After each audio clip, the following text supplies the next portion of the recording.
Yeah, I don't know if I don't know if I really feel up for experimenting with a card strat I haven't practiced yet. I mean, it's really hard to practice for doing Tetramaster in this run just because of how random both getting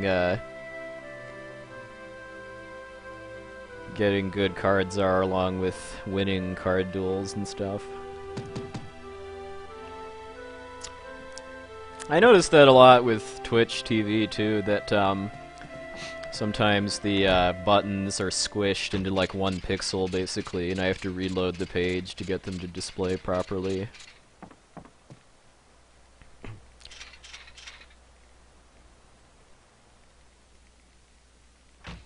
Yeah, well, I really don't like trying to do, well, I don't know, we'll see, I guess, depending on how far ahead I am, or behind when I get to the card tournament, because if I'm not ahead at the card tournament, I don't think I'm actually going to finish the run. I think I'm just going to stop and then skip to Disc 4 for marathon practice, since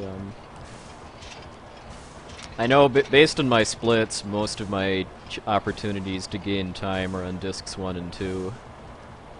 So if I'm not ahead by the card tournament, I've got pretty low chances of getting a personal best, and I'd rather just cut my losses and do some marathon practice. Hey, Texas Wargamer. To get the Reflect Ring, you have to synthesize it in, when you go to Lindblom in the first part of Disc 3.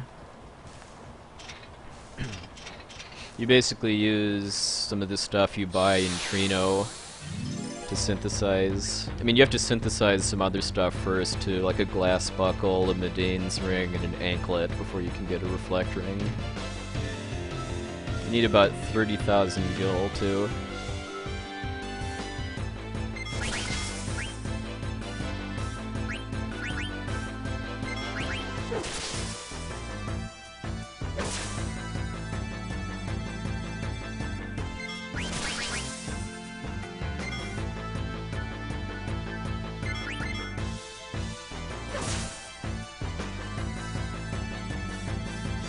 Oh, were you short on gil at that point or something? Well, almost running out of gil in Pandemonium isn't that bad. Because it basically just means you, as long as you have enough money to get all the equipment you need, plus having about 50 Phoenix Downs and 50 to 60 high potions, you should be fine. What games do I have planned for 2013? I want to get back into Illusion of Gaia and get a run I feel good submitting to Speed Demos Archive, which I should only need to get it improved by my record by about another minute, roughly. It's mostly just about cleaning up some mistakes I made in the first couple dungeons in my record. I'm also going to be doing more Final Fantasy V, because I'm running that and this game and 7. It's looking like for a Final Fantasy marathon that Poxnor is hosting in March. Other than that, I'm not too sure yet.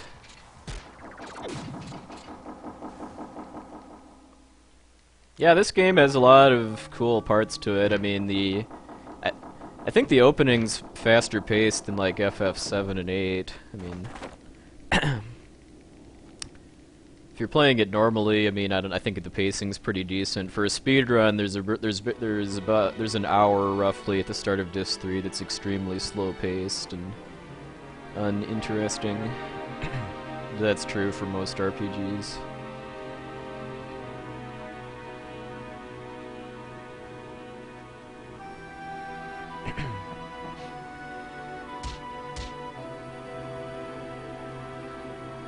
I would like to do a shorter game sometime next year or two, just to try something different and actually have like something that more people would be interested in racing. Like, I'm kind of leaning towards Blaster Master just because that's one of my favorite NES platformers, and it's kind of long enough to I'd say to still be interesting each time, but it's still less than an hour if you're decent at it.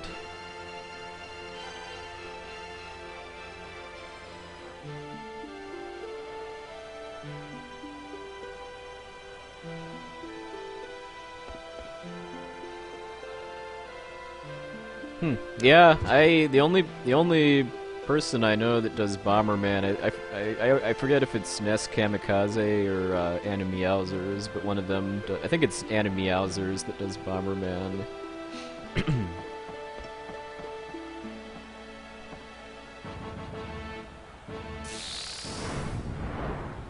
Oh, both? Okay, I guess that's why I couldn't remember which then, if they both do.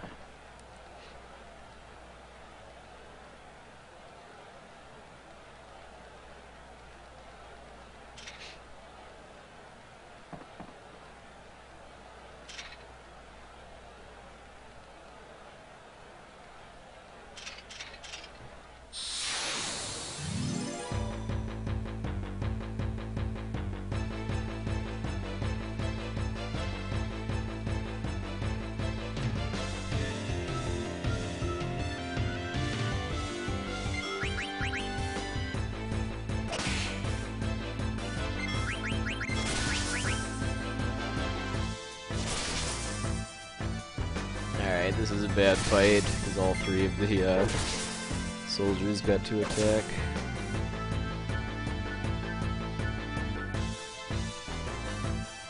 Get used to seeing Zidane taking dirt naps if you've never seen me run this game before, because there's a lot of triggers that you can trap during battles by having Zidane or other characters kill themselves. There's a unique mechanic to this game where if characters attack themselves or each other, I believe it ignores all defense. So unless you've got a really weak weapon and a lot of hit points, you're pretty much always guaranteed to be able to suicide in one attack.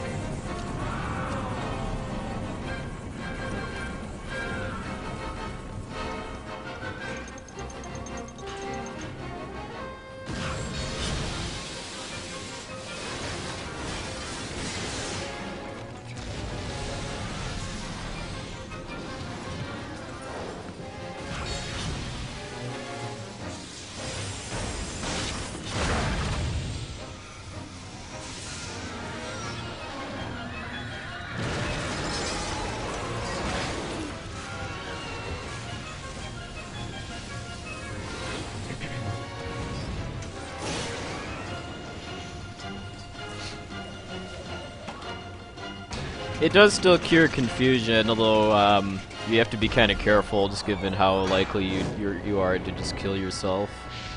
I mean, by the time confusion becomes an issue, someone like Vivi or Aiko is pretty likely to be able to cure it without killing whoever's confused.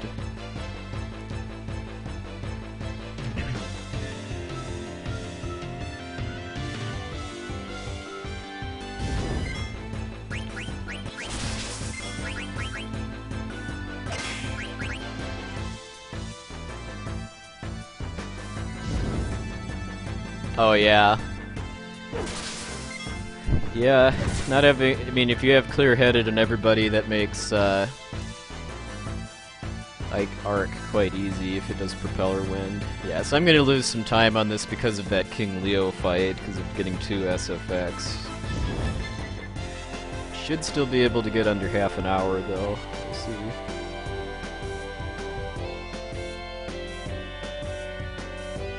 Oh. Ah, exact count.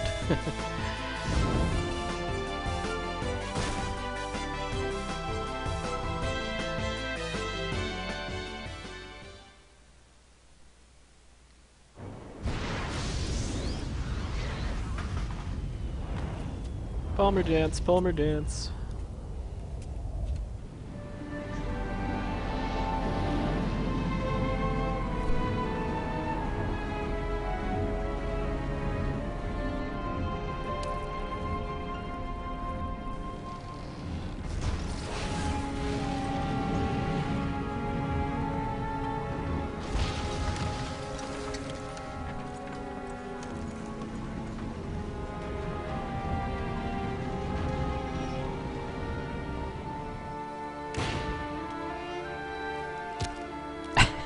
Yeah, I've never quite understood. Yeah, I mean, it just seems a little contradictory to me that she's really that happy over the Prima Vista apparently being blown up.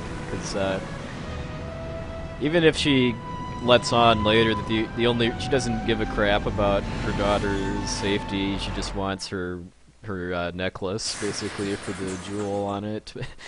You would think that blowing up the airship would kind of destroy the necklace too.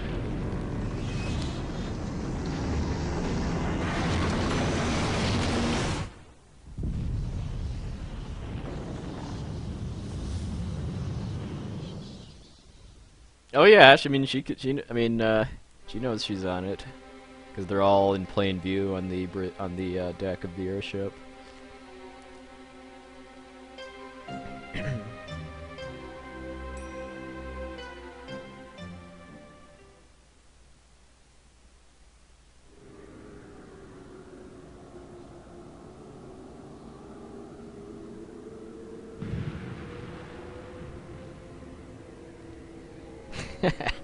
Yeah. No, leaving early.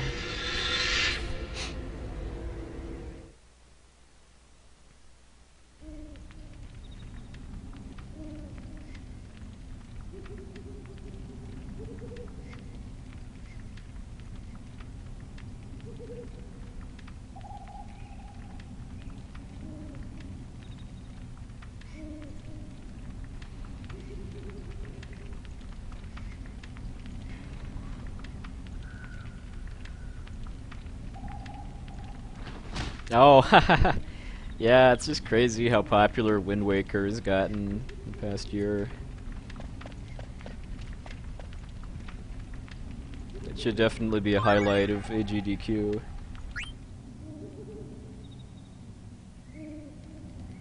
Yeah, it's the counter is the number of random battles I get in the full run. Because in most Final Fantasy games, the number of random encounters you get is pretty fixed for a full run, as long as you're doing the same stuff. But for this game, it's much more random.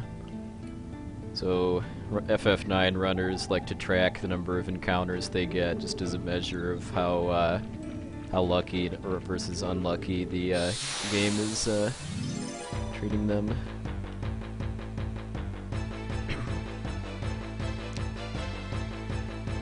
Yeah, AGDQ is a charity speedrun marathon that I'm going to be playing in next week. There's a link to the full schedule in my stream topic today. It's going to be a lot of fun. There's over 100 games being played.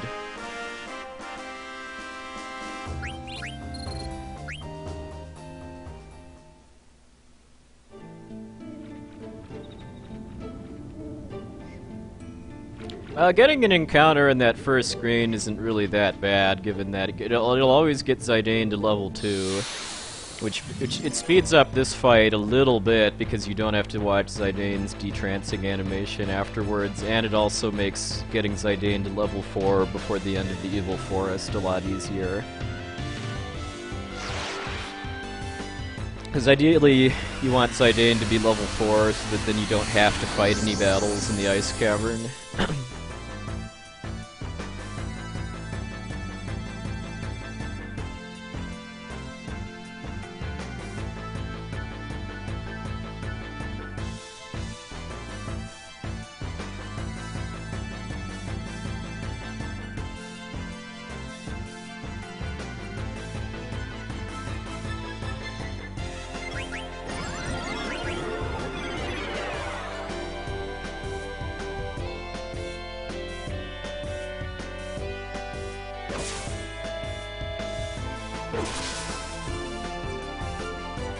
Yeah, I always like to say raise your hand if you've accidentally game overed on this fight from using Tidal Flame instead of Free Energy. I have.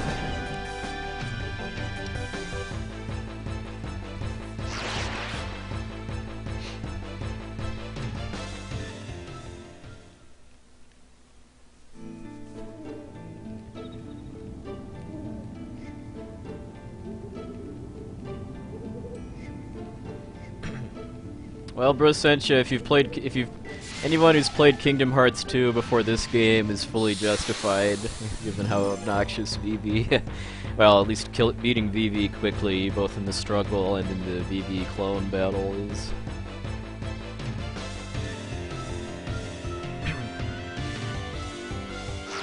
so for this battle here, I'm gonna try to steal a broadsword from the prison cage. That's so that I can rob Blank of his iron sword after I get out of this place.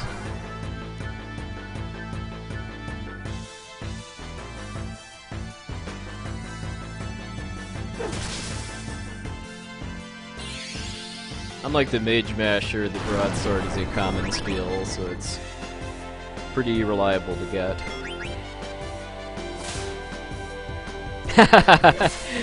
Rosentia does not tolerate spies.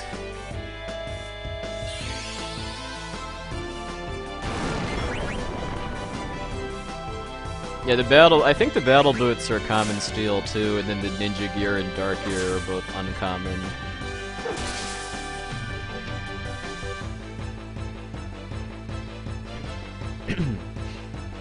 I mean, the battle boots are nice to have because that lets you get better chances of preemptives in the final dungeon, but it's not the end of the world if you don't get it.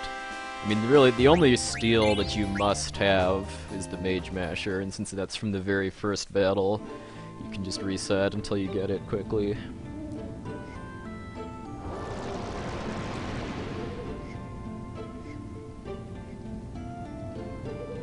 Yeah, well, I mean, what Bandit does, because when you try to steal something in this game, there's two different random factors. There's a factor on being able to hit the monster with the steal attempt, and then once you've hit, there's another random factor on what item you get, if anything. And what Bandit does is it makes it so that you always hit.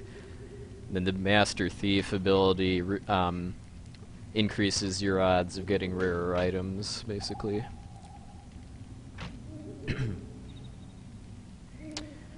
No, I actually don't steal anything from random encounters, only from a select number of bosses. There's only a few places in the whole game where I actually fight random battles too, instead of just running away as fast as I can.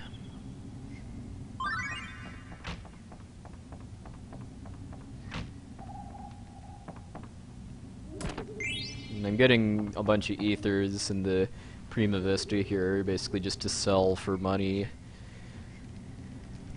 Although because of getting the 10,000 gil and in the sword fight, I'll skip one of them that's a little out of the way.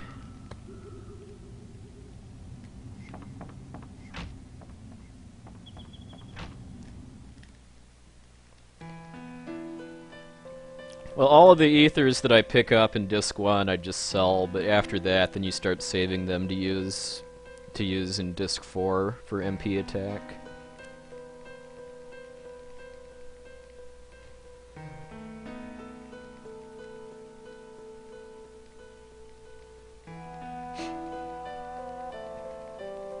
Yeah, I always be pretty conservative with elixirs, just to make sure I always have enough for Death Guys and Transkuja.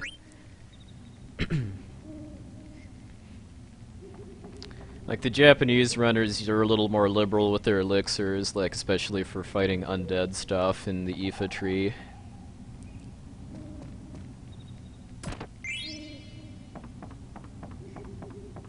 Oh, oh god, yeah, getting smashed 4 times. Yes, it's a lot harder to get the Excalibur 2 in the PAL version because the game clock runs basically at real speed instead of at 60 Hz speed like some other games do, but it's still definitely possible, and the best console for doing speedruns of this game is a PlayStation 2. If you play it on a PlayStation 2 Slim with fast disk speed, it's over an hour faster than on a PS3.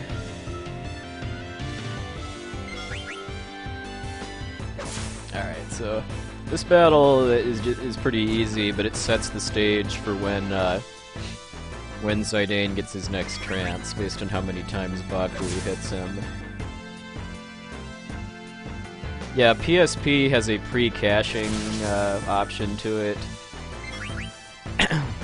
I know for certain games, using a PSP is actually even faster than a PS2. I don't really like streaming from PSP though, because there isn't a good way to stream in S-video quality, which is what I'm streaming from my PS2 on.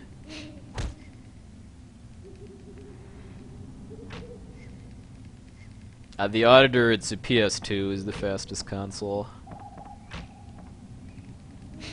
Yeah, unless I get really bad luck in the ice cavern, I should have a decent shot at getting a Gizmaluke trance on this run, which is really nice.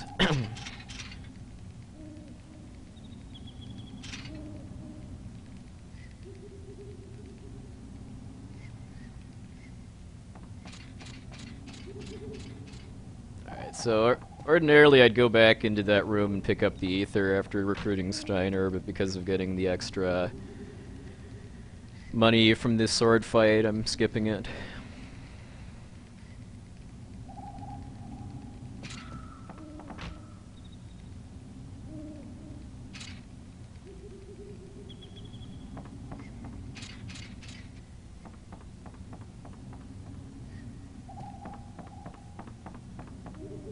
Well, there's a lot of game left to go.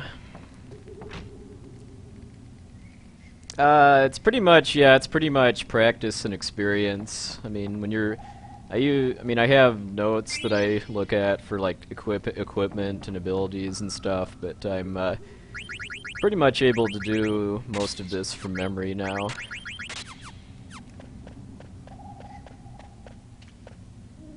The 01 is the number of random encounters I've gotten so far. That varies a lot from run to run, so I keep track of it to measure my luck, basically. I've never heard of Brigandine GE game.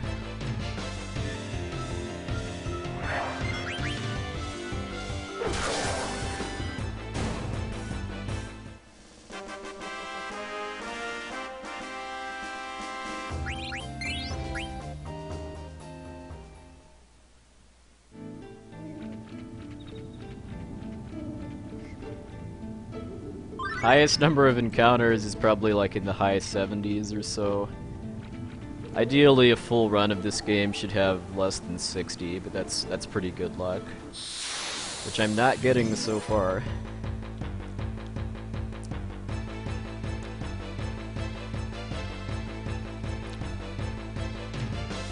Well, Crystal Beauty got 99 in one run.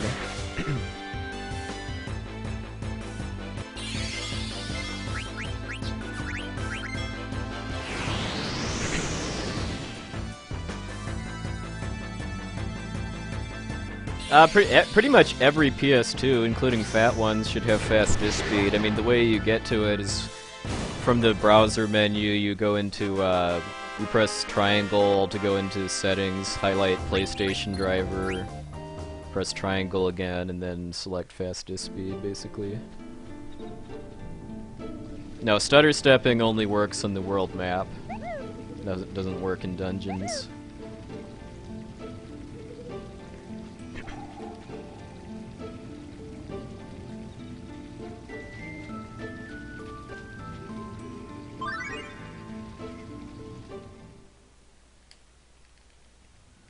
It would be nice. Well, I don't know if it would really be nice if it worked everywhere, because that would mean I'd have to do it everywhere, which would get kind of tiring. Hey, Hauser.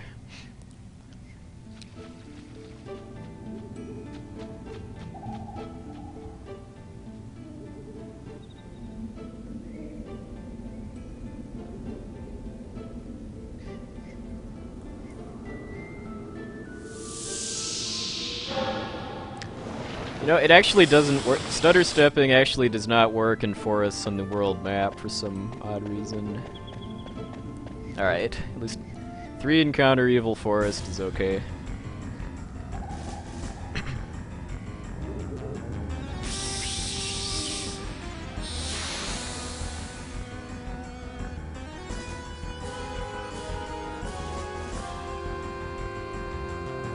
Not very often once I get past this part, Palky.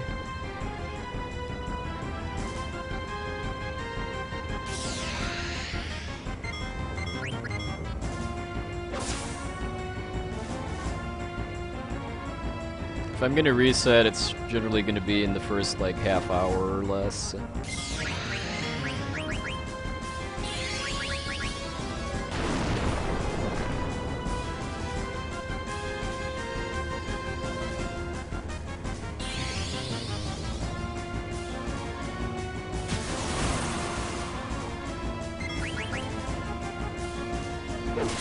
Alright, still hit him even with darkness.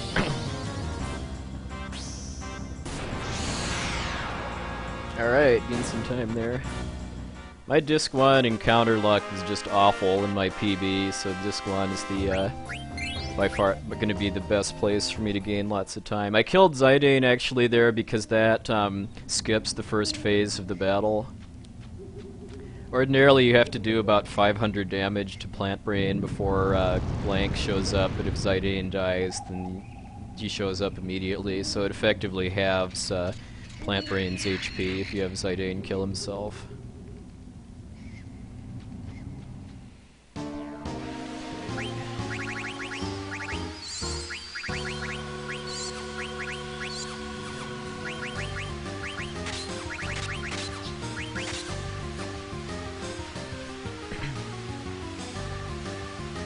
Well, the counter doesn't save time, it's just a way of tracking how good my luck is. Because I mean, along with how many encounters you get in this game being pretty random, it takes so long to get out of them too, both because of the load times and the fact that you basically need Zidane to use his flee command.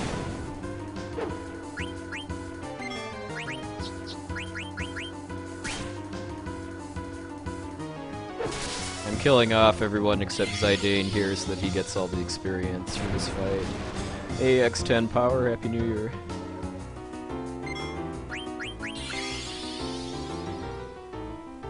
Getting 2 plant spiders here was kind of bad luck though. Now I'm gonna have to fight a battle in the Ice Cavern in order to get Zidane to level 4 before Sea Lion. Well, Hauser, I often refer to it as the encounter, so I'm quite as guilty of punning that one up myself.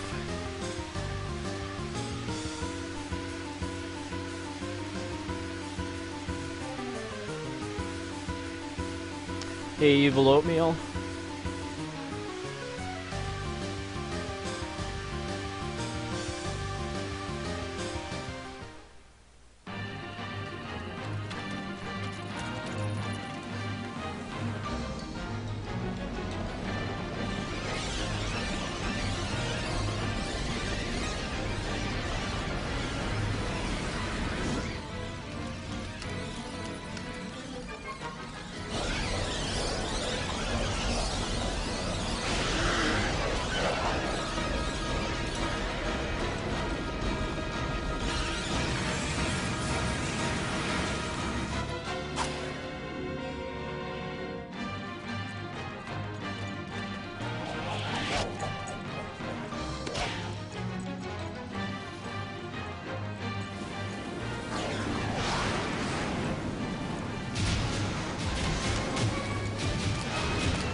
Blank has quite the pitcher's arm, definitely.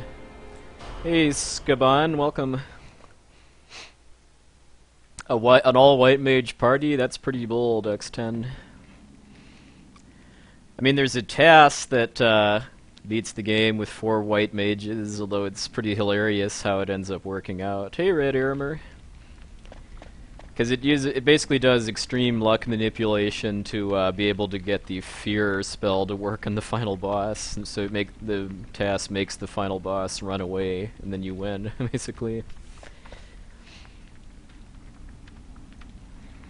The odds of that happening in real life are negligible, though.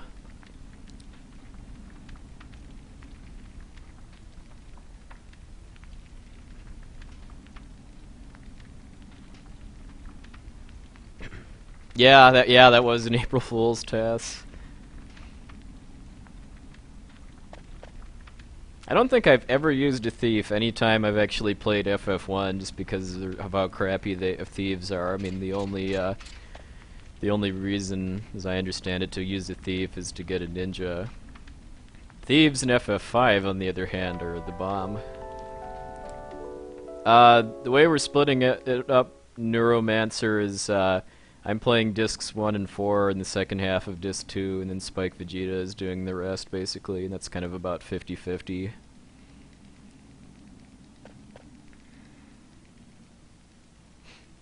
Well, black belts get much better once they get above level 10, though, because then their fists do more damage than any kind of weapon they can equip. And then you don't have to spend money on weapons for them.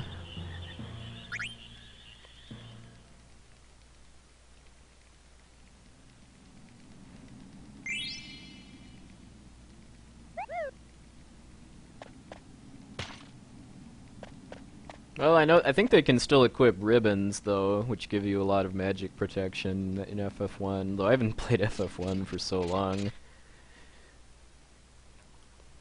Like, the last version of it I played was the PSP Anniversary Edition.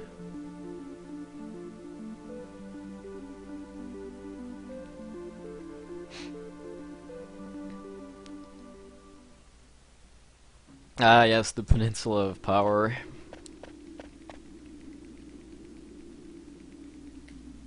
I don't think it shouldn't be low quality. Let me check.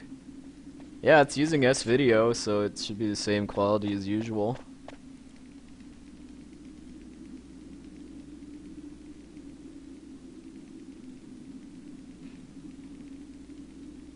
Might just be a Twitch issue or something, 'cause I've noticed that on some other streams where it gets pixelated at odd points, like Karakarn's streams have had some pixelation recently, which I don't think is due to anything on his end.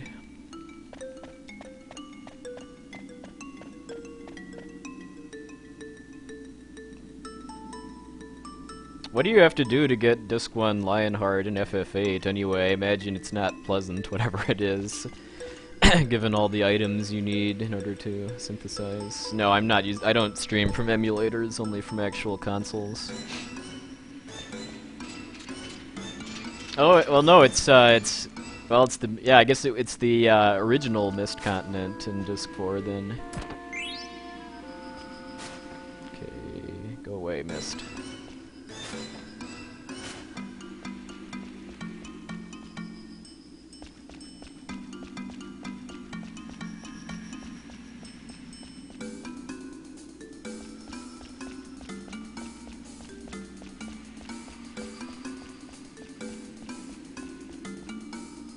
Hey, Rain. Alright. I got no choice here. I was hoping I'd get a regular battle instead of it, but if you run into the mist, it forces an encounter. The encounter rate in here is actually pretty low. Oh, and it's a back attack too. Nice.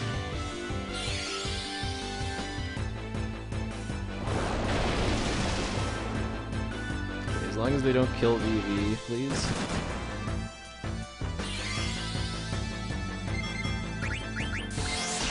Alright, good. I need to fight this battle to get Zidane to level 5 for Sea Lion.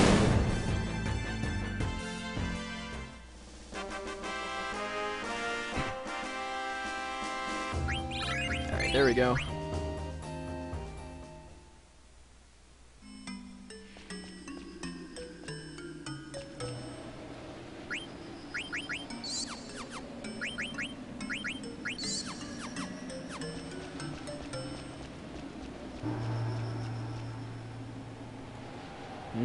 I don't think my odds of getting sub-hour Sea Lion are very high, but I could probably get a green split here, though.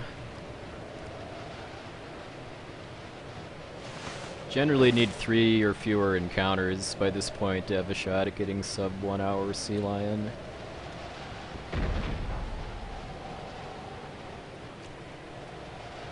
Yeah, well, Reen, I did practice Tetramaster yesterday, and I actually read the rules, so I have a better understanding of what the numbers on the cards mean. I'm also going to use the Dr. Tot card strat this time, so that I actually have better usable cards going in, even though that is... It's a little slower than doing just playing with the cards you get, but it's much easier to win. Hey, Monsieur. Wow, you haven't eaten for a year? Wow.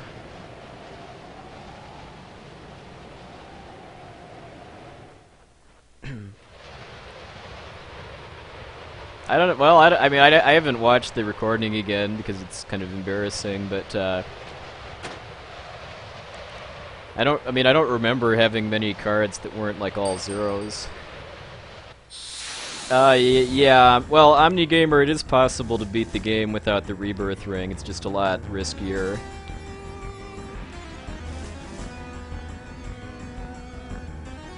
Like, your odds of getting meteor wiped by death guys are higher if you don't have a rebirth ring.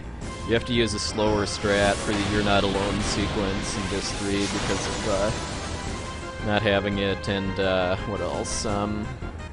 It's really good to have on Freya for certain battles too.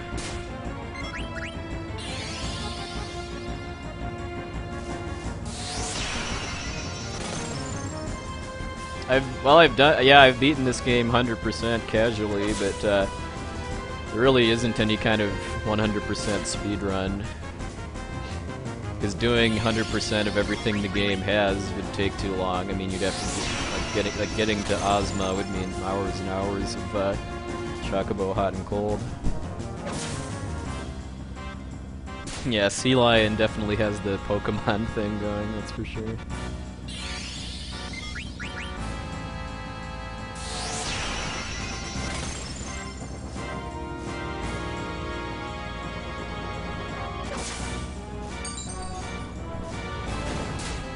Alright, the bell has now tolled for Black Waltz number 1.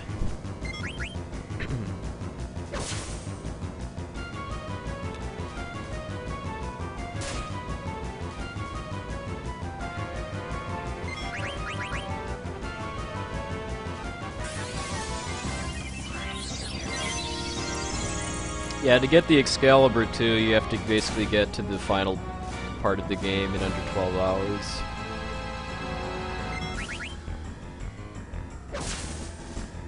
Alright, getting some decent damage luck here.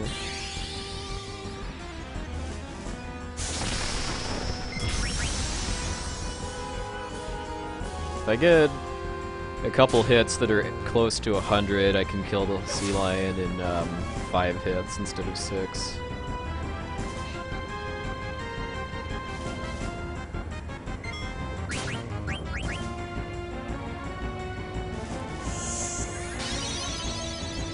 This fight is actually harder in the Japanese version, even though the rest of the game is pretty much exactly the same, just because a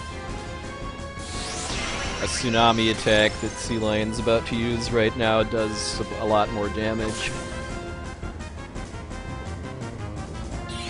Yeah, sub-hour just really isn't possible if I've gotten 4 encounters already, but I should definitely still have a green split.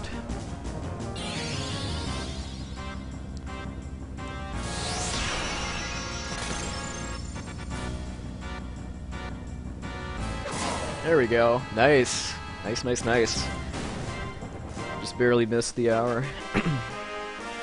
If I'd have gotten more than 2 plant spiders in the Evil Forest, then I would have been able to get sub-hour because of not having to fight that extra battle here in the Ice Cavern.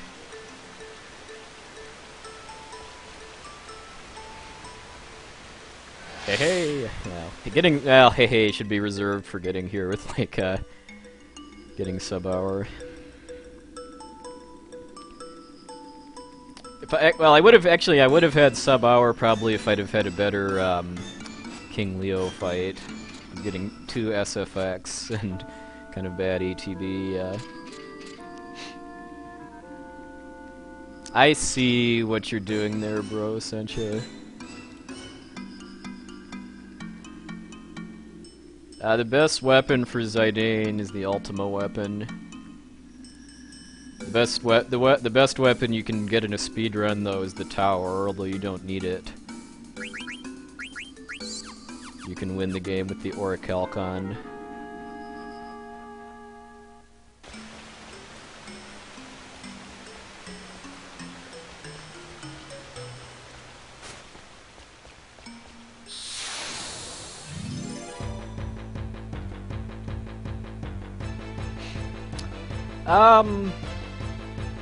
I don't know, Linkinto, whatever people enjoy speedrunning is what they should do.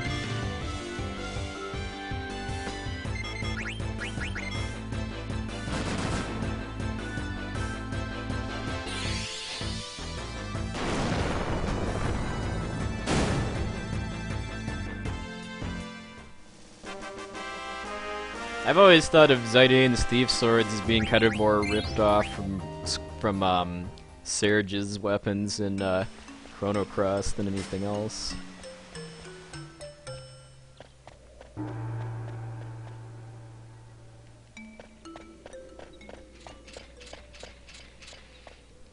Yeah, I mean, I'm not a huge fan of 3D Mario or Zelda games, and yeah, those are definitely more popular than the 2D Mario Zelda games I grew up with.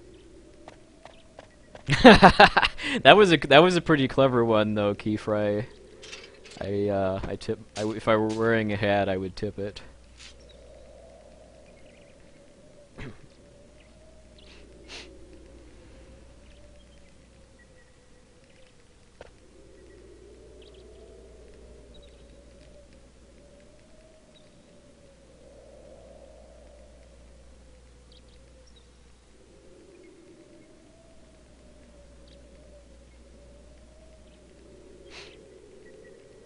Alright, so now we can get to the main event now that Sea Lion is dead. Oh, stereo main puns.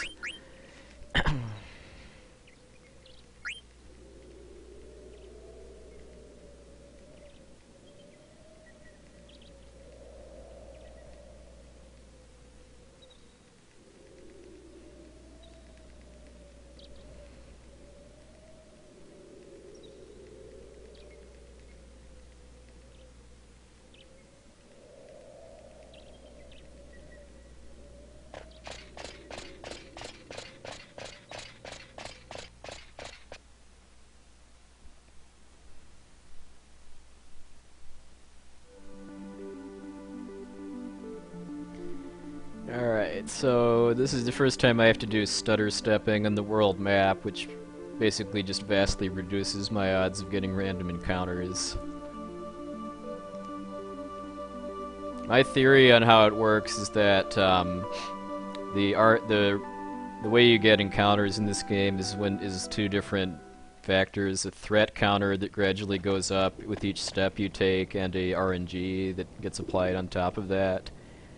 And walking in half steps keeps the threat counter from going up, because it's not perfect. I mean, you do still sometimes get world map encounters, even if you have a really good stutter step rhythm, but it's pretty realistic to be able to get through a full run of FF9 without any world map encounters if you're not having bad luck.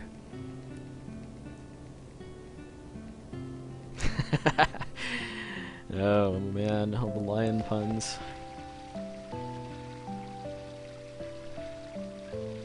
Yeah, Mr. OO, I guess. I never actually got the Excalibur 2 when I played this game when it first came out, but I do have, it was the concept of being able to beat this game well, at least, or almost beat this game in under 12 hours was pretty much my first ever exposure to the concept of speedrunning, because that just blew my mind to think that that was even possible.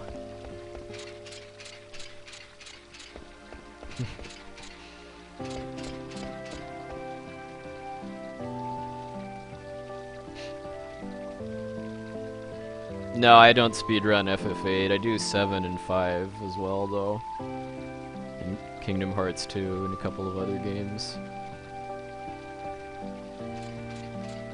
Yeah, because I mean, playing this game on an original PlayStation has much slower load times than on a PS2, so doing the FMV skip is makes it a lot easier to get to the Excalibur 2.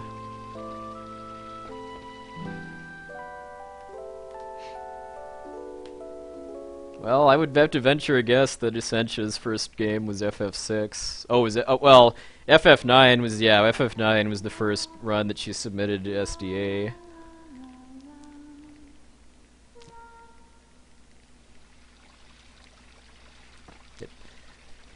Her record still stands to this day, too, at around 8.5 hours.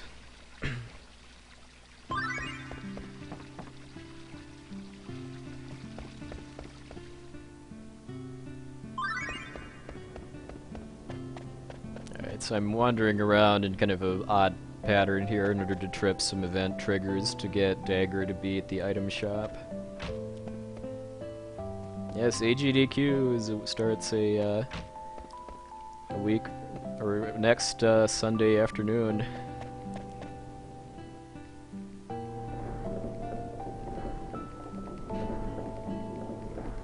I mean, yeah, the fact that it's a 45-minute difference between Essentia's segmented run and the US version single segment record should tell you just how random this game is.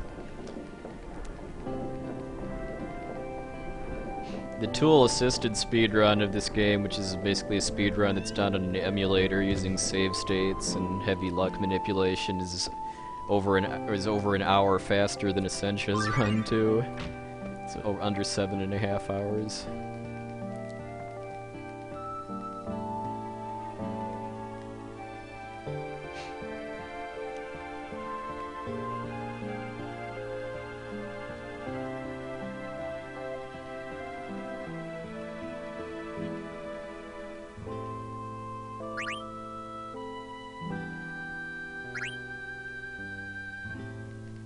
Hey, Stratosphere, Happy New Year's.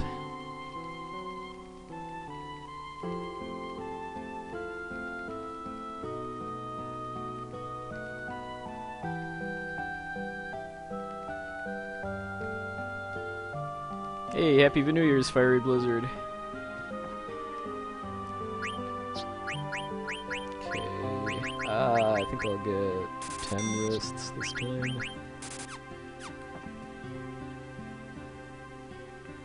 Normally I'd only get 3, but because of having all this extra money from the sword fight, I'm gonna make some extra cotton robes.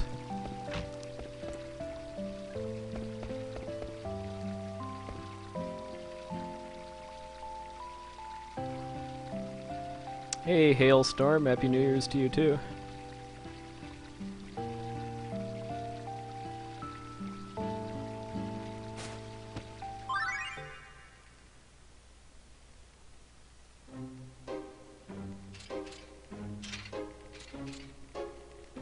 Yeah, I just bought me my feather caps. One of the other than practicing Tetramaster, I also practiced the shopping sequence here, just because it's the only one in the whole game I haven't really practiced.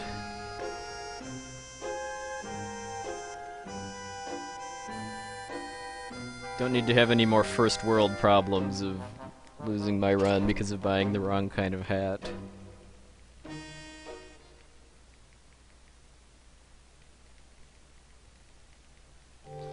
I don't really have a single favorite Final Fantasy game. I like quite a few of them, but there's a few I don't like too much. But I like to stay away from best Final Fantasy debates whenever those inevitably come up.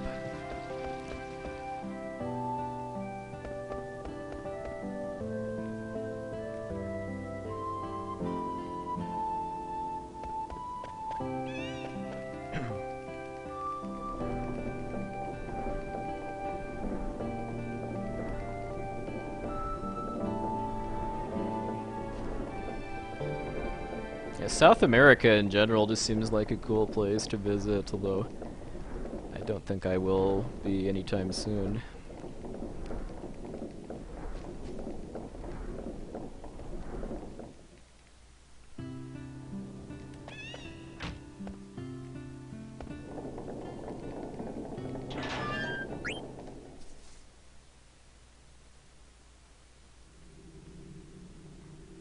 Oh, cool, Hiniklal. Welcome.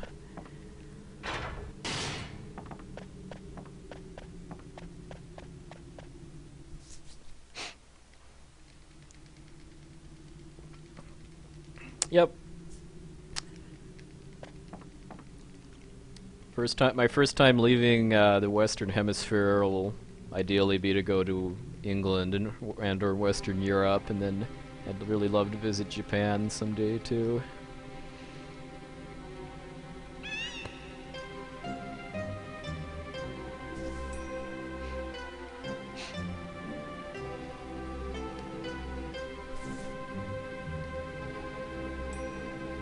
Well, I've got some friends in England, so I'd have the inside hookup.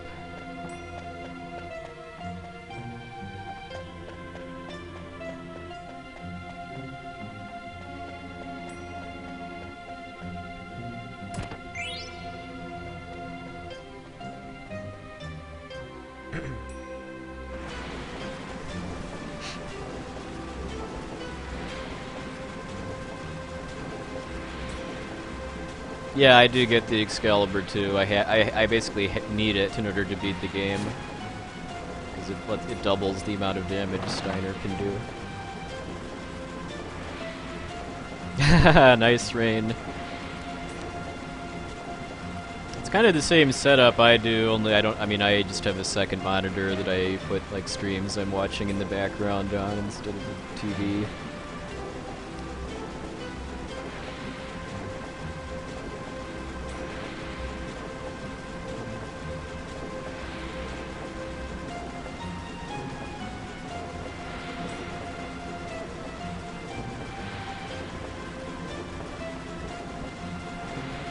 Egg! Gotta run, those eggs might back attack me.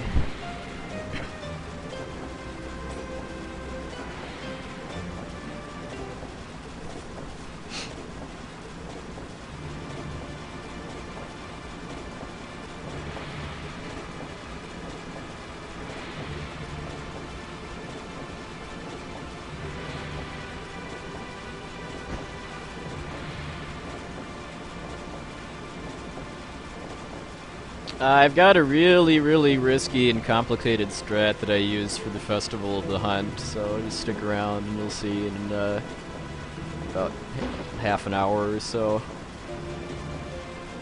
It takes a lot of practice and concentration to manipulate the outcome of the Festival of the Hunt the way I want it. No spoilers from anybody here that's seen it before, by the way.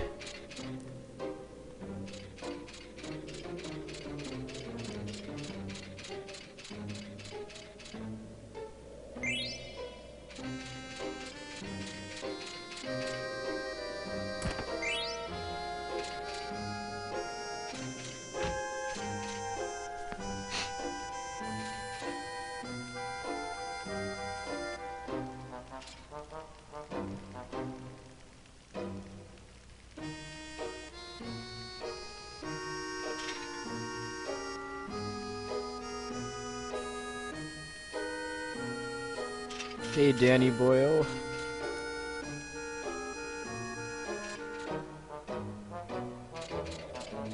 Yeah, there's spoilers, there's blackjack at the end of this game.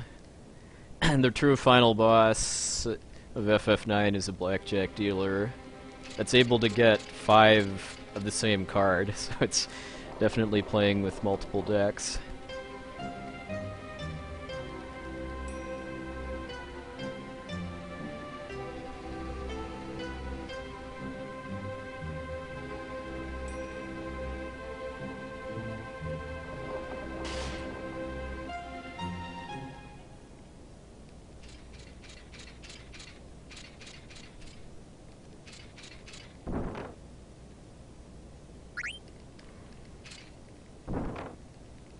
Well, Black Waltz 3 is actually probably the least random battle in the whole... Well, not really I mean, the first battle with the prison cage is the least random battle in the whole game, but Black Waltz number 3 is probably the second least random.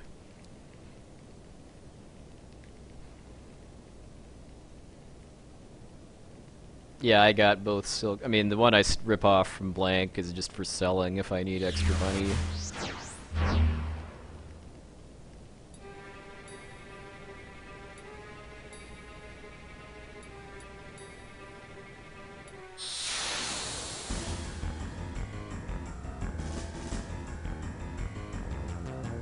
Alright. Black Waltz number 2.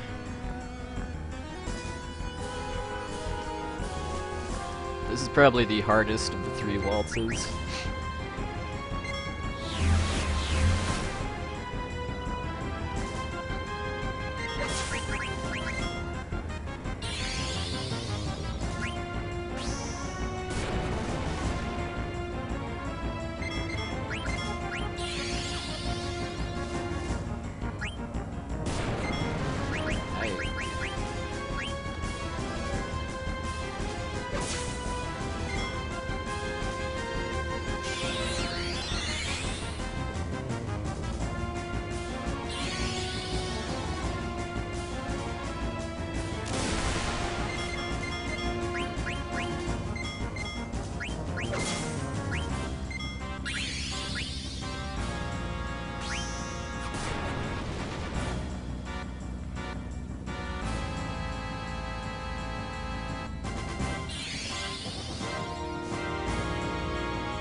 Alright, there we go.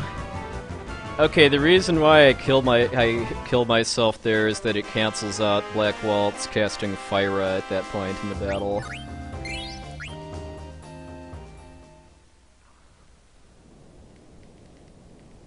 It's kind of complicated to explain, but that's the short of it. Ordinarily, when Black Waltz gets to that point, it casts Fyra as a counterattack, but if you have somebody kill themselves that got most recently attacked, then it cancels the Fyra. Oh, 10 minutes? What is that to deplete its MP or something?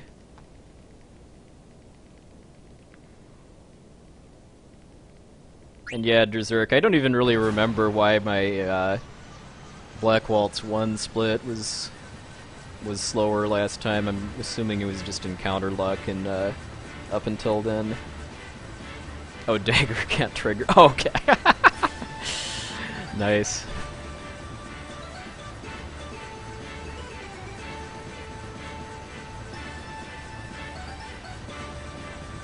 When you light up all of the lights in the Desert Palace, then the final candle that you light triggers the boss battle. I mean, if you can't light that final candle that's kind of at the end of a staircase, and that means you missed one or more.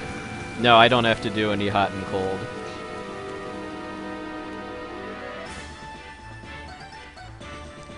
Oh, I power level sometimes if I'm playing games casually, but only if I need to either beat the game or fight a super boss or something. Speedrunning RPGs has made me made me kind of subconsciously try to do menu inputs as fast as possible, even if I'm not actually speedrunning.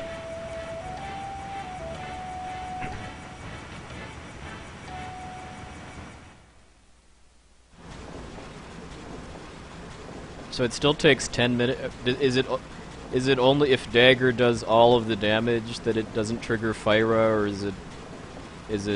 does dagger just have to get it below the threshold? 'Cause it's just the threshold. I wouldn't think it would take 10 minutes once you softened it up a bit.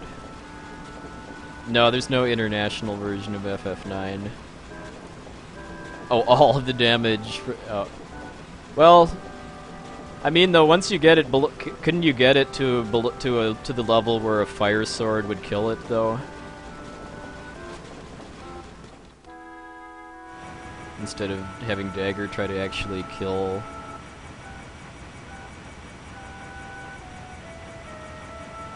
Oh, nice. still the suicide strat is the way to go for speed. Oh, nice. So we're corrupting Ryan. I'm sorry. I mean, helping him become a future RPG speedrunner.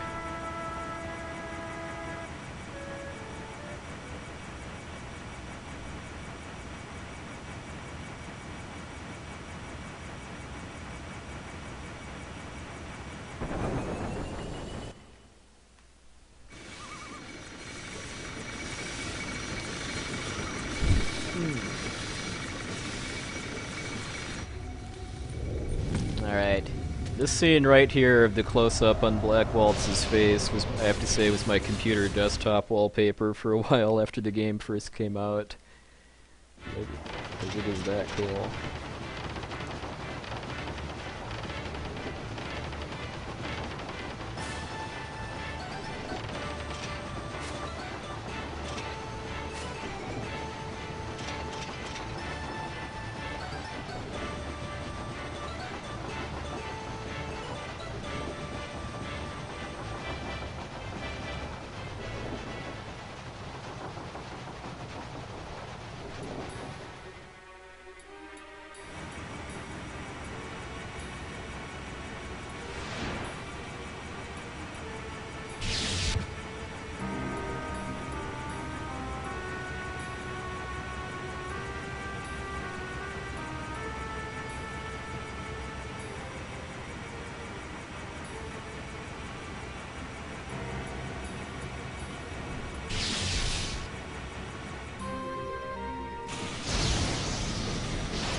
Yeah, of all the PlayStation RPGs I played, I think this one's, like, graphics have probably aged the best.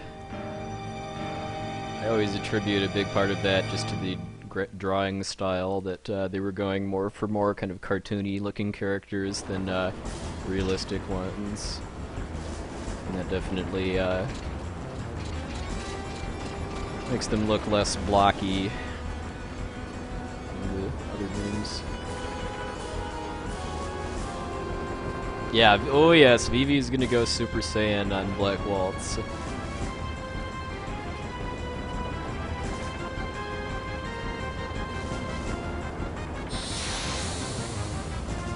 AGDQ starts next Sunday, 1 p.m. US Eastern Time. Got a link to the schedule in my stream topic, so check it out.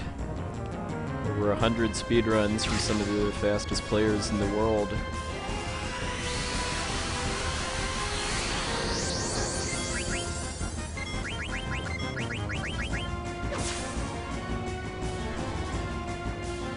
So attacking with Zidane there will cancel Black Waltz's first turn, because I can only survive one of his spells.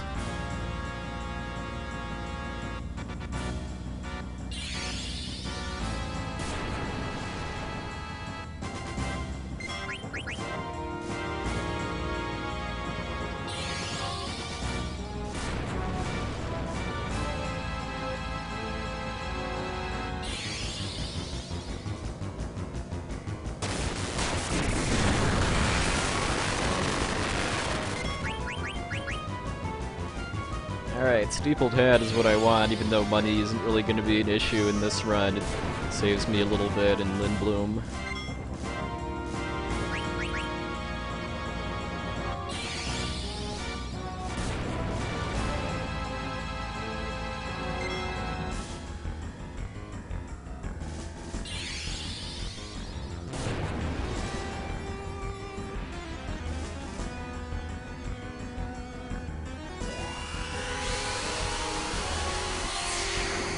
Alright, should have a nice split here. Nice. I also haven't gotten a trance on Zidane yet, too.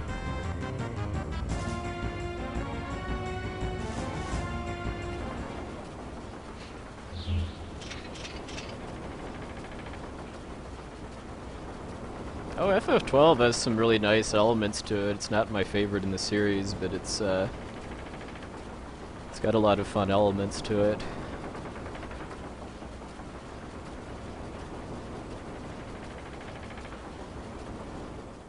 If they'd have made another game in kind of the same genre, which is basically like single-player MMO, I think they could have refined it a lot. Kind of like they did with FF13, where 13.2 basically kept the good parts of the battle system and ditched the bad parts.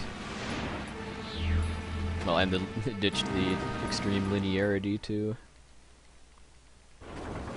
Yeah, well, yeah, I mean, the English record for this is 11 minutes behind the Japanese record, and Japanese text doesn't really make as big of a difference in this game as others if you're good enough at mashing.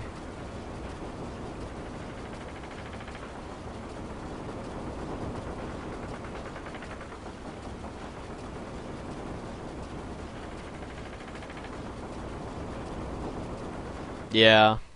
Yeah, because I think, yeah, that's basically the only text in the whole game that's auto-advancing. Plus in the Japanese version, Sea Lion and Valley of Hera are slightly harder because of the version differences. Omni, I'll save a few times if I think I need to, but I'm just gonna go for a new PB, and if I end up dying, I'm just gonna I'll use some practice saves I have to finish practicing the parts of the game I'm doing for the marathon. Yeah. Yes. Mage Masher helps with text mashing. Yeah, I'm gonna save before doing the Pandemonium shopping this time, just so. I mean, I practiced the Pandemonium shopping with my file from Sunday, which has slightly different equipment in it than my emulator practice state. But just to make it absolute certain, I'll do a safety save in Pandemonium this time too.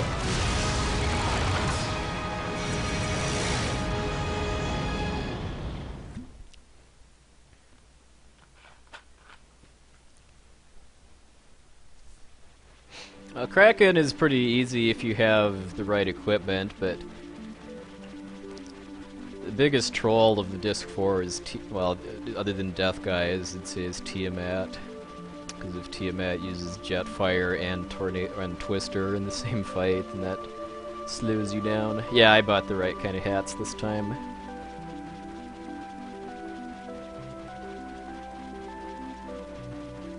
I actually practiced the hat shopping this time.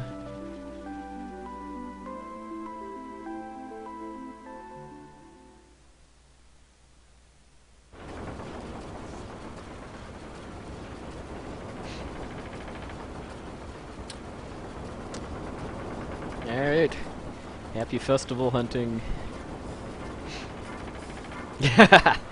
I'll try not to, but it's hard. It's so hard.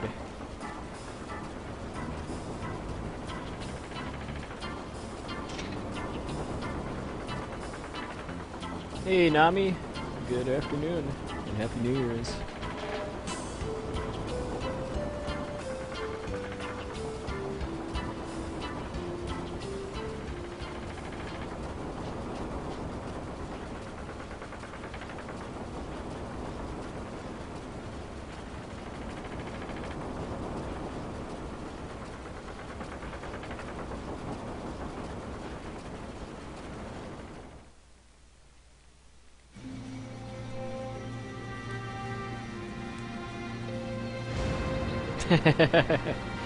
Yeah, I would recommend getting the tower when you're still learning the game, just because that makes Necron safer, because you don't have to do the wait trick. And you can, I don't know, you can supposedly save time on Tiamat and Kraken too, but all of the practice I've done with the tower hasn't really affected it much. it still looks like it takes basically 3 charges to kill Kraken.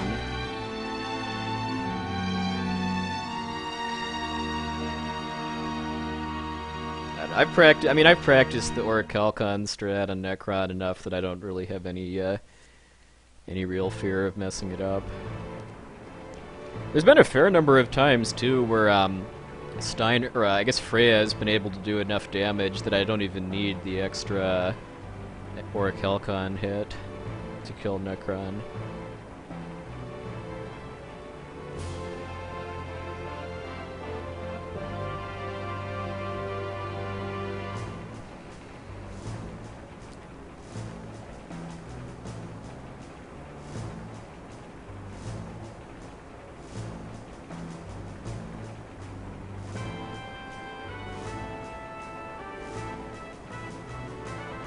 The tower is in the room right before you fight Meliris. Basically, you climb some stairs, and there's a platform kind of hanging off of the bridge you're crossing. And then if you basically go to the end of it, the tower is kind of sitting in the corner at the end of the short bridge.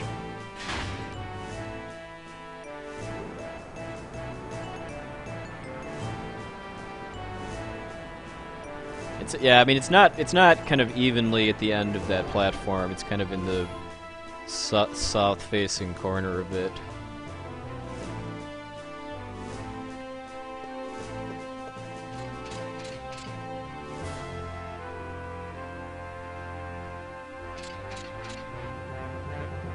Oh, wait, by the way, Drzurk, I got 100 nobles again, so feel free to make any recommendations for stuff to do with the money other than making extra cotton robes, and this time I'm gonna buy some extra tents. I'm wondering if there's anything that any of the extra bloodstones that I can skip in the Desert Palace. Like if you really need to get the Promised Ring or the Black Hood. Yeah, I was as in buy 6 tents or just have 6 tents, meaning buy 2. So I was planning to buy 2 extra tents. Okay, yeah, good. Hey, the Englishman. Yeah, because you're just gonna sell them back anyway when you get to Trino.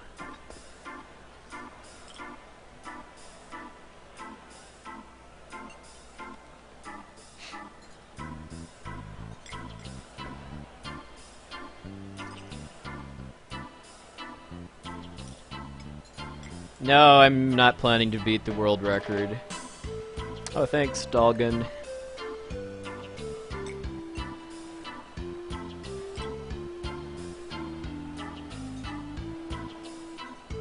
Well, if I actually do beat the world record on this, I'll be very pleasantly surprised, let's just say. I mean, the reason why I don't think I'm beating the world record is just because I'm practicing this for a marathon next week. I'm using slightly safer strats that take less risk. Oh, you got a Goog, nice.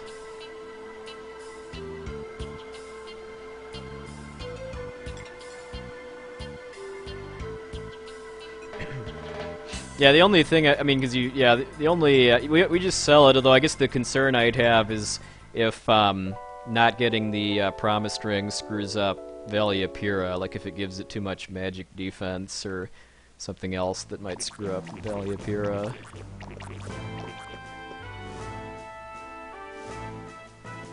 I need the Enkai armlet, definitely, because that gives Vivi the water spell to use on Valley of Pyrrha and gives Zidane the bandit ability for a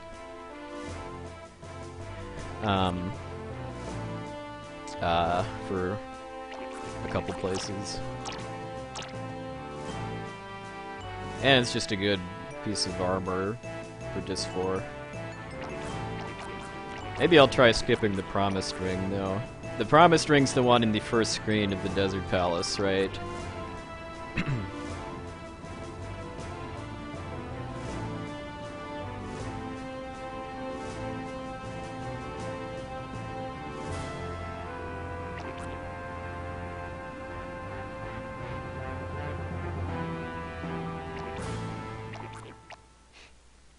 Yeah, definitely takes endurance to to do any RPG speedrun, really. Because even this kind of the quote-unquote faster ones that are like under 4 hours are still kind of intense because of not having any breaks to go to the bathroom or anything.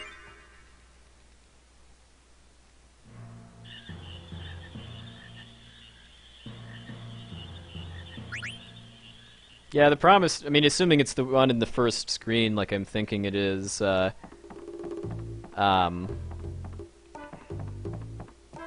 not much of a detour, but still it's some time I could save if I don't actually need the money. No, the world record is 9 hours 11 minutes by Crystal Beauty. The 9:28 is just my personal best at this game.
Okay, let's not talk about women that way, please.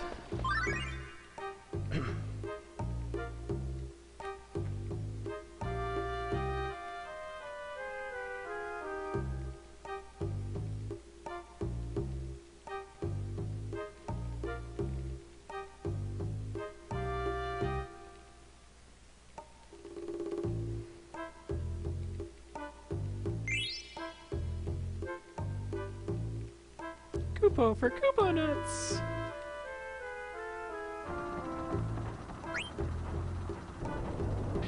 Yeah. This is a very menu-heavy speedrun, even compared to other RPGs. So I've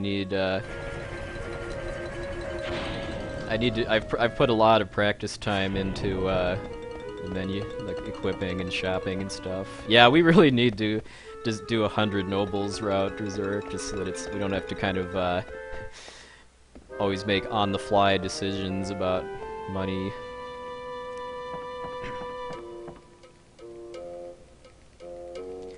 Because, like, the last run where I got 100 nobles, I had 11,000 gil left after maxing out Phoenix Downs and High Potions and Pandemonium, so I did pretty much nothing to actually save time, other than skipped a few gil piles in Disc 2.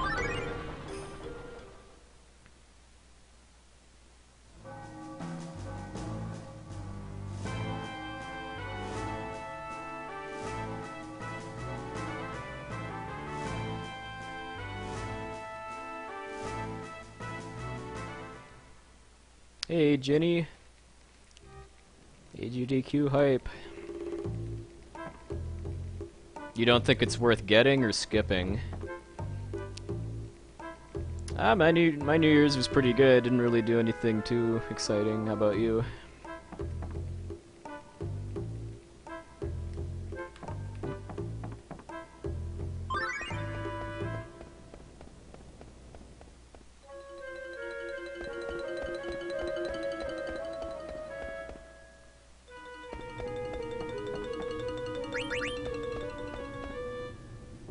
Yeah, because that would be my bigger fear about skipping the Promised Ring than the money thing is somehow messing up on Valley of Pyrrha. Yeah. Yeah, I mean, I can definitely see that day coming, just because you can easily save probably a couple minutes with the optimized route for getting 100 nobles. Yes, AGDQ hype. Got lots of AGDQ runners in chat now, too.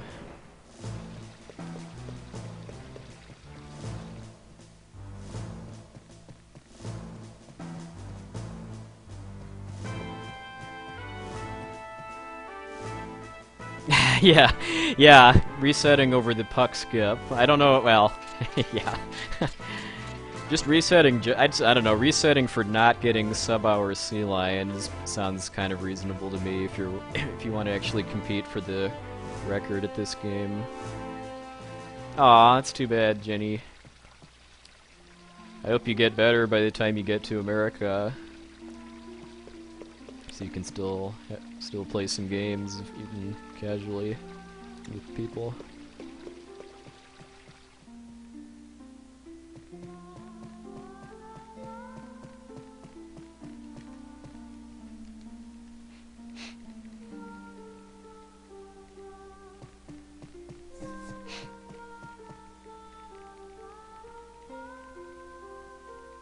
So that would mean his spells would do more damage then, and it gets to do more damage to itself if they reflect.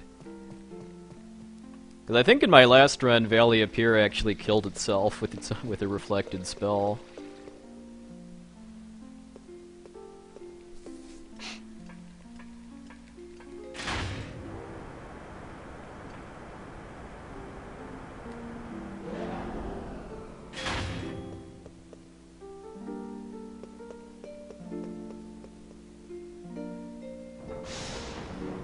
Well, if you're not sure, it wouldn't hurt to, if you've got a state reasonably close to Valley of Pyrrha, just load it up and have it go through the pre-fight stuff where it says which bloodstones affect which stats.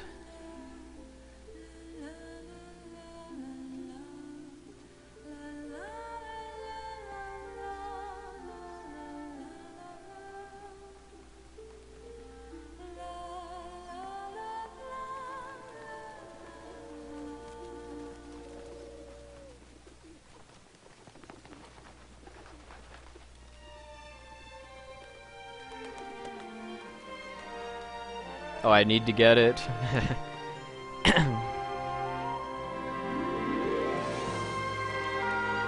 Okay, yeah, that's what. Okay, that's kind of what I was afraid of. Yeah, if you want, I guess if you want to test what fighting it with more elemental resistance means, if that makes it take an extra turn. Yeah, I'm sure playing a very mash-heavy game like Mega Man with a sprained thumb can't be any fun. Oops.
Yes.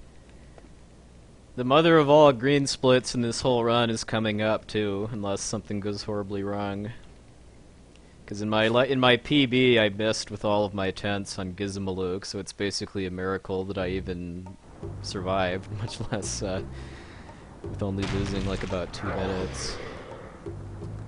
But I'll have to see what I forget what my trance gauge is at exactly, but since I haven't tranced yet, I've got somewhat of a chance of getting a trance on Gizmaluke, which would save a lot of time. Well, I usually skip the anklet anyway, unless I lost the card tournament. Ouch. Because yeah, the only real reason to get the anklet is for synthesizing the rebirth ring if you need to. Or I guess if you're somehow really short on money. Yes, it's time for the super competitive hunt. The card tournament is one of the nastiest parts of the whole run, just because it's RNG hell. No matter how good you are at Tetramaster, you can still just get screwed by bad luck.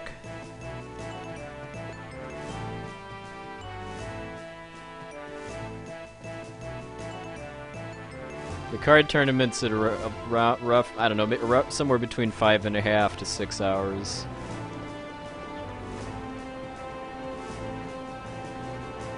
Well, I'm sure, Rain. I'm sure that Spike Vegeta will be very, very happy to outsource the or subcontract the card tournament to you on at the marathon if you're around at the time.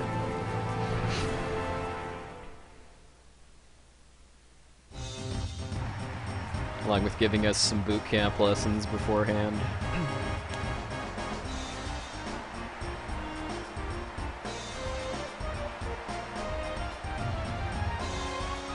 Those speedrun records are in my FAQ below the stream player if you're on my channel. The short version is it's 9 hours 11 minutes for the US version and 9 hours flat for the Japanese version. If you mean on SDA, it's because I haven't actually recorded and submitted an FF7 run yet. I mean, I'm technically the record holder for FF7, but my record is very, very improvable.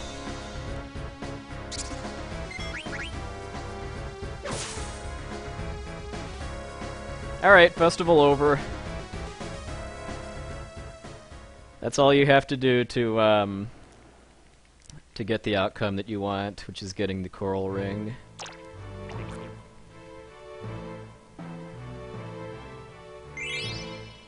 Well, Garland is doing a segmented speedrun of FF7, which is where he does a lot of saving and resetting. I mean, I think his segmented run, if and when he finishes it, is probably going to be like it's going to be really, really good. I mean, it might even be faster than the PC version run that's on SDA right now, despite having slower load times. Yeah, Chaos Smurf, it's been kind of unreal the past couple of weeks since I got onto the SRL team page, how many more viewers I've been getting. It's nice to see all the love for Final Fantasy. Oh, it's not? Well, I think Brutal L said that he thinks that a really optimized non-slots run could get to about like 745 or so in the PlayStation version. I trust most of what he says about FF7, given how much work he's done on it.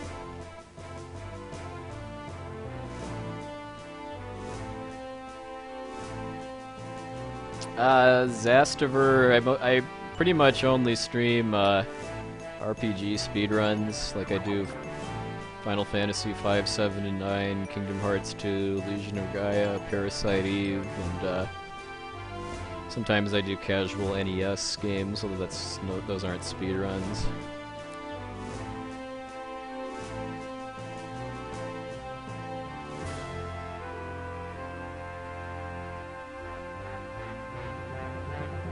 Yeah, the Midgar skip is a new glitch, basically, where you can After you defeat Diamond Weapon, there's some cutscenes. First on the first in the on the airship, then on the Shinra boardroom, and then on the top of the Mako cannon.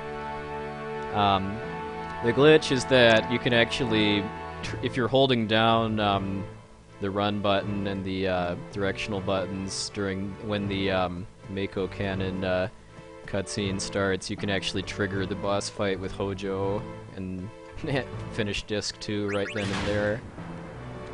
So that'll end up saving probably close to 10 minutes. The downside is that it does screw up the music for all of disc 3 by doing that though, so if I start doing the Midgar skip, I think I'm just going to take the liberty of doing a soft reset at the start of disc 3 to fix the music.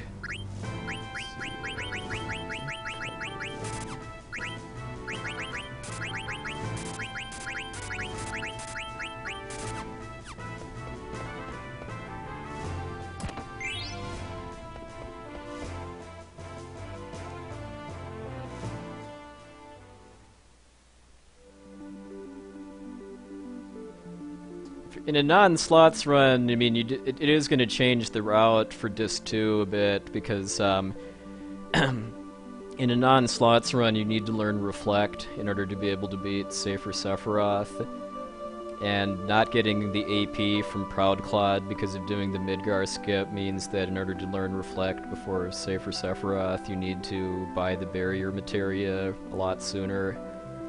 Like, some testing that Wipey did made it sound like if you go buy the barrier materia as soon as you before you go get the first huge materia from North Coral, then you'll be able to do it. It makes the Hojo fight slower too, because you don't have the Misteel, which makes it so that Tifa never misses with Death Blow. But you can still get a Misteel in the final dungeon before you get to Genova Synthesis.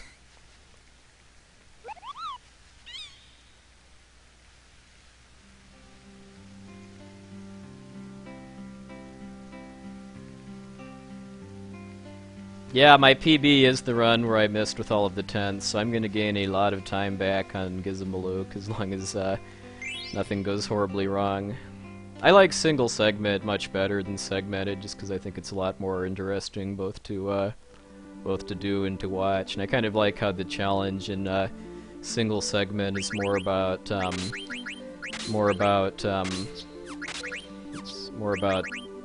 working around the RNG instead of just manipulating it.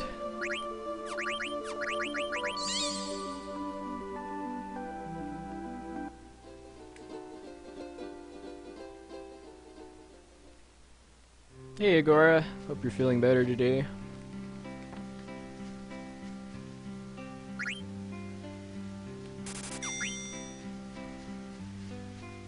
Yeah, the Midgar skip is actually really easy to do, because even though it is a frame-perfect trick, if you're holding down the run button and the D-pad when the cutscene starts, you'll get it every time.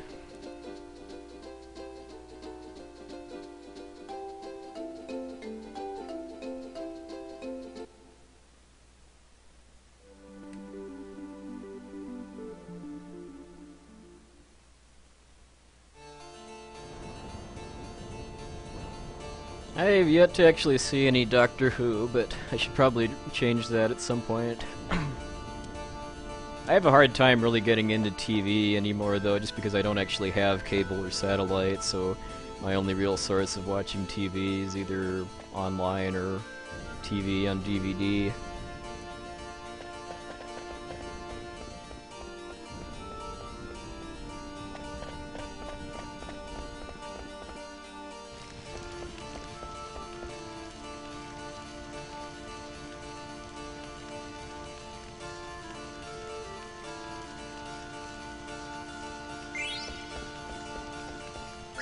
No battle in this room, thankfully.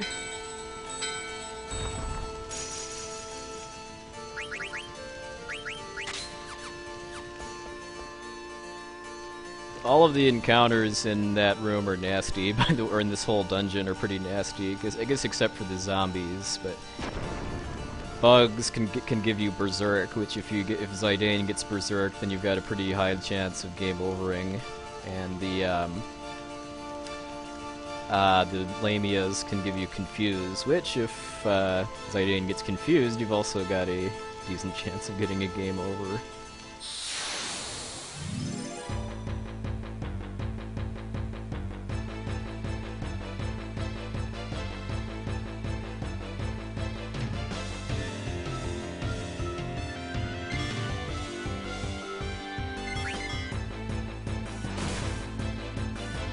Yes.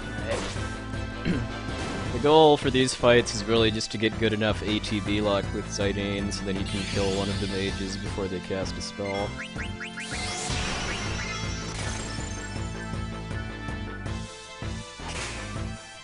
And I have Vivi kill himself so that Zidane gets more experience.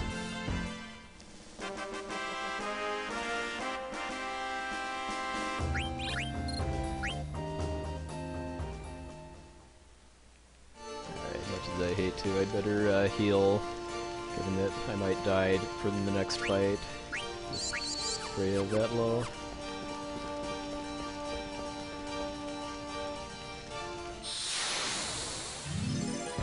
Okay, it costs 2 turns. Yeah, it's definitely worth getting the Promised Ring then. Thanks for testing that, though.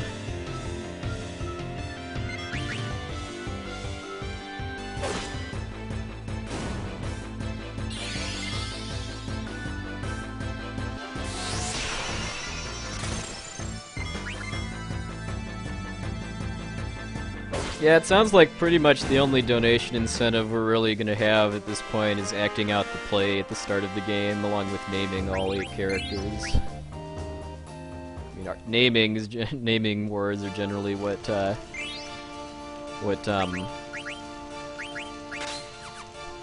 marathon RPG runs are about.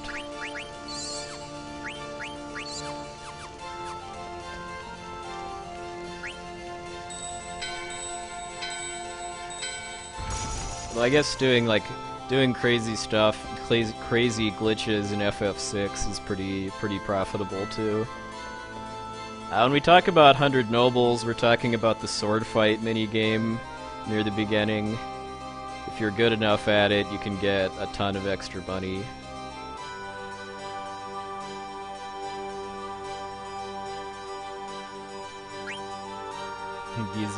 Giza Matentaluk, I like that.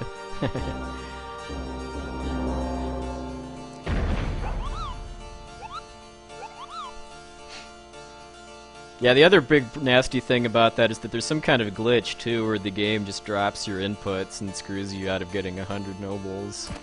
I've had that happen to me twice.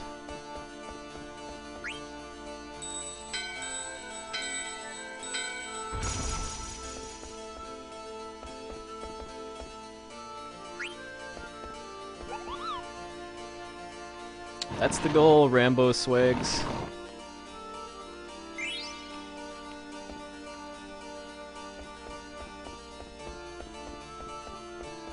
Alright, good, no encounters.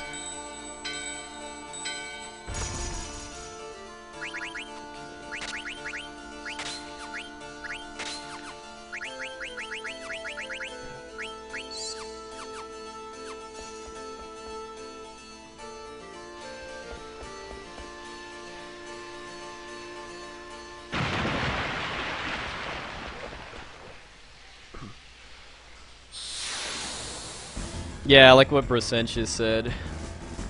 Hey Paul, welcome.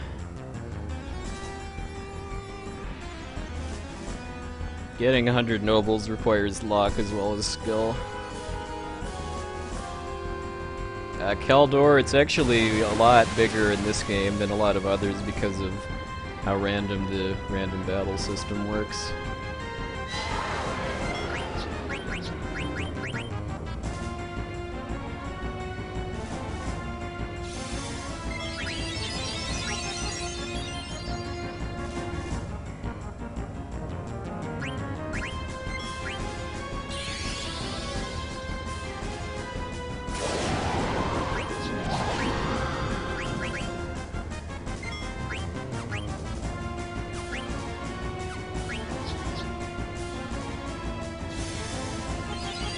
Yeah, it's Gizmluke's New Year's hat.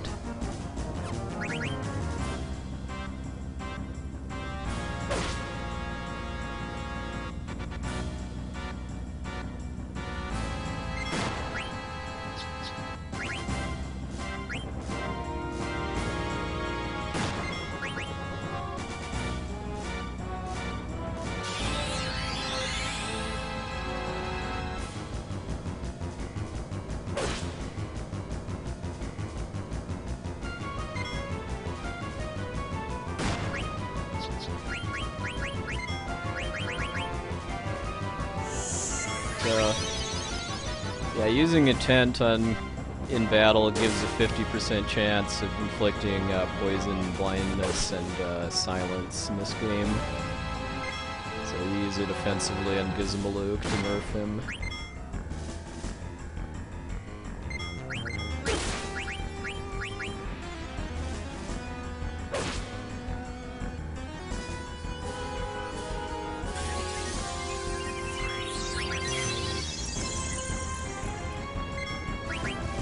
Yeah, unfortunately, he still has a really good chance of hitting you even with darkness. Yay! Nice. This, like I said, this was going to probably be the biggest green split in the whole run because of how horrible this went last time. I mean, like I keep saying, I'm just amazed that I even managed to win at all.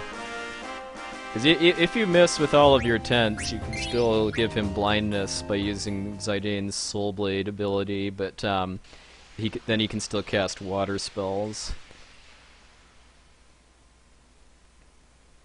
Oh, I take bathroom breaks when during unskippable FMVs.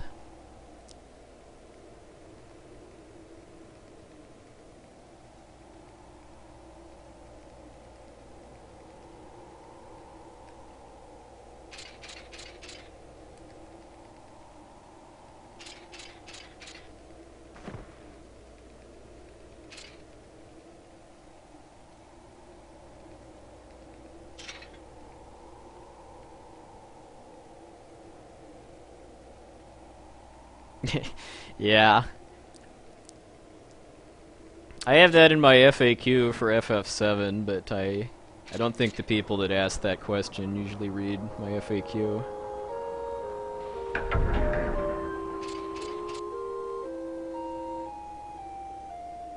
An FF9 speedrun is really about, comes down to abilities and equipment for the most part, because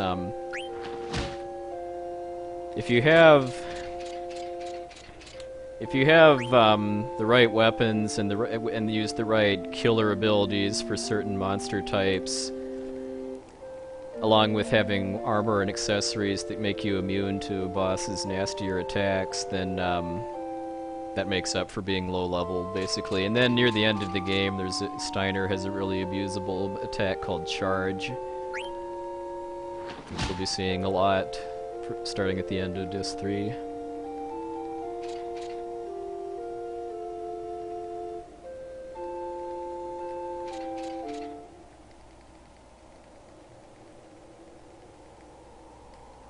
What Charge does is actually in my FAQ. It basically gives you a bunch of free attacks if characters are in critical HP status.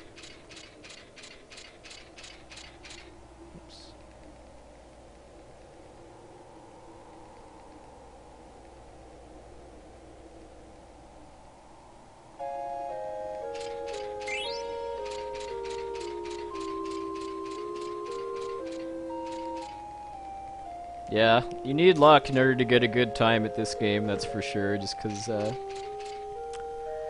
this is one of the most RNG heavy speedruns I've ever done.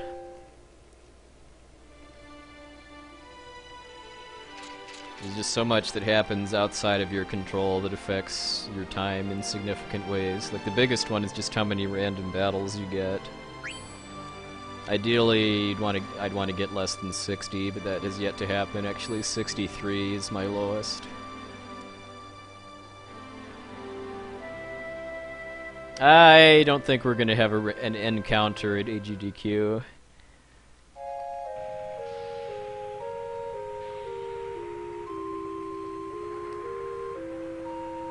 Well, I mean, think about it. I mean, this game is normally supposed to take like 30 to 40 hours to beat, and beating it in 9 to 9.5 or so is significantly faster than normal. I mean, this is RPG speedrun is quite kind of quite a different experience from a console platformer or something, just because the pacing is a lot different.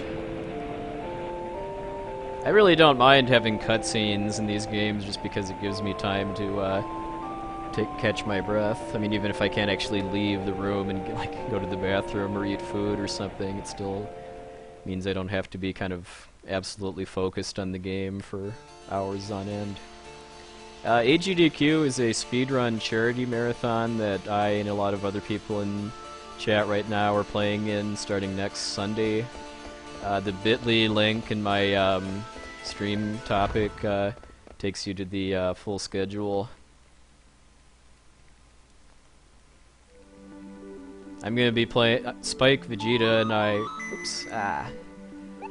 I are doing FF9 is basically kind of a relay run where we're each doing about half of the game. So where am I going? Jeez. For some reason I was thinking I was going towards okay, where am I going anyway? Spacing out so much.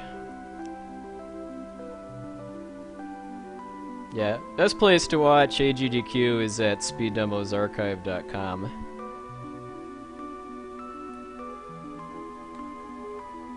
Jeez, that was embarrassing.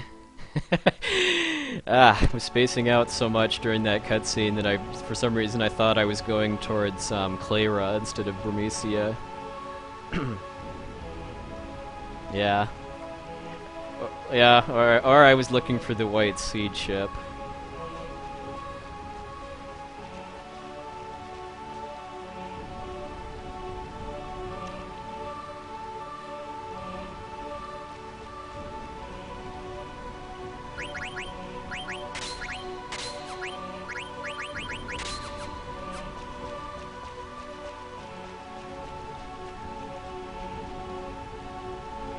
The reason I'm switching back and forth between my daggers and the ogres, just for, because I need to have a dagger equipped at this point, or a mage masher to,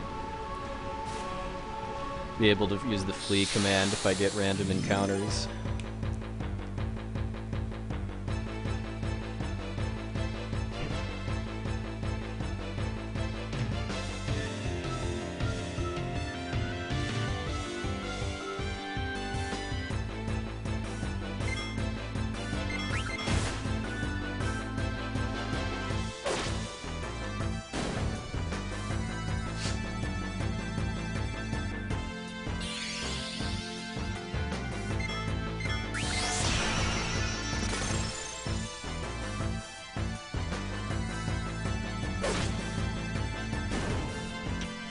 Alright, later Chaos Smurf, thanks for stopping by.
I'm just prepping for Beatrix, basically putting everyone in the back row so they'll take less damage from her attacks, and also just from random battles in Burmecia.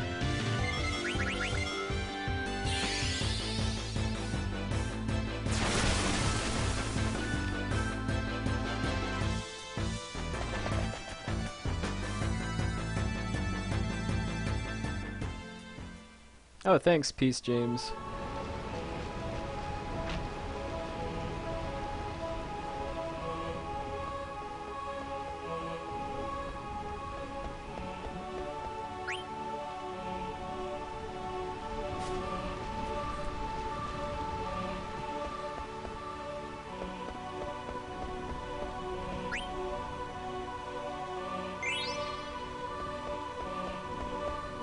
Hey.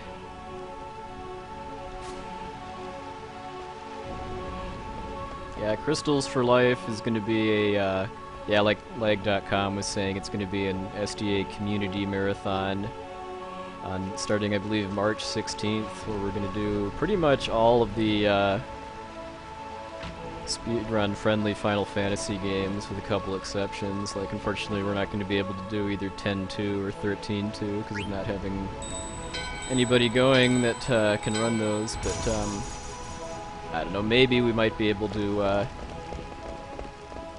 fit those in from a bonus stream.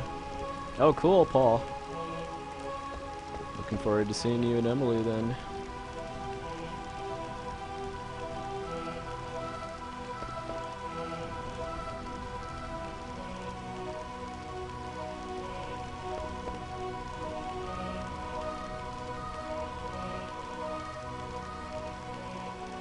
Yeah, that's. I mean, I still need to talk to Poxnor, but that's. Yeah, I mean, I guess it would probably be. It wouldn't be a horrible idea, I'd think, to have 10-2 and or 13-2 streamed remotely during the bonus stream.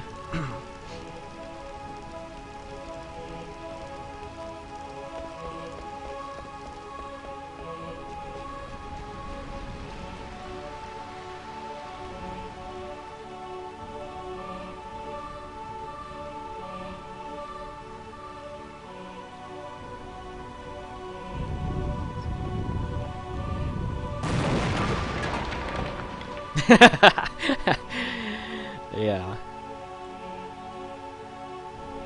337-316-285, yo.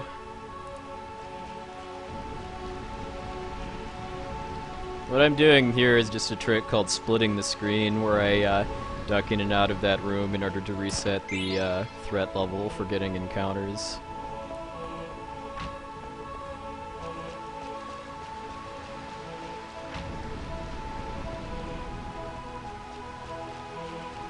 Alright, that was actually a really good Vermesia.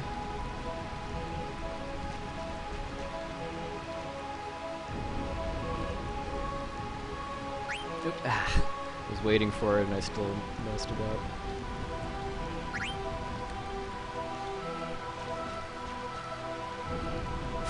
I do buy items from Stiltskin in a couple places. Yeah, the crazy thing too is that 4 of those encounters were before Sea Lion too, 3 in the Evil Forest, and then I had to force one in the Ice Cavern because I didn't get enough plant spiders for level 4.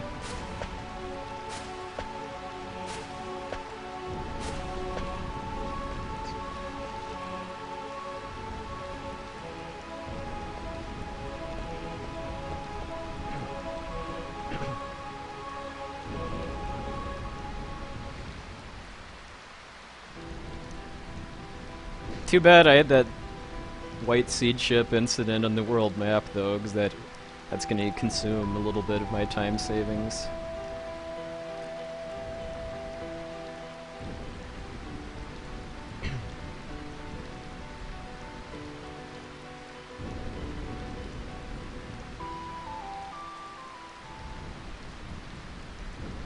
In the Ice Cavern, you can force an encounter by running into a mist plume. I mean, I was hoping to get a regular encounter, because if you run into the mist plume, you've got a better chance of getting worse monsters than a regular encounter. But because I didn't get one, I had to force one. AGDQ is Awesome Games Done Quick, which is a charity speedrun marathon that I'm playing this game for. Starts next Sunday. There's a bit.ly link in my stream topic that takes you to the full schedule. Otherwise, yeah, the link that leg.com just posted is all the info too. So Yeah, we're gonna raise money for cancer prevention research, and like when I'm playing this game, you'll be able to donate to get to choose how the characters are named, along with getting in for winning prizes. Like the grand prize for the marathon is a real gun blade. Just made to look just like the revolver from FF8.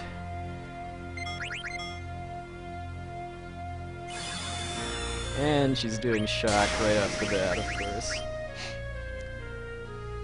Hey, hey!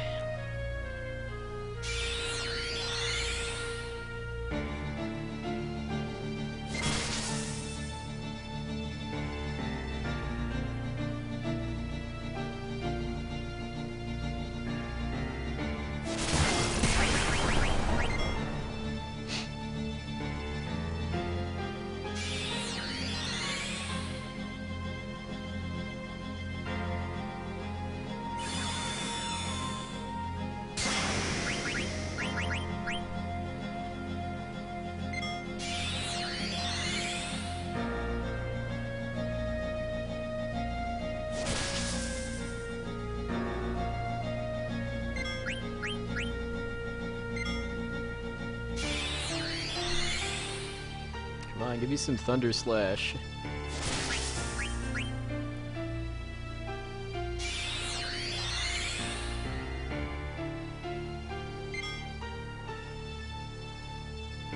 There we go. Yeah, Freya has the coral ring, so she absorbs lightning damage now.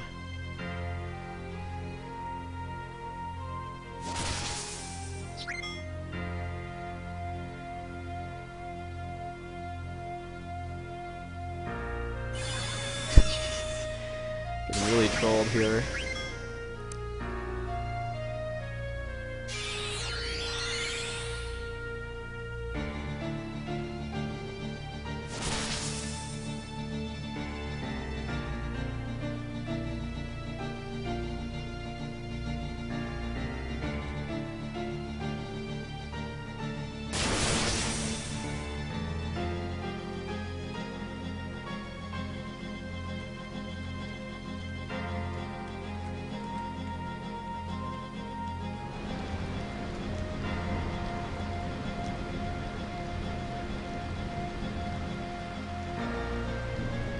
Yeah, ooh, wow, this is gonna be a really nice disc 1 split.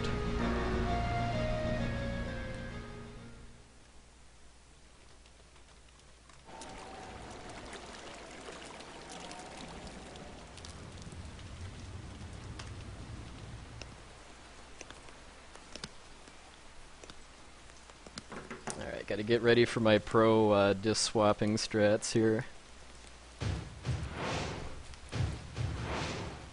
Hey, fancy lord.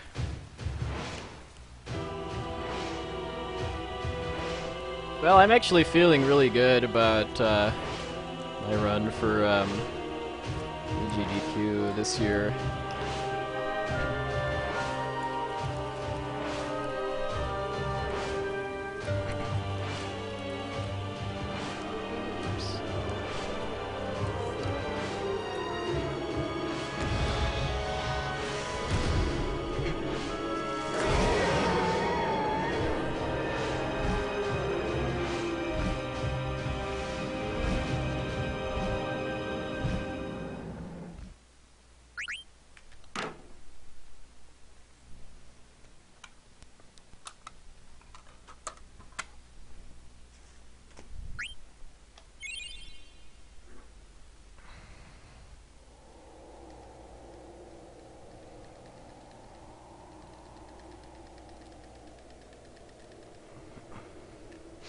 Yeah, that's all encounter luck though, because that was a pretty bad Beatrix fight. I mean, I don't have a reliable means of depleting her HP in single segment,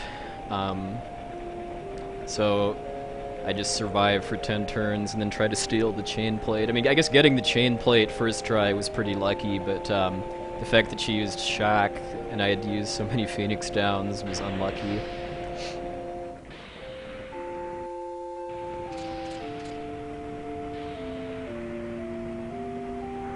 Oh god, that'll be the day if if we actually get to the point where you have to rely on Limit Glove to have a shot at beating the world record at this game.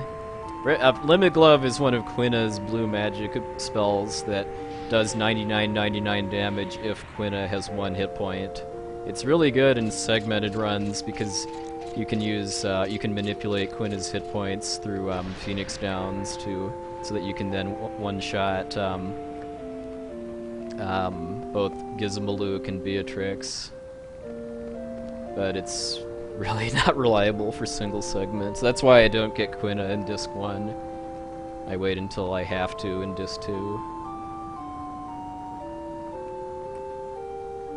Yeah, or well, is that what, did Essentia use Lucky 7s anywhere in her run? It's been so long since I've watched it that I don't really remember. I know the TAS uses a lot of Lucky 7s.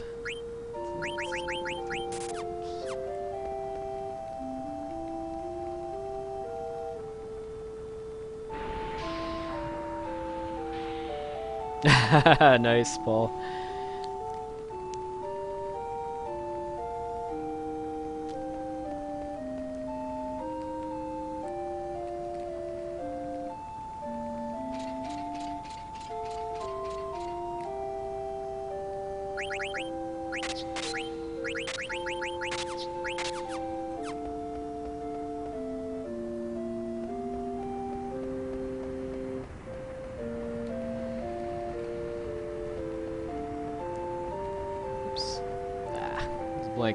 Thinking about the first time you get into one of these cars where you have to talk to the guy to get in instead of just walking in the door. That was a much better guy to talk to by accident than the other guy, though.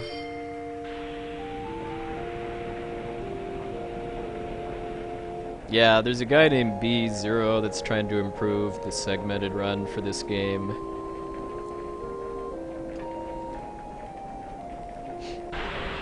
It's pretty much just more about more crazy luck manipulation than anything else. I mean, I suppose like the doing the whatchamacallit, the Grand Cross skip would be a definite time savings just from a different strat, but I reset 3 times, I think it was, for Mage Masher luck, but other than that, no. I'm not resetting after this point either. I learned my lesson on Sunday that resetting more than like an hour or so in means I'll be way too fried by the time I actually get to like Pandemonium to really be on my A game.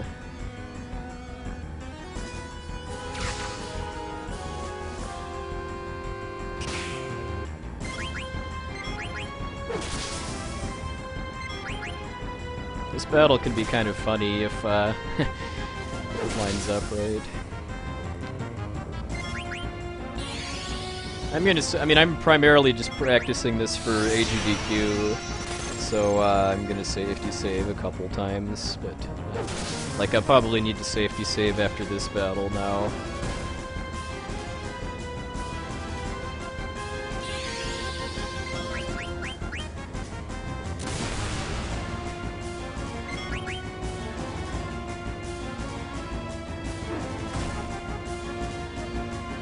Because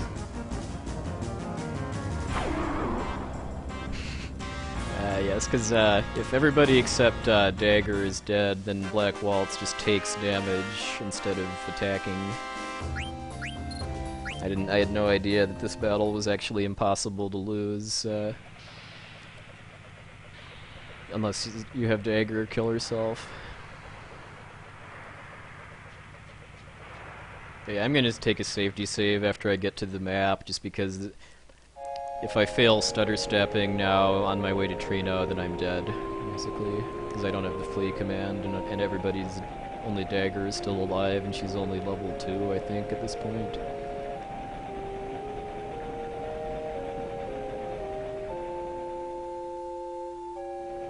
Yeah, it took B0, I think, over 2,500 attempts to get through the ice cavern. Because of, because the way he saved time over Essentia's run was by doing it all in one segment instead of going to the save point inside the cavern.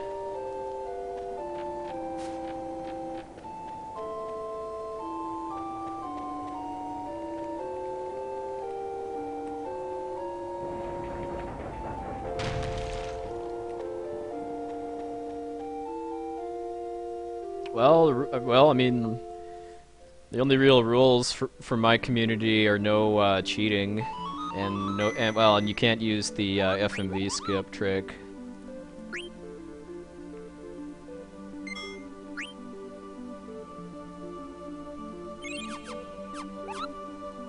Other than that, you can do pretty much whatever you want to save time.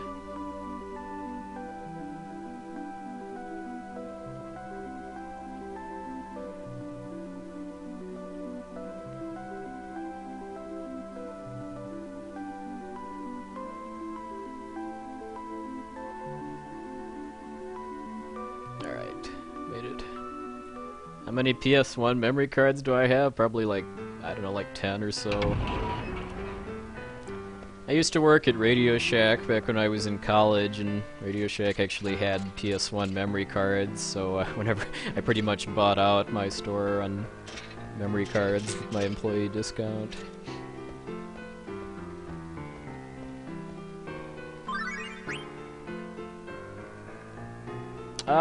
Fancy Lord, I'd say yes and no. I mean, the nice thing about this game is that it's there aren't any really difficult tricks to do. Like FF6 is a really difficult run to do because of having to do slots manipulation. But this is pretty much all about memorizing menus and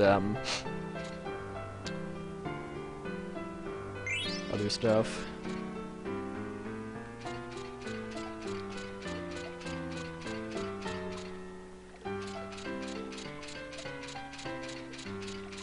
Shuttle. Always shudder when I walk past the card stadium, knowing what's in store for me.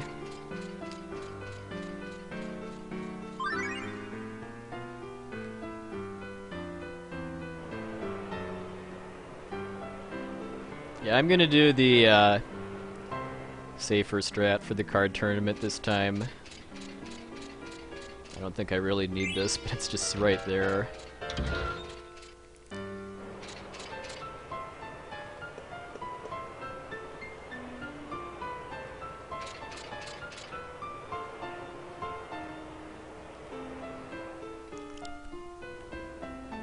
Well, luck manipulation means saving and resetting until the game does what you want it to, really.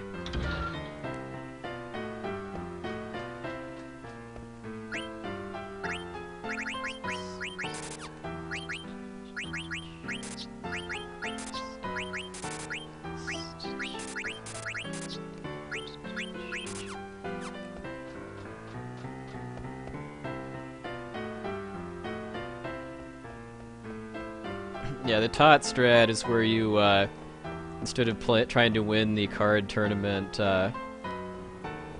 with the cards that you got as monster drops, Ninja NPC too much, you throw them all away and then talk to Dr. Todd, and then he gives you 5 new cards, and you basically do that a couple times until you get good enough cards to win. Because the cards that Todd gives you are much better than the ones you get as item drops, as far as their stats.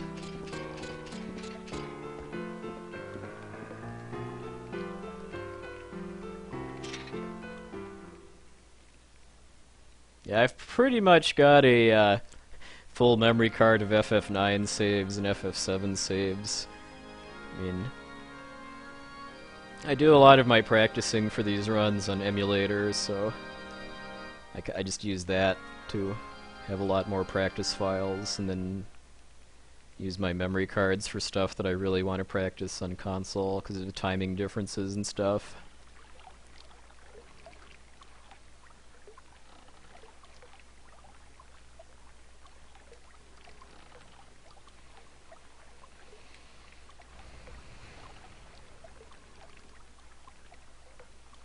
Yeah, I speedrun FF7 too. I've technically got the world record at the English version of FF7, although it's not I don't think it's that great of a run, given that I had 3 deaths and 2 resets due to bad stuff happening.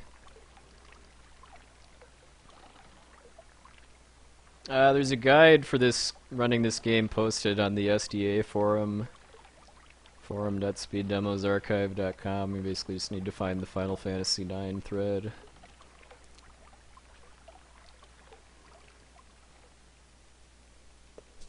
Yeah, that no one. Yeah, that no one. Yeah, I posted my video of that no encounter Final Descent on my Nico Videos account, and I got a couple of comments that don't translate very well through Google Translate, so I don't know if that's people just saying screw you or go away you stupid American or what.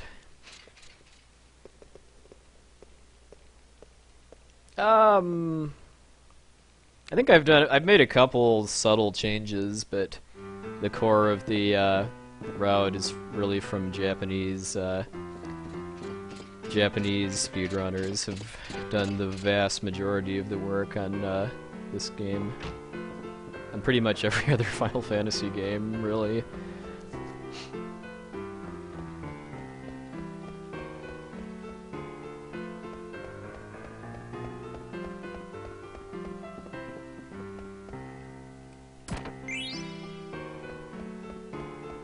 Yeah, I had really good encounter luck in the second half of Disc 1.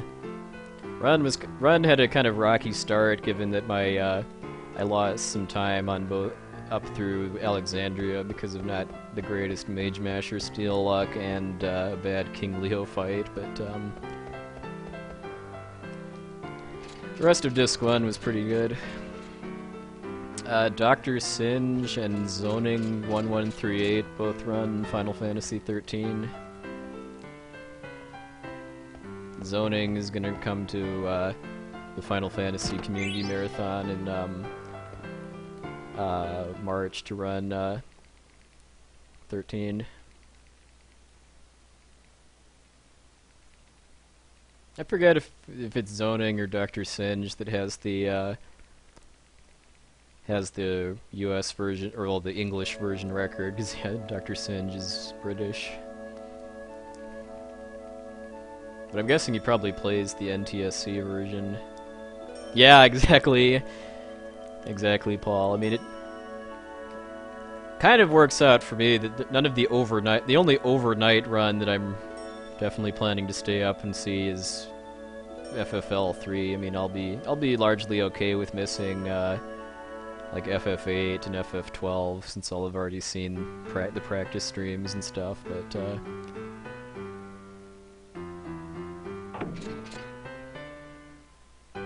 yeah, I wouldn't really count on getting no encounter Fossil Rue again, but hey, that would be nice. I got no encounter Fossil Rue in my run last Sunday. Oh yeah, I mean, I'll gladly sing Melodies of Life for donations when I do this at Crystals for Life.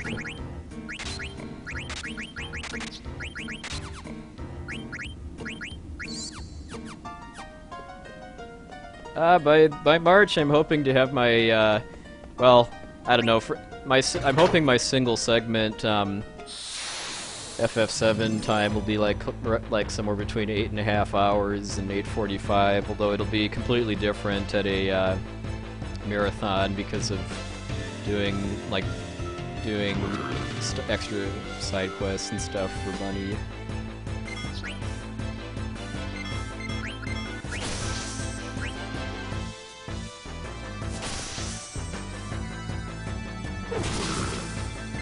Oh, okay. I forgot. I couldn't remember if it was the flying bugs or these that Bug Killer doesn't work on.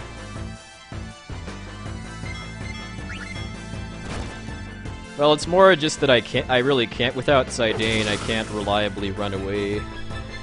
Plus, killing some of these things makes the next couple battles a little easier. Yeah, 13-2 is not on the schedule because no one volunteered to run it.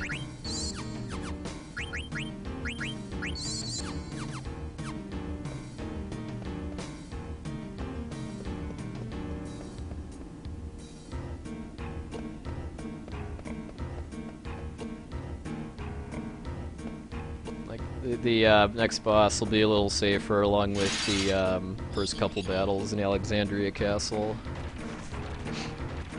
from killing those bugs.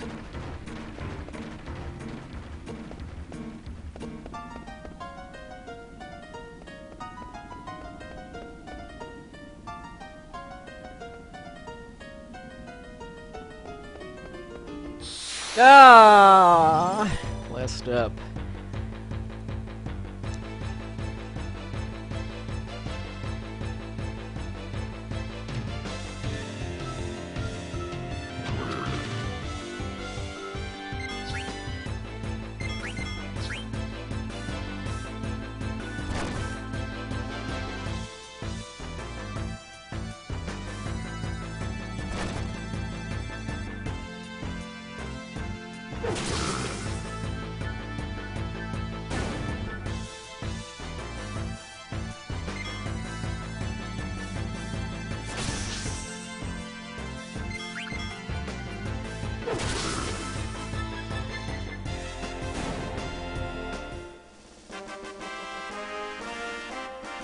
Yeah, FF9 is split up into 2 parts, basically on Friday and Saturday.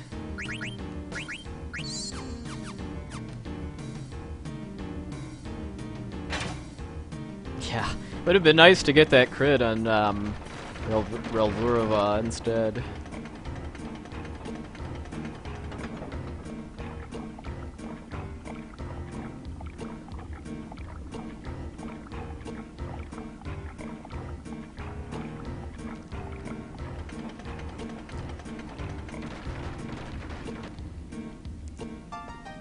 Yeah, I'll definitely lose some time on this split now because of getting 2 encounters here. I think I got 1 in my PB. It's faster to not get an encounter here, but if you do, you use it to your advantage to get some extra levels.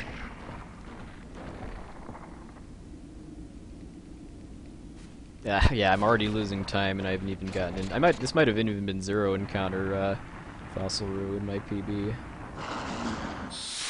What did I do last night? Practice this game for the most part, and watch streams. I didn't have any New Year's Eve parties this year.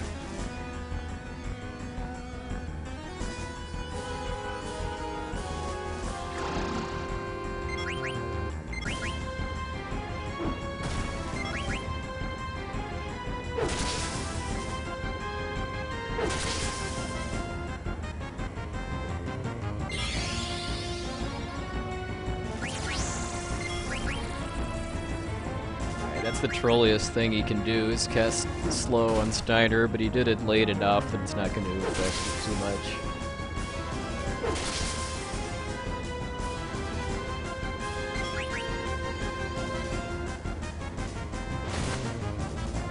Yeah, there was a sequel called Revenant Wings for the DS. I have a copy of it, but I haven't played it yet. Alright, that should be it.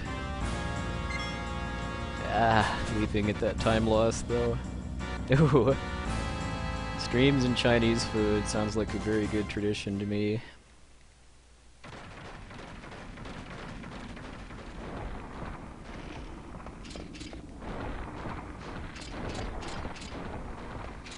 Much more fun than doing things you regret the next day, if you ask me.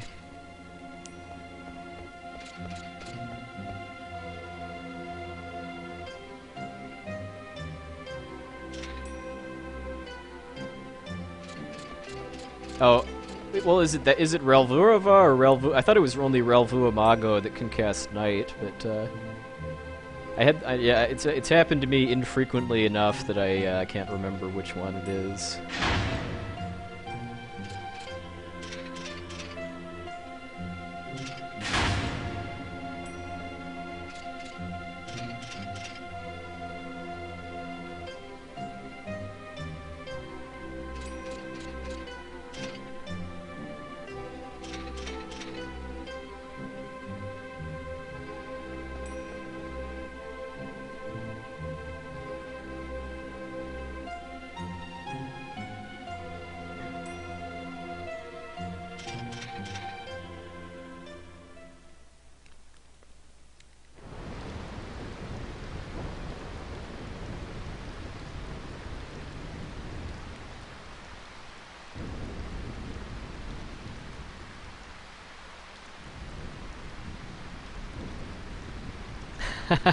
Yes.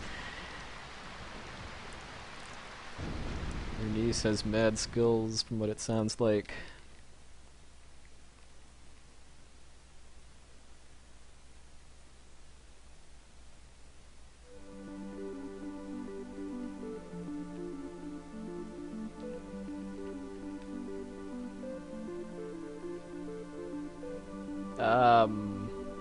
No. I don't know what Lovecraft is, so I'm not fighting it.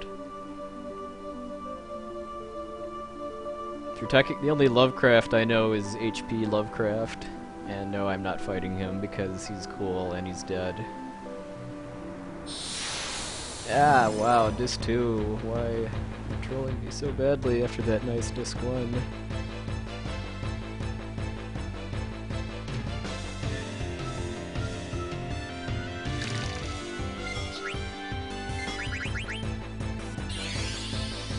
Relvurova only, okay. Yeah, no, I'm not fighting Tentarian, which is the optional boss of Alexandria Castle.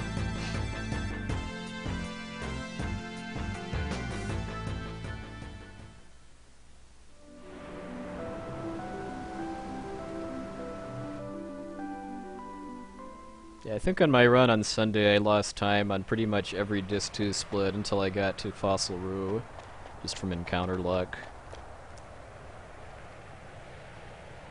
If you beat the book, you get experience, AP, and running shoes. Yeah, I think stutter stepping doesn't work very well in the in deserts along with forests. I'm assuming they've just got a higher threat level. Zidane tranced and died. Wow. Well, I haven't gotten I never got a second Disc 1 trance, so maybe I'll get it on Antlion. Or maybe I'll break my record from before, where the latest I got Zidane's second trance was during one of the Bandersnatch battles in Alexandria Castle.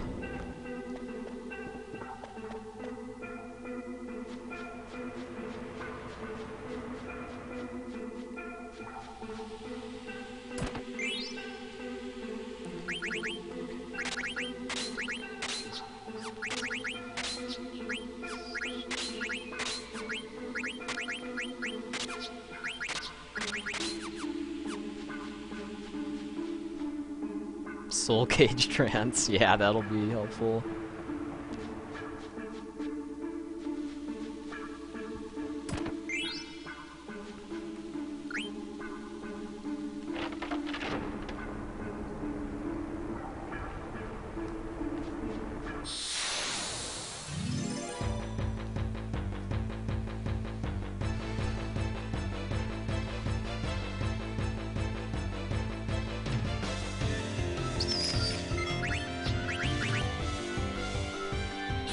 Hey, Blazed. Happy New Year's.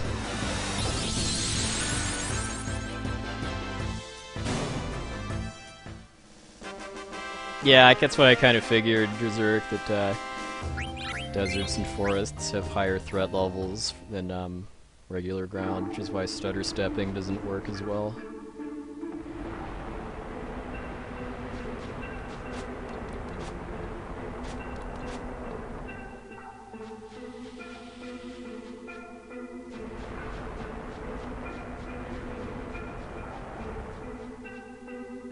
Oops. It's on the next screen already.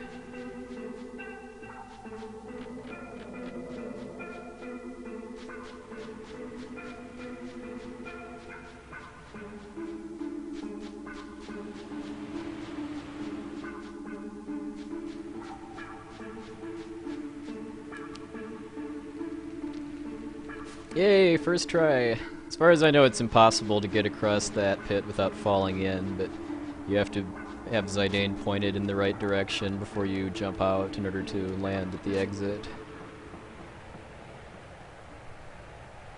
Alright, tour skip time. Time to get serious.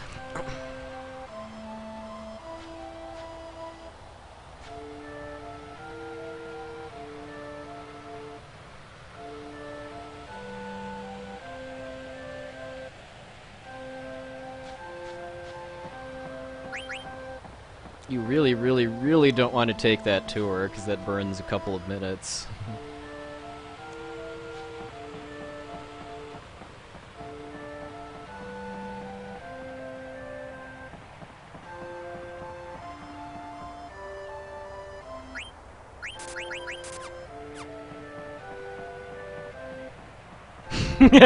Yeah. Well, there will be a unofficial donation incentive for me to get the tower, just because that that doesn't really mean anything to non-Final Fantasy IX speedrunners. Oops. So advertising it won't really make any sense, but it'll be up for Crystal, Drazurk, and Karakarn, I guess, to duke it out over whether I get the tower or not.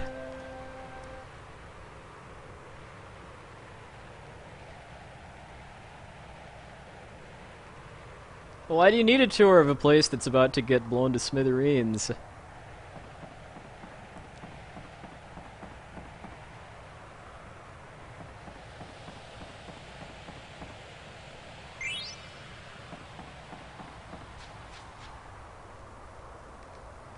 Alright, so I might gain some time here unless Antlion is a jerk because of getting one encounter player's trunk.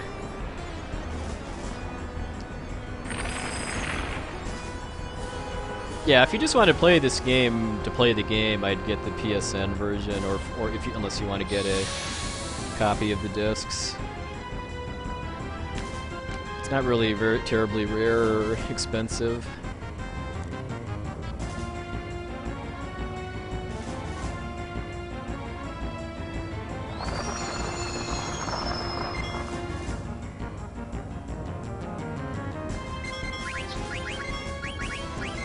Oh wow, I still got Blizzara off before Antlion.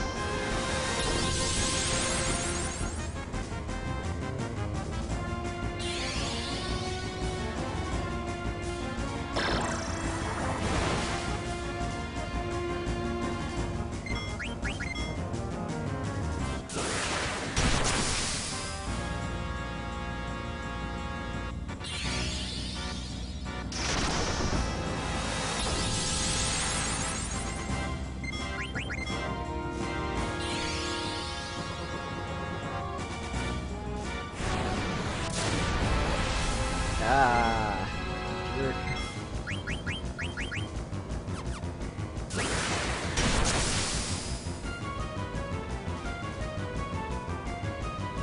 Okay, Sandstorm, please.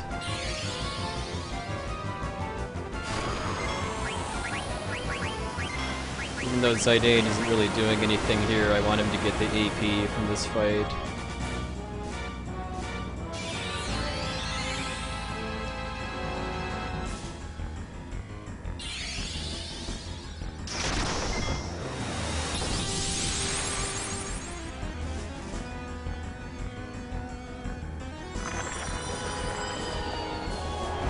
What am I supposed to be looking at in the chat?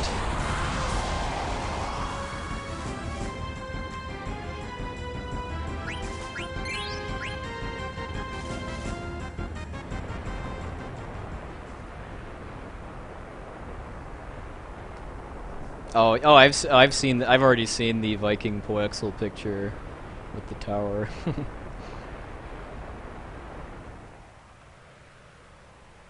Yeah, the tower is basically the best weapon you can get for Zidane in the speedrun route, although it's not, I mean, it's... You don't need it to beat the game. I mean, you can say, you get, basically if you get the tower, you're trading a risk of getting an extra random encounter for being able to save a bit of time on 2 fights and a little safety on the final boss, but that's it.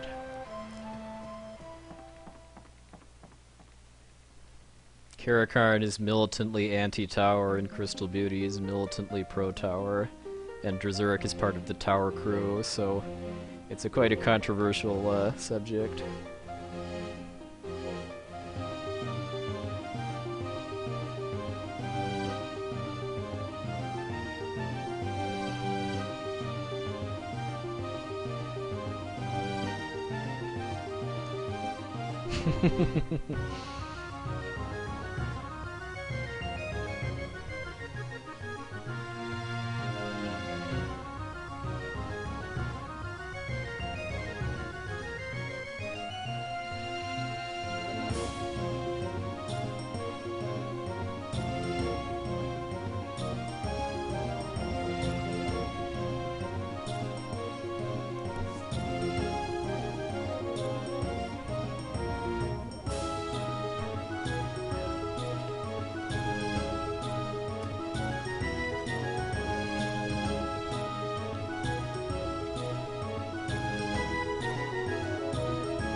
Yes.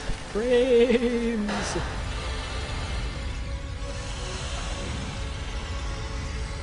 Do the Eternal Harvest dance? Well, I don't know, there isn't really space in my streaming room for me to dance, and we might be persuaded to do it at AGDQ, which anyone that doesn't know is a charity speedrun marathon I'm playing this game for. It starts next, well, the marathon starts next Sunday at 1 p.m. US Eastern Time. Place to go to watch it is speeddemosarchive.com.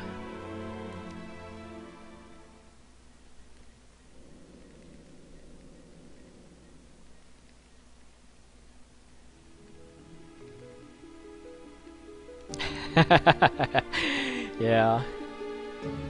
There's quite a bit of really good piano music. Like I have some sheet music for a couple tracks from this, like You're Not Alone. I think I might have the Trino City theme and Beatrix's theme, Loss of Me. Jesters of the Moon would be fun, but it would be quite hard to play though.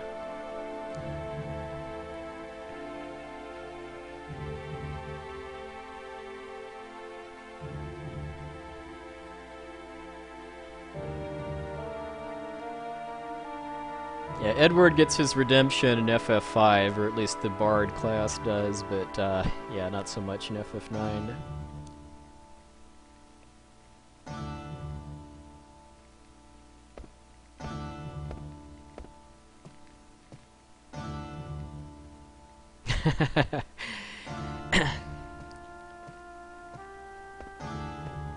Hey, Hyde is how you cheese out Twin Tanya in FF5.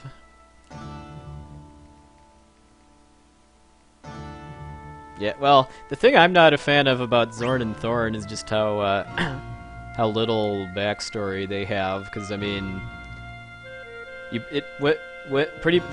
they're pretty much left up to be just basically a monster, one of Kuja's monsters. But it's kind of implied that they've been around longer in Alexandria, longer than Kuja has too. So I don't know if Kuja sent them as spies earlier, or if they're like bygone from FF4, where they were normal people that got turned into monsters because of selling out to evil, or what. Yeah, Spanish flamenco Barts, yes.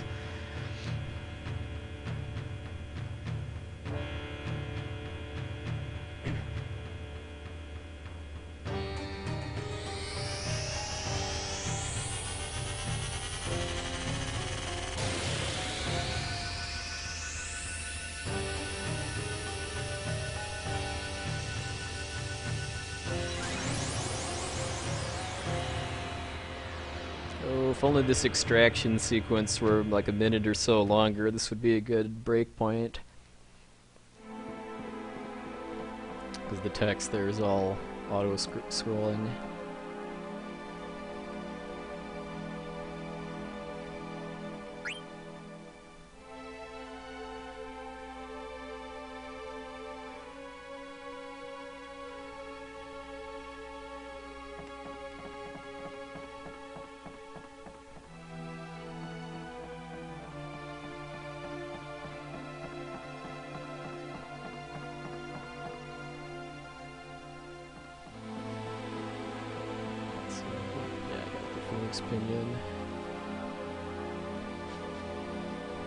Phoenix Pinions are all for selling for money.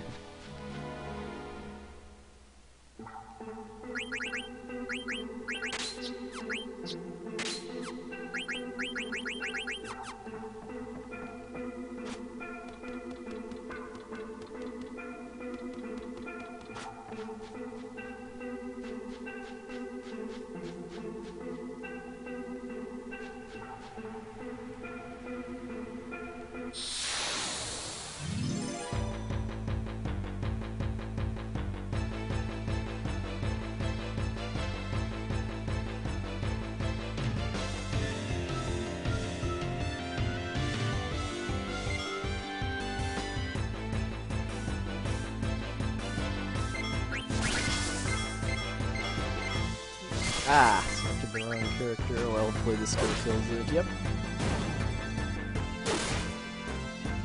Crit. Cute Zerker for the win. Yeah, Cute Zerker is Kara / Krill as a Berserker.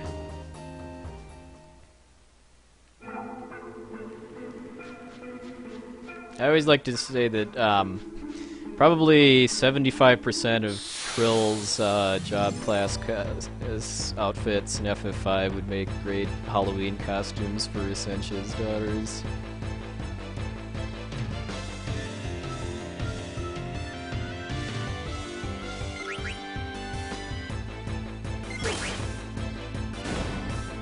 Hey Emily, hi back.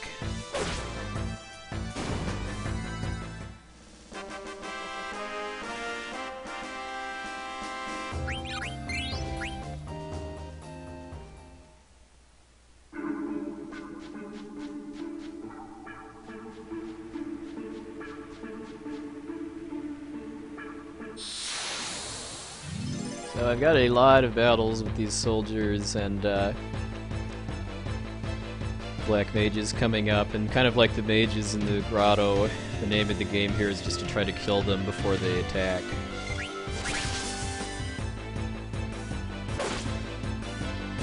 Getting a battle in Clara's trunk is kind of good, because if you don't fight any battles in the trunk, then for the first couple soldiers, Zidane generally isn't strong enough to kill them in one hit, and if you don't kill them in one hit, they run away and you don't get any experience or AP.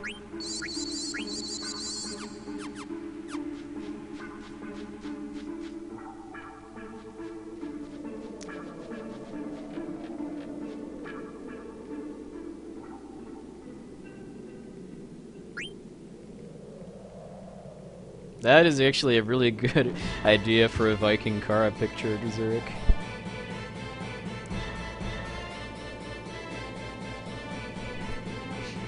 Yeah, I had a really good disc 1 compared to the awful disc 1 I had in my PB, so if I can keep this lead going until I get to disc 3, then I've got a really good shot at a new PB.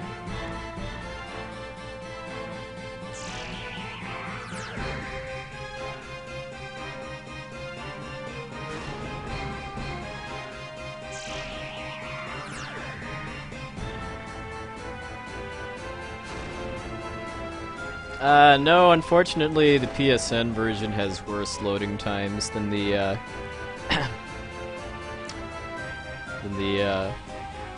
disc version if you play on a PS2. I actually have no idea how I'm doing compared to the world record. I mean, the English world record isn't recorded, so I have no idea on that, and I'm not trying to compete with the Japanese record. I'm using slightly safer strats in a few places.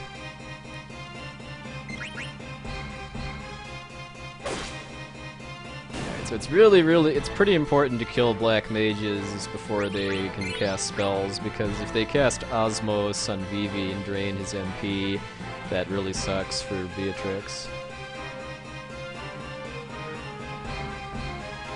Yeah. They've been soft, although not quite too soft to live.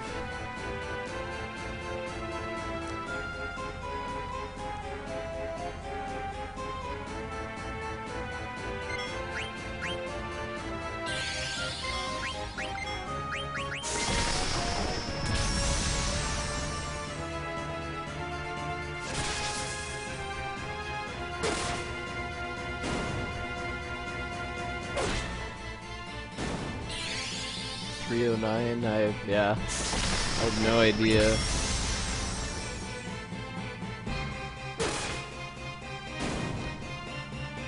What this is shaping up to be, because I don't really have a strong sense of how long this sequence all takes.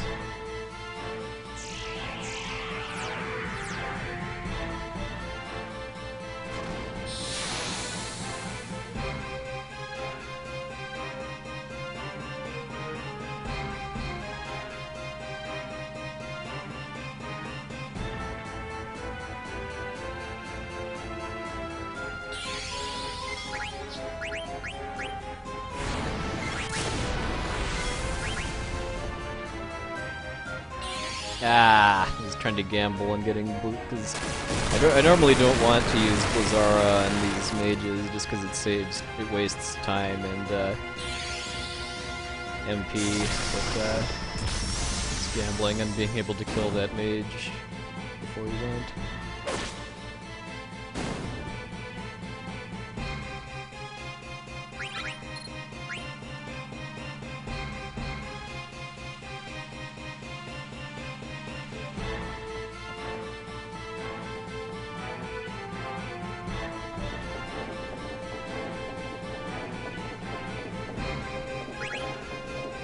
The options I pick here in this part are designed to both give me some useful items at the end and also minimize the number of battles I have to fight here. Because if you pick the wrong option on that first screen, you have to fight an extra battle. And on the third screen, you have to fight a battle, but which option you pick affects what you fight. So I pick the option that gives me soldiers instead of mages.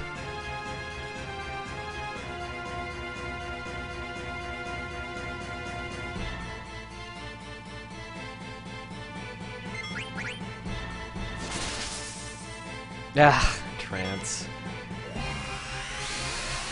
Really, it would have been really nice to get to use that on Beatrix.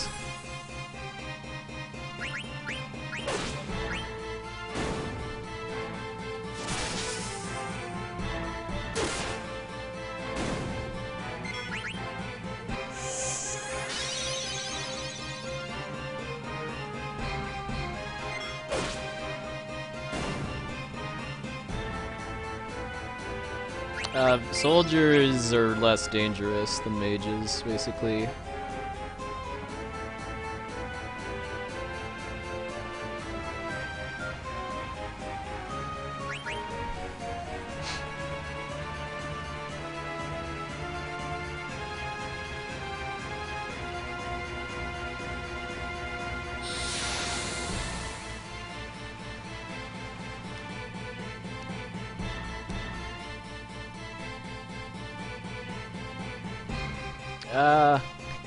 Well, given that this is my last day off of work before I'm leaving for AGDQ, this is definitely going to be it.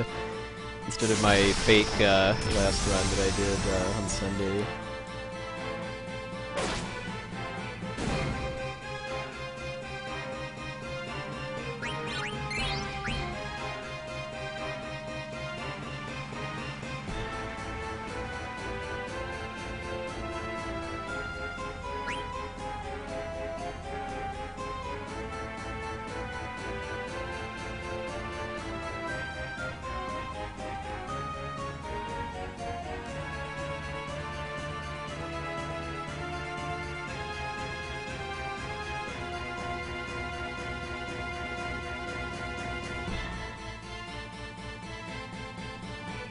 Yeah, I do think I'm going to be able to get below 309, given that we've got some cutscenes before we even get to Beatrix. If I hadn't gotten 2 encounters in Gargan Rue, I might have a shot at that. Yeah, I heard about that, Brosencha, that yeah, when Darkwing Duck was playing Zelda at the Geeks thing in Utah, that it took a long time to get set up and the attendance wasn't really that great. Yeah, originally, the first SDA Marathon was originally going to be at MagFest, but it ended up going to Mike Uyama's house because of internet problems, and then it just way outgrew Mike's basement. So yeah, now we rent a convention center basically.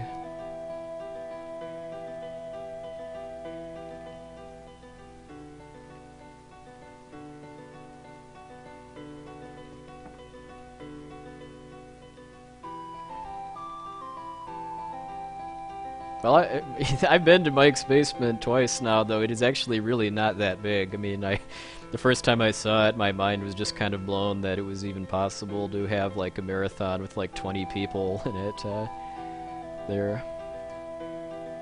I know they kind of controlled who was actually in the basement at the time. Like, a lot of the people that were there but just watching were upstairs watching on the internet.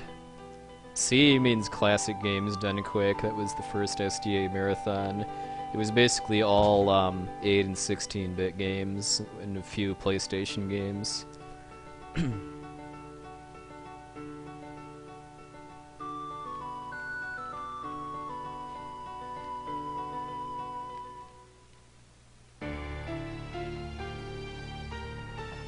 That's the summer marathon that's at Essentia's house. She's got a pretty big house, so it definitely holds us pretty well for who's interested in going to that.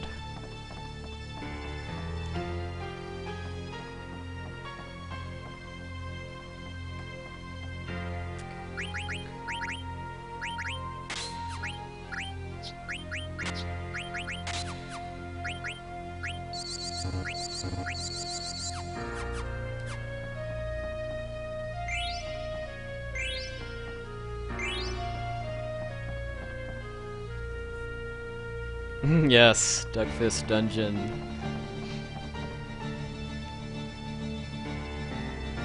Well, she does keep nobodies down there too, along with zombies.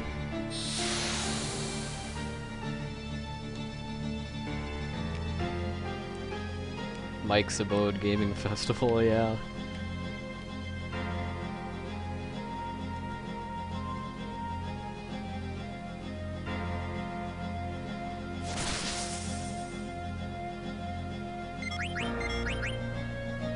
That was kind of a bad start, although she didn't shock anyone right off the bat.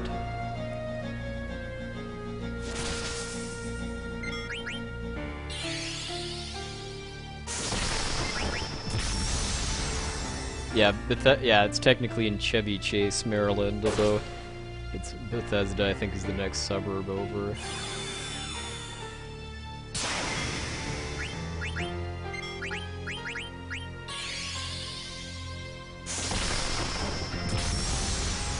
Honestly, I really don't know. I mean, every Final Fantasy game that's speedrun friendly is different as far as what it takes to run it.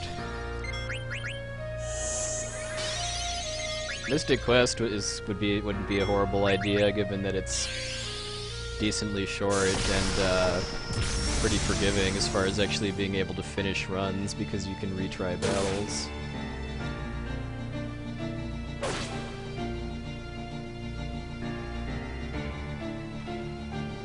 Even split.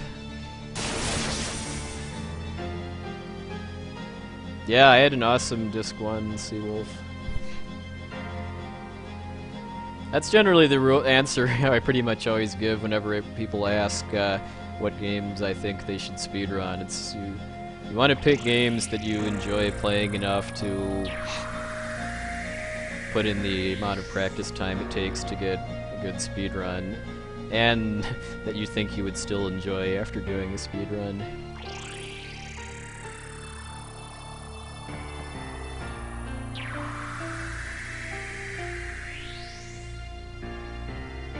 Well, yeah, I have a feeling it'll probably be at the Hilton next year, but I do like the 4-H Center, both just because it's kind of become we've done it twice now, and I just like, I mean, I go to conferences at hotels at work often enough that I just like going somewhere different for AGDQ. Because it kind of feels more like going to camp or something than going to a hotel.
Yeah.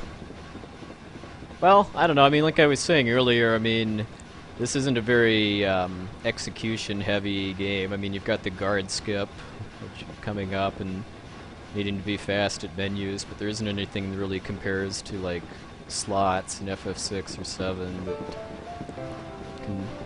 can make you die if you mess up. Yes, this is Beatrix's theme. Yeah, FF8 would be a pretty good choice to start if you like the game, since most of the hard parts of FF8, as I understand it, are in the first like 2 hours. Yes. Sorry, Viking Kara can't quite compete with cute Zerker.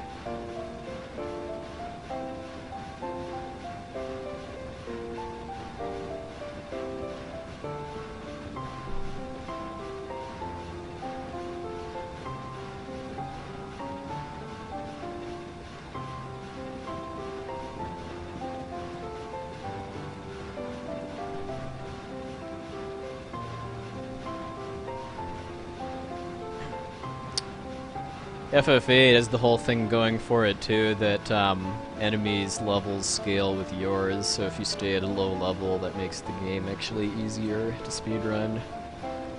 Because you basically play triple triad to get the Quistis card, and then refine that into triples, which if you junction to your strength and stay at a low level, you can kill pretty much anything in one Renzo Kuken or shot limit.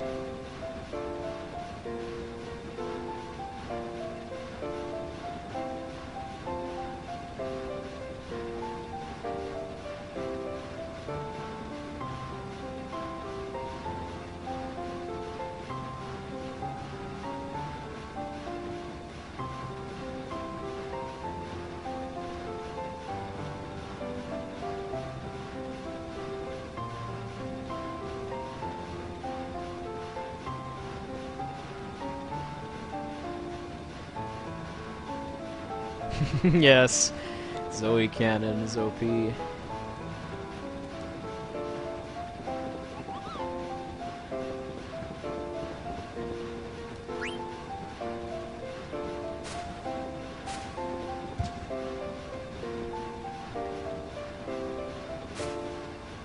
No, I'm not fighting Tentarian. There's no point. It is possible to win in a speedrun, but it's not worth the time.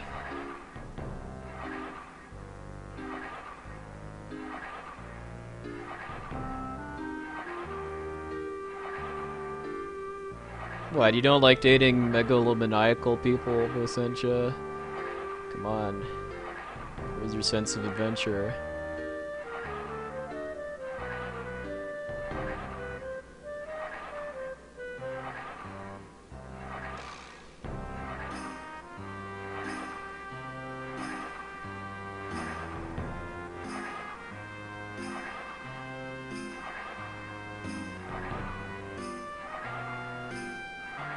Oh, just barely missed it on that pass. Clearly I need to practice this more to really come up with the optimized way to get through this.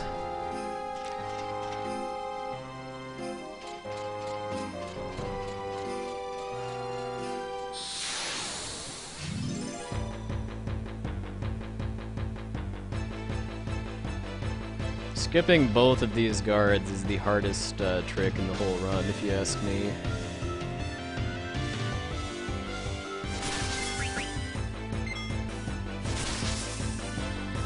If you're playing normally, this is kind of a fun place to level grind, since if you have the blood sword from Stelazio's and give it to Steiner, you can just have him sit there and rubber band down the X button and get tons and tons of experience and cash. Okay. Ah, man. Well, I guess I'm losing time here because It's the first time in a while I've actually failed the second guard skip.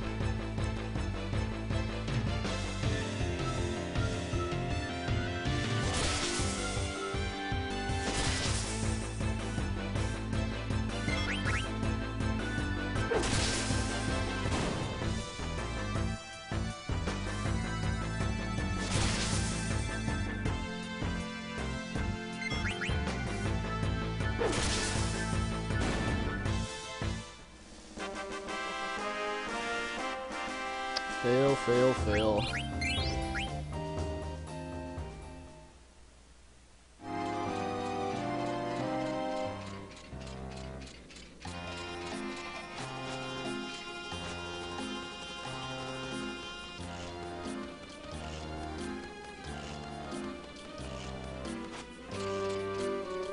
Yeah, I mean, I don't know.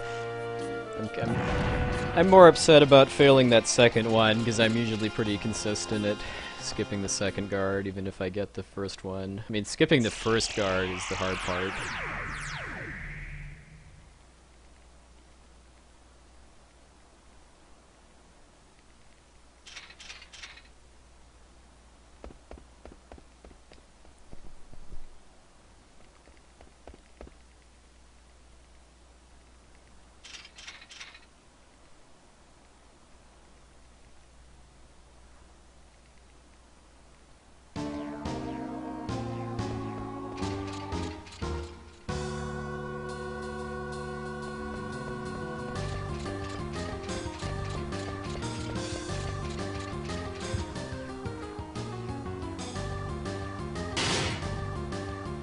Oh no, I've only got 29:40 left to get to the end. Well, I mean, this time limit here is designed around you actually having time to fight Tantarian at this point, if you so desire, so that's why it's so generous.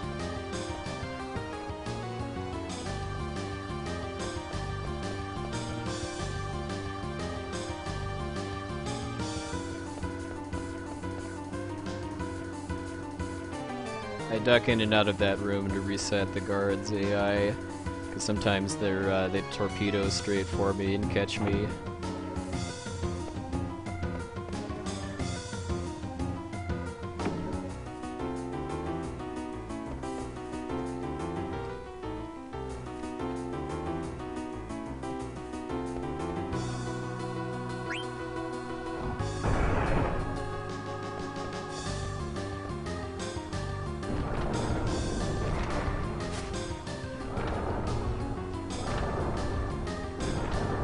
Oh, I know Spike likes to angles around in that room.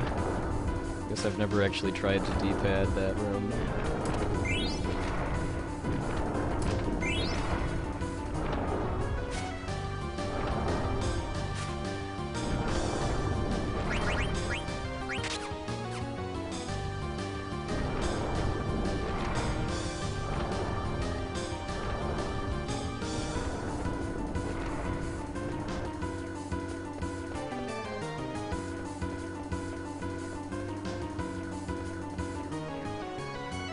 Yeah, the Pluto Knights are not really a whole lot better.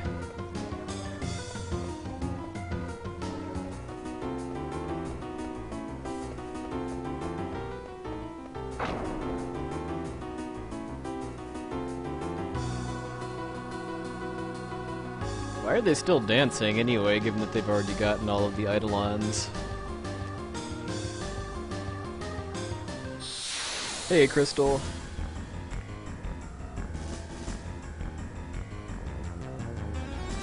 Fortunately, it's about to go down a little bit unless I get really lucky in the castle battles, since I failed both guard skips.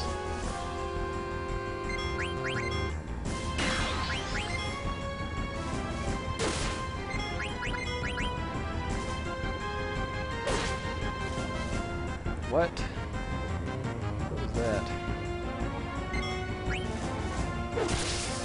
Selecting the wrong one. Nice. Well, might as well finish him off. I don't know what I was thinking there.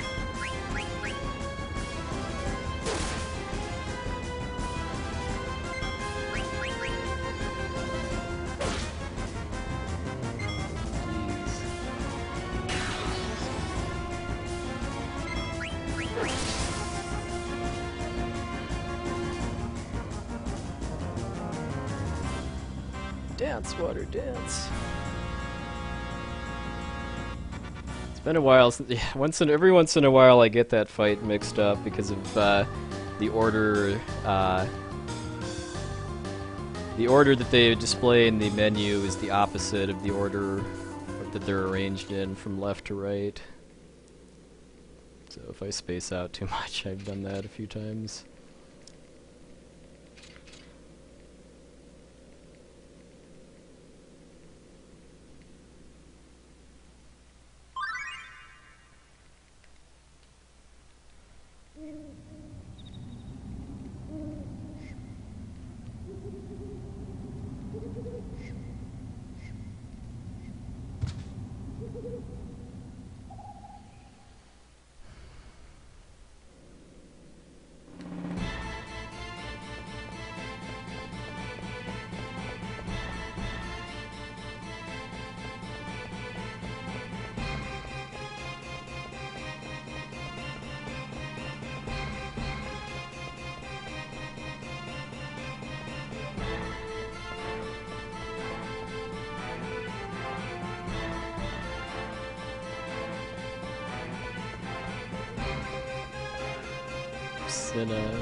Yeah, Senna is actually pretty bad at dying just because his hammer has such a weird, such a wide damage range that he's the only one of the temporary characters you get that can't consistently kill himself. I don't know, LeChucky, I think it's just a, I don't know, just a streaming glitch or something.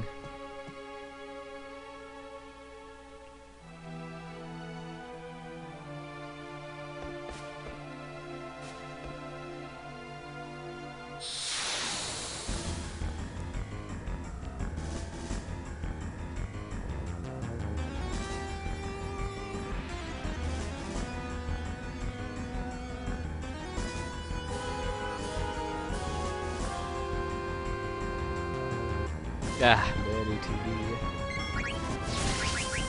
No shock right off the bat, at least.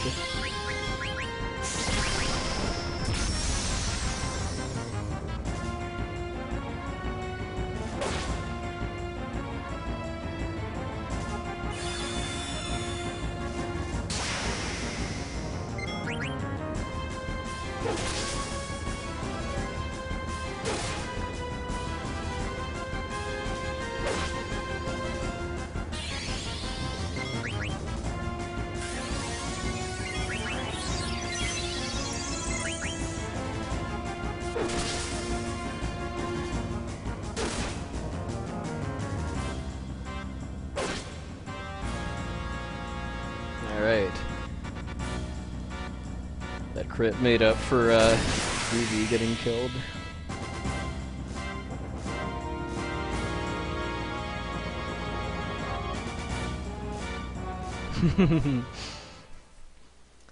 Feeling the heat too much, Berserk?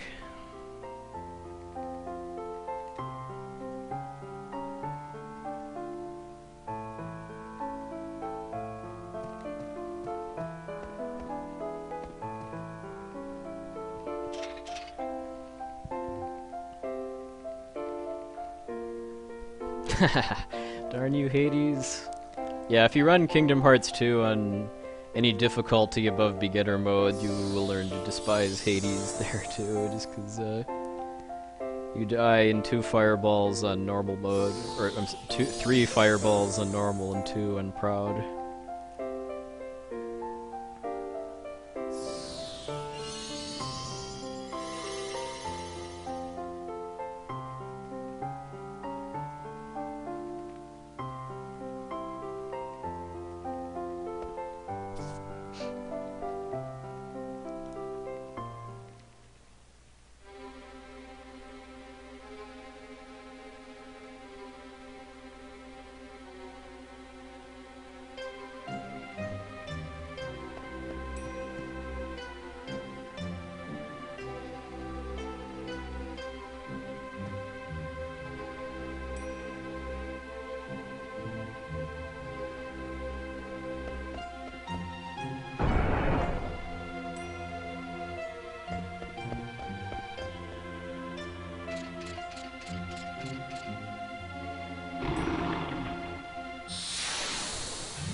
Cheese!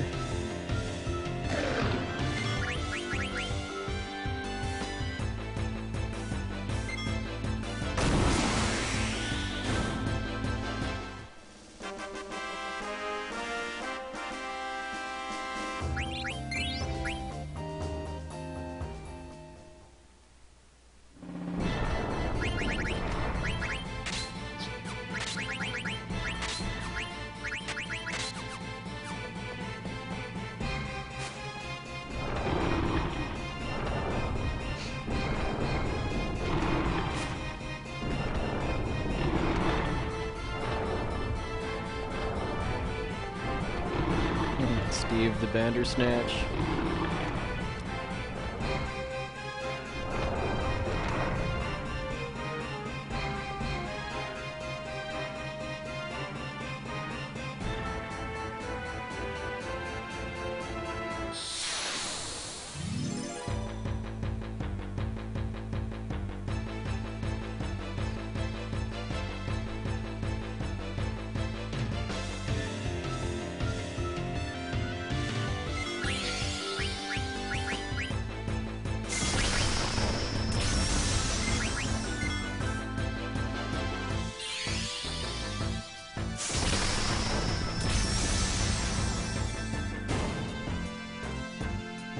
Alright, killed 2 of them before they got to cast spells.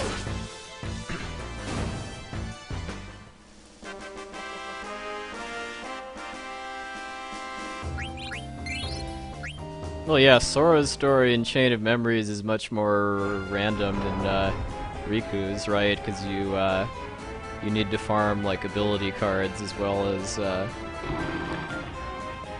map cards, right?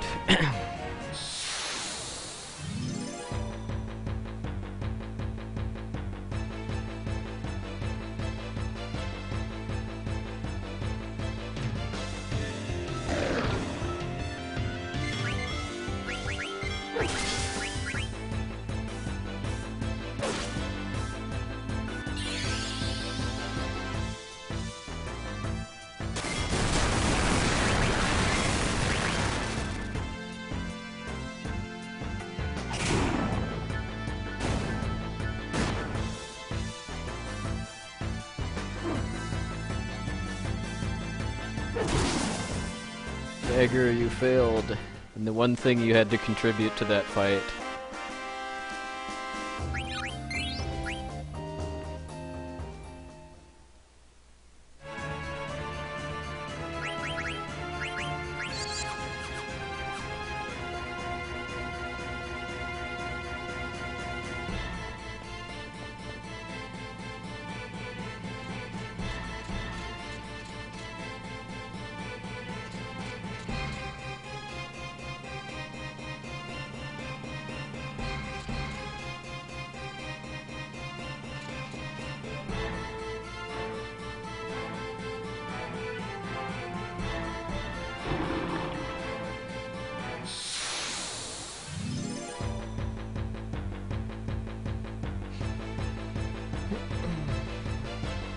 The task for what? FF9 or for Chain of Memories?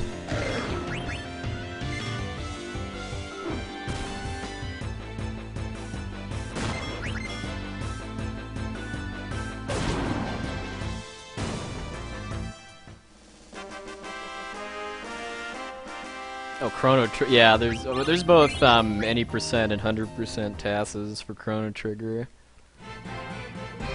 Alright, now we've got the scary fight coming up.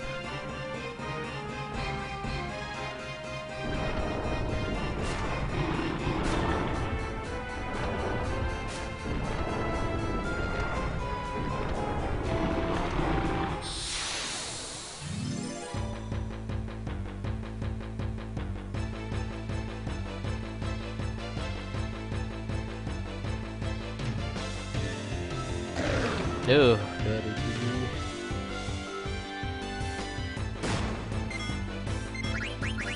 Alright, good. The reason this is scary is because if the Bandersnatches can put Beatrix to sleep, then you might get wiped. It's Freya. It takes 3 hits from Freya to kill one of those, instead of 1 Klim Hazard.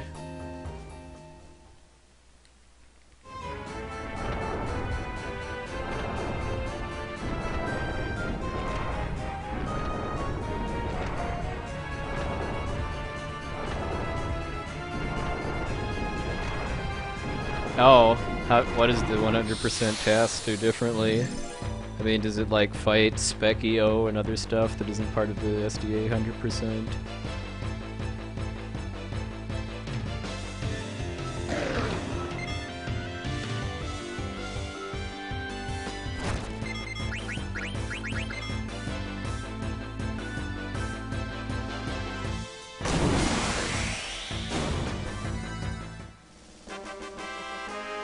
Oh, it does item farming too. That's... yeah.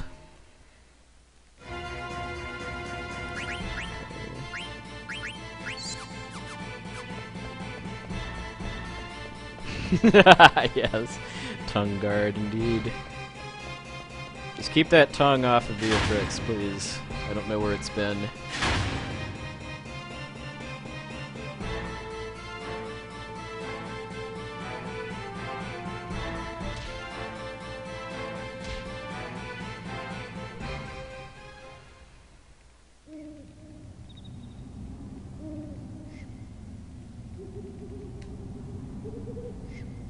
Well, she's a mouse lady, so yeah. Probably doesn't like dogs that much.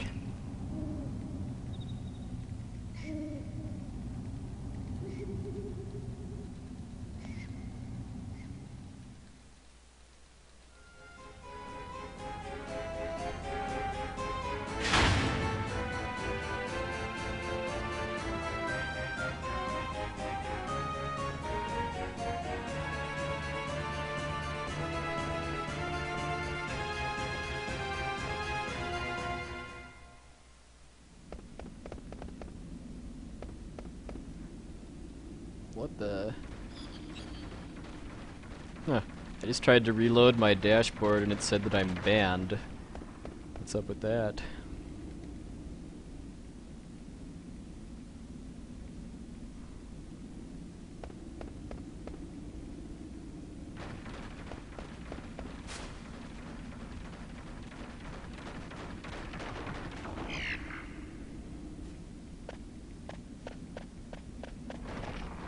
Okay, yeah, I kind of figured it was like some kind of Twitch issue rather than me actually getting banned. Because if I was banned, I'm guessing they would probably cut off my stream too, along with making it so that I couldn't load my dashboard.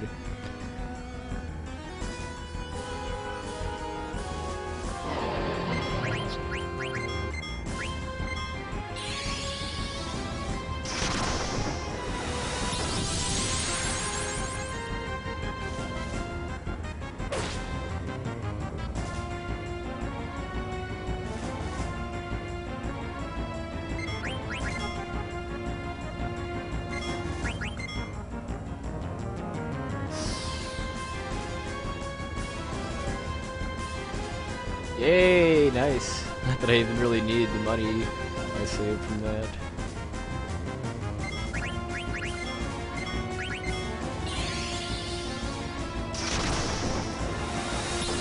Alright. Didn't lose quite as much time as I was afraid of, given that I failed both guard skips and,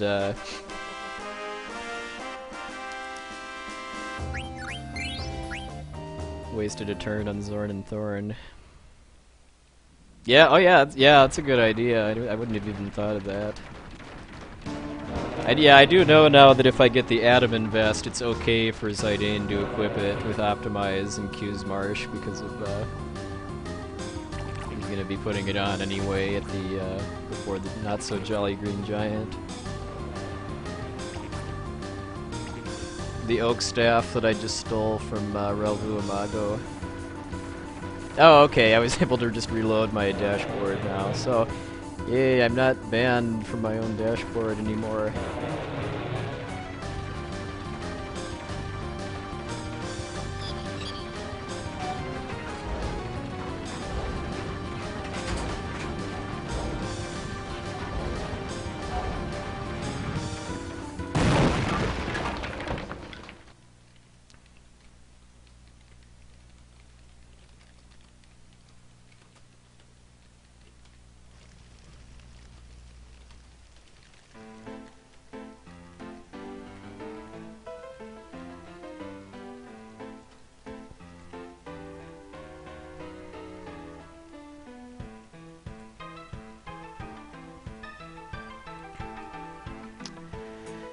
Oh, I would say the two hardest steals in the whole game are getting the mithril sword from Beatrix and Burmecia, and getting the lightning staff from Black Waltz number 3 and at the start of Disc 2.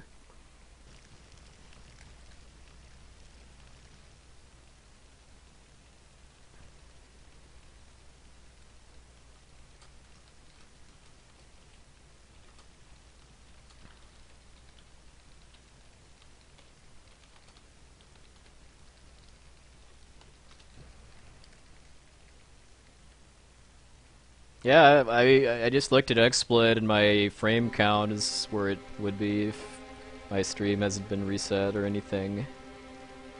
So I tend to have that problem a lot if I stream on weekends, that every, like, I don't know, like every 3 or 4 hours my stream goes offline for a second or two and then comes back.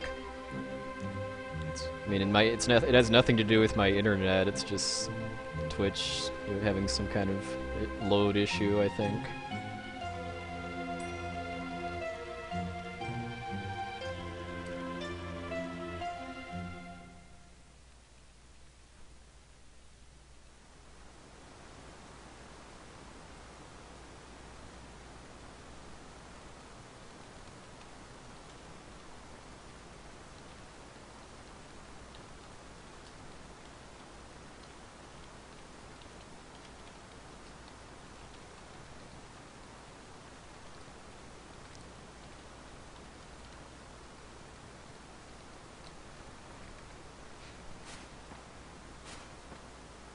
Yes, it's almost time for the Kirby cutscene, which is my last chance for a break for quite a while. Well, till I get to Disc 3 at least.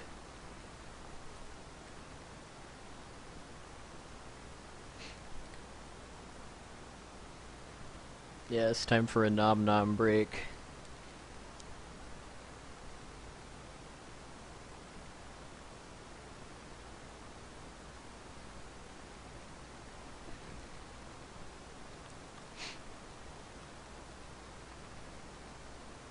Well, he's telling a story of FF2. It's the story of Joseph and Nellie, I think his daughter's name is. I think it's probably the only, yeah, that and Pandemonium being in the game are probably the only real FF2 references.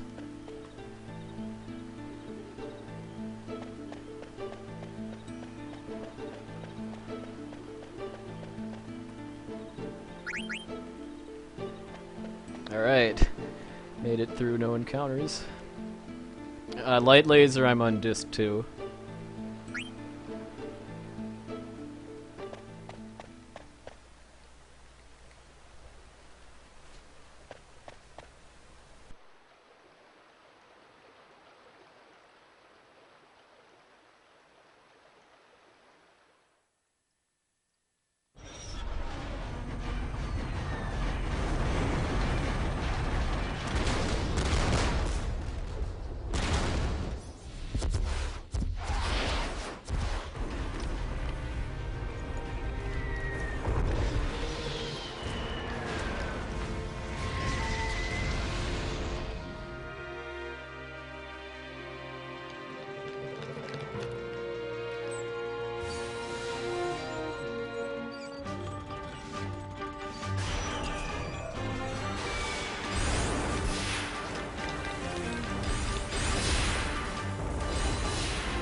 Yeah, I've trained my PS2 well to skip those text boxes automatically.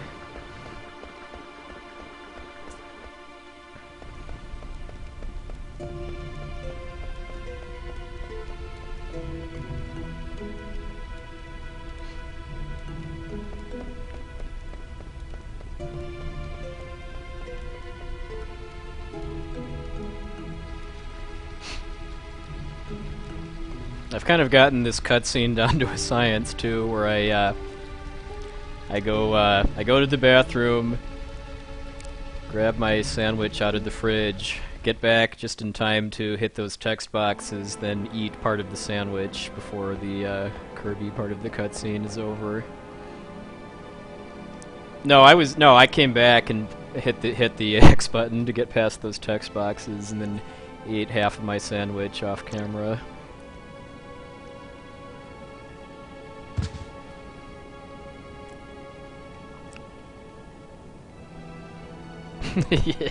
I would not want that power.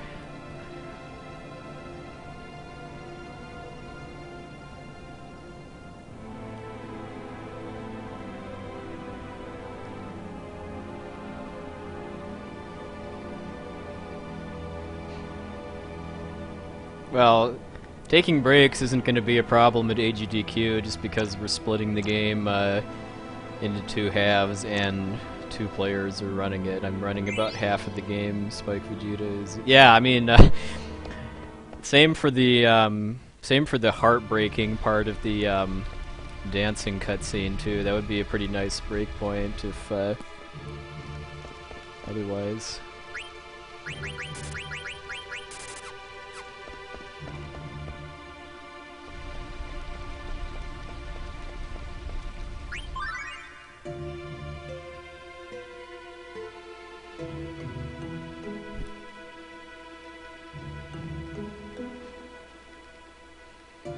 Yes, Kirby was the original Blue Mage, long before there was Final Fantasy.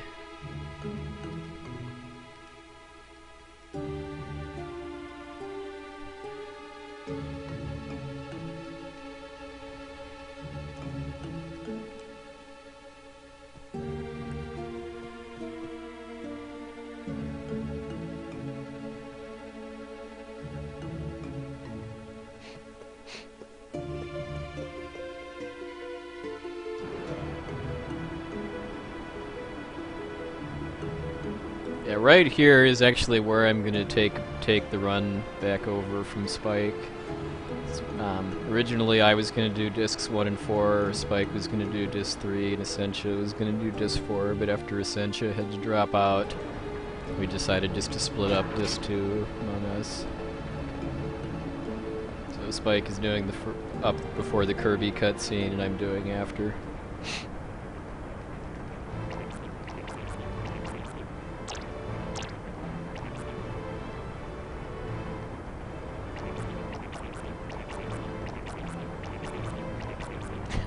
Yeah, you need to beat FF5, Kara.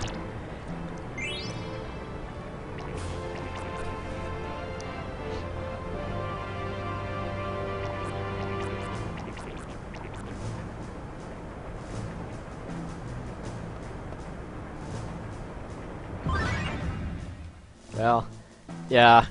I mean, for someone who wants to play FF5 casually, I would really recommend playing either the GBA version or the original version on emulator with translation over the PlayStation version, just because it's so much easier to get into when you don't have the load times.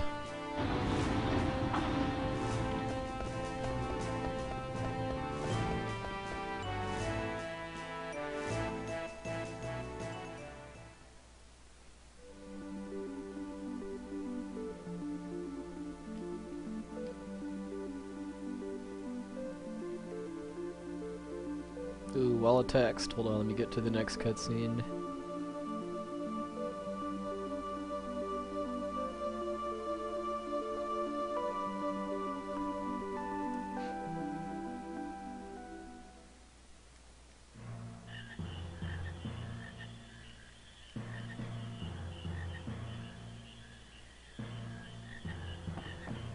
I don't know. How likely I am to replay games generally depends on more so on how long they are than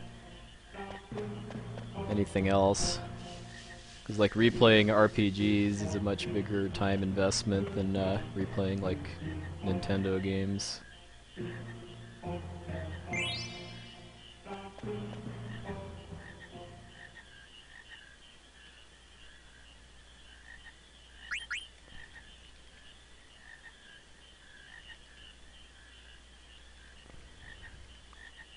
Yeah, if you don't like FF5, then I say there's even less reason to play FF3, just because FF5 pretty much took FF3's system and improved it in a lot of ways. Froggies!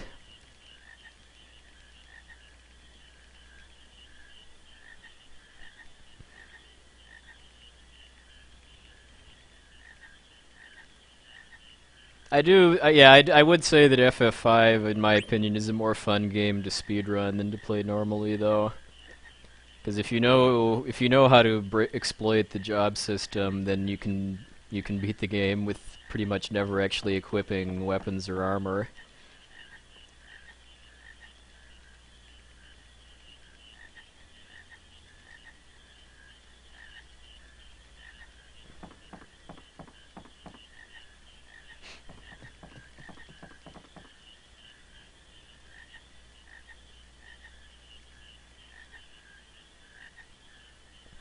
Sid in an elevator. Yeah.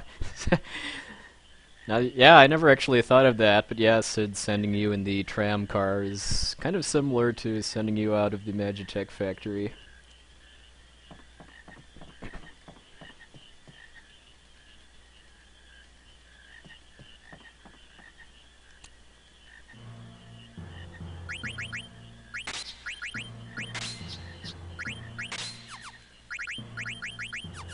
Alright, so this will be a little interesting because I've never actually had an oak staff equipped for Lani before, so I'll be able to use Bio instead of Blizzara.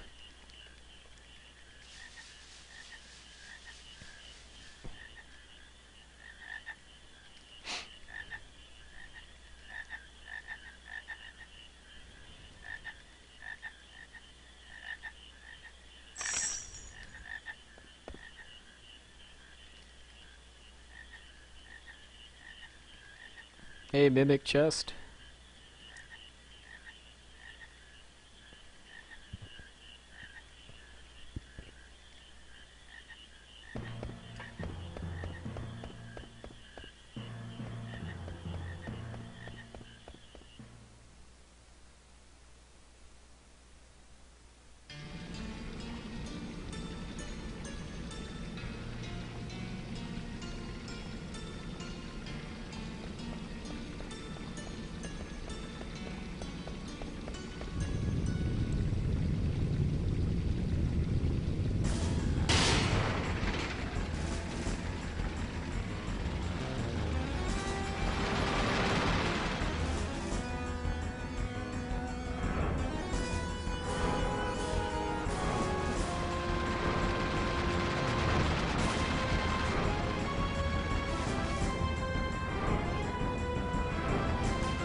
Well, we'll see, Agora. I hope so.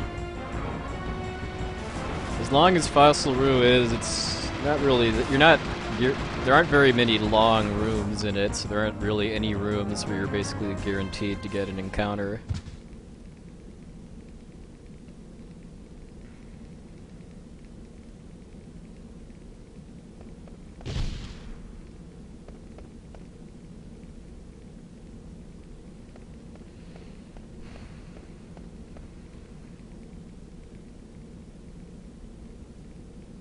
Yeah, please type shorter messages, please, so I can actually understand them.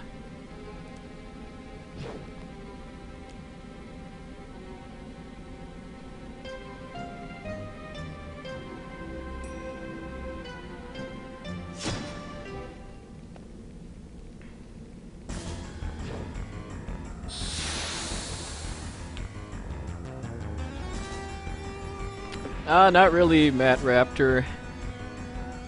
It's basically here, the Desert Palace and the Earth Guardian is where you really only use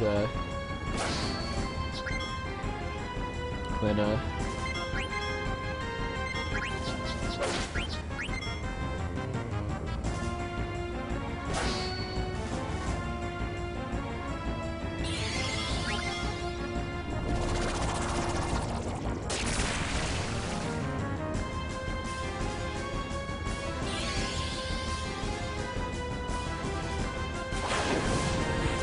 Wow, I have not seen this any time that I can remember.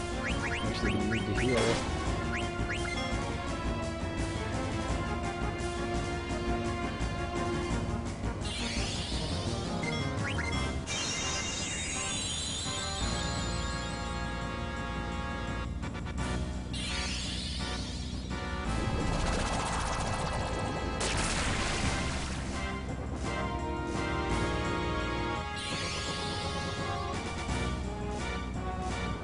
Yeah, I know, I've seen it before, but just not...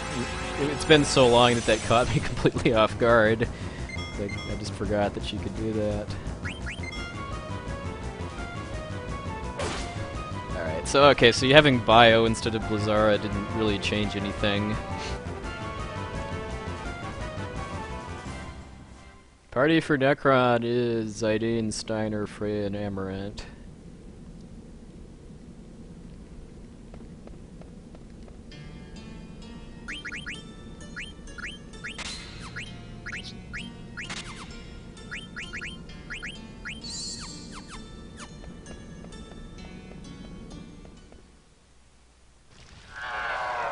Yeah, when you have a choice in who's in your party, it's all about physical attacks, just because if you have MP attack and the right monster killer ability equipped, then you can destroy the world, basically, with physical attackers, and that's not a great start.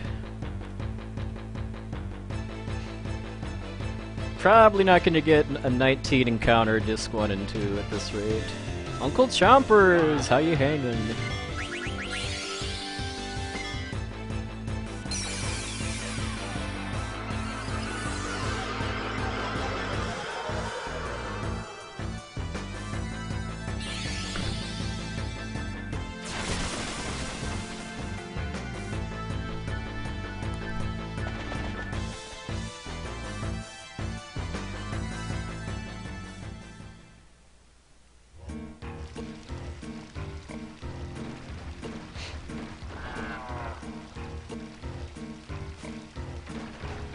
Wow. You must have not had Bird Killer or MP attack equipped then if Steiner wasn't doing 99.99 damage to the final bosses with the Excalibur 2.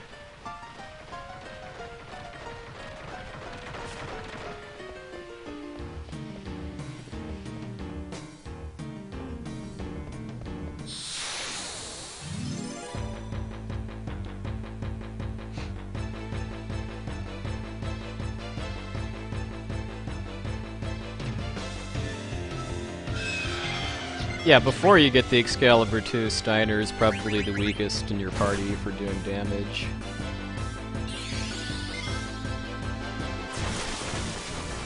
Because like when you get to Tiamat, then Amarant has the Rune Claws, which is better than Steiner's Defender.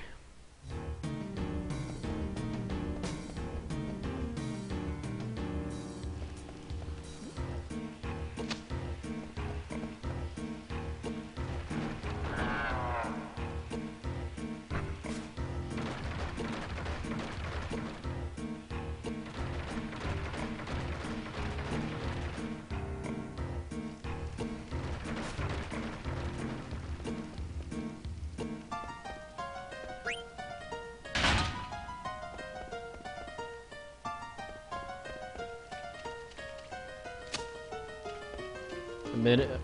Wow. You must have had a pretty bad Alexandria Castle then, because I think I was like 3 minutes or so behind at Beatrix. I got the FF7 US version record, if that means anything, by 3 minutes, about 2 months ago.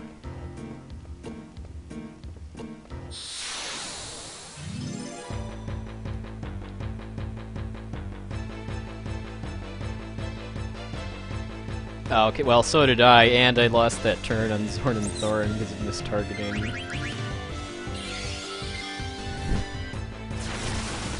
Yeah. I won't dwell on it forever, but I'm disappointed in missing that second guard skip, because with the strat I use, I mean, it's pretty rare for me to get the first guard skip, but it's also pretty rare for me to miss the second one.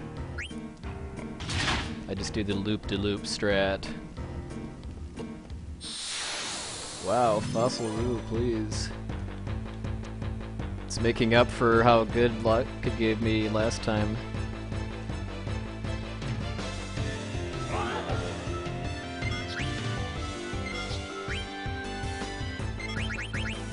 I don't think I've gotten any fast fleas yet in this run either.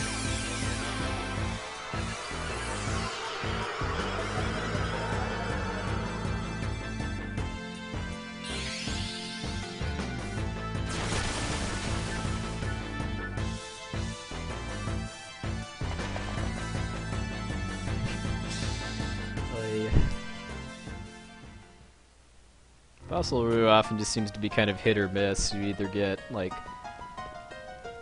2 or fewer encounters, or you get like 5 or 6, which is a lot. Yeah, I think the bottom line was that that was a pretty good FF8 run for a first timed attempt. But there's lots of room for improvement.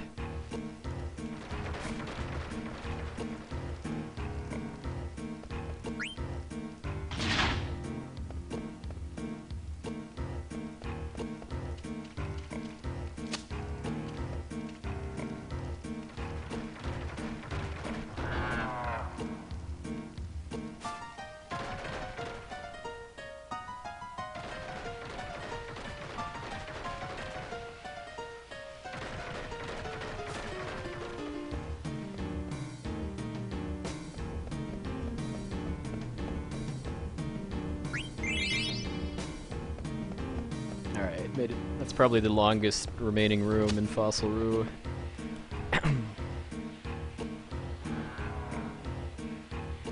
Oh, were you able to do the S-Thar menuing in time to catch the Lunatic Pandora at least?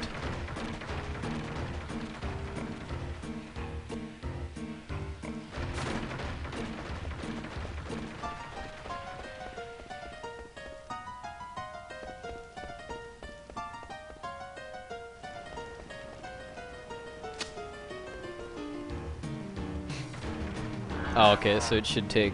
Okay, gotcha. I'd forgotten just how much menuing that is then, if there's minutes worth of differences.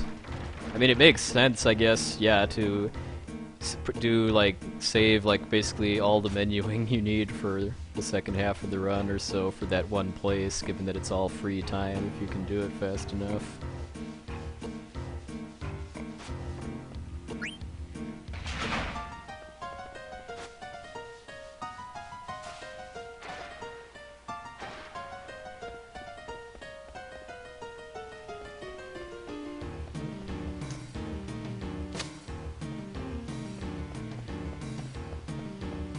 Wow, I'm surprised I didn't get an encounter in that room with that pro clipping the corner of the platform there.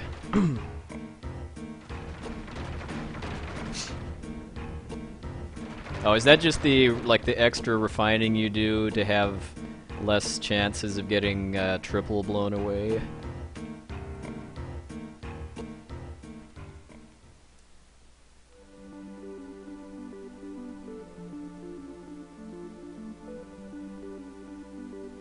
And I can't get encounters while that outer continent marquee is up, so I just run until until it disappears, and then I switch to stutter stepping.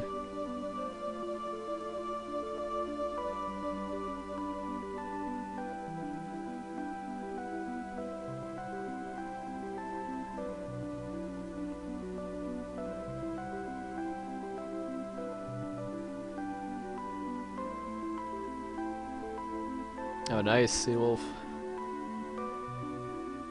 Well, let's see if I can get another lucky 7 kill on the not so jolly green giant like I did on Sunday.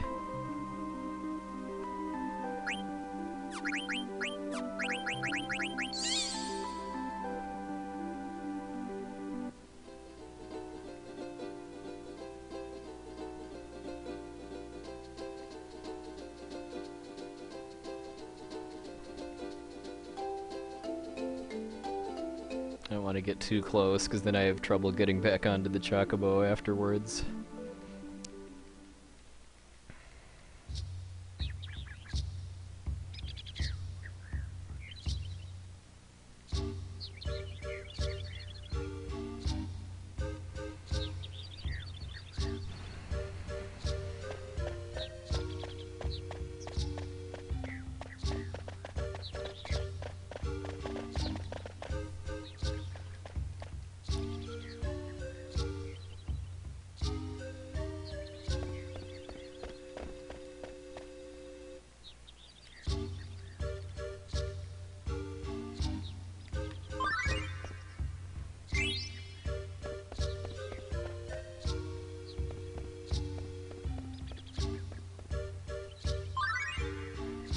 I keep getting this part mixed up. It's the second trip where I go straight across instead of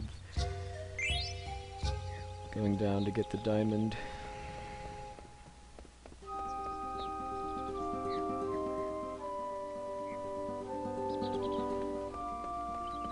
It's really not that big of a difference forward strategy group. It's mostly just for the end of the game. I take less, well, I'm gonna do a safer but more consistent strat for the card tournament, and then for a couple of bosses near the end of the game, I'm gonna take less risks of getting counterattacked by bosses. Final Fantasy X is probably gonna be our RPG run for AGDQ 2014.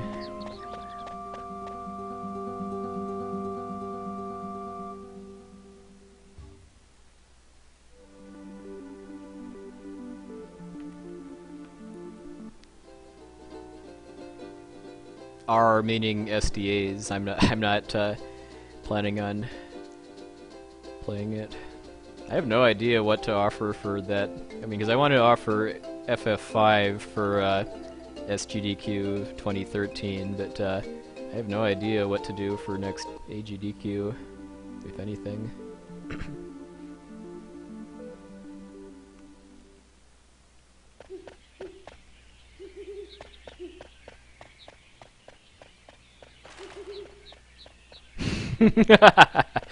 I expect nothing more and nothing less, bro.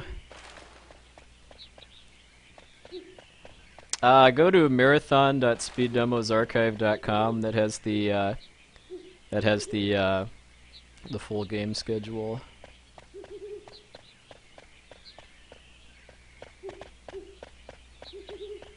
Oh, had me going there for a second, but still, getting through this place with only one encounter is pretty good luck. Mr. Owl.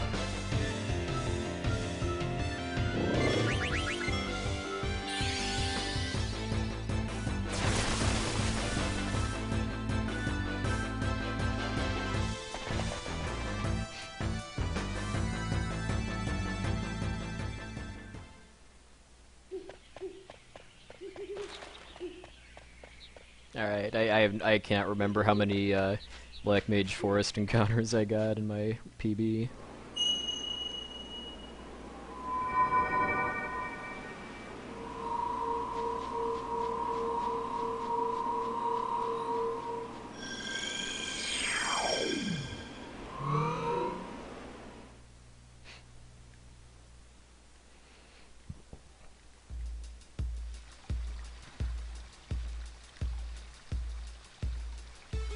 Just need to remember not to buy the oak staff here.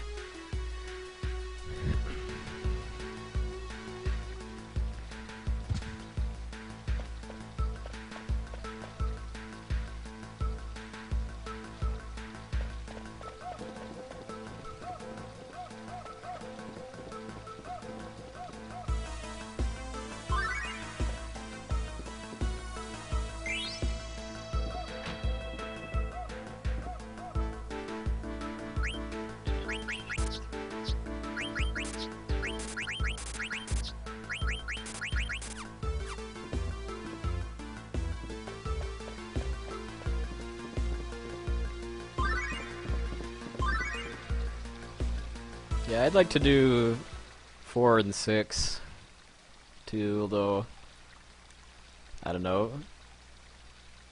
I certainly don't ever see myself putting the time in at 6 to compete for the record, but I don't know if I could get a run that's under like 5.5 to 6 hours. That would be pretty impressive for casually running it. A chaos creature.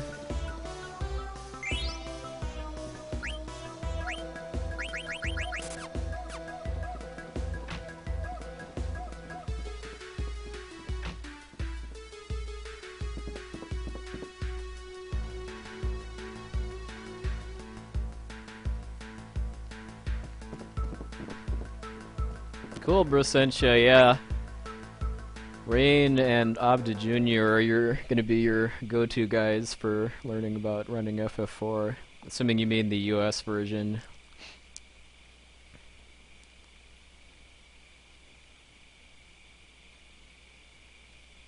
As in the version you were playing the other day.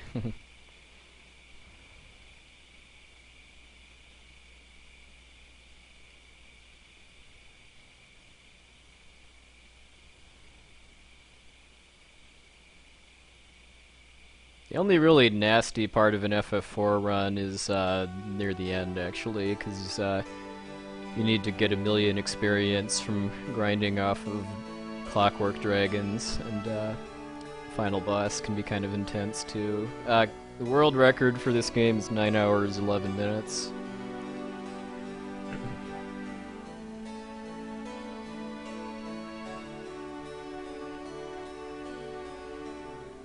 Well, racing wouldn't kind of really be that that fair, just because when we run this at a marathon, we're going to be stopping for like renaming characters and possibly watching ATEs and stuff.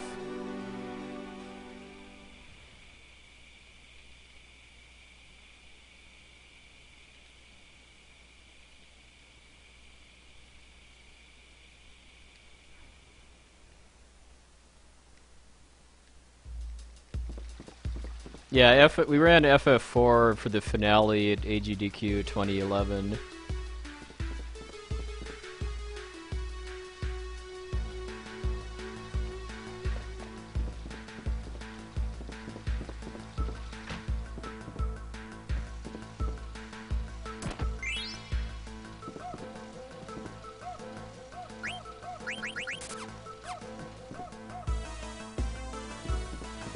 Oh, I was tilting the wrong way.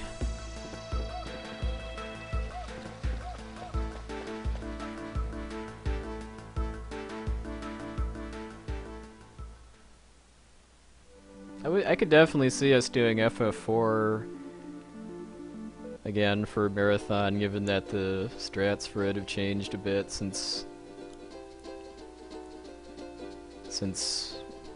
the last time. Like the MP underflow glitch being discovered, among other things.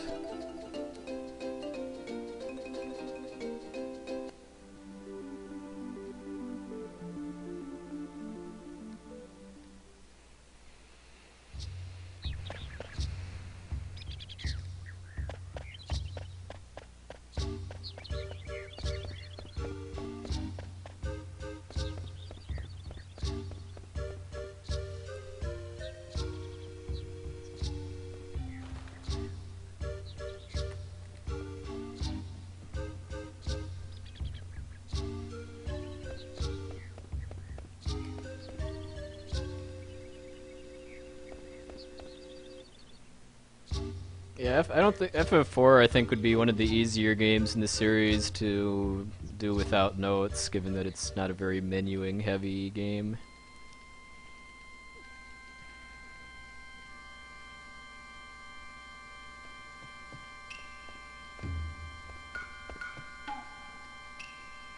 I don't think Abda uses notes unless he's testing new strats. Loveless. Some mash.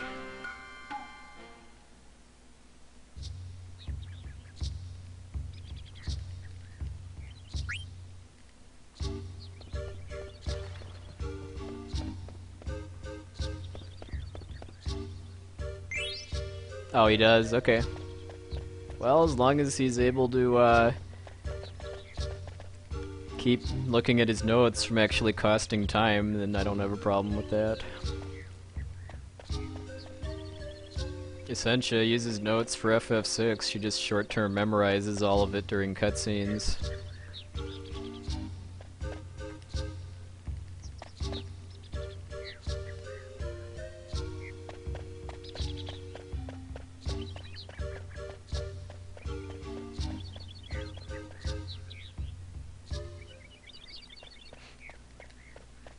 I think I'm pretty close to being able to do this game without notes, just because of all the practice I put into the menus. I'm sure I could get to doing 7 notesless with some work too, although the route needs to stop changing for that to happen.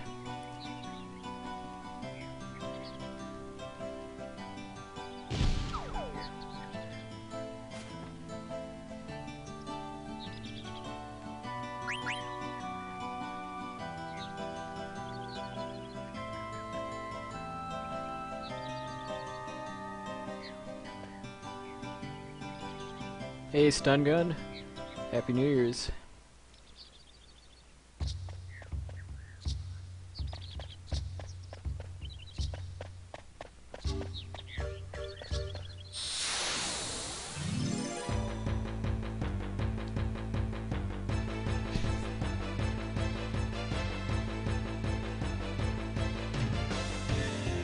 If I get encounters in Mountain Pass, it's pretty much always on this screen.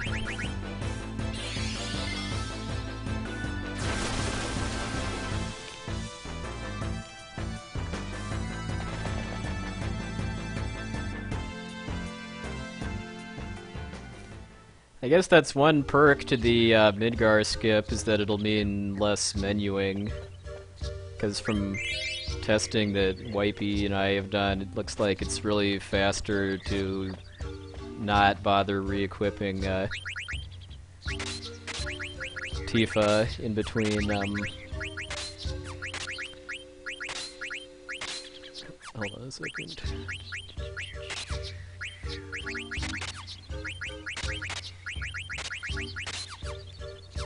In between Diamond Weapon and Hojo.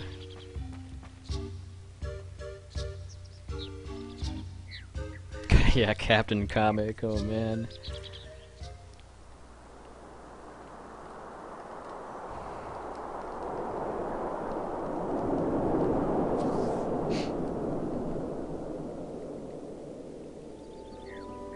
Yeah, I don't think it'll completely make up for both the text difference and turbo though, but it'll make it closer, that's for sure. Because my rough guesstimate would be that Japanese version plus turbo is like about 20 minutes, maybe. Somewhere between 15 and 20 minutes difference.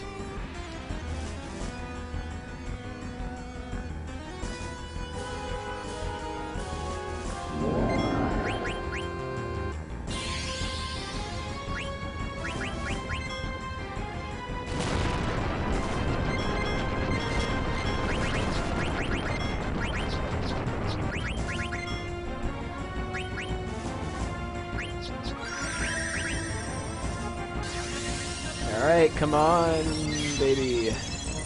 Give me some 7s, lots of 7s.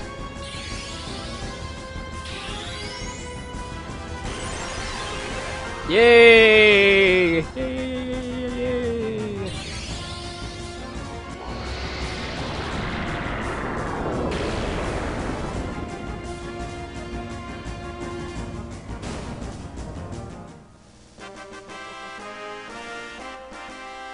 Hey, hey.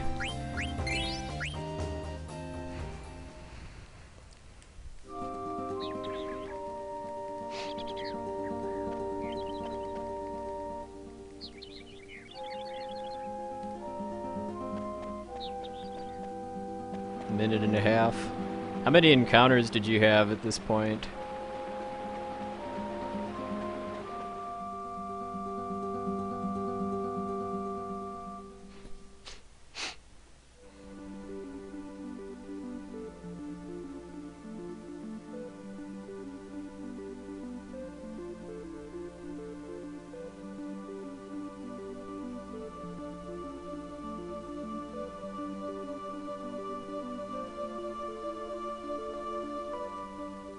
Yeah, no bother.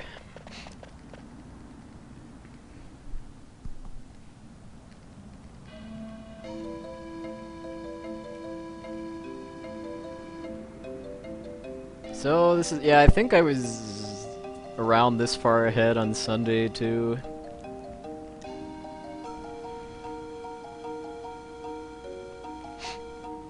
That was largely thanks to Zero Encounter Fossil Roo and getting the Lucky Sevens quick kill on Hilgigars.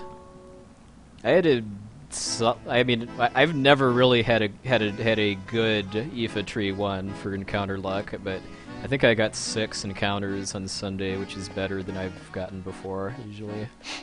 Usually it's 7 or more. Yeah, Mike.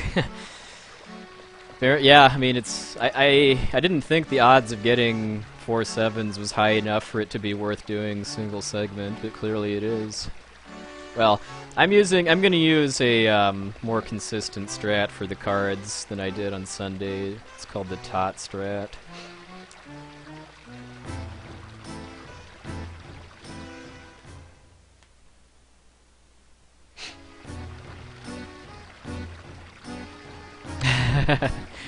Oh, so you can try to dominate every category of FF4, including the PlayStation version on Battlespeed 1.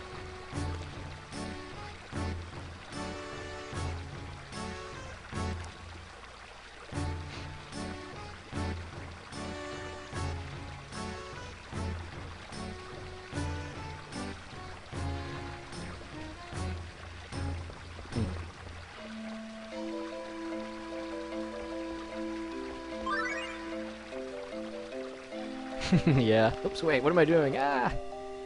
Stop reading chat, start paying attention to game.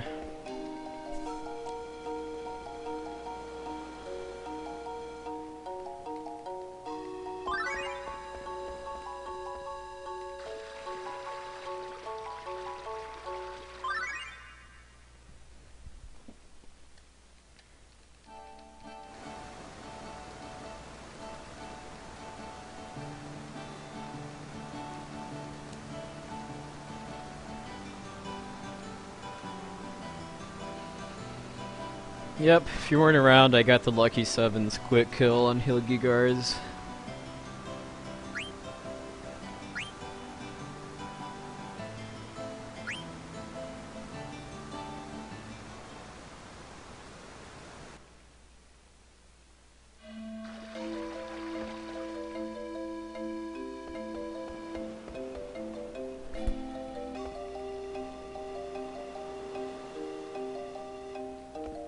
Oops.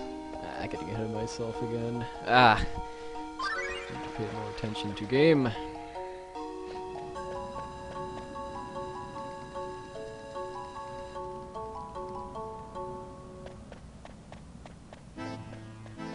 Midan Sari is probably the most complicated series of event triggers in the whole game.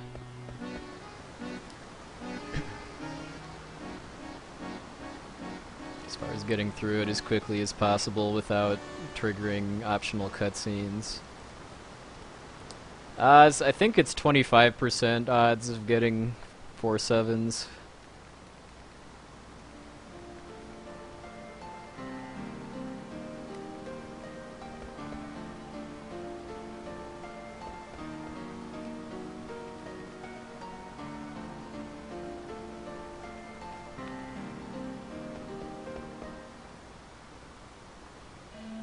No, I got a pretty bad Fossil Roo. I think it was 4 encounters, or no, 3. But I had 1 encounter Black Mage Forest, which was pretty good. Yeah, I mean, if you for Lucky Sevens to actually be worth it, you need 4 7s, because Zidane's regular attack does over 1,000 with the setup I have.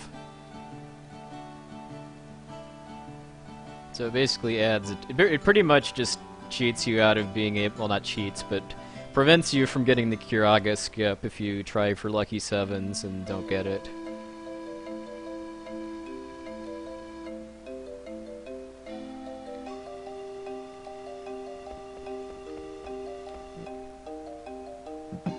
Yeah, I mean, 3 sevens is probably doesn't cost you a turn if you get 3 sevens.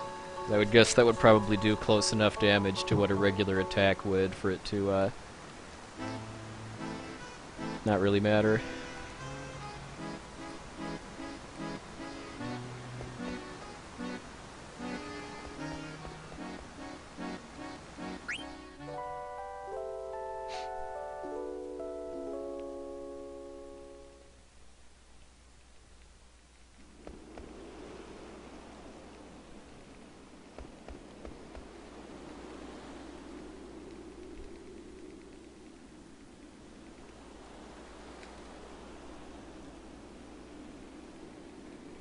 So yeah, I'm a believer now, given that I mean you've got 50% odds of either gaining time or it not costing any time really from that. Just as long as you remember to if Zidane doesn't have ridiculously good ATB to wait for Hilgigars to go first, because if you queue Lucky Sevens and then he casts Earthquake, then that's going to screw you, because Zidane, the 1's digit of Zidane's HP has to be 7 for Lucky Sevens to work, otherwise it just does 1 damage every time.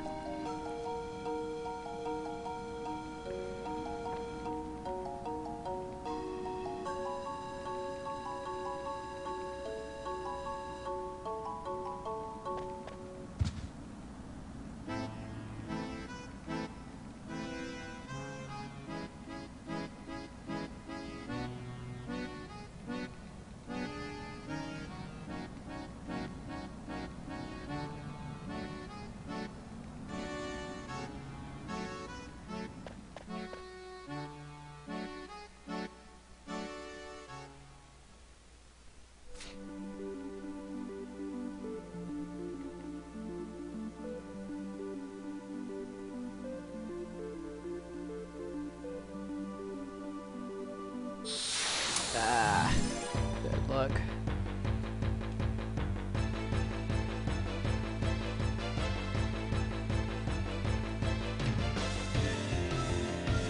And the back attack too, nice.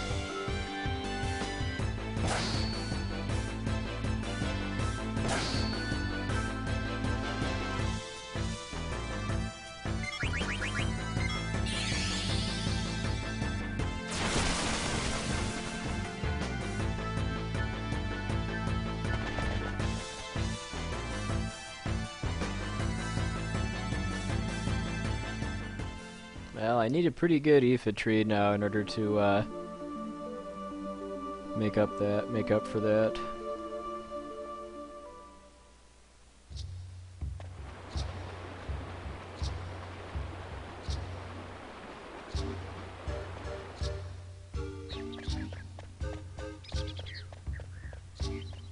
Alright, made it through the mountain pass at least. Yeah, 0 encounter Aoife tree. That would actually...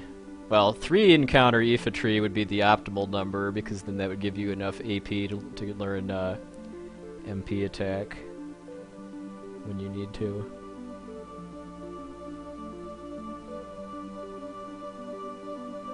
Yeah, if you don't, I mean, the lineup for AGDQ is meant to appeal to everyone. I mean, it should be something for everyone and everything for nobody.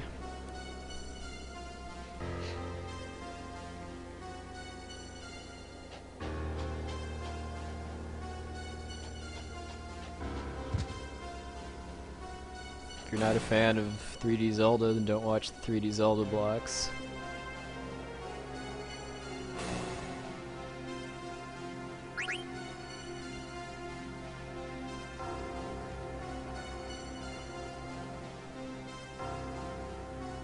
Yeah, I'm not really a big fan of Mario 64 just because I never played it as a kid, but it's fun enough to watch that I watch the marathon runs every year. That's kind of my Mario 64 fix for every year.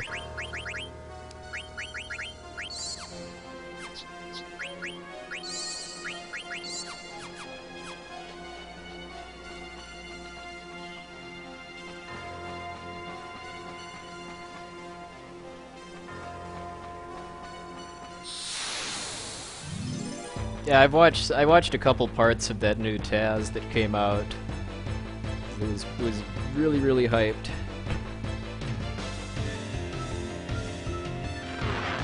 Man, this is a bad fight. I don't really have a good way to kill these Myconids quickly, so I just run away.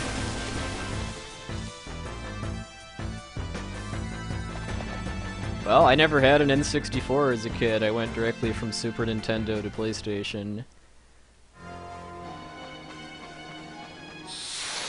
Ah, 2 encounters on 1 vine is not a good start.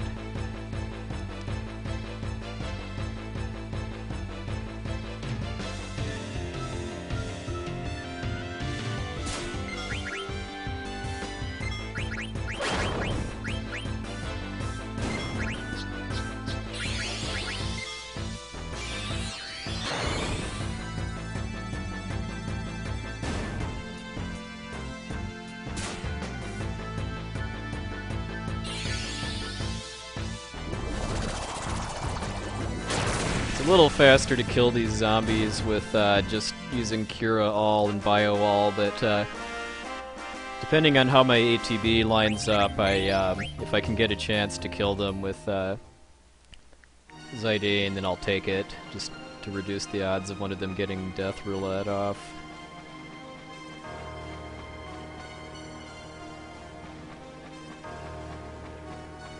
Alright, made it through the rest at least.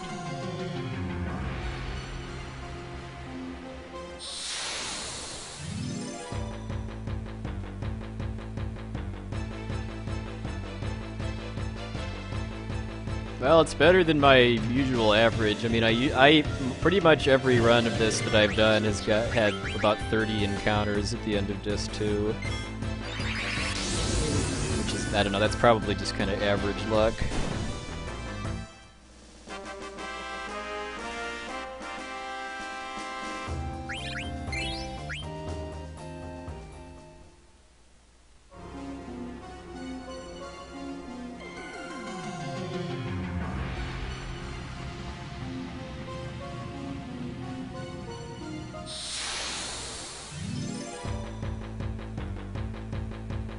I think that's 4 now.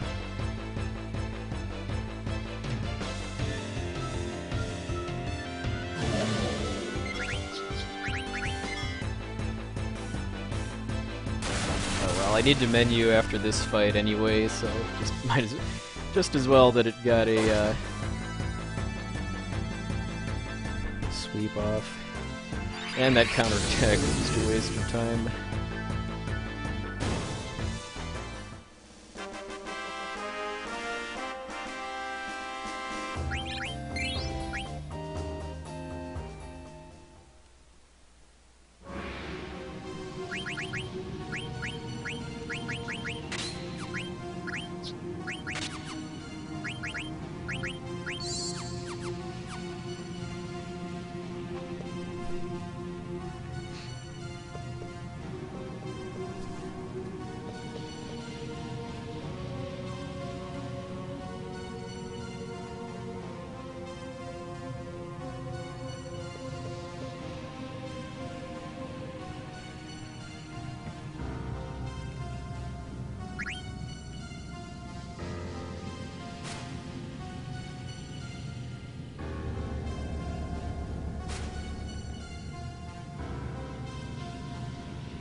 Getting 2 encounters on that one vine really sucked, because those vines are the shortest rooms in the tree.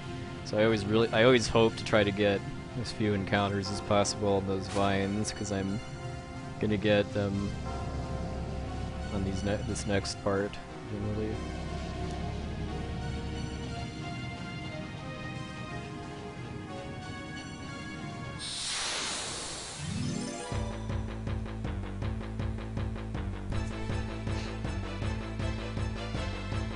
Hey, welcome Funk Doc Raiders. Okay, this one I'm just gonna run away from because I don't really need the AP.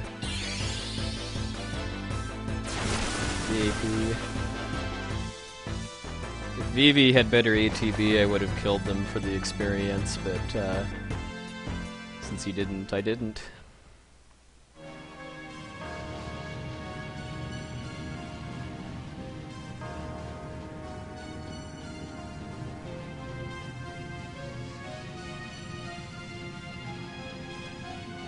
I hate this screen the most too, just because it's so awkward to get through this screen efficiently.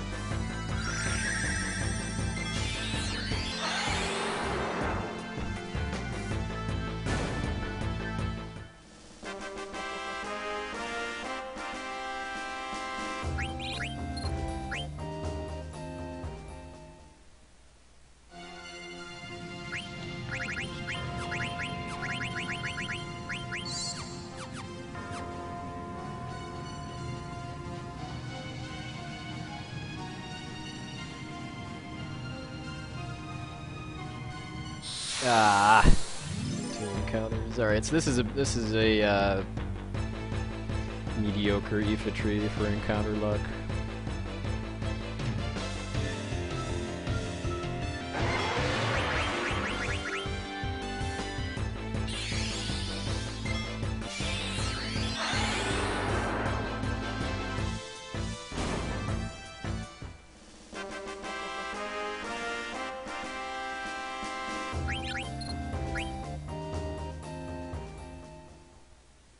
So I'm probably going to lose time on Soul Cage then because of this, and get that world map encounter I got.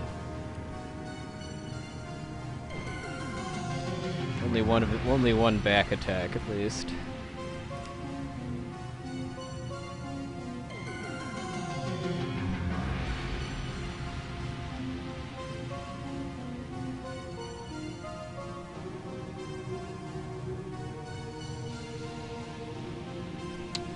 Should still get through Disc 2 with less than 30 though, which will be better than my usual. Disc 2 in general is just, other than getting the Lucky 7 quick kill, this has not been that great of a Disc 2 for luck.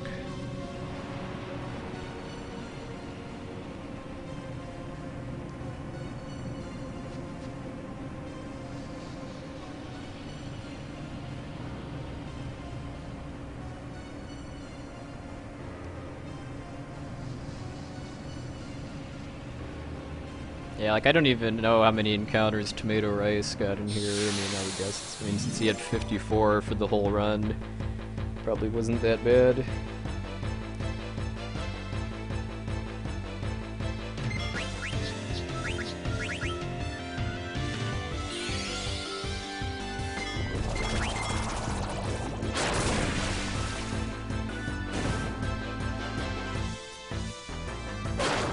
Alright, that was a fast zombie fight at least.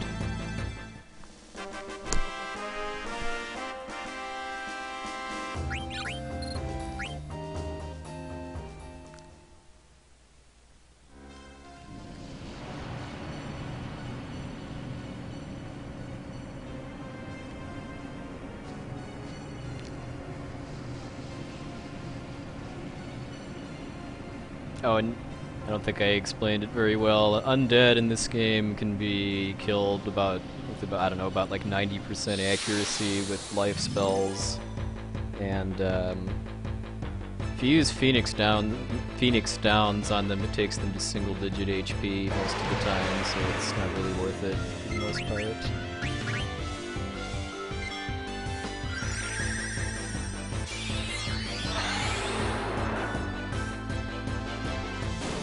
And then stone-type enemies can be killed with softs. So that's what I was using on those stropers upstairs.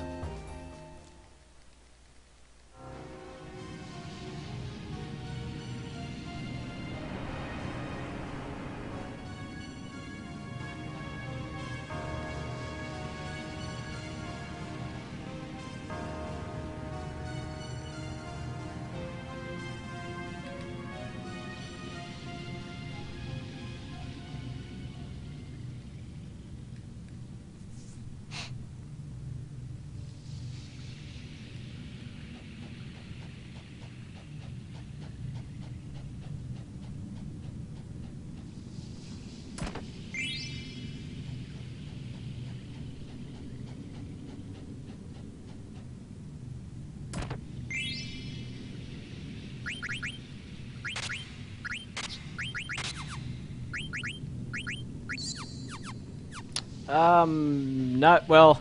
Phoenix Downs are cheaper, and well, I think you have to synthesize Phoenix Pinions, and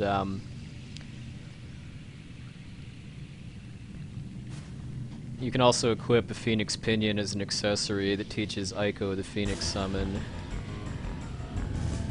4 encounter Aoife tree, that's nuts.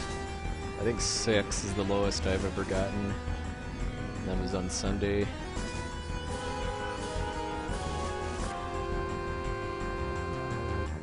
The Riddler's cane, yeah.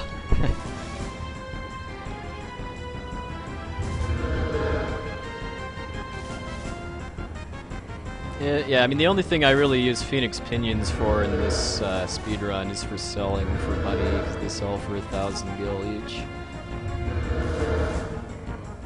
Well, I'm not losing time yet, so my PB must have had a pretty bad Aoife tree too, like I must have gotten more back attacks.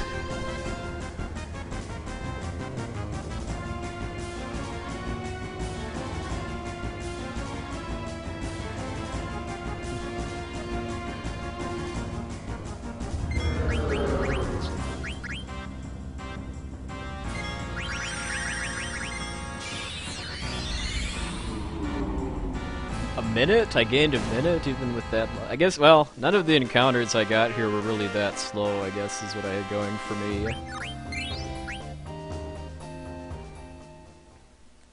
Yeah, that's the obligatory undead boss that's in a lot of Final Fantasy games that you can kill in one turn.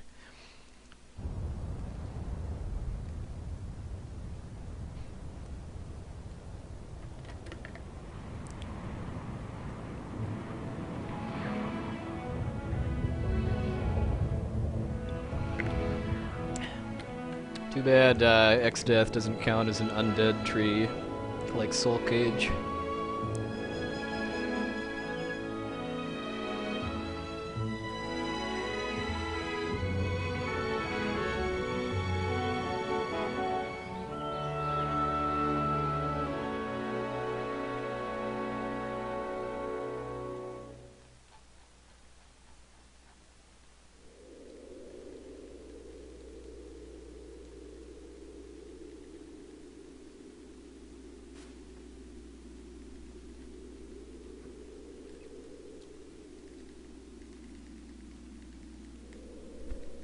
Everybody's getting hyped for the card tournament. Well, hopefully it won't be as big of a disaster as it was on Sunday. The fact that I didn't spend 2.5 hours run attempts that I reset before starting this should help quite a bit, though.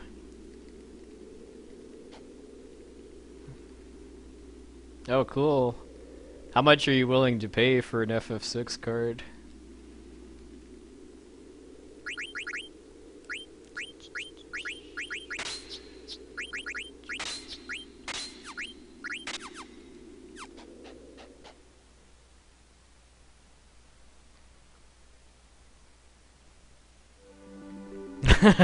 Yeah.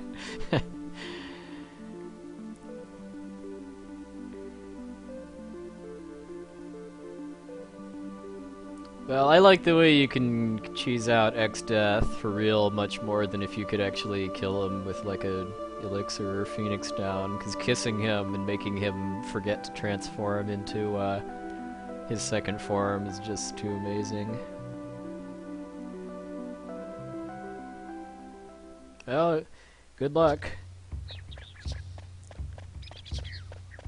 Hopefully you'll be able to get a Chrono Trigger card at some point too.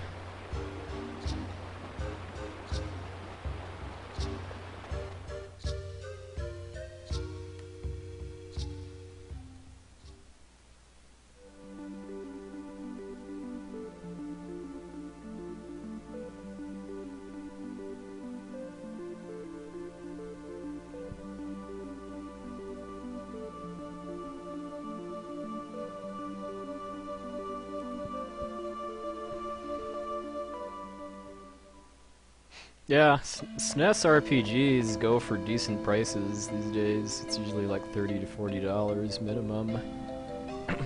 for US versions at least. Like I've got Japanese cartridges for a lot of RPGs, and those, like all the Final Fantasies I was able to get for about like $10–15 each.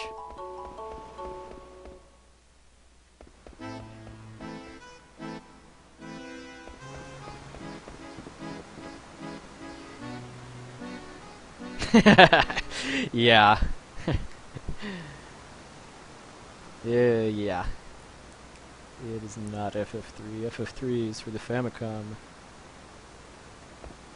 Yeah, oh yeah, I mean, cartridge-based RPGs were really expensive. I mean, I think probably the most extreme example is Phantasy Star for the Sega Master System. I think, that was like $80 or so back in the late 80s, which was worth considerably more than it is now. So it cost pretty much as much for the game as it did for the system it ran on.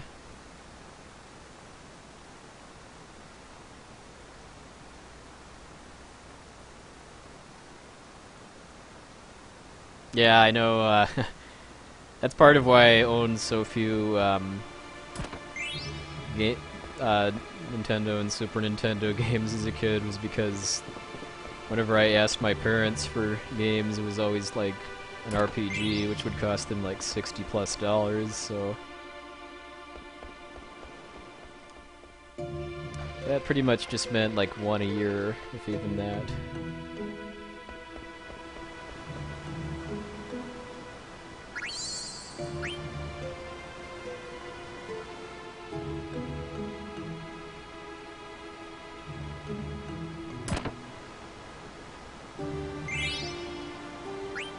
Yeah, I mean, somebody already donated to the AGDQ chip-in, but when I refreshed it before I started this run, it said there was no donation, so it kind of seems to me like it's not updating yet for some reason.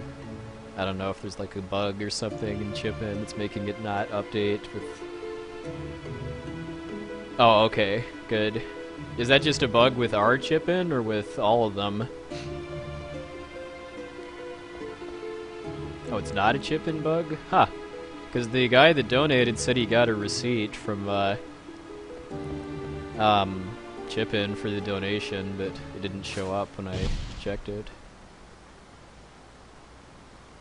How long? Well, look at the splits. That should give you an indication of how far away the card tournament is.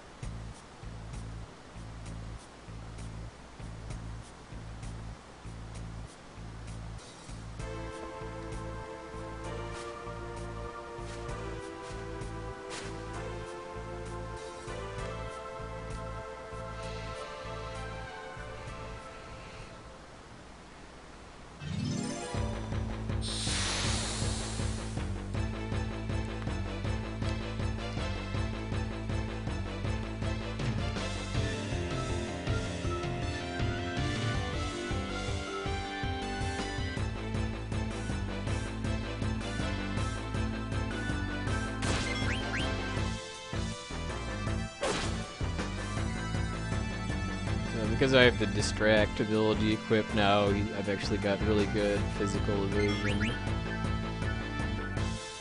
Oh yay, I actually hit him when he was dancing.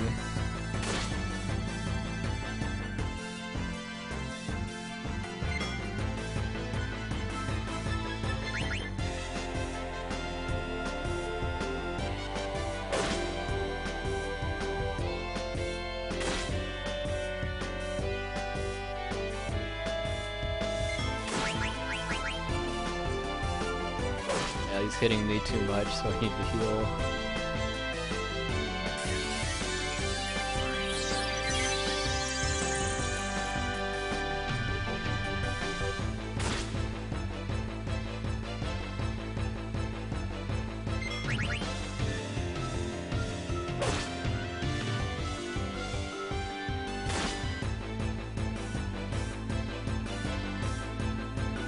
You mean Super Noah's Ark 3D?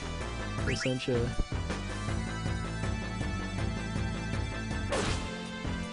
Alright, not the greatest Amarec fight, because I actually had to heal because of how many times he hit me. If I get good luck, both with him not hitting me and me getting counters, then I can usually kill him before he starts dancing a second time. But the fact that I didn't miss when he was dancing is pretty nice too. Yeah, of course. Yeah, but if I hadn't healed, then he probably would have killed me. Is the thing. Just like how if you elixir on Shell Dragon, it always uses Earthshake immediately afterwards, and if you don't, it does Smash or Crush. Well, whichever one kills you.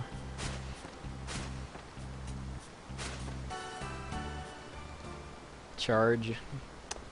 Well, yeah, I guess as long as it's not charged with an exclamation point at the end, there's no confusion.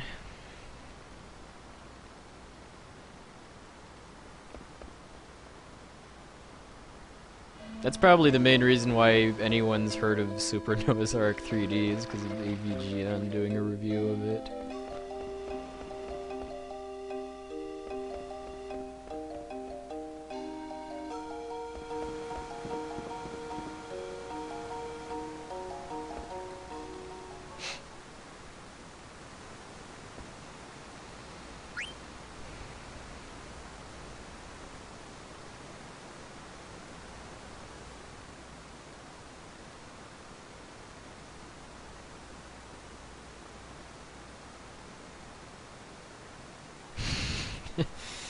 Well, you never know. I mean, I would kind of expect Poxnor to either go for Steiner or Vivi. I've already forgotten how to pronounce that, because I know it's not quinoa, which sounds like the fusion of quinoa and Renoa. Quinea? Is that how you pronounce that type of green? Quinoa, there we go.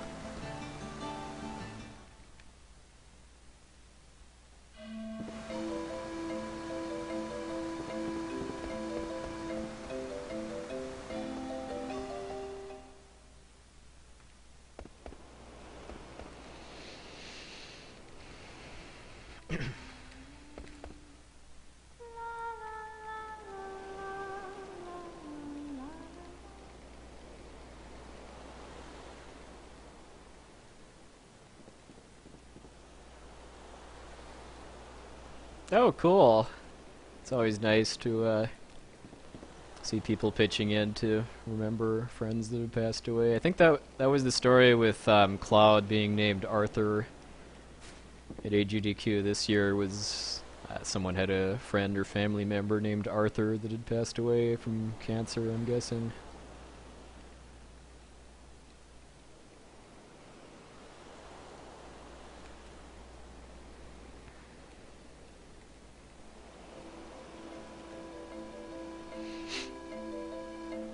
Oh, yeah, that's gonna take some getting used to. I mean, it already felt like last year from like the summer on, given that it was right at the beginning of the year.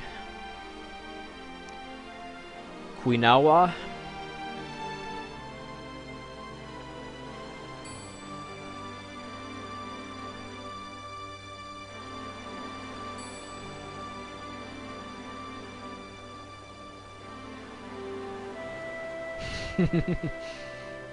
Well, Poxnor and Team Liquid was a pretty even match in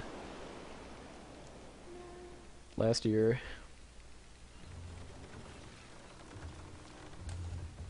Yeah, for anyone that's just recently tuned in, I'm playing this game for a charity speedrunning marathon called Awesome Games Done Quick. It starts next Sunday at 1 p.m. U.S. Eastern Time at speeddemosarchive.com. There's over 100 other games in the lineup by some of the fastest runners in the world.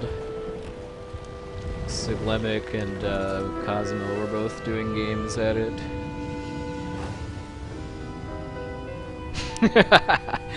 And how many is FF10 for what you can actually name?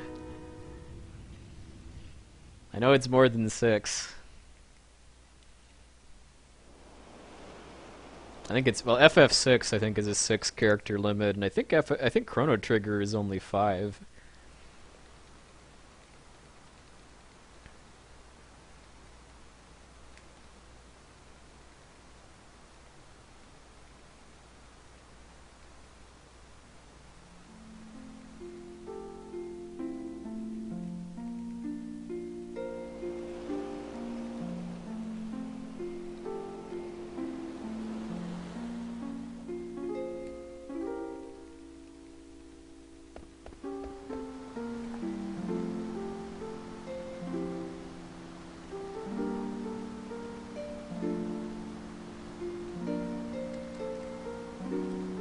Yeah, they spell chrono differently from the game name, which I never quite understood.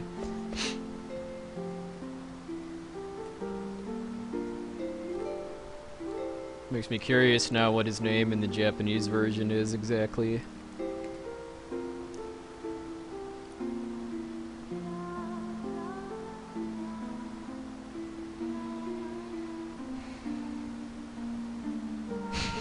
Cerno.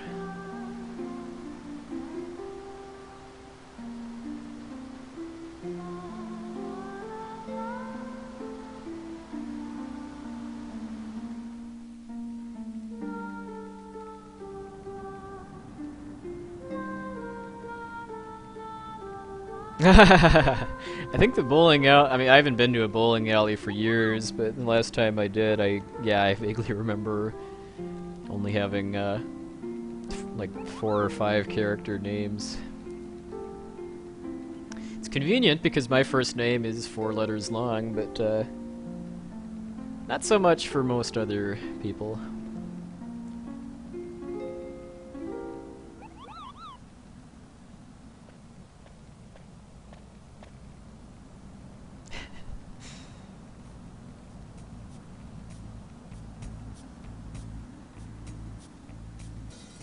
Oh yeah, my last name is 4 letters long too, so I love having names that are both easy to pronounce and to spell with no possible nicknames.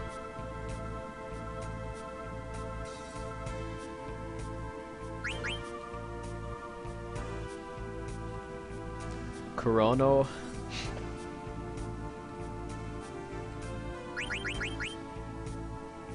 Oh, nice, Agora. Your parents were very minimalist, I guess, when they named you.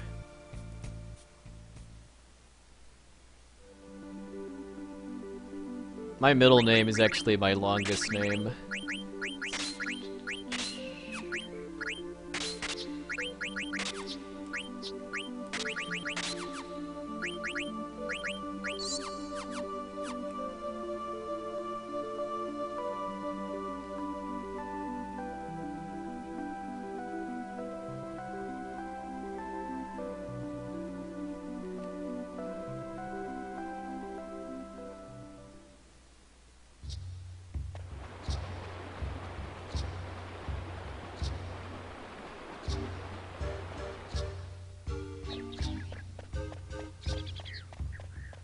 Aww.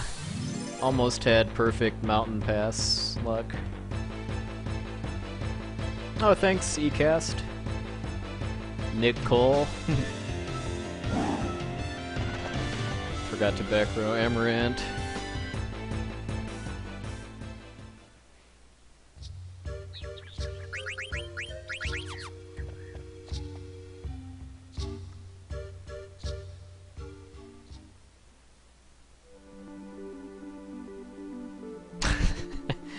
Yeah, there's one troll account that's Puexi with a second I instead of an L that I've seen spam people's chats. It actually managed to fool Poxnor for a bit, although when it started spamming ASCII art and swearing, that was kind of the giveaway.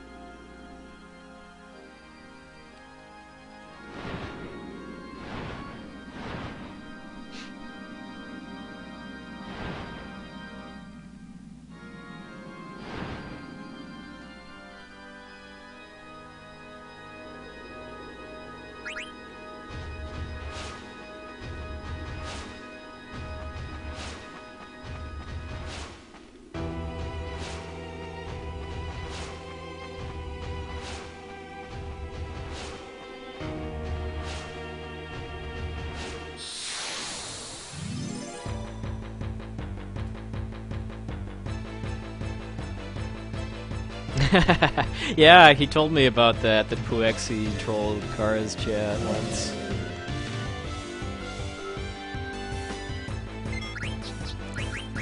Given that he didn't, I mean, given that he, she, it, whatever, wasn't a mod, I mean, that made it pretty obvious.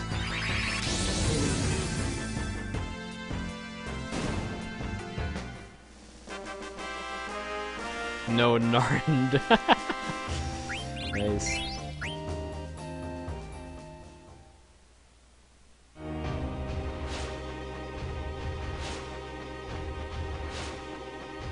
Alright, that was a really good second Aoife tree. So, 4 encounters less than my usual par for this point. I owe that basically all to Disc 1. Yeah, I heard that too, that Nami's been getting trolls, and that's very unfortunate. Because Nami is cool.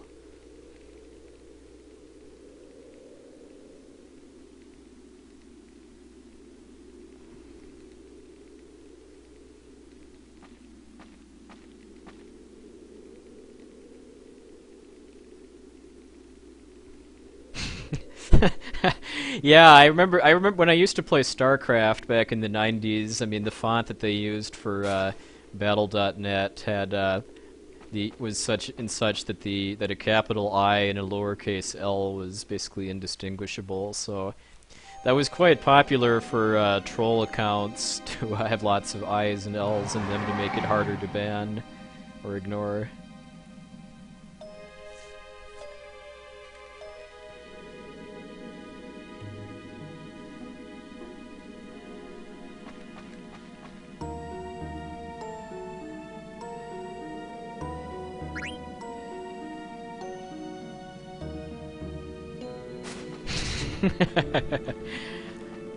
Learn from the school of hard knocks and school of soft knocks.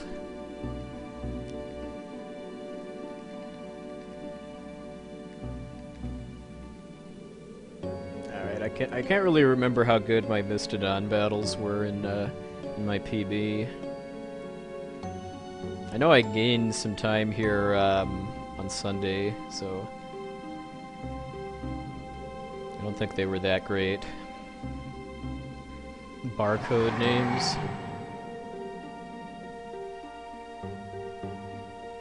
Pipe. Well, pipes generally are, I mean, if you know what you're looking at, pipe characters are easier to distinguish from I's and L's.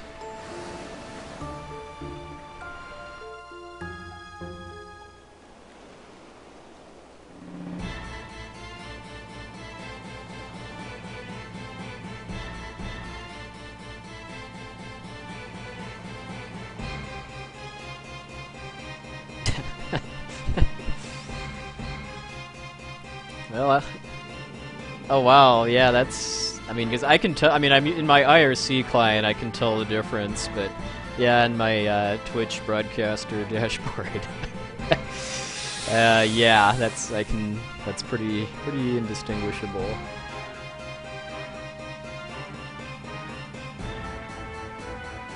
Alright. It's really nice to get one Mistodon in each of these battles instead of 2, if possible.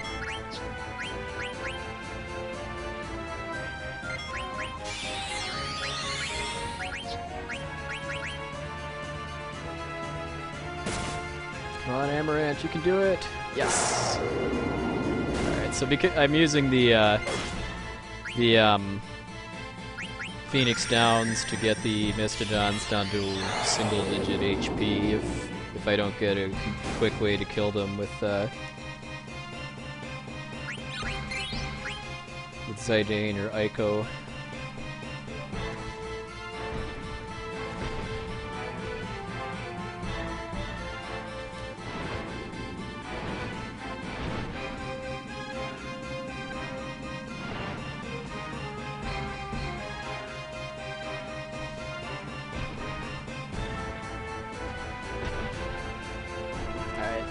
That's enough Isle messages, please.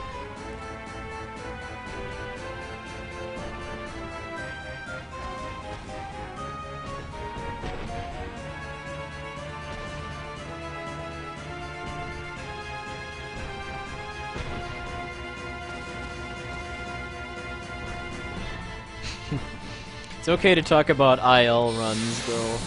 as long as you're capitalizing the L. Okay, diamond gloves, diamond gloves. Alright, one Mistodon this time.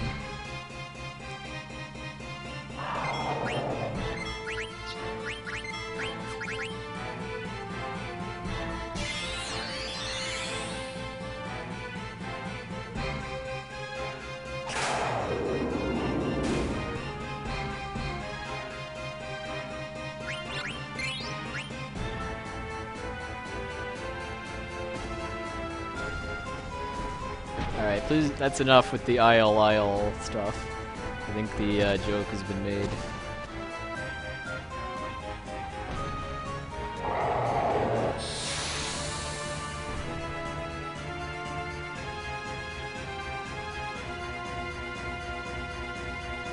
Alright, another single Mistodon. As opposed to a attached Mistodon.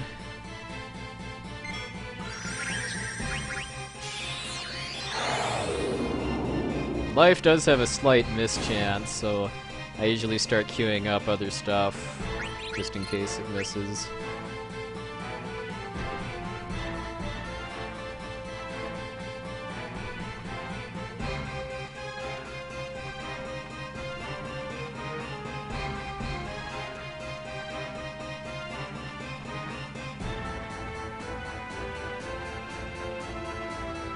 Alright. Yeah, there's a random chance of getting a second battle on that vine there. Alright, later, Brosentia. You have yourself a good one.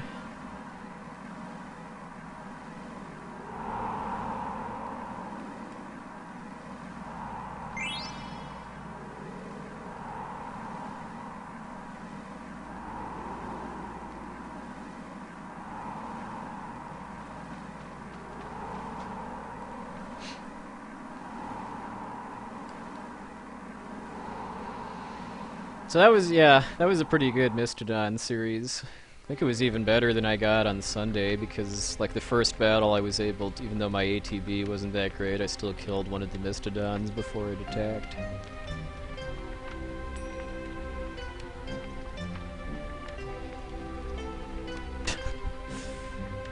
What roll, Frogger?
Well, I'd like to attribute at least some of my time gains to just getting better at the game, as far as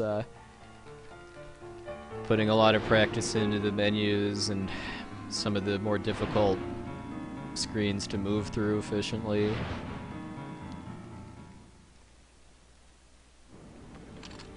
But some of it's luck too. I mean, this is a very random game for speedrunning.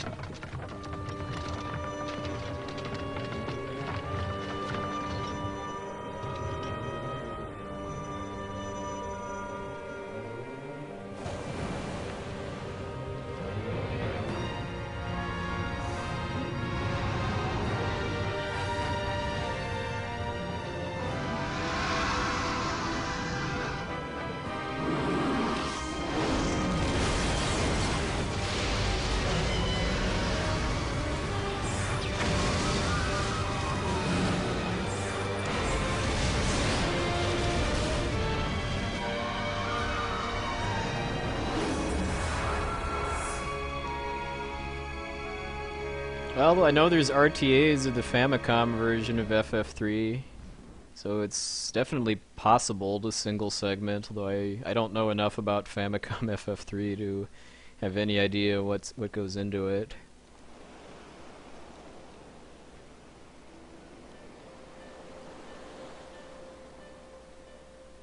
FF3 DS is probably the least speedrun friendly Final Fantasy game ever made, though.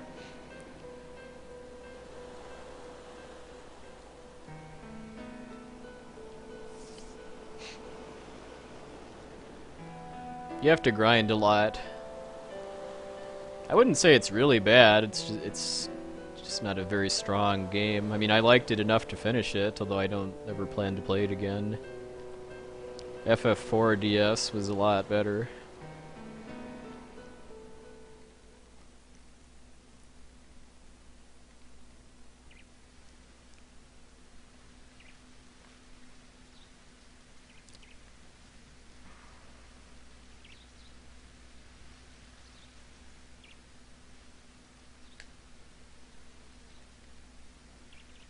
Well, I mean, FF4 DS is, I mean, it's harder than normal FF4 because, and that's why I like it better than, at least for normal play, better than the other versions, because it's actually a challenge. I mean, when I get into FF4 for speedrunning, it's going to be the PSP version, just because that's something no one else is really actively doing right now.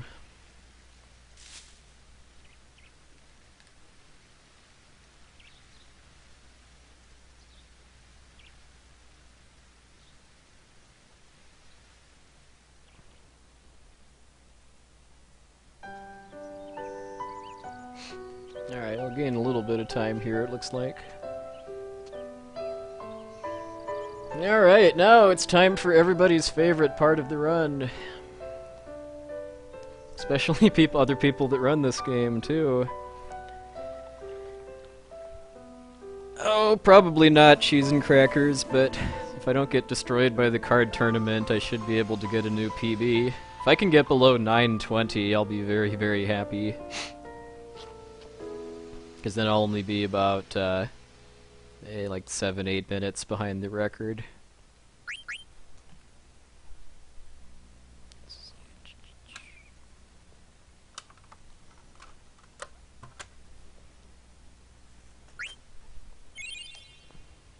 Oh, I didn't gain time, really. Thought I was going to.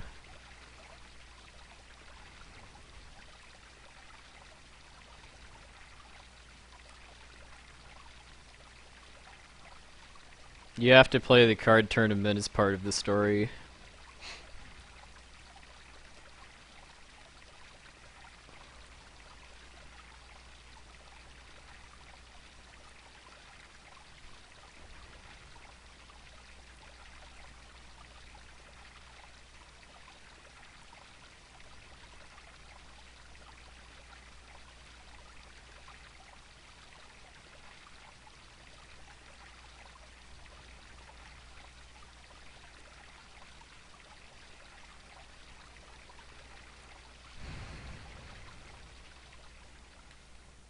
It's one of the most annoying parts of the whole run, just because of how much randomness there is. You have to play cards in FF8 too, but it's so much earlier in the run, and it's also so much less random.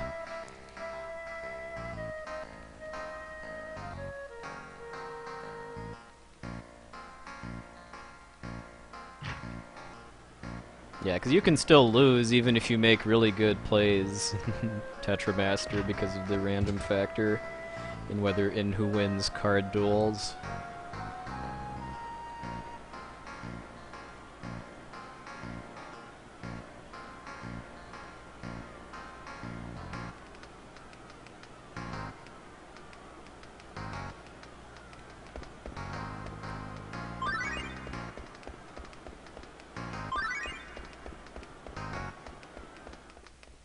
Yeah, I mean there is some skill. There is skill you can exercise in Tetramaster, but there's tons and tons and tons of RNG too.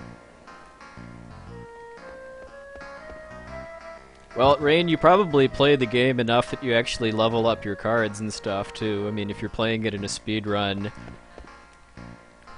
I mean, your cards aren't going to be anywhere near as good as if you're playing it in the game proper.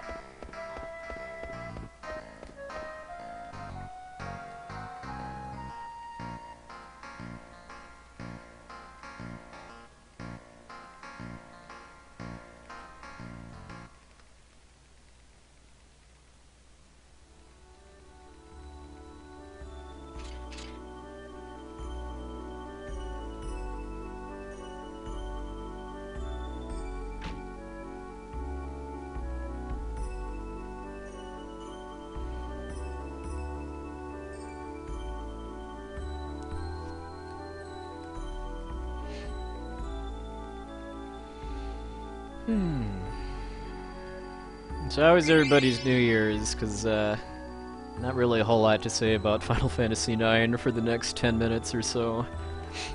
With these cutscenes. Other than that, I'm gonna throw away all my cards to start getting ready for the tournament.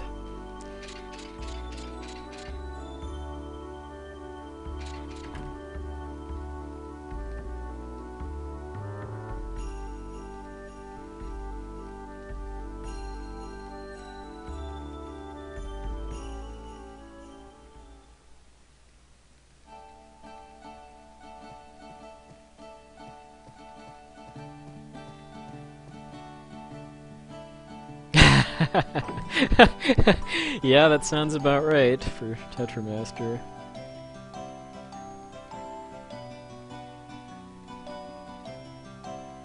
Oh, cool, Nami.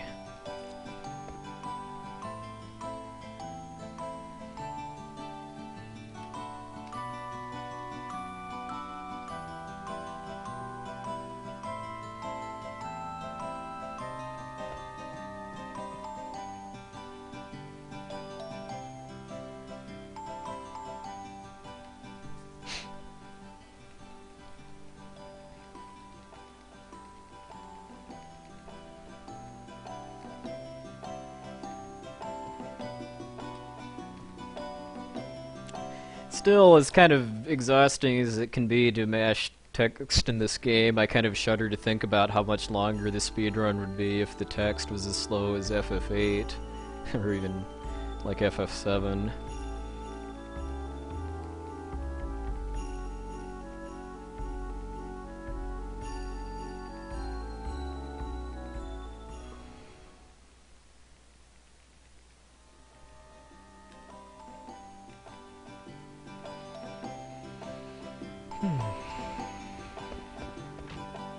So what card strats were you using? I have no name. Were you using tomato rice or Samuro? Samuro meaning the tot strat. Tomato rice meaning playing with the cards that you get from drops.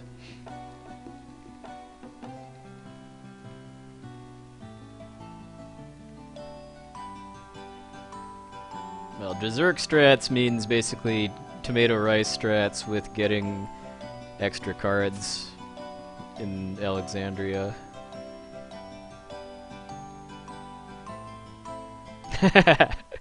Yeah, or that.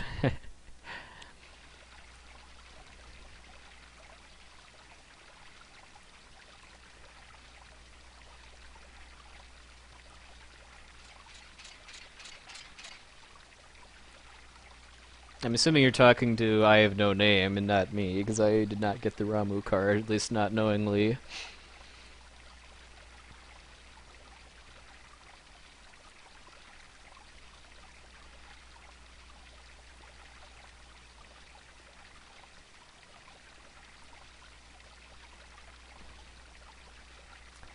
Well, you have to win the first two matches to continue the game, and you really want to win the third one, even though the game continues if you lose, because you get a rebirth ring for winning, which is an accessory that you need for late Disc 3 and all of Disc 4.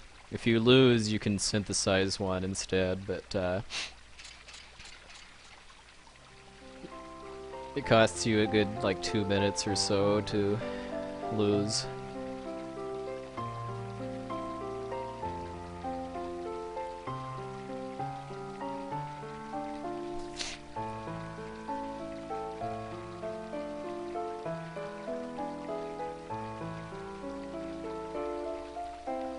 Yes.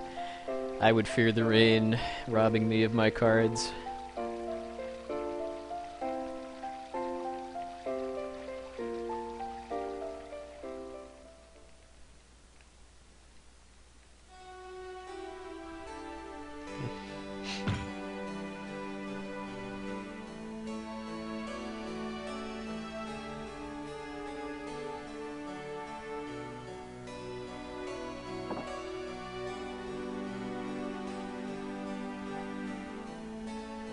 Oh, cool. Z3K5.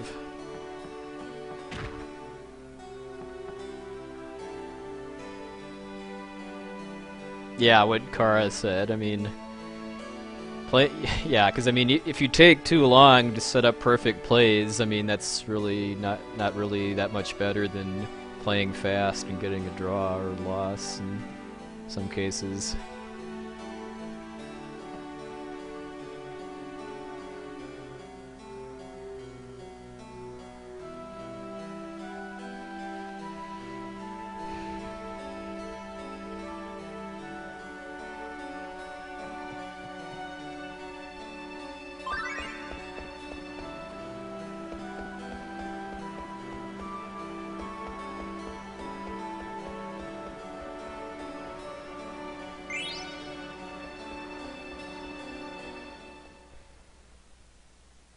Well, if you're using tomato rice strats, then yeah, I mean your cards are going to have really weak stats.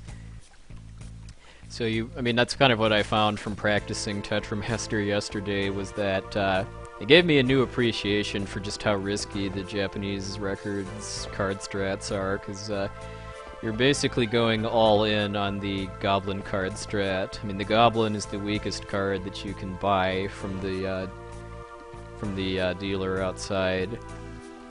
And you want to get a goblin with a lot of arrows and then lay it down and hope that your opponent captures it so that then you can take it back and set up combos that way. Because that's your only really kind of reliable way to win or to capture cards with arrows. And if you're using that strat. The strat I'm using is a little safer, although it's not as fast if you're... Because tomato rice strat is, I mean, you take risk, and if you get lucky, you get a big payoff. The Sumiru strat is a little slower, but you're more likely to win. Yeah, I mean that's you. If you're kind of trading the ownership of the Goblin card back and forth with the opponent, then you're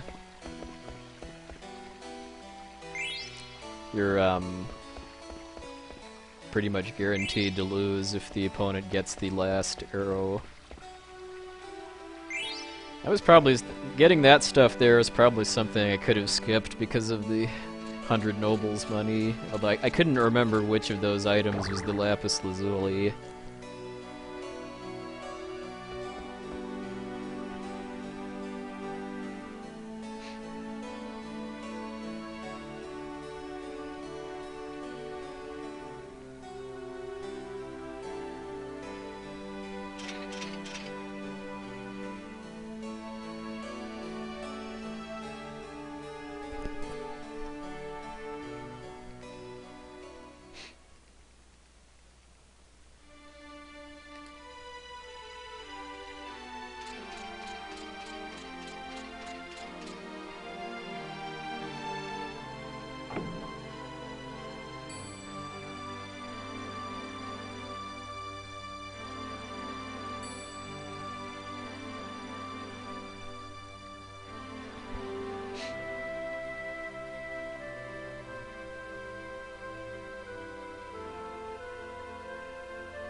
It always cracks me up too if I get cards that literally have 0 arrows too, because yeah, what is the point?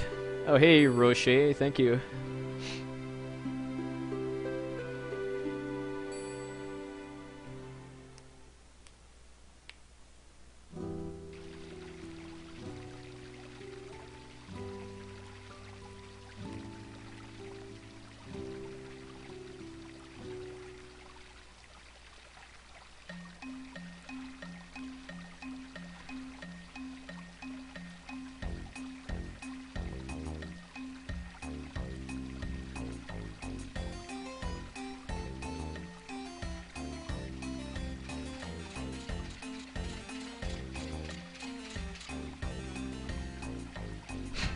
Oh, so Agora has been renamed by Karakarn in a game now as Agora.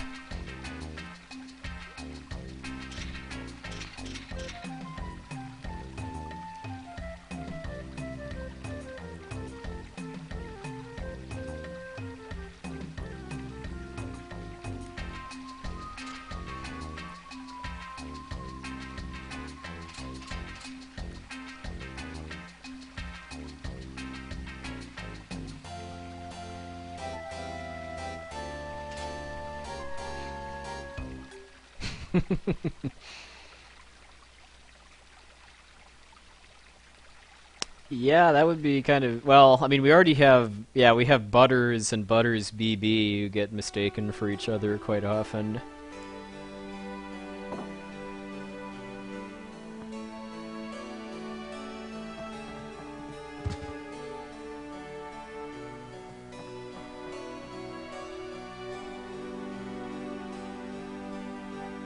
Yeah, well, having a unique name is quite nice, because then you're not always going to have to deal with it being taken. Like, Sinister One, I don't think has been able to register his name anywhere other than the SDA forums as Sinister One without other characters and stuff. The only two places where Poexel was already taken were YouTube and the PlayStation Network. Everywhere else I've just been able to register it.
Alright, as soon as Bahamut starts destroying Alexandria, then it'll be time to take another nom nom break.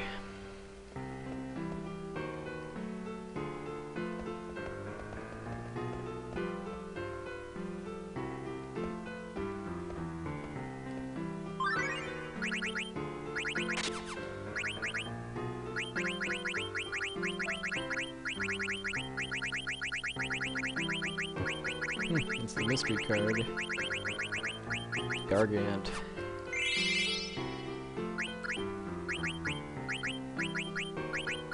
Ah, okay, these are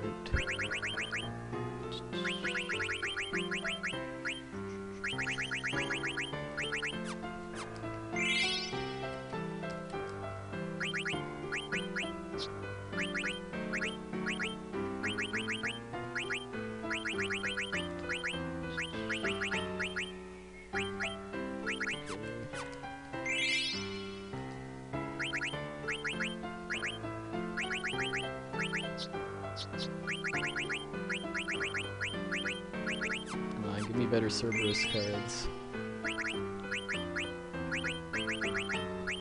I'm gonna go with that for now.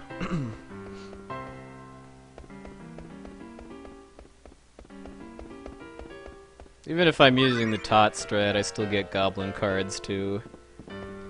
Because the odds of actually having 5 really good cards, even from the Tot strat, are pretty low.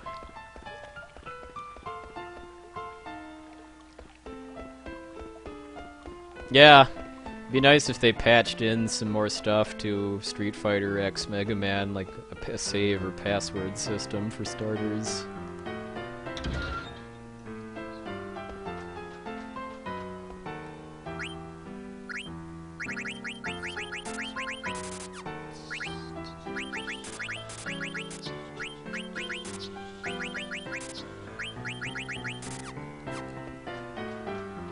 Yeah, I watch one ATE when I get to Trino at the start of Disc 2 to get a power belt, and that's it. Yeah, you told me about that. I know that's kind of frustrating with Ninja Gaiden games too, is that each game has just subtle differences in the gameplay. Alright, here goes nothing.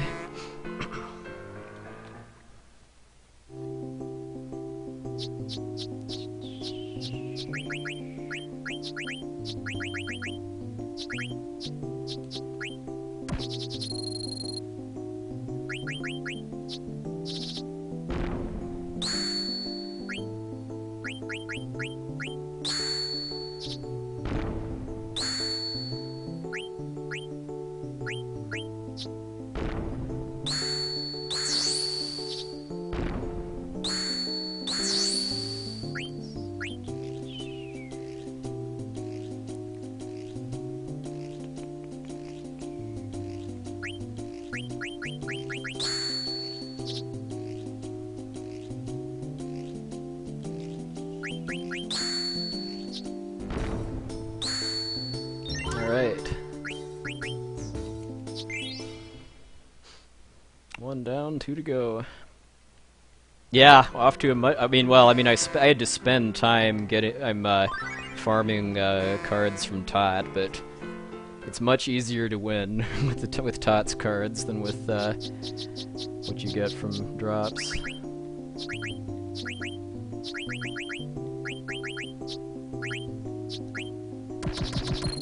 What is this heart of the cards thing anyway? I'm feeling left out on the meme.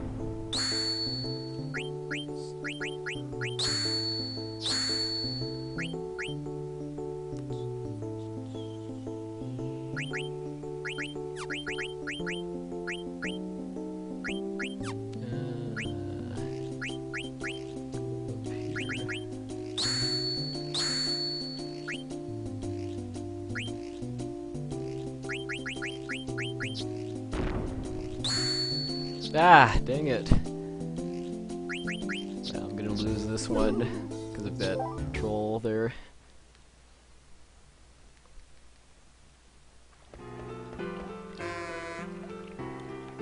Lost my good goblin card too.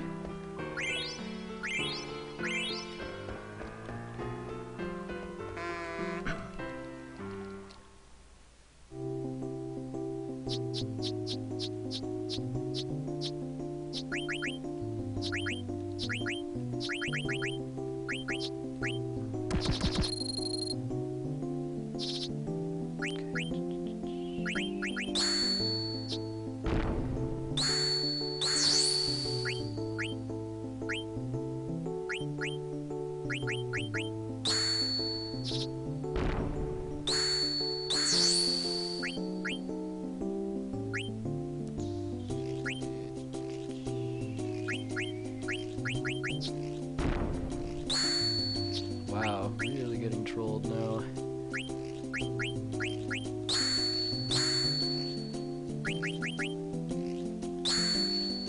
Ah.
Alright, there we go.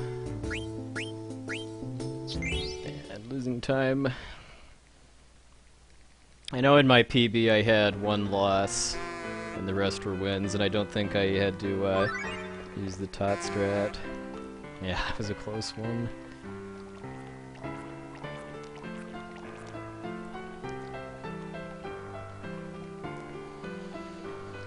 Alright, final match, one way or the other. Hopefully this will only take about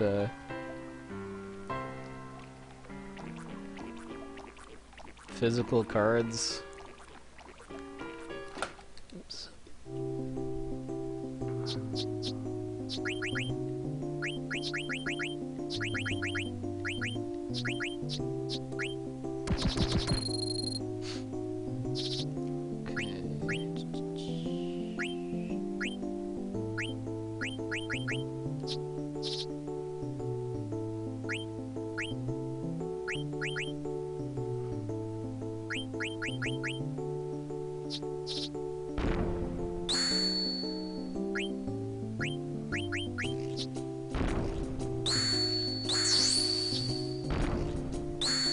Ah, that was a really bad move, 'cause I didn't have a card to use to take it back.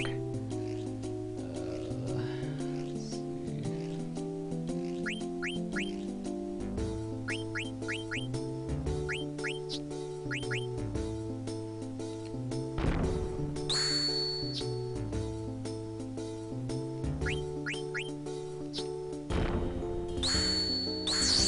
Oh hey, nice. Alright.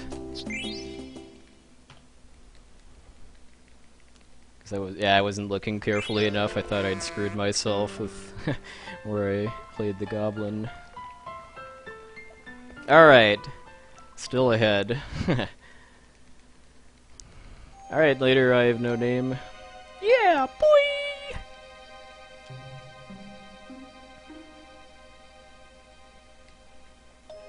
That was probably, yeah, I guess that ended up, that was probably better to take the goblin for the last play, because, if I'd have done it the turn before, then Sid could have taken it back.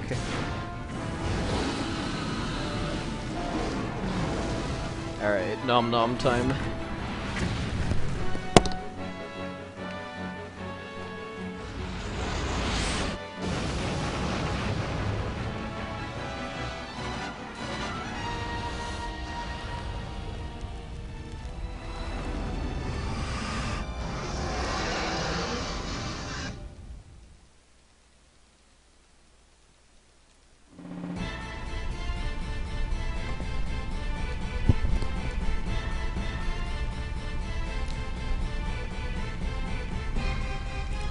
Happy New Year to you too. Clearly I still need more practice at Tetramaster to be able to make intelligent plays on the fly.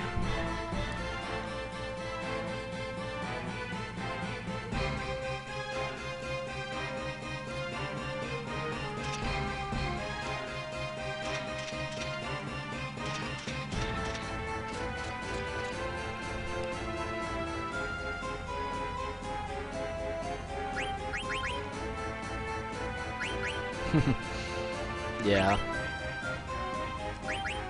Rain is the only person I know that's legit good at Tetramaster. Berserk doesn't sound too bad either.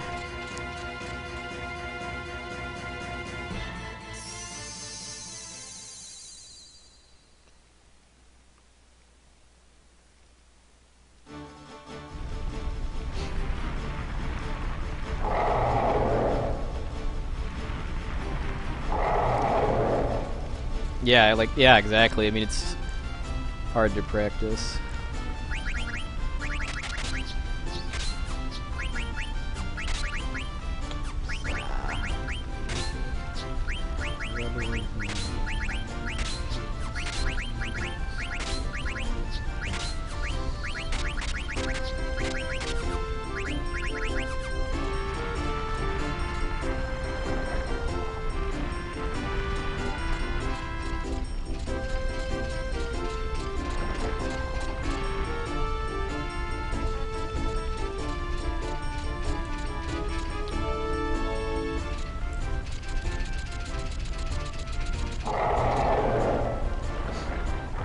Trying to do a frame perfect trick there to skip this battle, but I've never gotten it on console.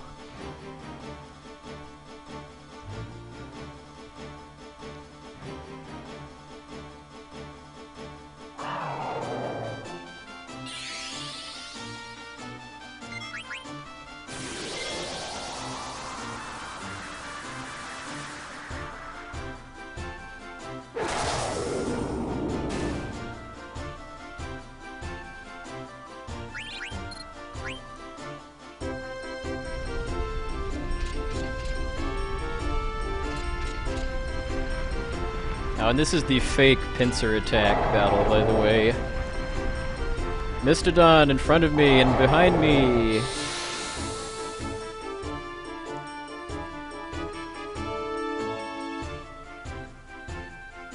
But now they're lined up.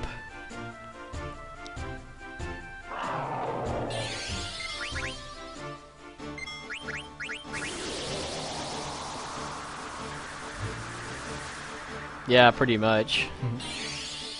Ah, bad luck here.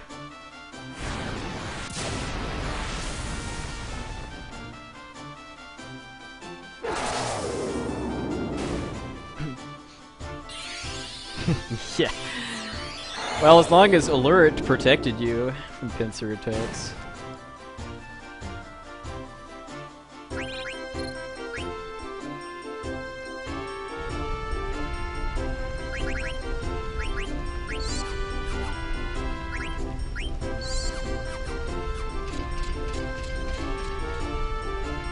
Yeah, yeah. I got destroyed by the card tournament on Sunday. I lost 8.5 minutes. So losing 2.5 instead is an improvement. But I'm still ahead of my record, my personal record, so... If I was behind at this point, I was probably just going to end the run and skip to Disc 4 for marathon practice, but since I'm ahead, I'm going to keep going.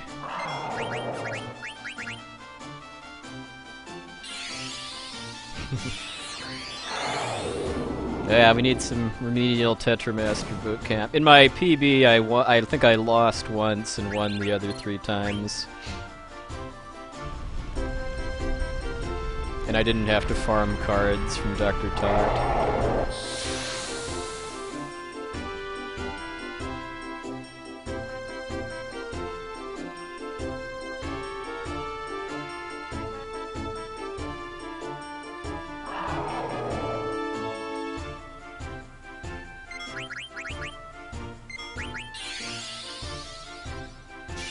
Oh, good one, me. Oh well, still killed it, even though that wasted a couple seconds. GG.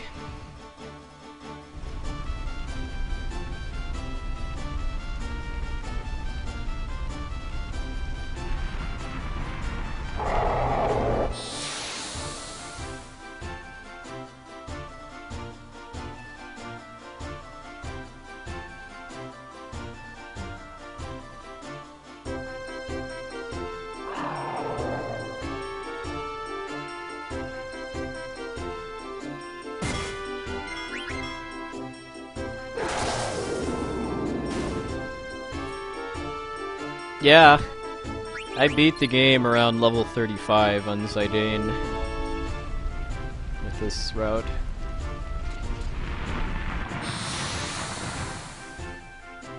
Yeah, the Blood Sword is really good if you get it from Queen Stella the first chance you can.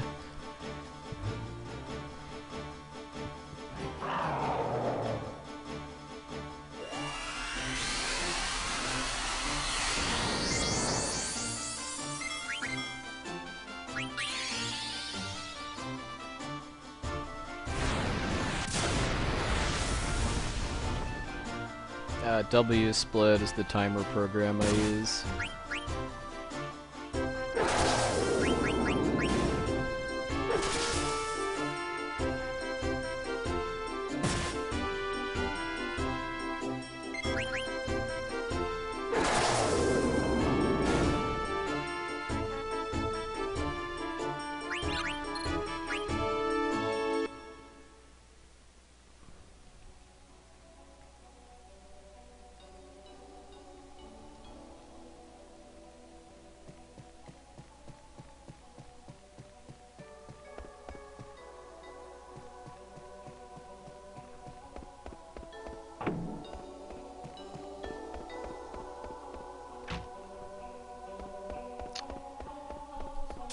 To get the Excalibur 2, you have to get to the Crystal World in under 12 hours on the game timer.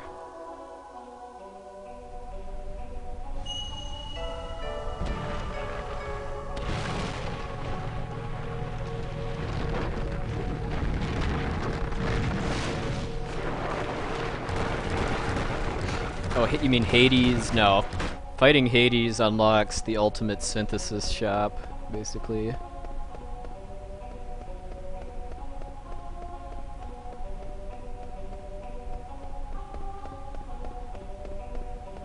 Oops, keep forgetting about this screen.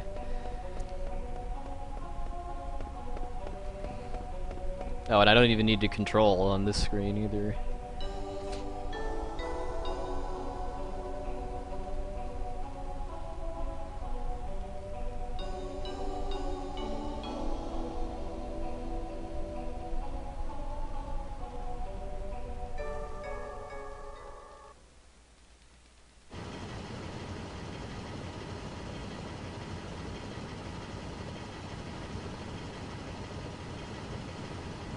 Yeah, the Robe of Lords. You can also get Arc, which is the ultimate summon from synthesizing 2 pumice pieces, but you can also get Arc from fighting Ozma, which is the super boss.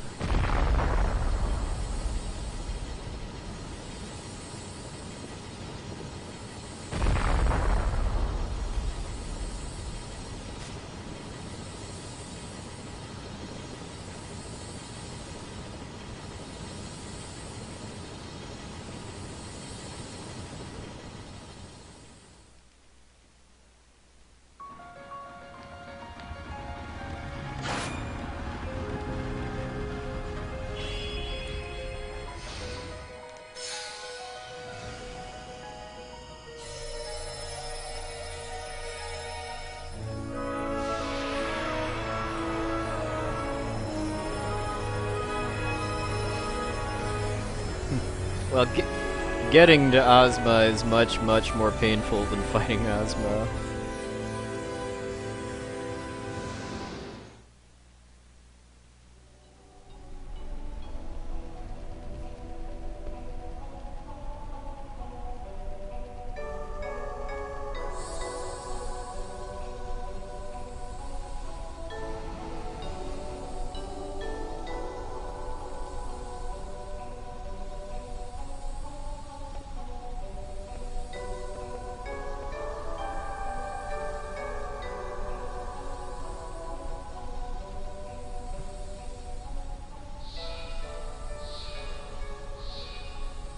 No.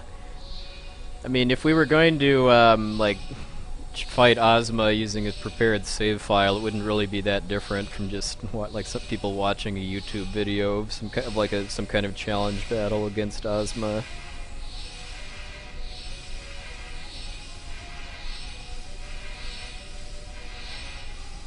I don't know, well, I mean, it probably wouldn't be that many hours, but it would be multiple hours worth of Chocobo hot and cold in order to unlock Ozma.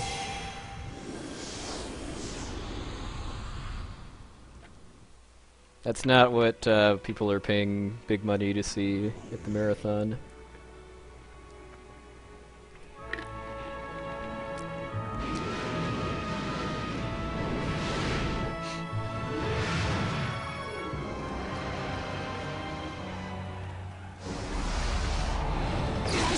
I don't know, actually. It's been...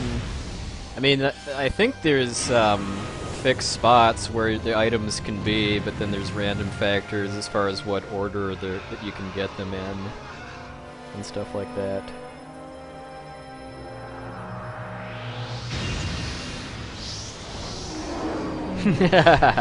I don't. Well, what if somebody donates $50 million, $1 for each hit point that Yasmat has?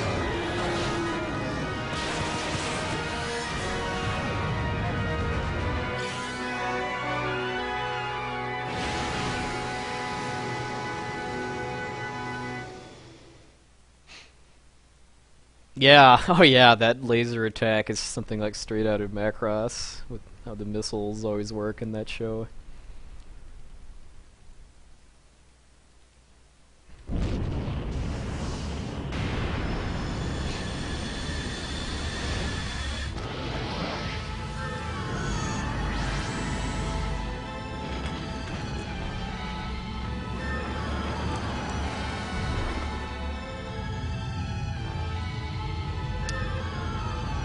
Well, I'll practice Hades a few, like with using Dagger, I guess, instead of Amarant. But if it's only really possible to beat Hades if he doesn't use Cleave twice, then I don't think it would really be worth it.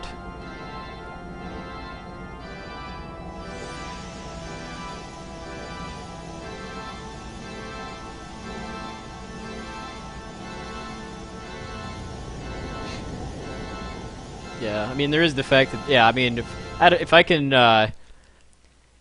can do it, I guess as long as he doesn't cleave twice in a row, then maybe, because there's a save point right there.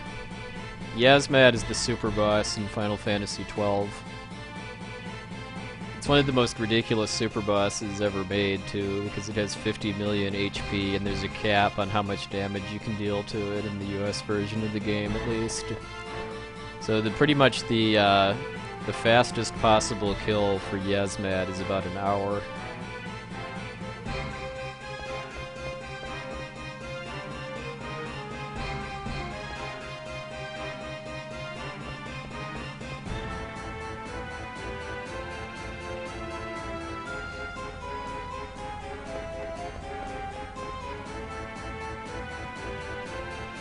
FF10 International has some kind of ridiculous super bosses too, but they at least look more fun to fight than Yasmat.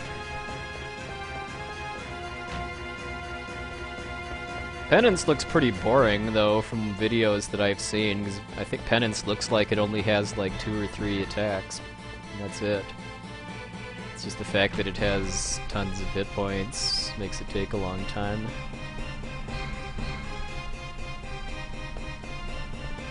The Dark Aeons look more interesting, because they've at least got different gimmicks and stuff to them.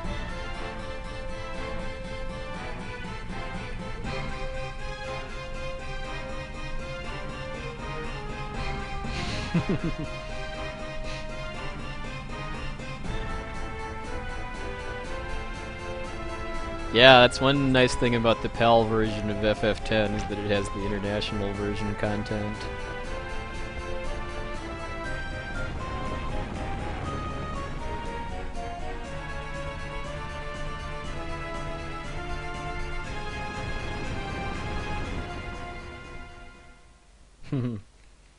Yeah, Yojimbo looks like the preferred way to kill Penance in FF10 International.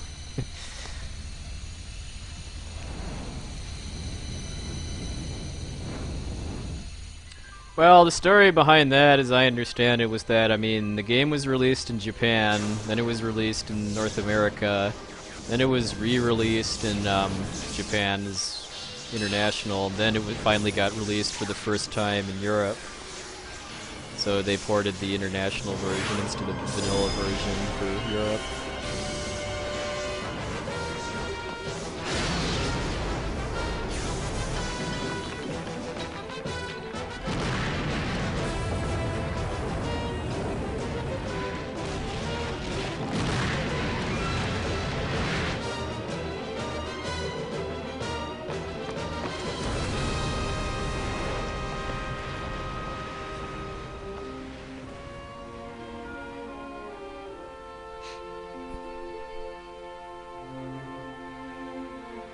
I'd have a hard time thinking about any other like Square Enix game, at least, that had like the extra content released somewhere outside of Japan.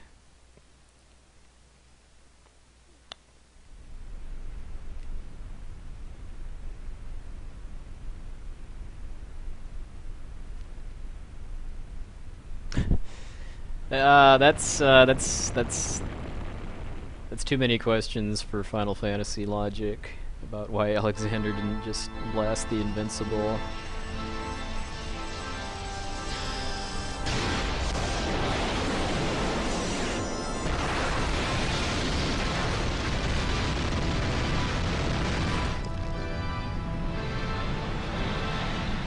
Yeah, I mean, for newer games, pretty much all added content is going to be DLC.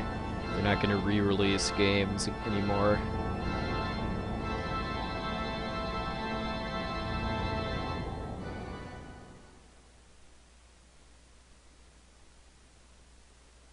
Oh yeah, yeah. Star Ocean Last Hope International. That was the only version of the game released for PS3, as I recall.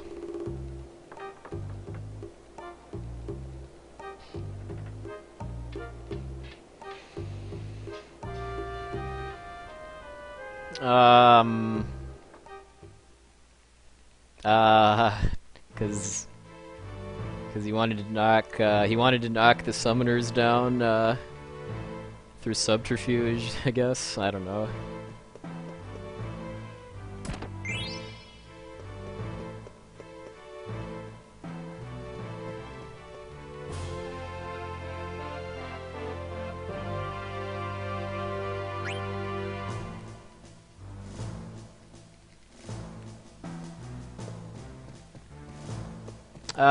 Using the disc swapping trick to skip FMVs isn't allowed by my speedrunning community. It's considered hardware manipulation.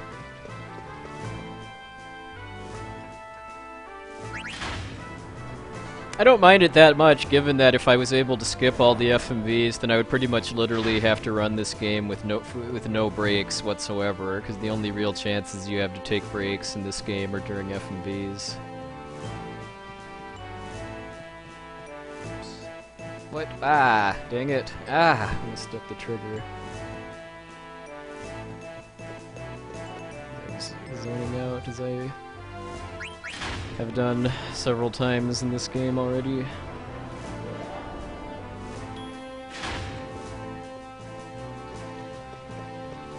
Yeah. Oh, God, there goes about 30, probably 45 seconds or so.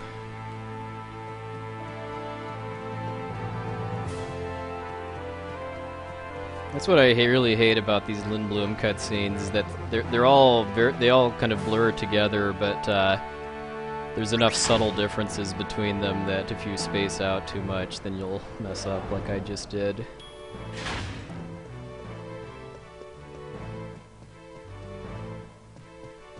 Oh, the guard at the base of the stairs? Or you mean at the elevator? I forget what the other guards you can talk to are.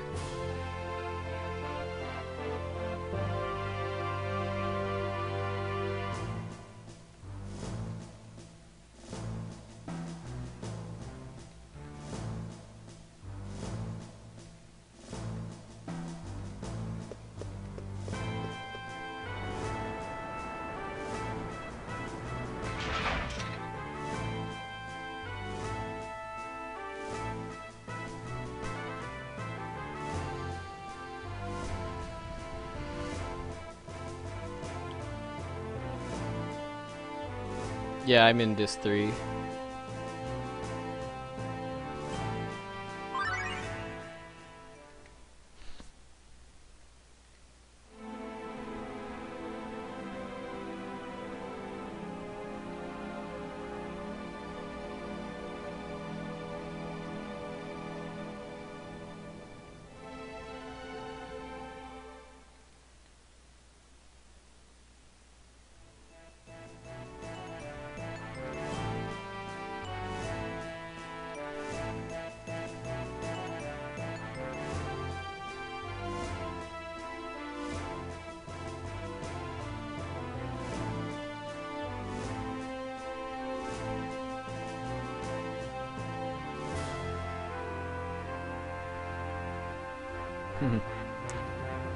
Well, Dagger is probably the least useful character in the whole game in the speedrun.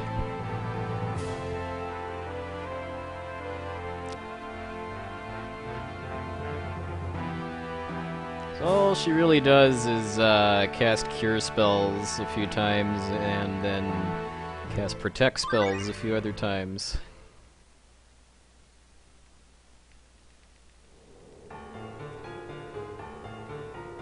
I would be really, really surprised if FF10 HD had cutscene skips, though, because that would involve them caring enough to actually, like, reprogram stuff in the game. I'm just expecting it to be the exact same game as the PS2 version, only in 720p.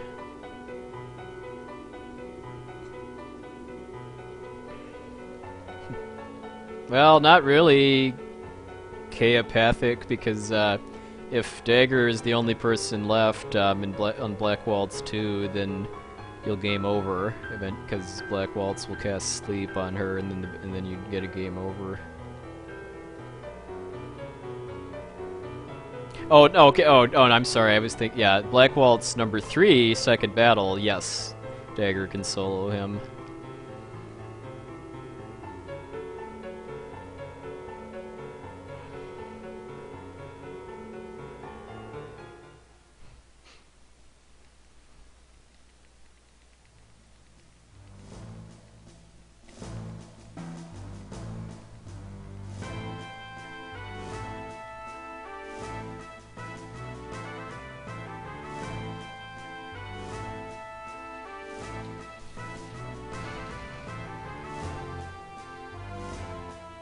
Yep, you're absolutely right. Because once Steiner and Marcus are both dead, Black Waltz 3 doesn't do anything. Alright, good night, Dan. Hey, cool Maddie. Yeah, you tuned in at the quote-unquote most exciting part of Final Fantasy IX.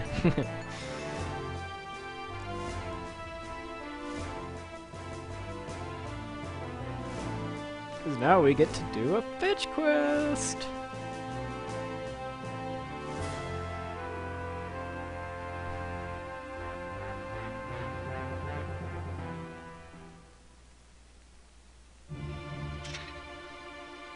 Most of the rest of the game after this fetch quest is pretty cool, though.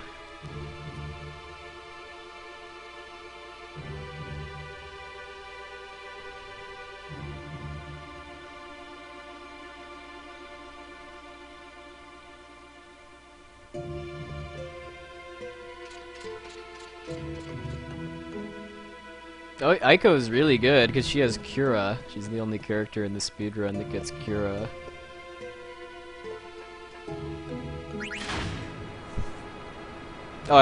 So Dagger and Aiko both cast Life to kill undead stuff in the Aoife tree.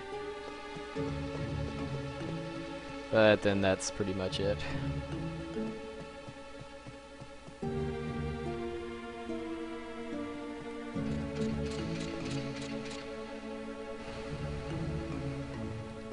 Oh, and Carbuncle, yeah.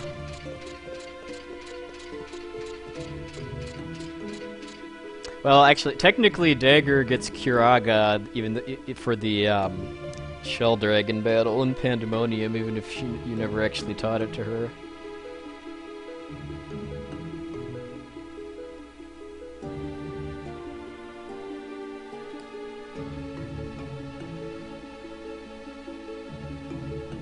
Well, hey, there is a doctor here, Dr. Schnoz.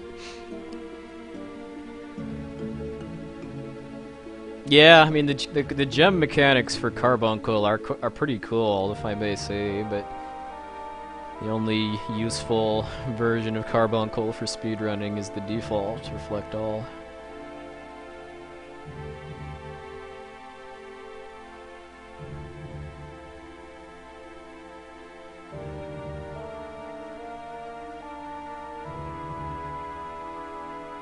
Yeah, you don't actually get Holy in the speedrun, though.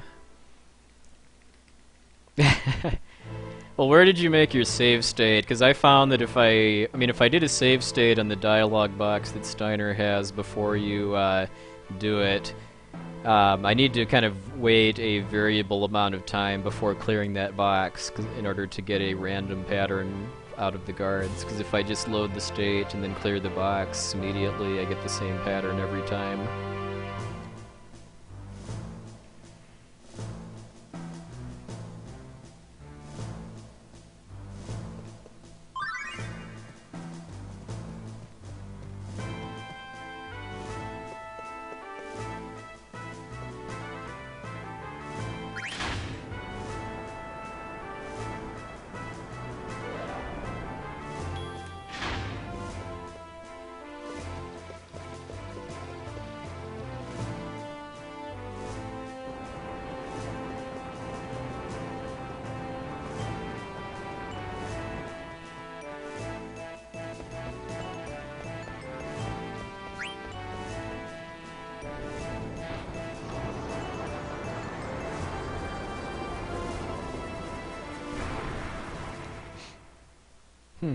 A fat MN.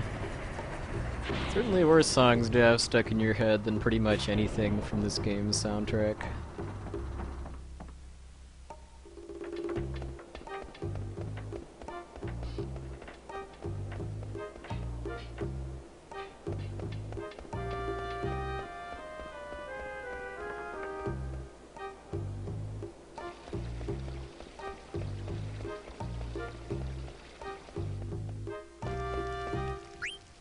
Ah, didn't register my input.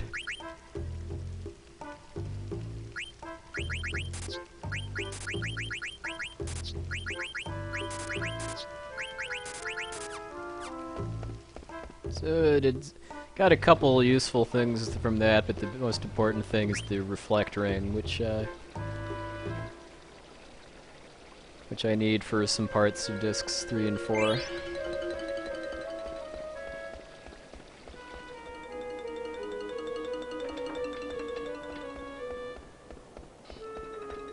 Sid's theme in FF7 is much better than Sid's theme in this game, though, if I may say.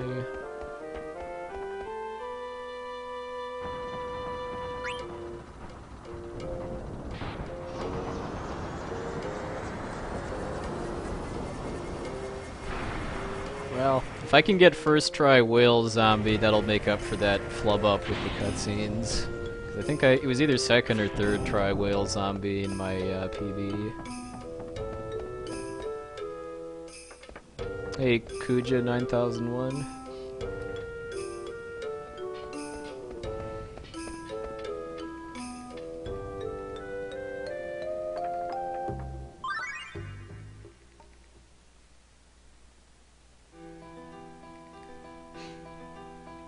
Yeah, oh yeah, definitely. The graphics for this game have aged so much better than FF7 and 8, mostly, especially 7. There's no Popeye arms in this game. Well, you can Phoenix down the whale zombie, but I only use that as a backup strat, because using a Phoenix down gives you a 10% chance of killing it, and I need to soften it up to eat, which Steiner can usually do, but if he gets, like, minied or something like that, then using a Phoenix down can be a backup strat.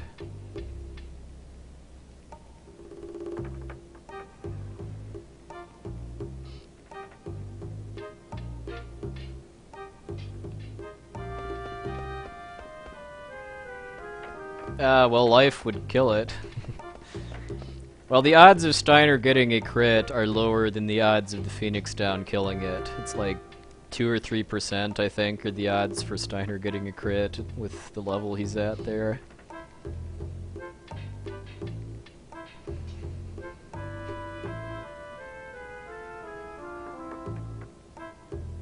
Yeah.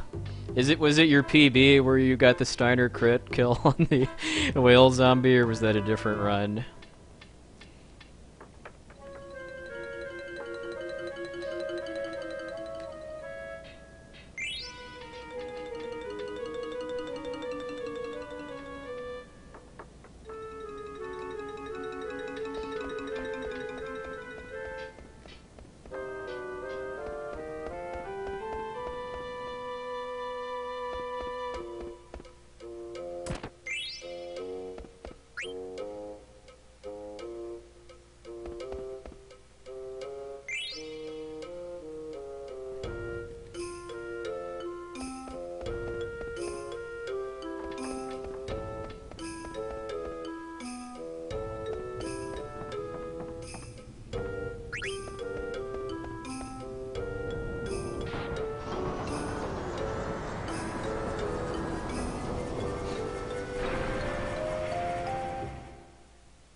Well, what games in this series actually let you cast Flare Star? Pretty much every other instance of it that I can think of is enemy attack, like Ultima Weapon in FF6.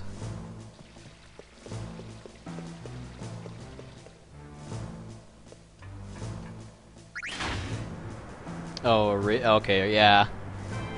If anyone can do it, it would be Go.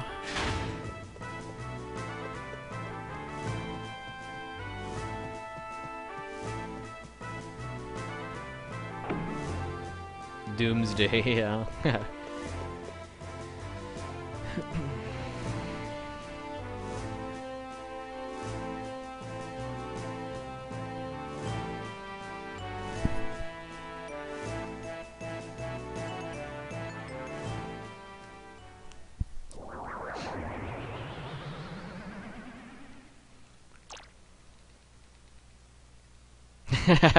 Yes.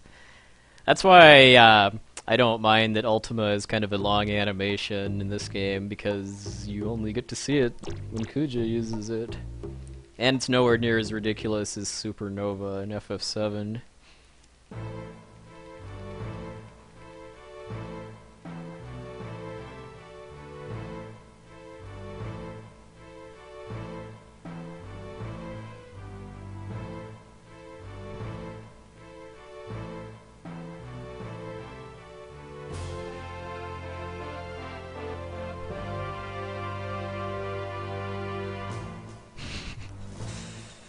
Yeah, that's pretty much all she has going for her. She can make the Shell Dragon less trolly if she gets Protect off.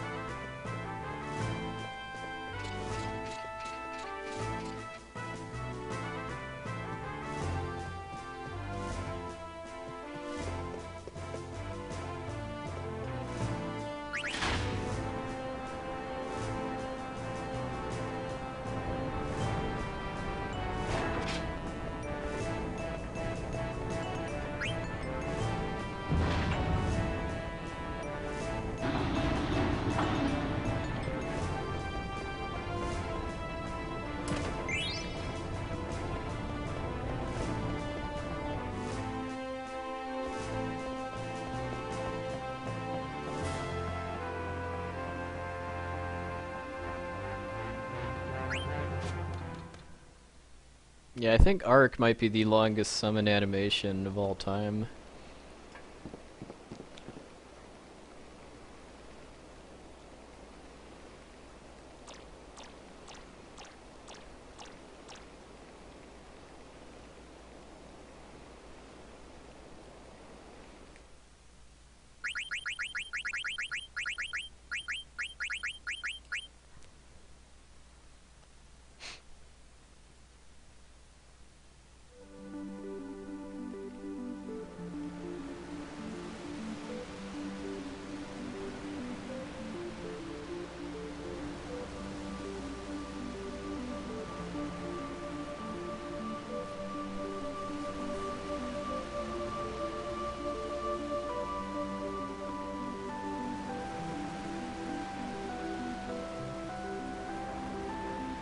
Alright, couple more cutscenes in the Black Mage Village, then the game starts again for real.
Bobby Corwin!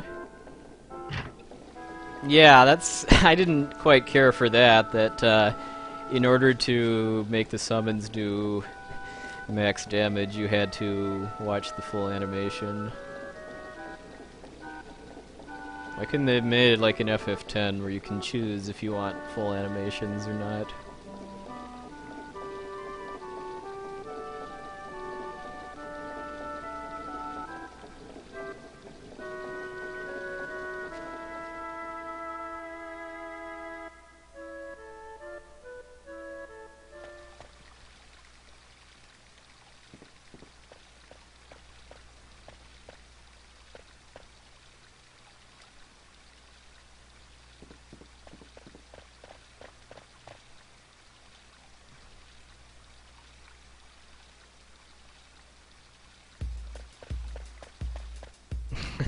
Yeah, I don't really bother practicing it that much anymore, just because it doesn't seem to matter how much I practice it. I still just can't reliably get the double guard skip that often.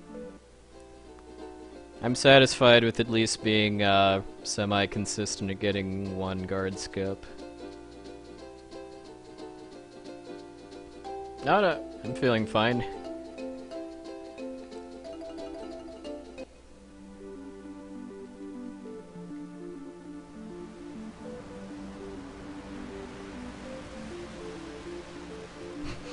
Well, too bad the end is kind of ridiculous to try to get.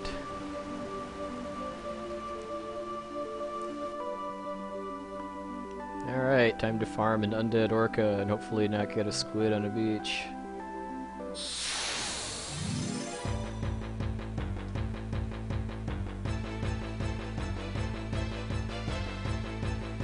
Boo!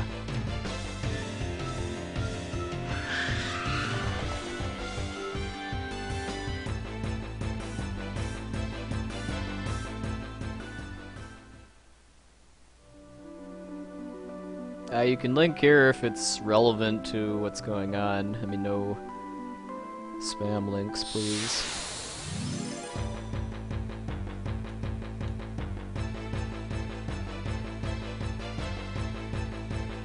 There we go. Alright, so I'm basically tied with my last run.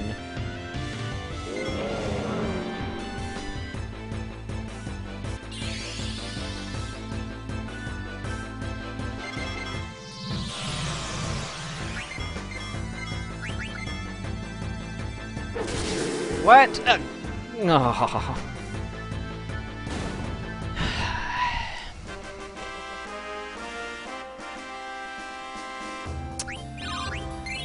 Oh, goodness. Goodness gracious. 2.3%. Troll, troll, troll, troll, troll. Now watch me get like 5 squids before I get another whale zombie.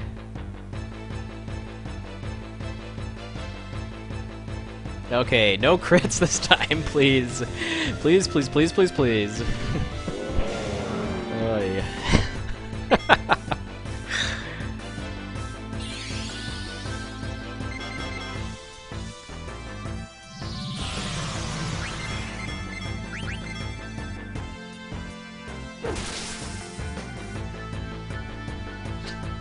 And yeah, Steiner had horrible A2B both times.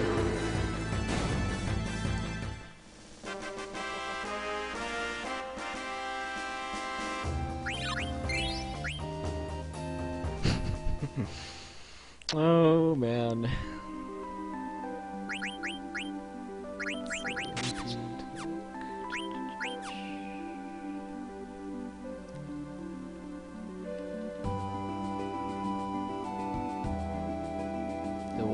Well, that and Sea Lion are the two parts of the whole game where crits are bad.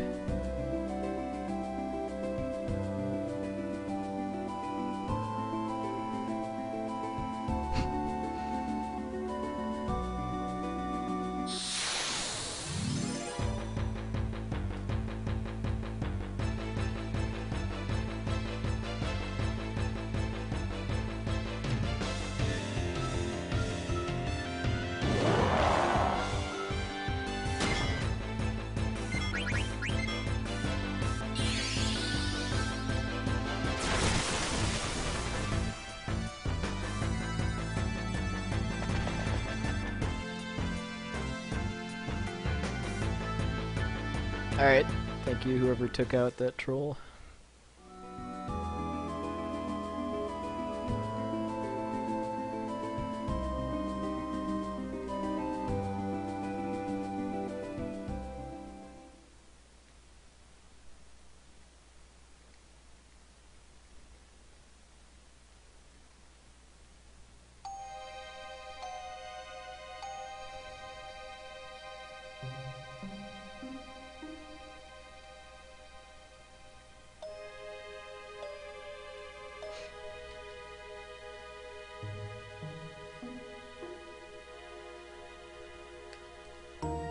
Yeah, that could have been a lot worse if I'd have gotten more squids before getting the second whale.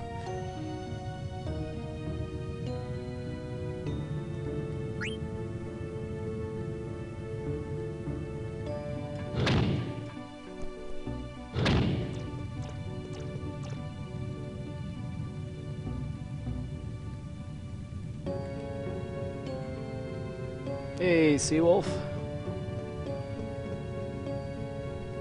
Hope you're having a good evening.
Because I control, when I'm doing one of these runs, I generally control my fluid intakes to minimize the number of bathroom breaks I need.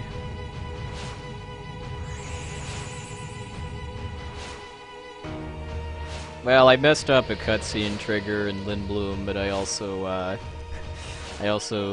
had bad luck and crit the whale zombie.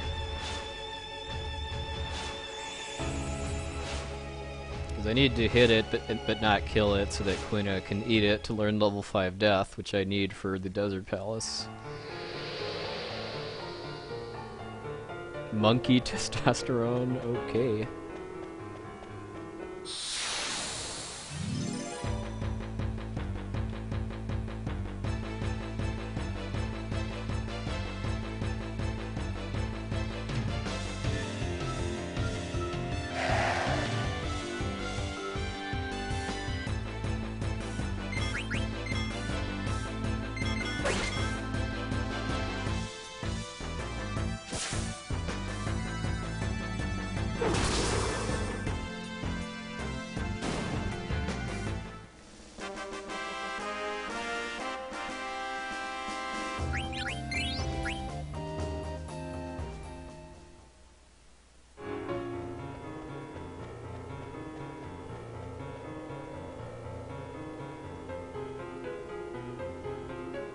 So how recently was it that they banned, I guess, performance-enhancing drugs for baseball?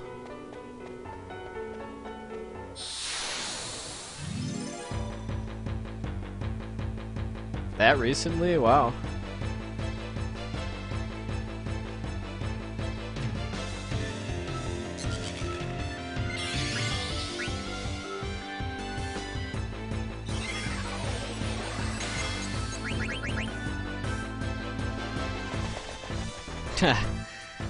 Okay.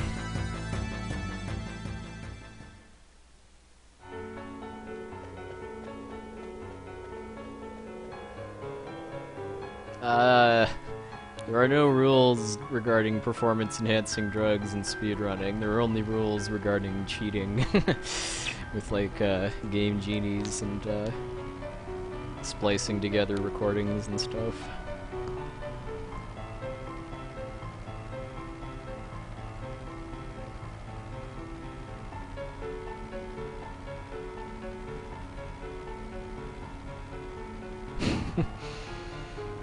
Maybe that's Caleb's secret. Alright, enough talk about using drugs, please.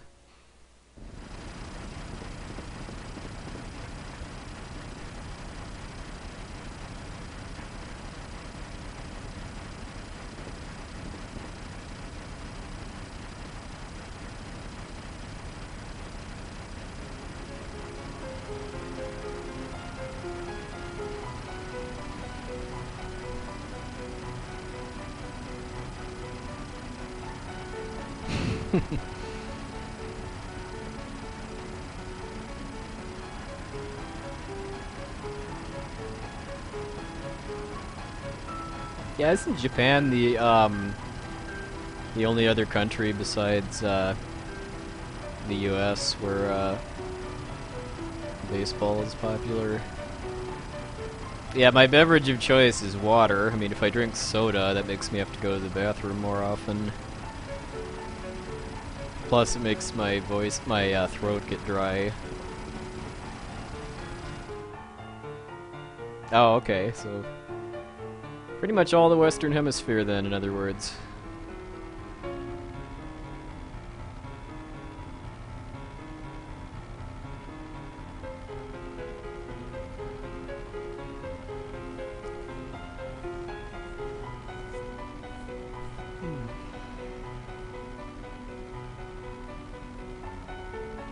What's a Hyperion? Is that like a NES repro console or something?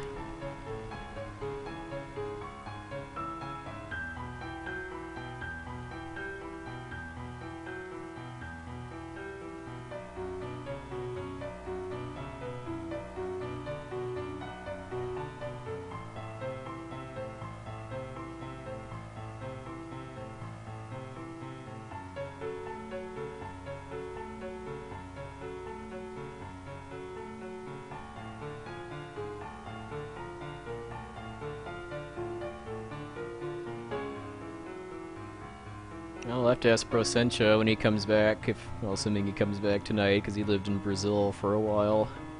I have to ask him if they play baseball in Brazil.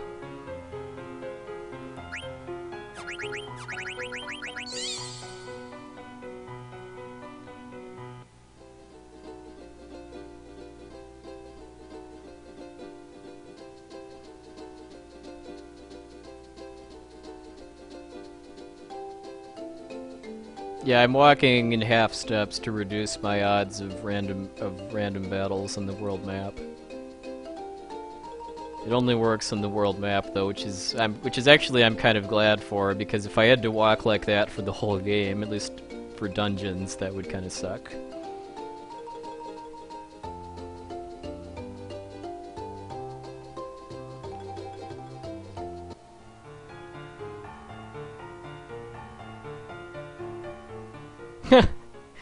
Prison to playing baseball. I should have practiced this shopping section before starting. I practiced Pandemonium.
There's only one cotton robe sequence, and it's in Disc 1.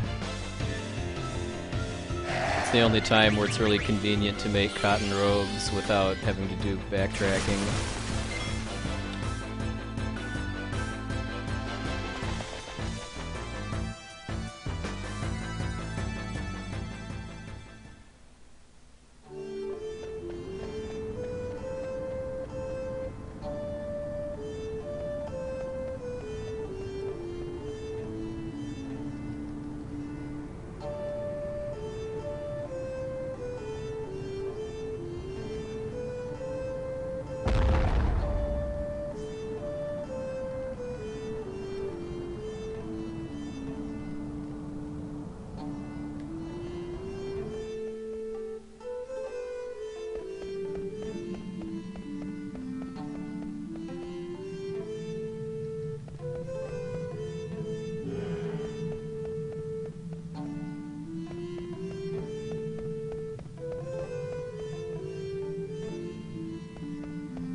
Make some more stuff too soft to live.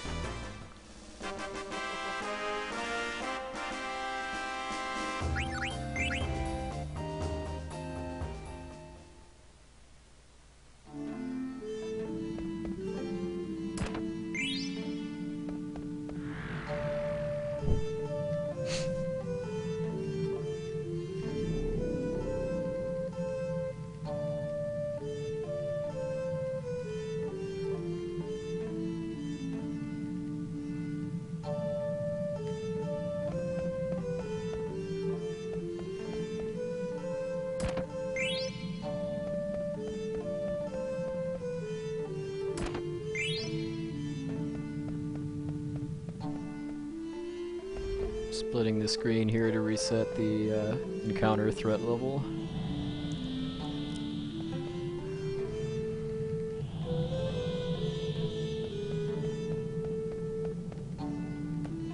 Come on, check the stupid thing.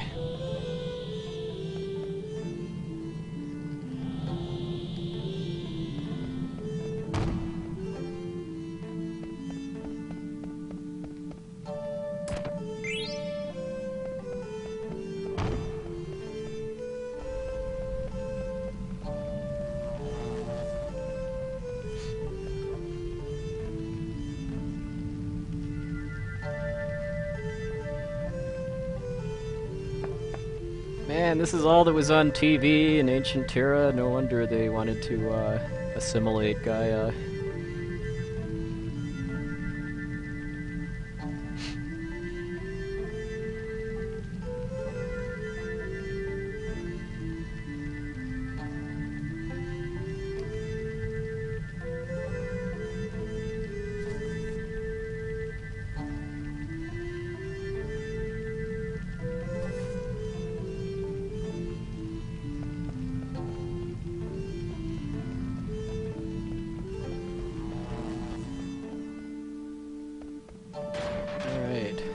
Decent encounter luck in Oilverd, at least. Hey, Tiberius, happy New Year's to you too, sir.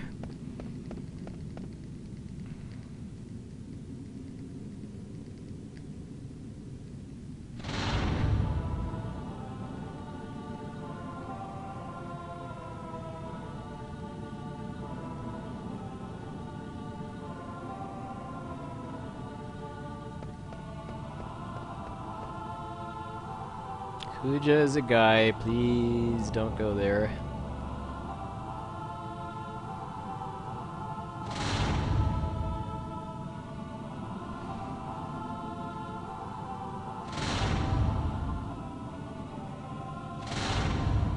Or the wingdings speaking wall faces will be angry at you.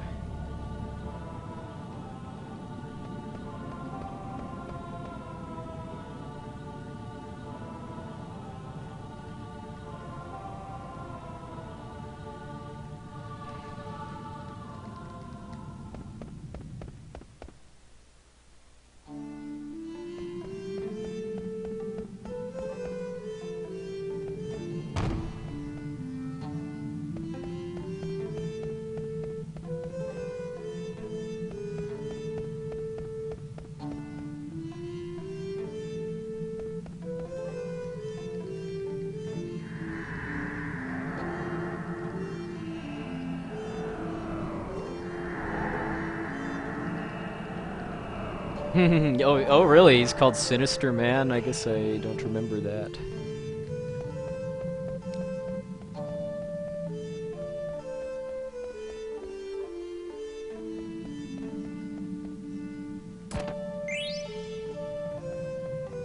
Alright, 2 encounter oil vert. That's pretty good. Getting through that screen between the Moogle and the entrance without an encounter is pretty hard.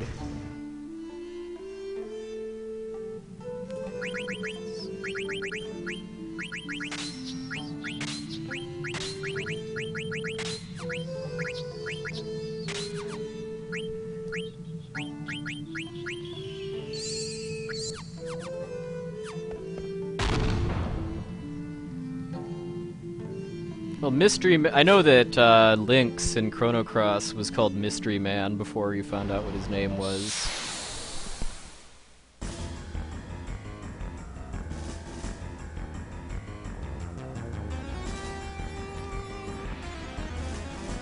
You should, Husser. It's a very good game. It's a very balanced RPG.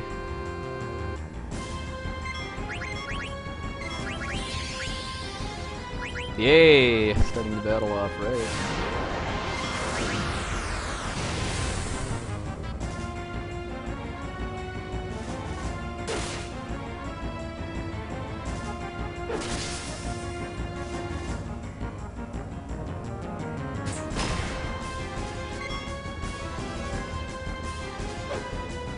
Ooh.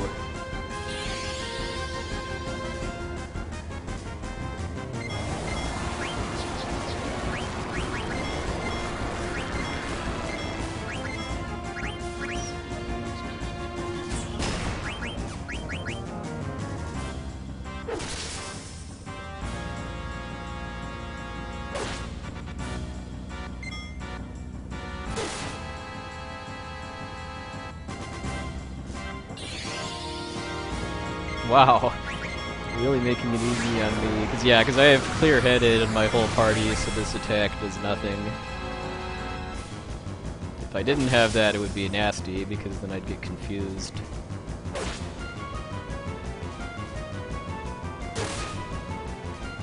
Whoa! I must have had a really, really bad oil vert. I was kind of worried given that world map encounter I got after the whale zombie.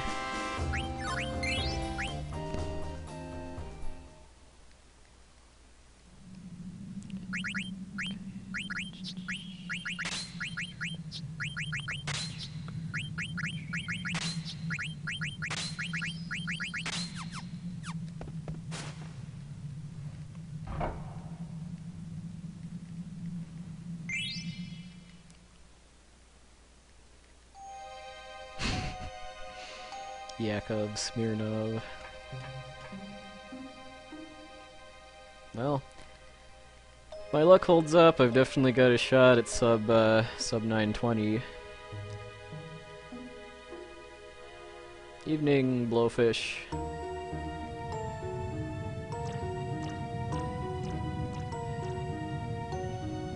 What, you mean just talking to myself, basically, when I do menuing? Welcome back, I have no name.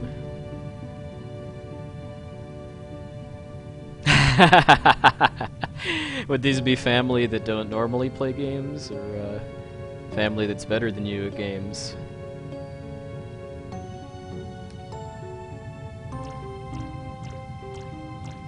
I think it was just mostly encounter luck in Oil Vert that saved me a lot of time.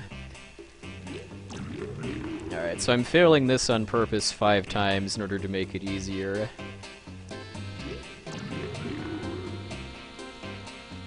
Ah, beginner's luck, eh?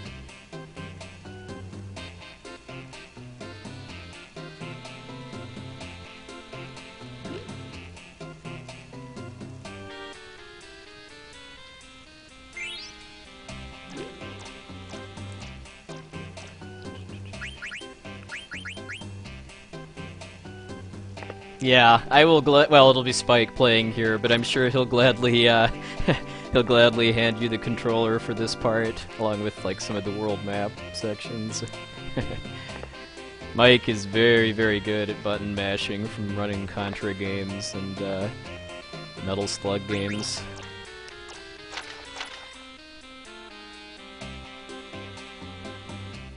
Yeah, that's why I'm afraid of Disc 4, Fiery Blizzard. I'm afraid of being, like, in the running for a sub 920 and then getting, like, 15 encounters on Disc 4.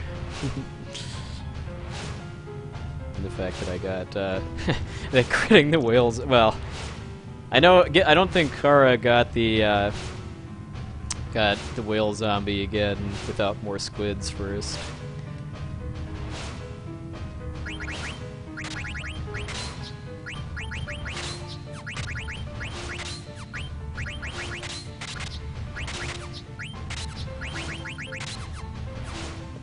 Well, Anime Yowzer's got it. I don't think it's actually 20 a second, though, because a turbo controller that does 15 presses a second can get it.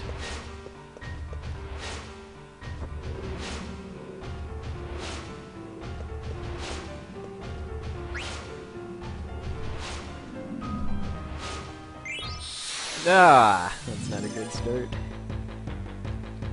Getting an encounter in this room, period, is kind of troll luck.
Probably not. That would probably be a bit too much work to set up.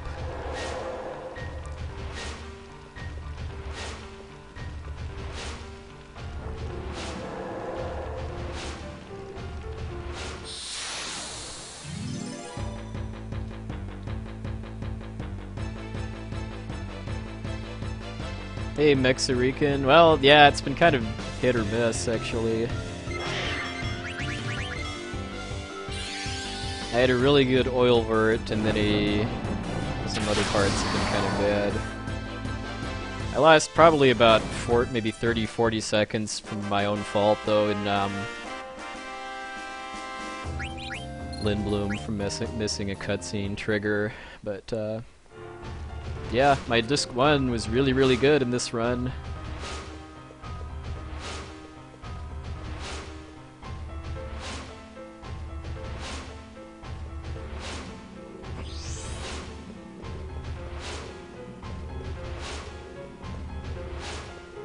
Ooh, wow. I don't get through that room without an encounter very often. No, I skipped that. I skipped the Bloodstone in the Torch Puzzle room unless I've lost the card tournament. Because that just has an anklet, which I don't... The only reason I'd need that is if I need to synthesize the Rebirth Ring.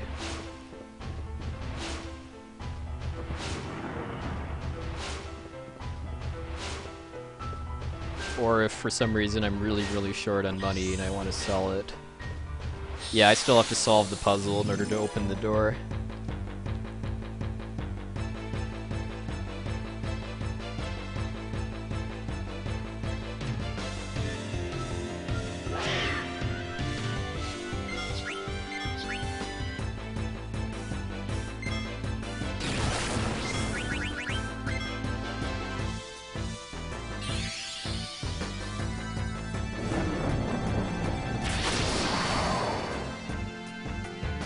What's LG?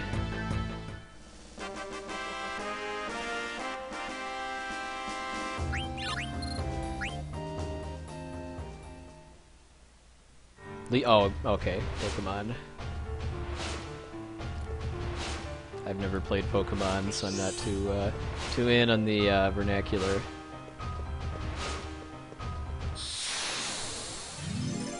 Desert Palace, please. Yeah, if I'm in this room when when I've gotten 3 encounters, then I kind of take the risk of not using an ether in the menu. Ouch.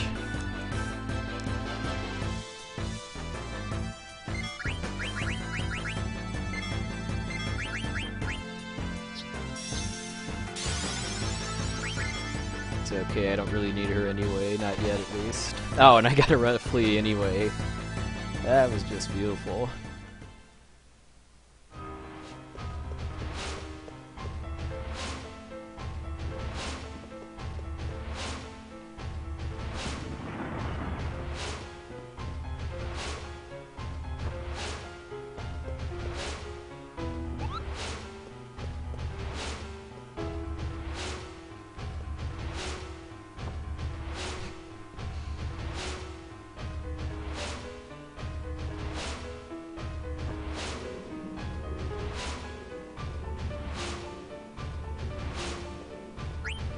Some of these bloodstones I get in order to weaken the boss too. Cause like I was thinking about skipping the promised ring because of having a lot extra money in this run, but if I did that, Berserk tested and found that that would make the boss take 2 extra turns because of it having more magic defense.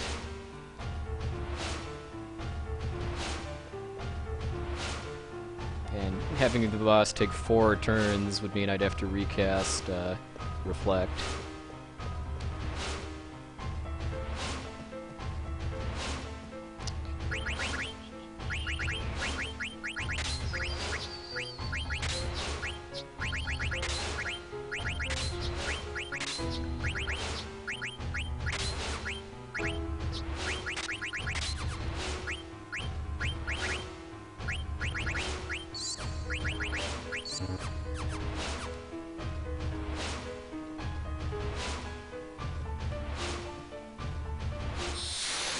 So yeah, definitely gonna lose some time here because of getting 4 encounters. I think it was either 2 or 3 in my PB.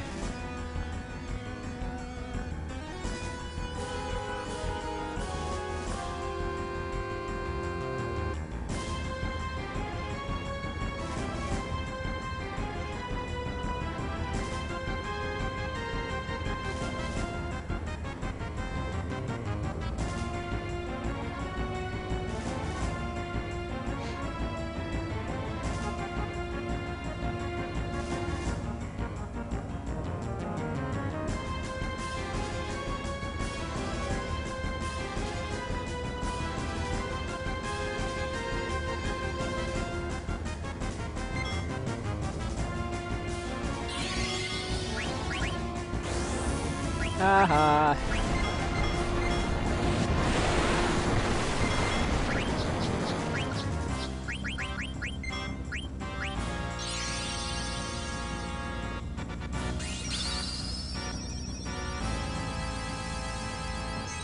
I'm kind of abusing the battle system a bit here too, where when I go into the item menu, I'm paused, the ATB is not moving, so I use that to make my Reflect status last longer.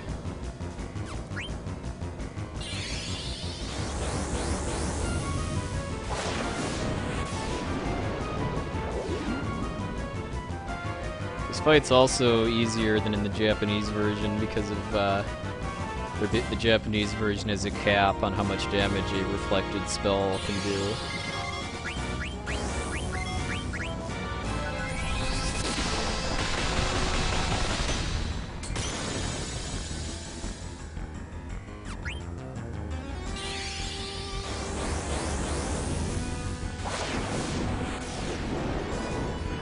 Yep, this is the Final Fantasy XII boss, basically.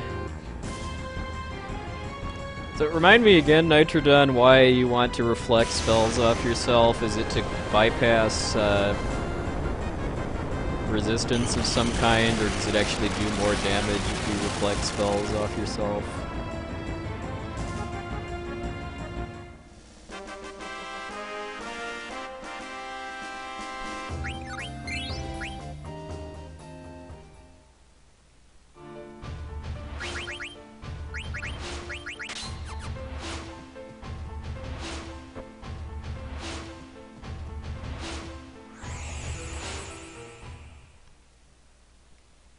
Meanwhile...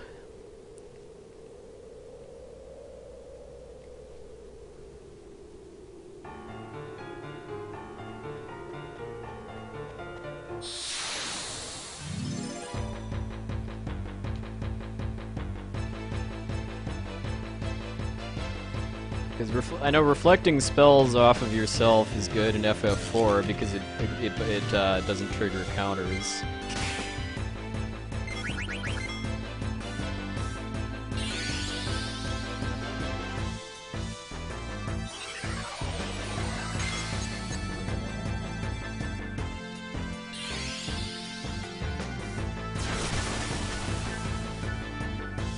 Oh, okay, so you get to... Okay, so you multiply the damage then. So there's no split effect in 12.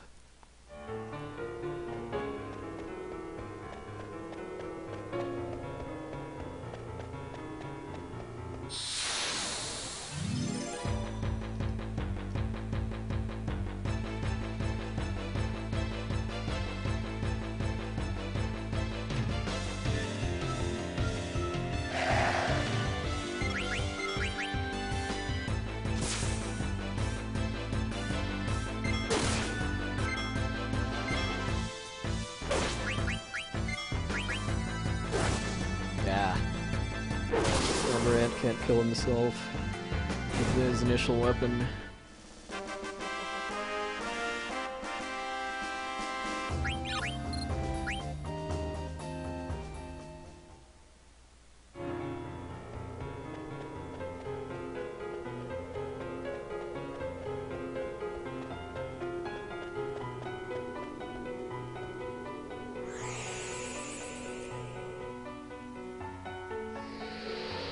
I fight single ogres for experience and AP.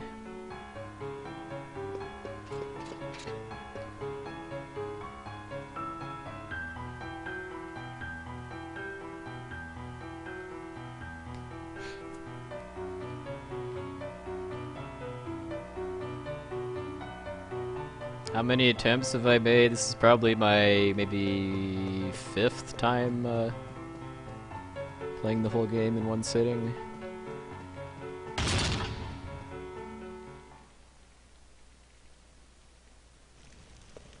I've done a lot of other practice though of specific parts of the game.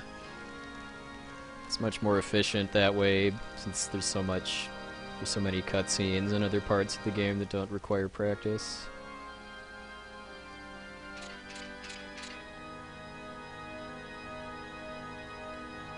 Oh, interesting.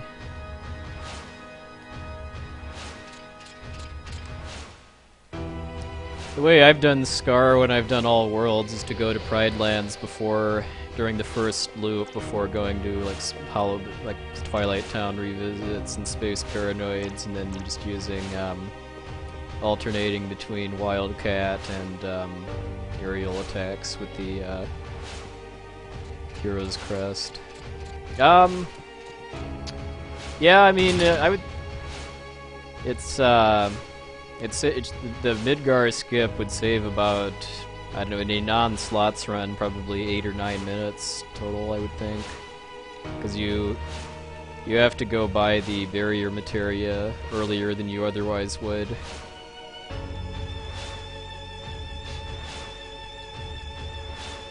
A slots run would save even more time because then it wouldn't really fundamentally change anything about the route at all to skip Proud Claude and the Turks.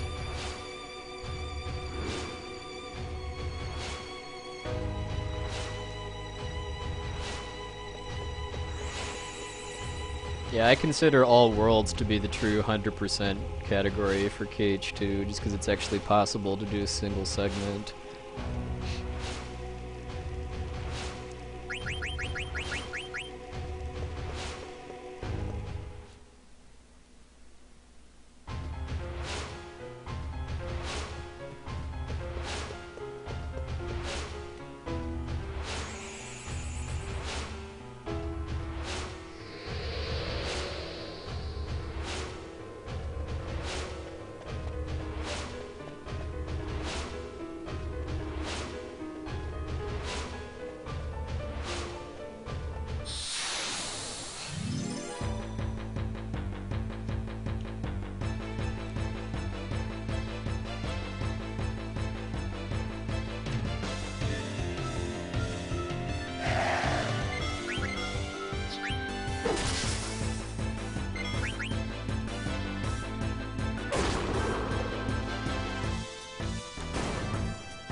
No, it's just filling in all of the keyhole symbols on the world's map. So it's only roughly an hour or so worth of extra stuff that you wouldn't do in an any percent run. Oh! So close to being a one encounter trip. So this is 3 2 encounter Hildegard rooms.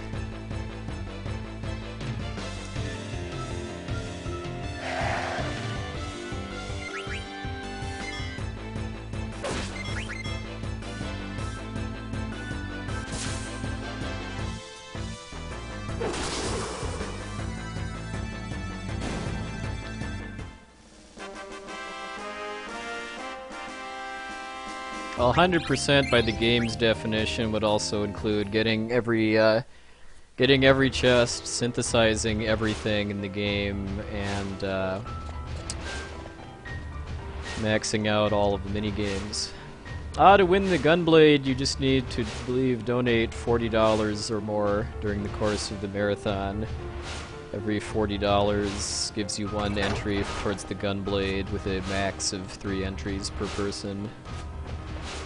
Since it's been a while, someone want to quick throw a link to the AGDQ schedule, and I'm going to be running this game for a Speedrun charity marathon. It starts next Sunday at 1 p.m. US Eastern Time at speeddemosarchive.com, and there's over 100 other games. Yeah, you might want to paste the full link and not a bit.ly link, just to make sure one of my mods doesn't think it's a spam link or something. But yeah, that bit.ly link is the schedule.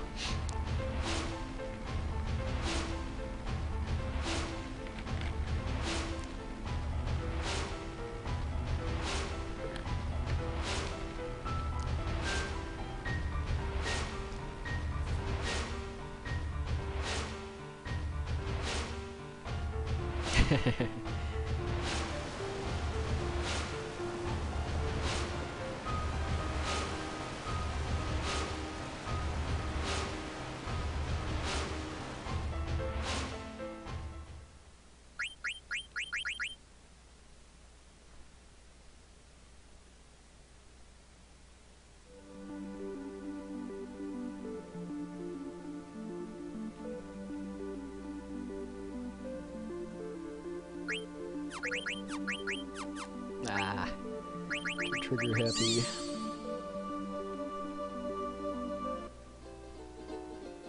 Yeah, unban Fat MN, please. He was just pasting the link to the schedule.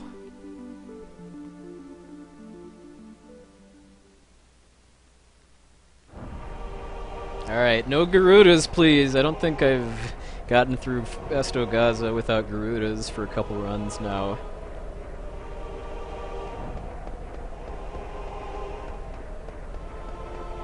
Yes!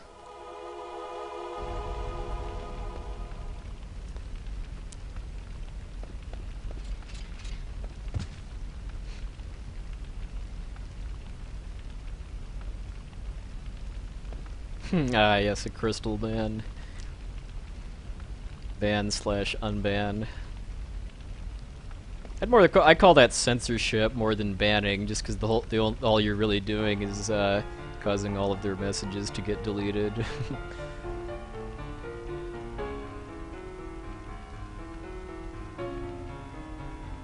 Yeah, you really should. If you get any encounters at all in Mount Gullag, then that's bad luck. Because unless you're going to get the Wing Edge or the Moogle inside Mount Gullag, then you really should never be on any screen long enough to be at any real risk of an encounter.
Ah! Oh, I was on the wrong side of the stairs.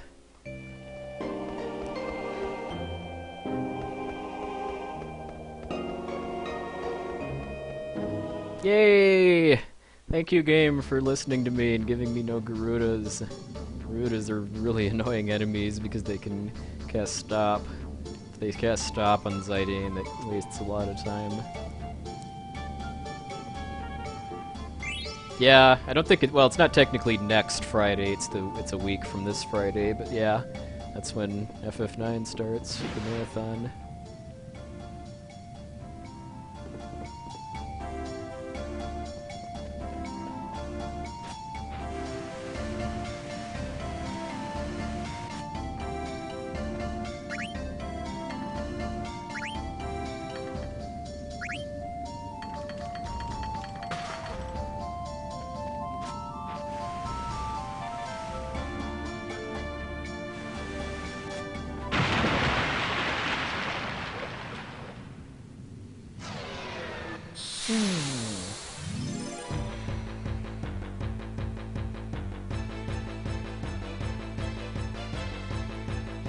Well, this track is a remix of the Volcano and Earth Cave theme from FF1.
Okay, good thing I waited to confirm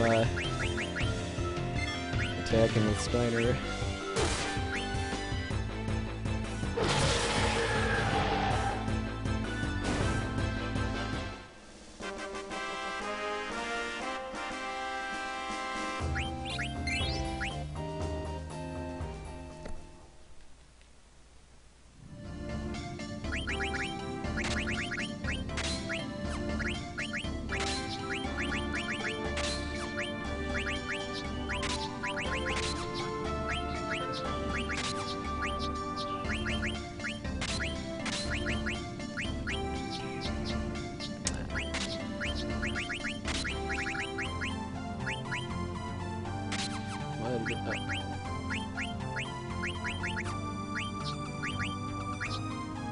Oh, huh, no accuracy plus yet. Well, I guess I'll have to not sell my lapis lazulis.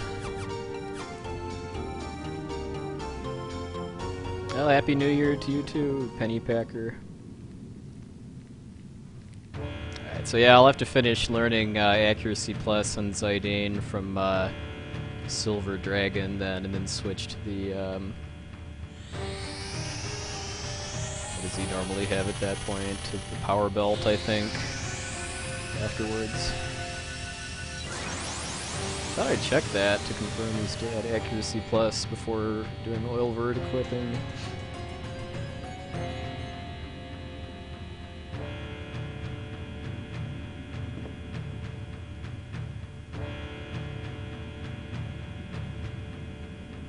Yeah, Amarant is considerably more useful than Quina, Aiko, and Dagger.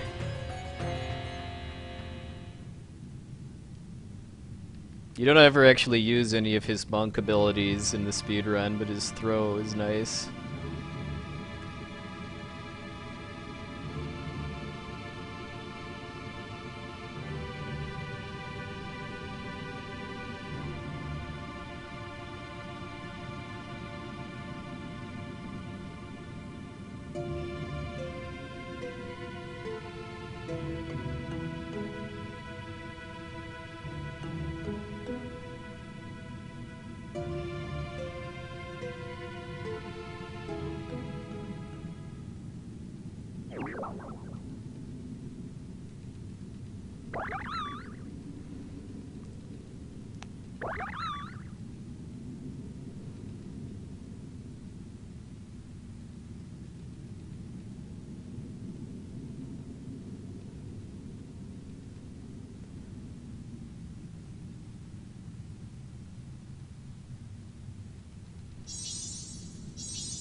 Terra homing Koopa Boy.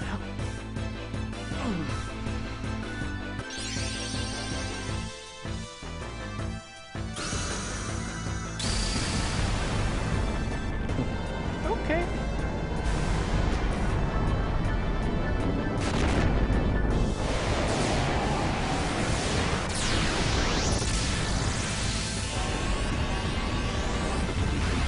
It's kind of unfortunate that they translated it wrong.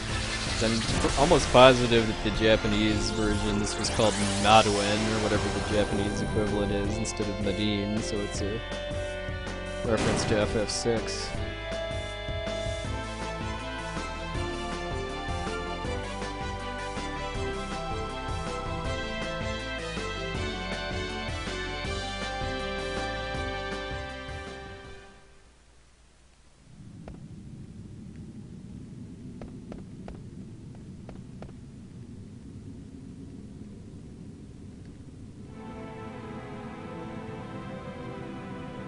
Well, I know I should gain some time here because of not getting any battles in Estogaza, so just to have that going for me.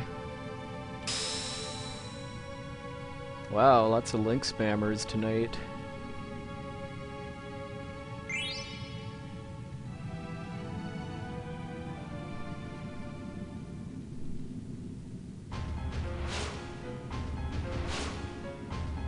I just hope nothing goes horribly wrong here because of Zidane not having accuracy plus yet.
Yeah, trance. No, I've never fallen asleep, either when doing a speedrun or streaming. I don't ever plan to.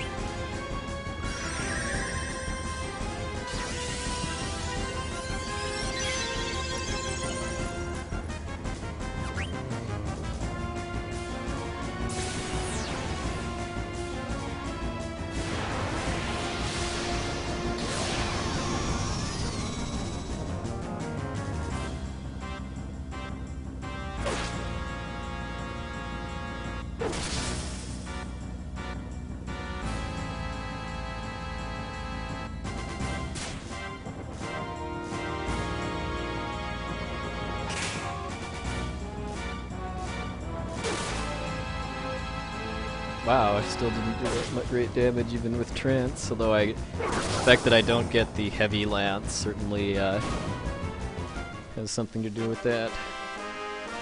I still don't get why Japanese runners get the heavy lance, because it doesn't seem to affect how long it takes either to kill Belta Gemini or the Amdusius.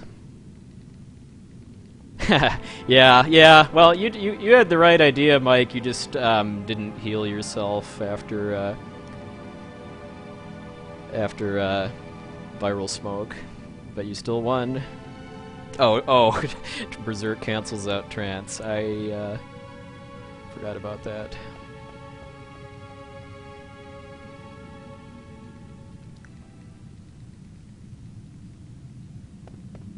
Pardon me, but do you have any grape Poupon?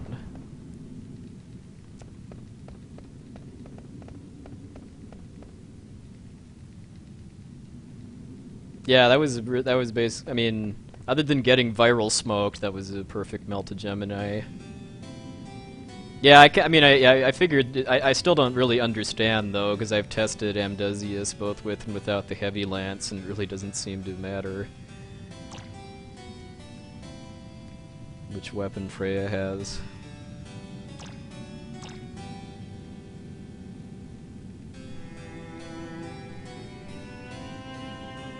I mean, I guess, yeah, I guess with the heavy lance and bird killer, Freya could probably do almost as much damage as Steiner to the red dragons, or at least enough to kill one that's been Blizzaga'd.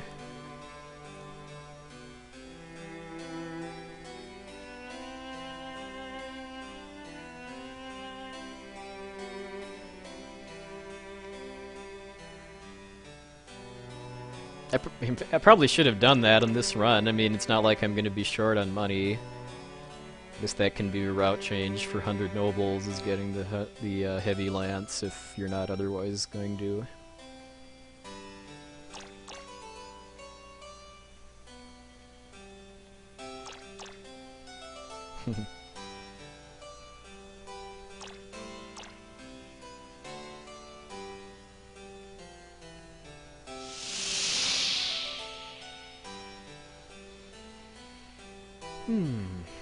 So now we have the last cutscene block of any annoying length in the game. A couple minutes, and then pretty much straight action through to the finale.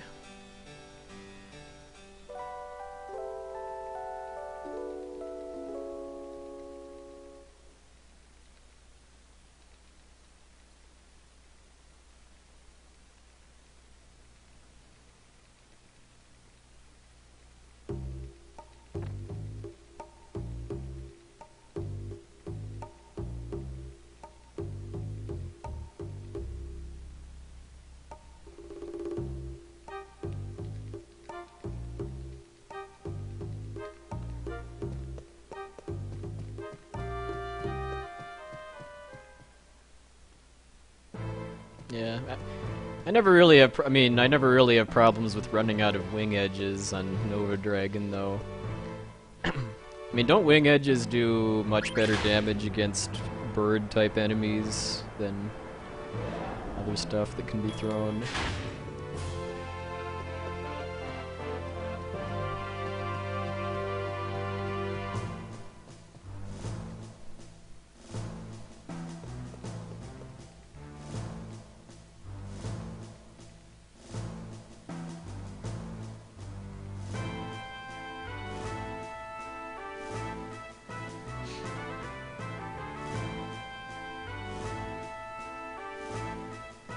Oh, just the one in Brandball? Yeah, I get the one behind the shop in Estogaza too, just to make sure that I don't run out during Nova Dragon, basically. Unless he spams Shockwave, Amarant pretty much always gets at least 2 chances to throw stuff. And that's I don't know, I just find that safer because I don't risk getting countered.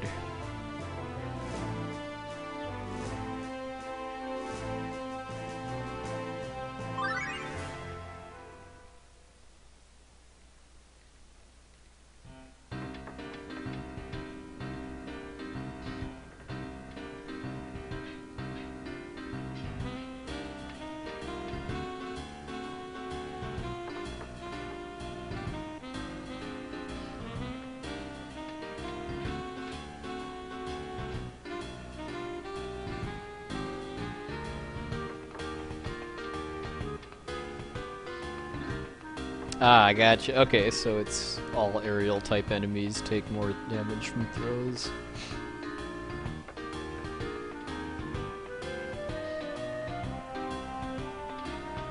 I am awake, I'm just in the zone.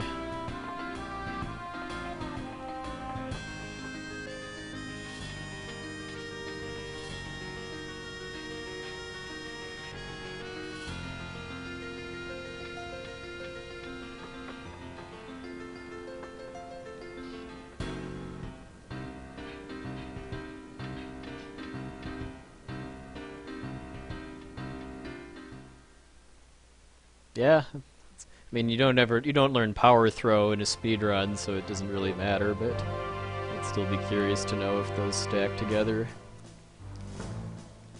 Because like multiple killer type abilities don't stack together. So even if a boss counts as multiple monster types, you only need to have one killer ability equipped to get the 50% damage bonus.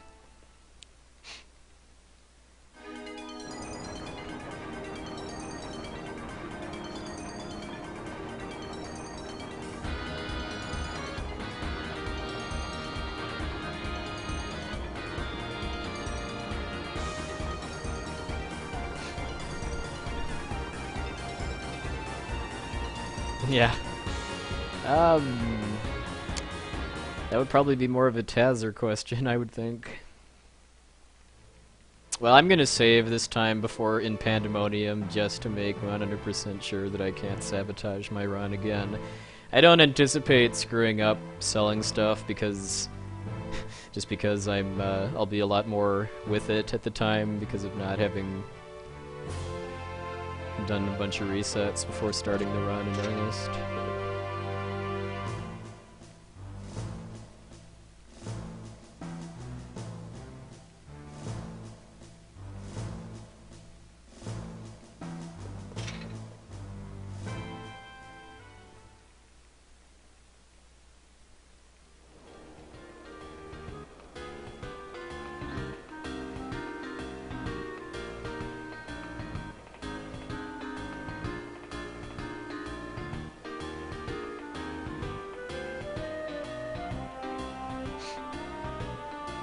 4218.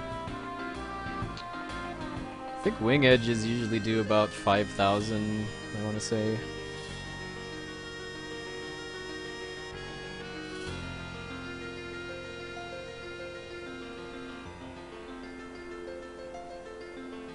But yeah, if and when I do another run that gets 100 nobles, I'll buy the heavy lance. Just because I don't really have anything else to spend the money on.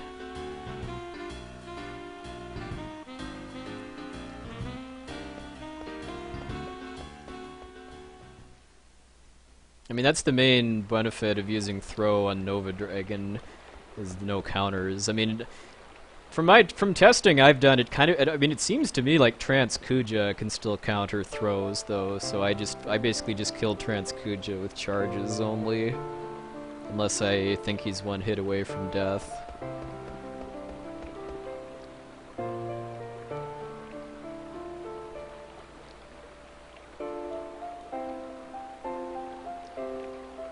Oh, I like how it says whilst under mini.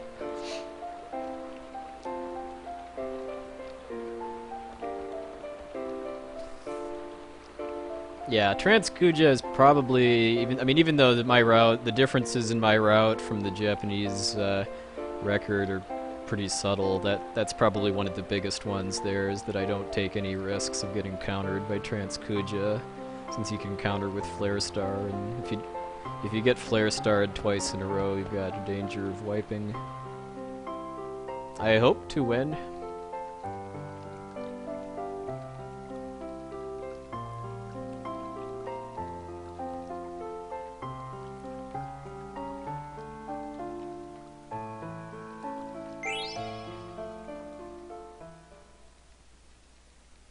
Well, hey Jenny, yeah, I mean, I haven't reset or anything, so this is still the same run as when you were last here.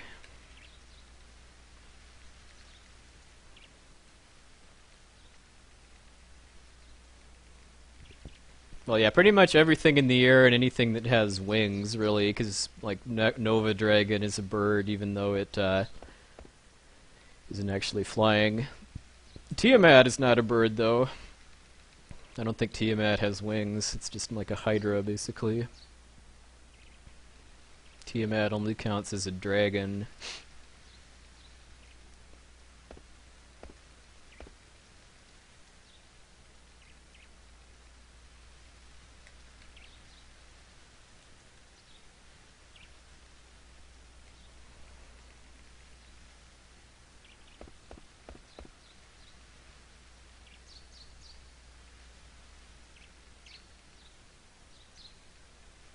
Gizmaluk is a bird, yeah. I mean, you want bird killer when you fight Gizmaluk.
Well, I'm not really planning to compete for the record at this game because of how many risks you have to take in a run as long as this is, so if I can get a sub 920, I'll be very, very happy with my skills in Final Fantasy IX, because then I'll have basically the third fastest run.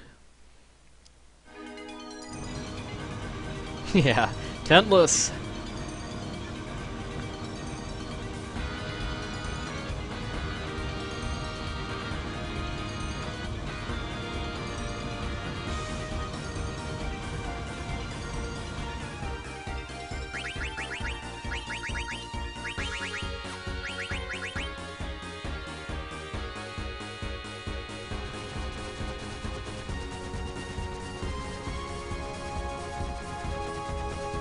Yeah.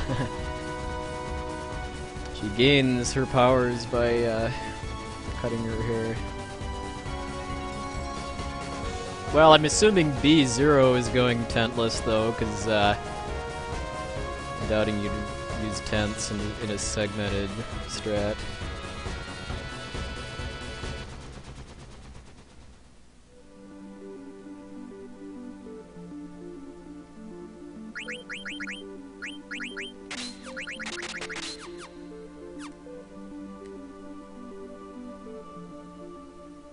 Yeah, oh yeah, Limit Glove, yeah.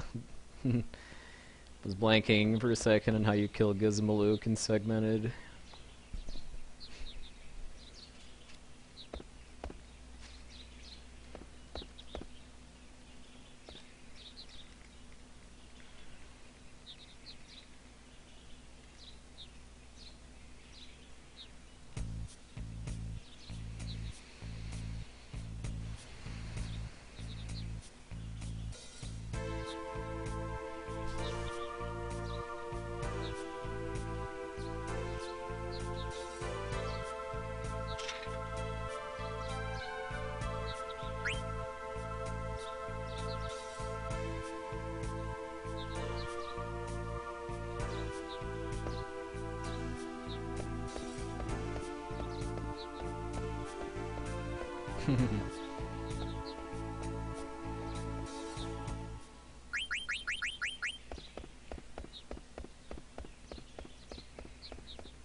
Oops, I was meaning to do the shop.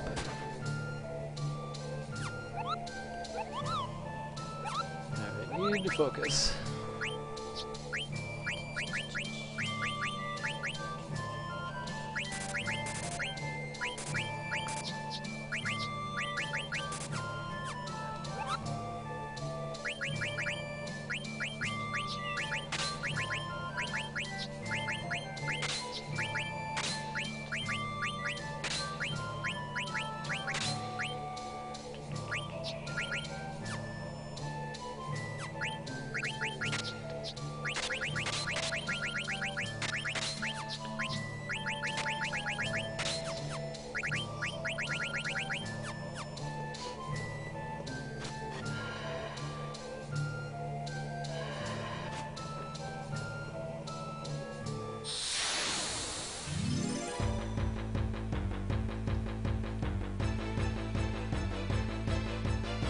Yeah, I've got diamond gloves. It's not until Pandemonium that I messed up and sold them last time.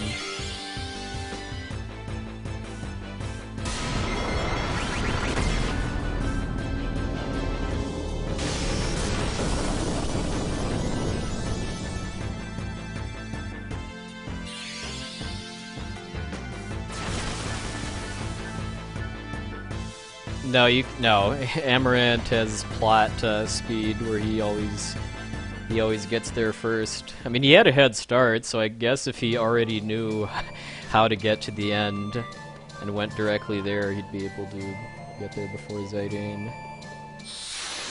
Jeez, Ibsen's castle, please.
Yes, the game owes me one after last run where I got a heat, but then it wore off before he did something and died because of when it landed.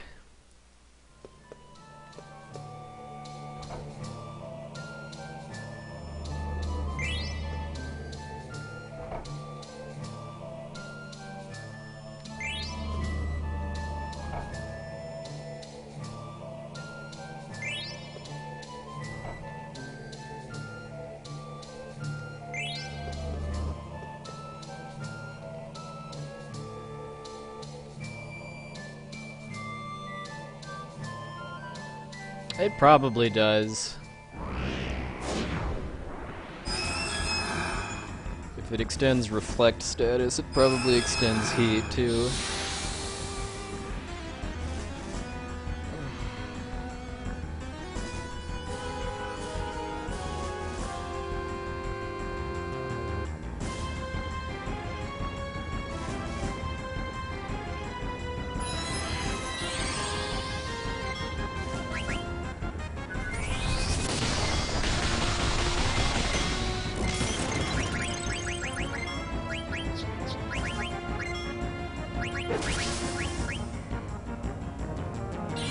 Feel the heat.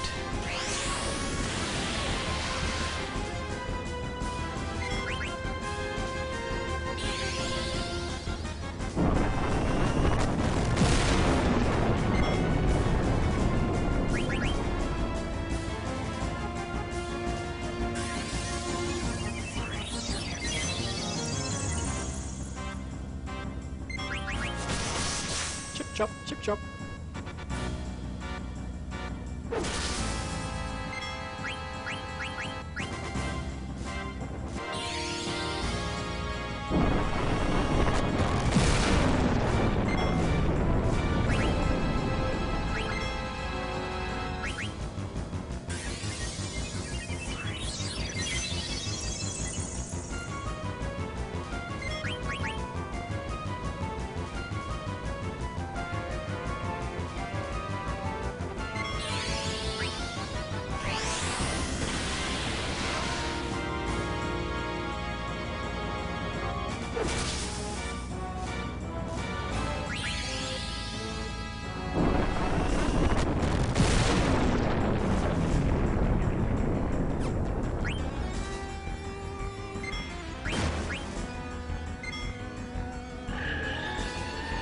I scrolled something right as it died. Or tried to, at least.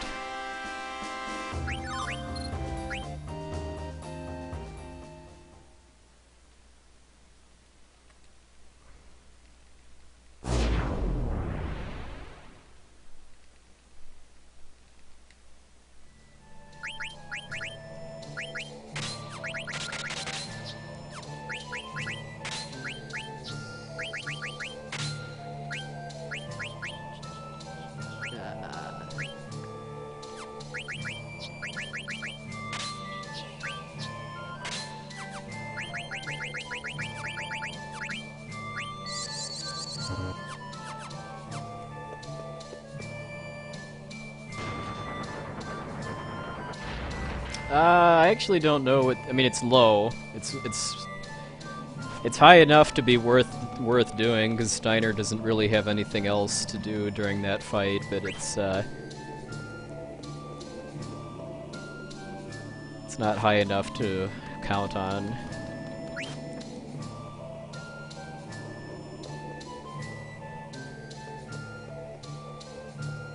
Main special things about Taharka are the heat strat and trying to steal, because you can steal an Auric Helcon off of him, which saves you 17k gil in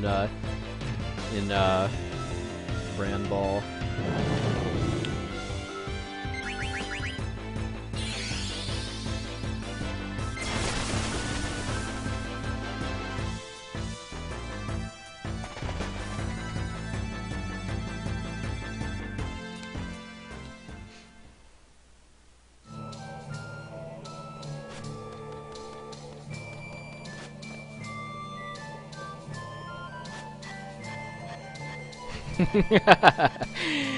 No dying to Cerberus, please.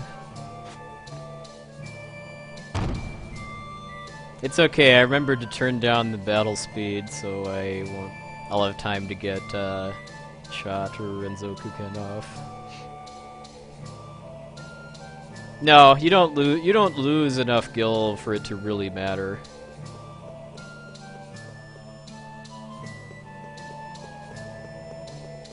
All that losing gil at this point really affects is how much money you have for high potions and Phoenix Downs and Pandemonium.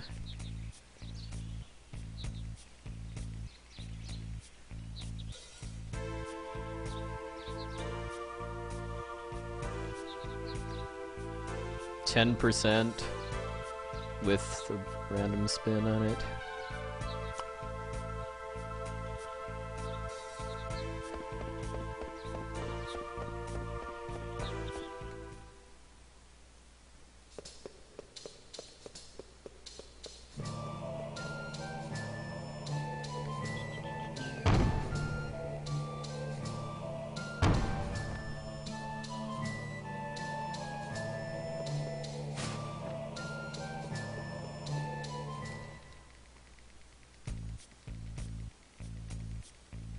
That's really, really, really unlucky. I mean, I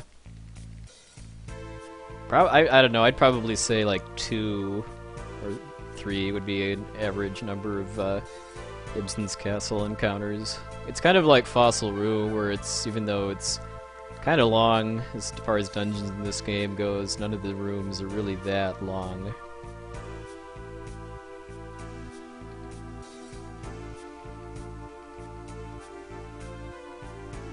Building hype for fighting Cerberus next time he plays FF8.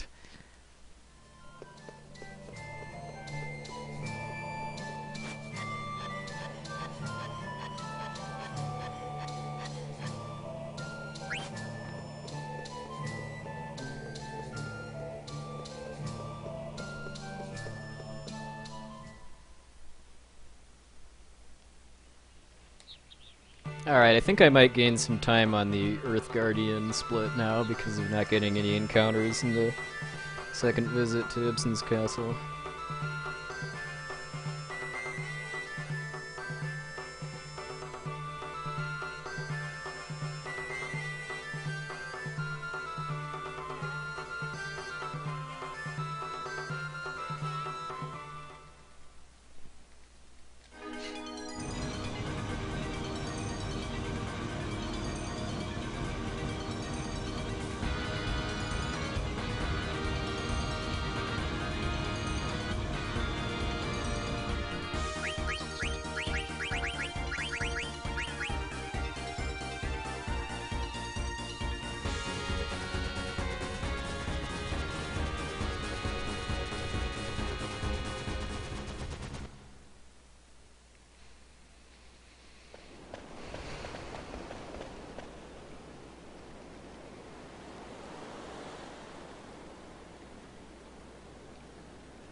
Oh, Flea Guild doesn't work for Flea, just for regular running away? Well, heck with that then.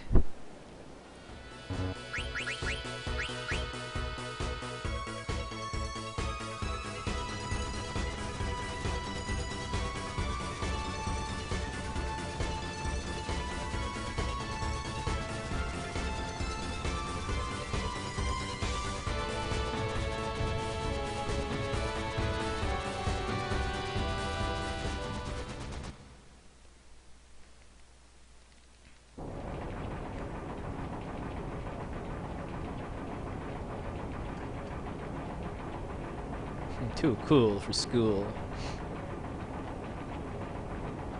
Of course, you know what else is too cool? Awesome Games Done Quick, which is a speedrun charity marathon that I'm running this game for. And it starts next Sunday at 1 p.m. US Eastern Time at speeddemosarchive.com. There's a link to this schedule in my broadcast title. Oh, awesome. Thanks, Terozionos.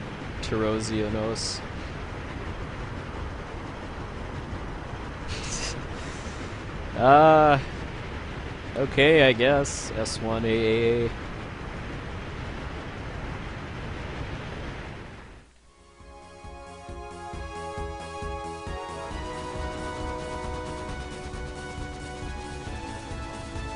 I hope to keep the diamond gloves in my caretaking today.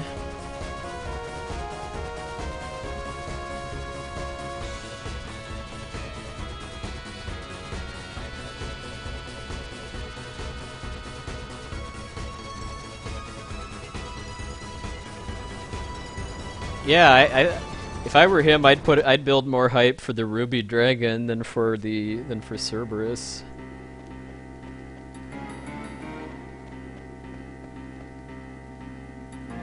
Hey, FF Gamer.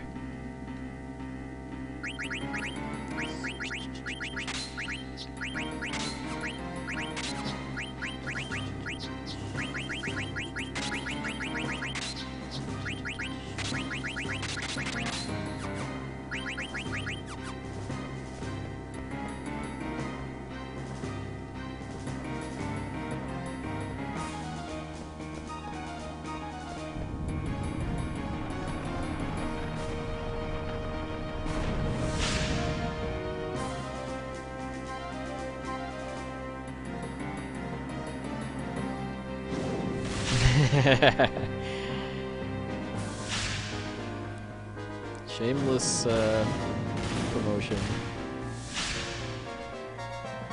Yeah, 45 is. I mean, I've usually cracked 50 by this point in most of my other runs.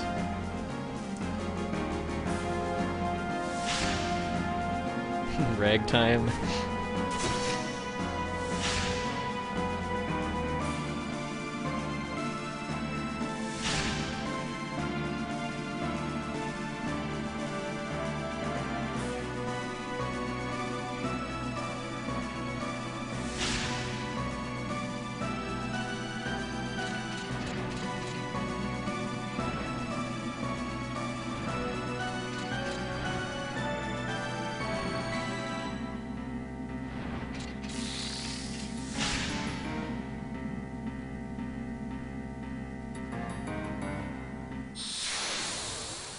Nom nom nom nom. I'm sure Earth Guardian is very high in calcium. Steinia.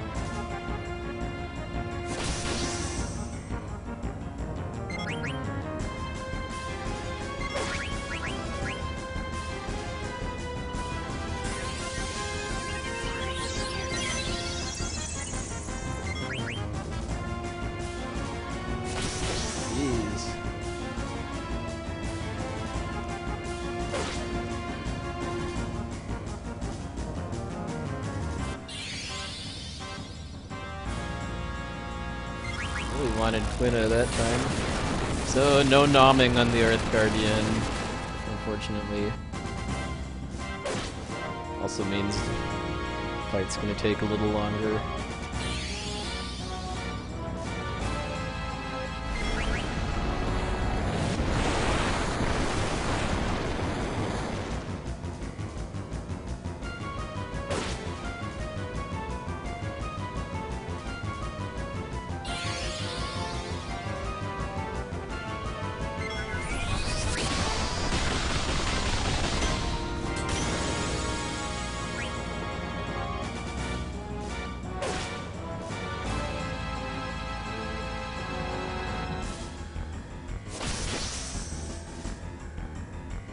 Okay, I'm really glad that missed, because that could have been lights out if it had hit.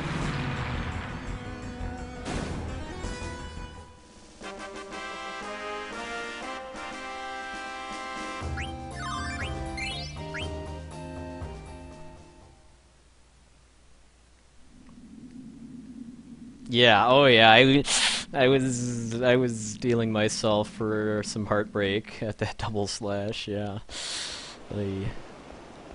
Oh yeah, yeah, you had that same battle, only you got critted instead of missed and died. Yeah.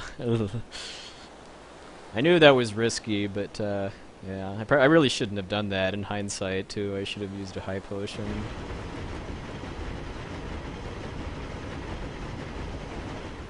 That's the first time in quite a while that he's actually managed to kill Quina.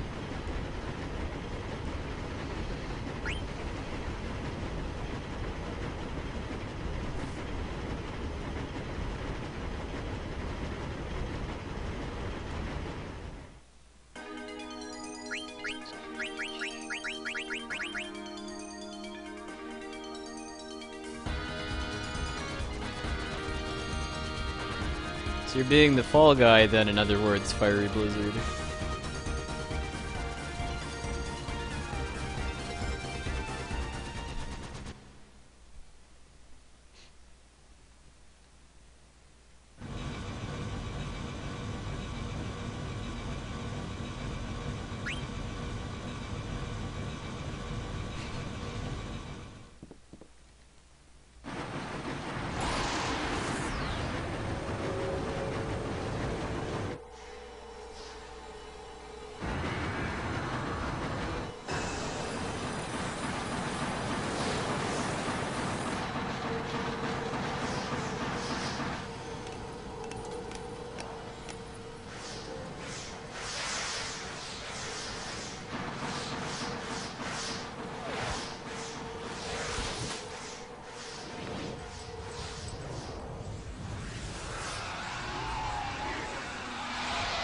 I actually applied for partnership yesterday, or well, Sunday actually. So hopefully they'll go through. I think I'm getting enough viewers now to meet their requirements.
Hey, yeah, we're in the home stretch. We're past all the cutscene blocks too, so unless you count the "You're Not Alone" sequence, but that's forgivable for being the "You're Not Alone" sequence.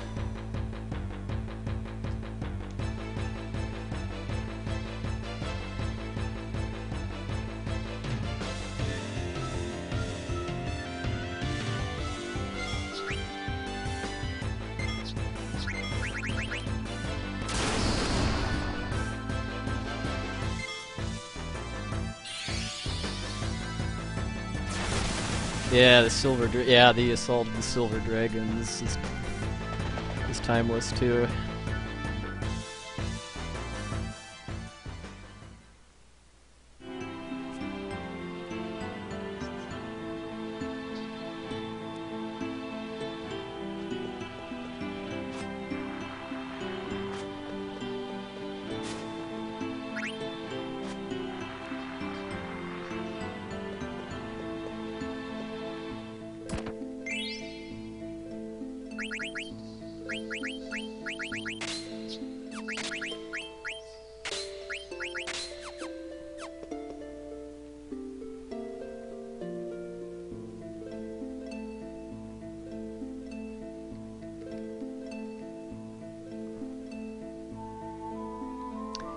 I heard. Yeah, Kate the Great is someone that's done like remixes of this game's soundtrack, right?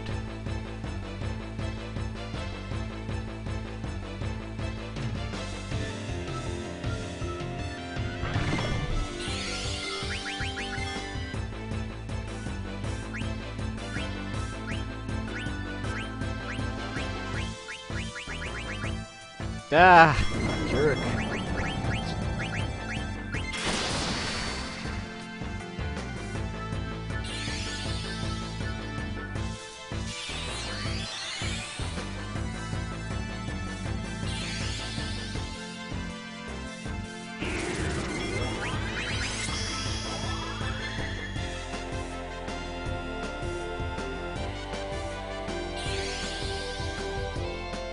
Oh yeah, Yeah, Carrie Fry's outdone herself yet again with the FF9 shirt. It's gonna be on sale at the marathon.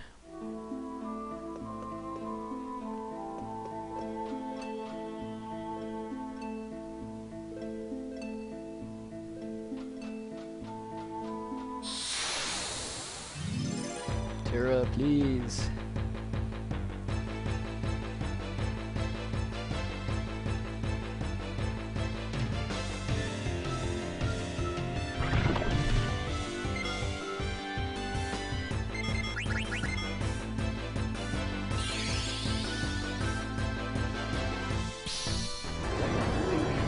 Ah, again.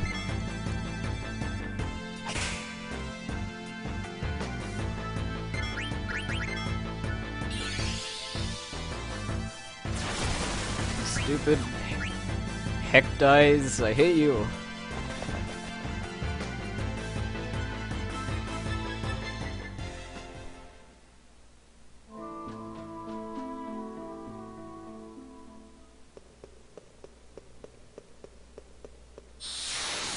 Alright, really bad Terra.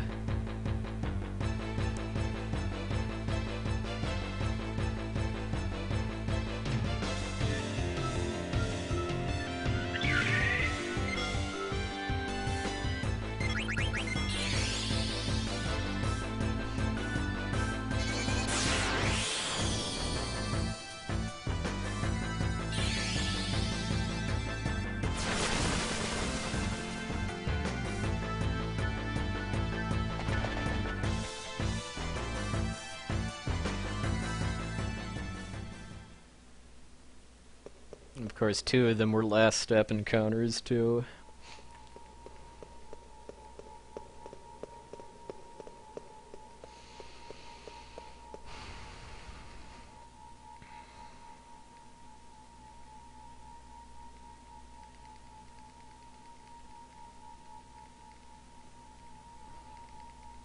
Well, if someone wants to pull up Carrie Fry's Twitter, I know she tweeted a picture of it. It's KEE_Fry.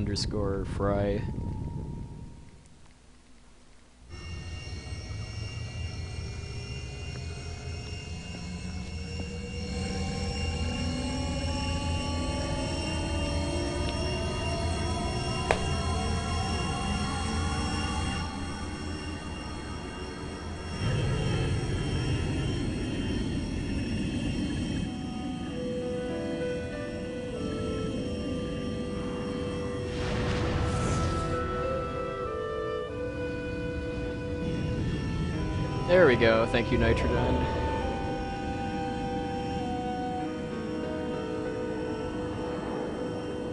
So yeah, that's one of, I believe, 7 different shirts that are going to be on sale during AGDQ. All of the profits from the shirts are going to be donated to cancer prevention research, just like all of the donations we raise.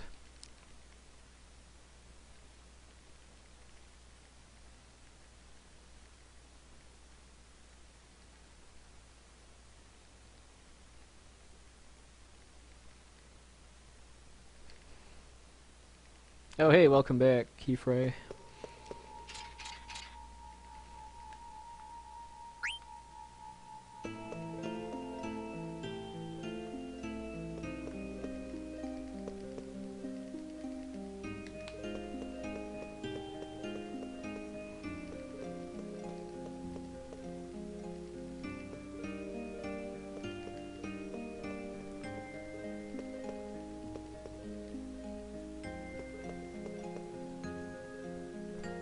I've been at both of the past AGDQs, yeah. I did FF7 last year. First time, the first AGDQ I didn't run any games, although I commentated a little bit. I don't think so. I don't usually wear hats very often.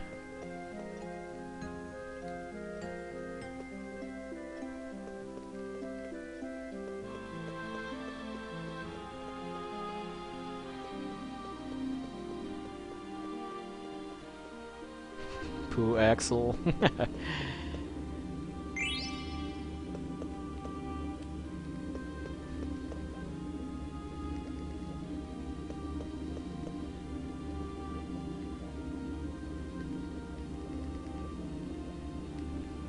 AGDQ is Awesome Games Done Quick, which is a speedrun charity marathon. It starts next Sunday.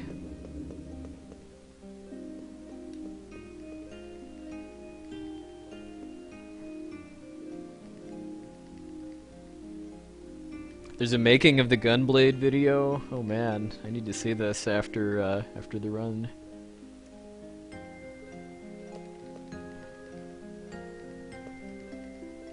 Well, Fancy Lord, you're in for a treat then. Doesn't really matter what kinds of games you like. There should be several runs that you'll enjoy by some of the fastest players in the whole world.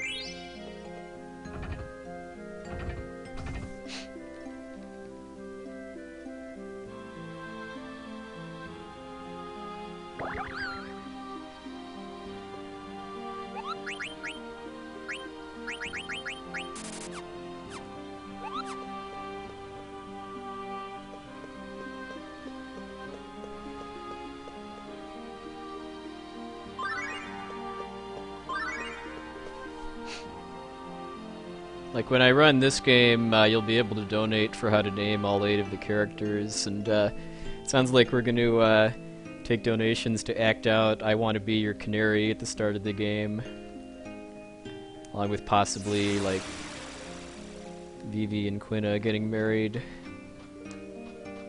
in Conde PD. Oh, did I spell Prevent Cancer Foundation wrong? Well, the chip-in's having other problems right now other than that. Apparently it's not working properly.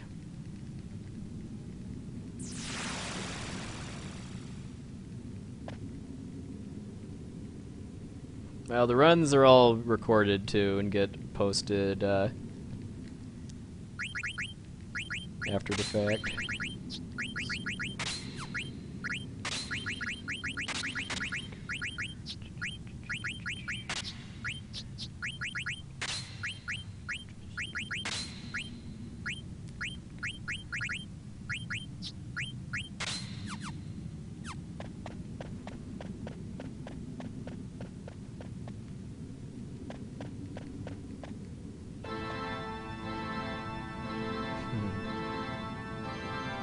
Present can. Oh, yeah. Well, we'll get that fixed, along with making it so that it actually works too.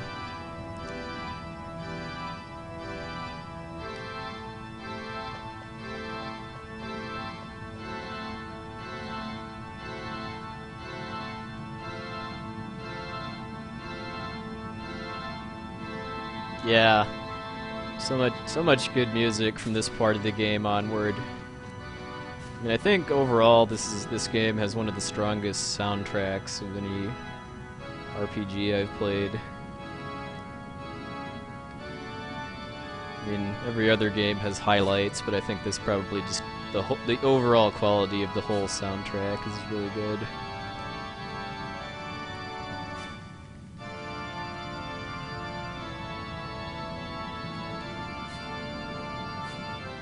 I do not want 20k viewers, thank you very much.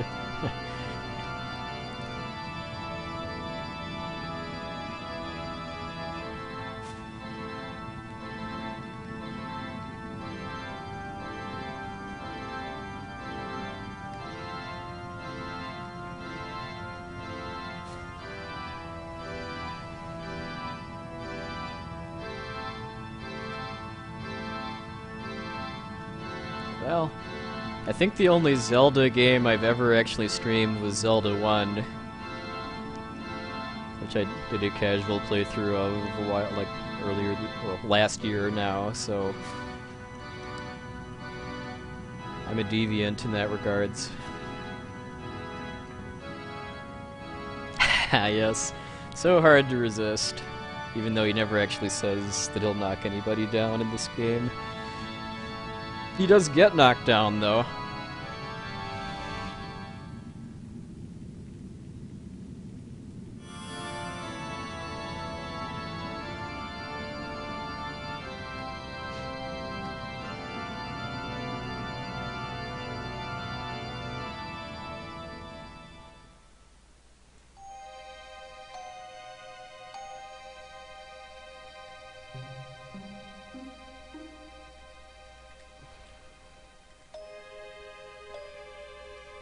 Oh yeah, he did knock Zidane down right now. Well, Tompa has been playing CDI Zelda, so maybe someday Tompa might run Wand of Gamelon or Faces of Evil or something at AGDQ and Awful Games Done Quick.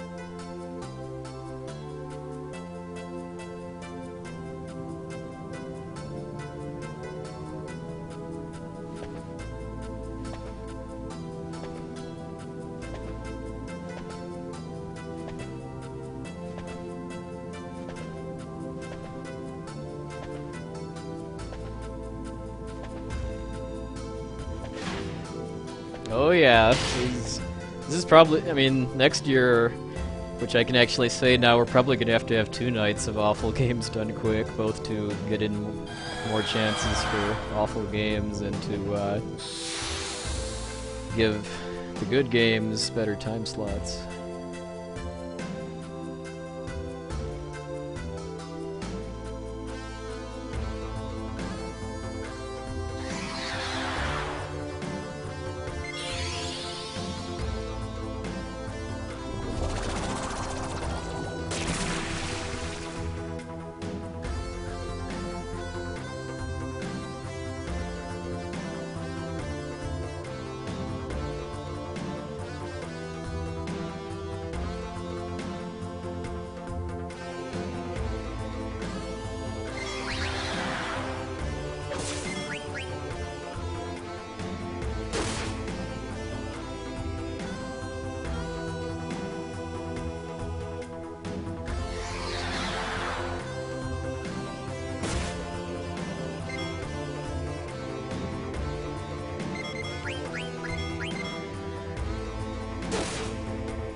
Three nights of Blitzball, huh?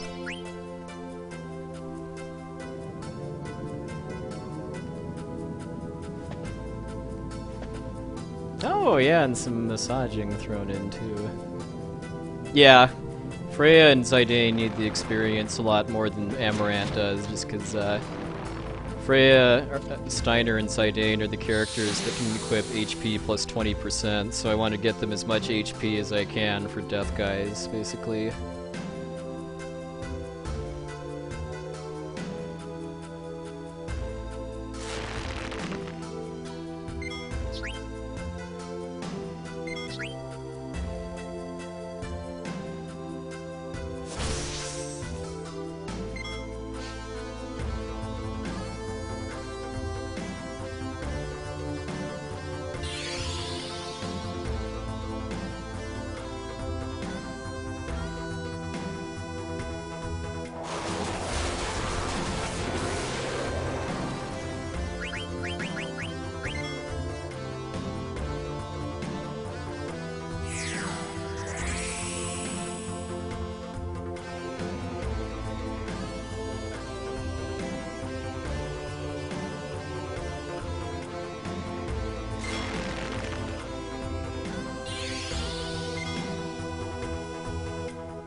He has a really nasty wind. Well, you saw it actually. Nasty wind attack called High Wind that I'm pretty scared of. Just because if he does it twice back to back, then I'm dead usually. I had Quina Elixir Zidane just in case he did High Wind on his next turn.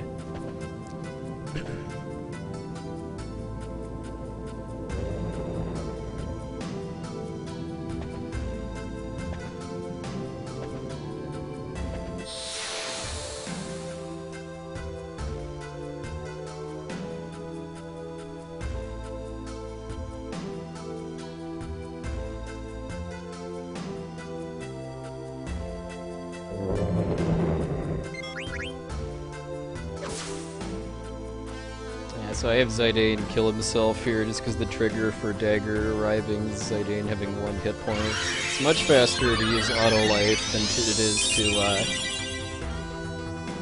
wait for the Shell Dragon to cast Smash.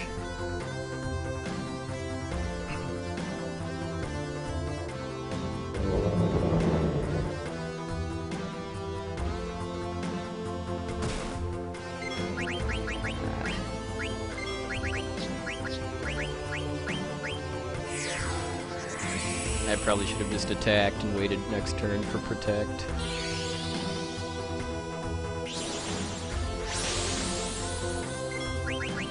Of course, he might kill her next turn. Yep. Wow, I might get Trance in this battle now.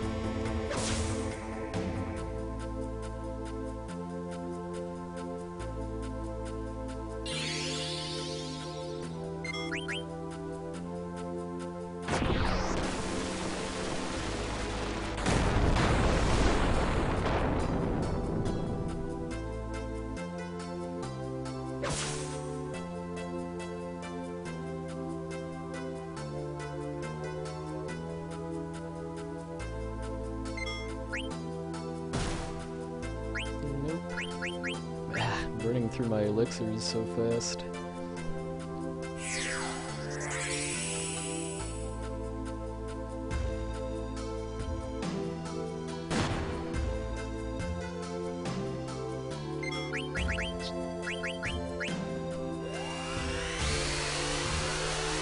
Yeah, I'm losing so much time here because of bad Terra and counter luck.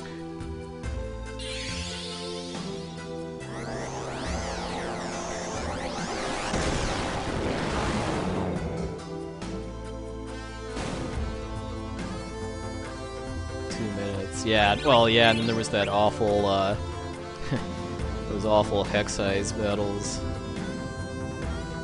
'Cause, yeah, it wasn't just getting a lot of encounters, it was getting a lot of really slow ones, too.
Yeah, I managed to not sell the diamond gloves this time. Yay!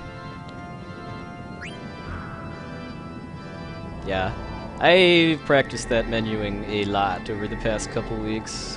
Hopefully that was obvious from how fast I did that.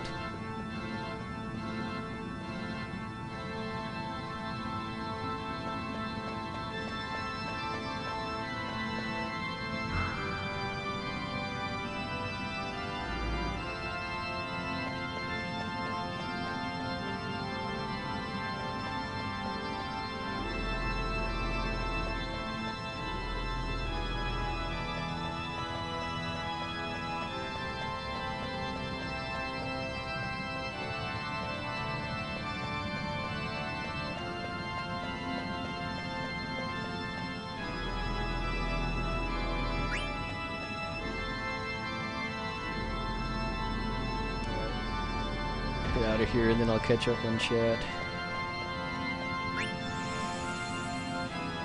Yuripa, yeah.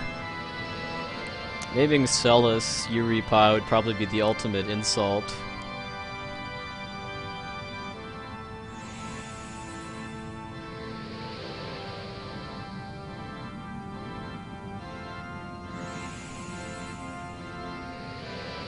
It's because Essentia doesn't like Final Fantasy X-2, and those are the names of the main characters.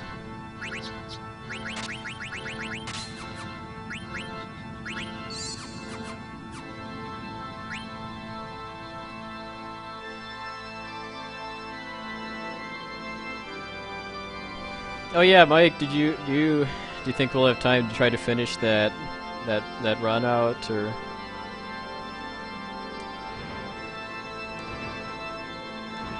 I always try to do it sometime after I get there. You probably got about 3 hours to go, and if you don't make it to the Excalibur in time, I'll have some save files with me to use.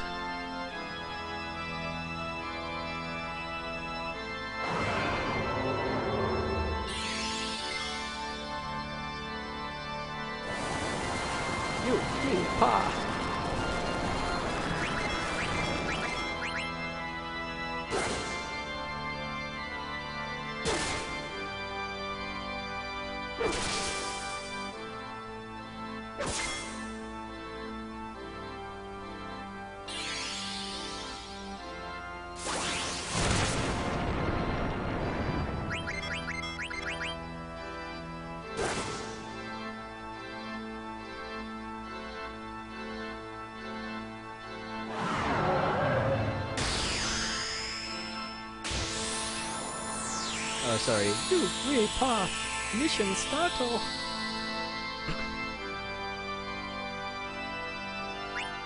Alright, accuracy plus learned.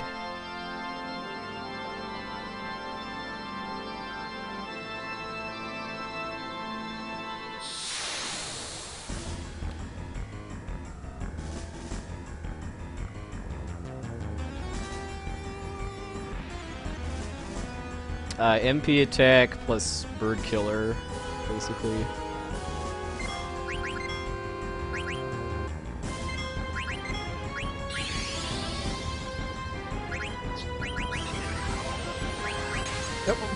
Wait, what? Stupid, why did I do that? I'm not ready for charge yet.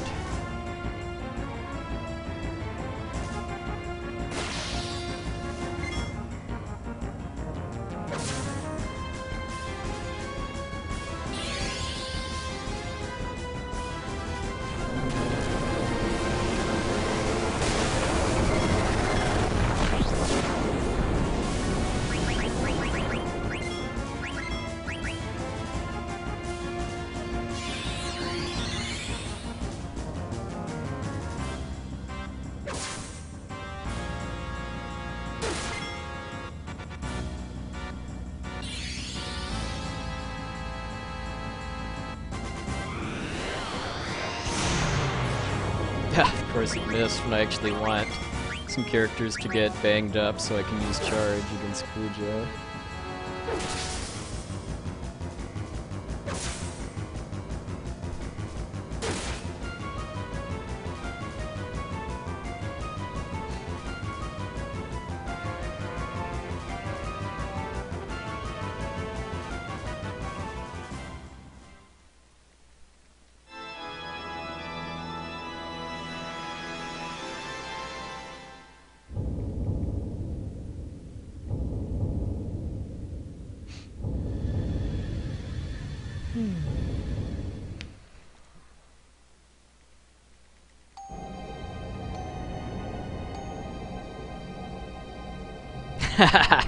Yeah. Well, I can't really remember how good my Dis 4 and my PB was, but I don't think it was awful, so... Getting sub 920 is probably not going to happen at this point, but... Should get a new PB unless I die to death guys more than once.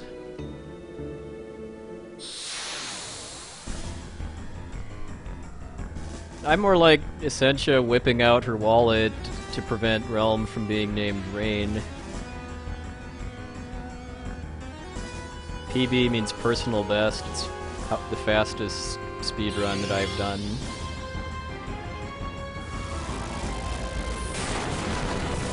Cool.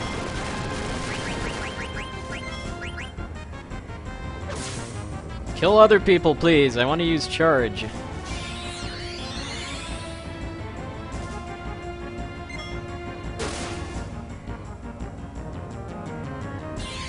General store.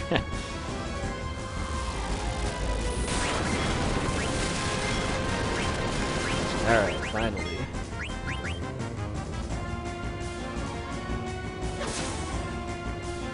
I mean, it's kind of good if I get shockwaved by the Silver Dragon, so then I can use charge a lot sooner.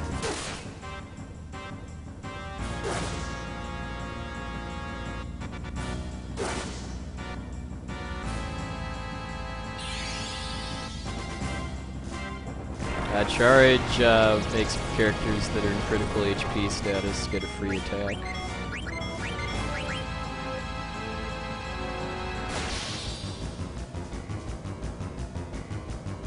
It's in my FAQ below the stream player too if you're on my Twitch channel.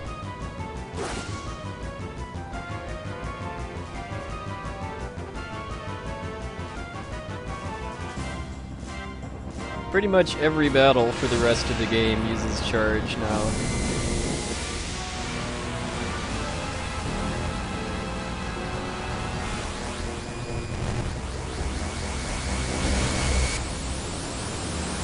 Yeah, just 43 is a ways off.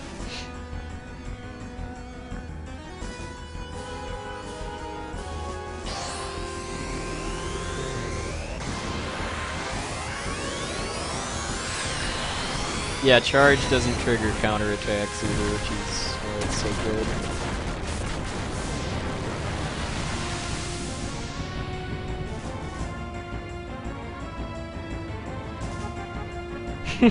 Yeah, Transkuja does have the whole rooster thing going for him.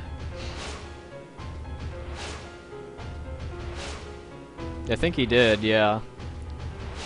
When I was practicing the other day, I got 4 encounters between Nova Dragon and Maliris.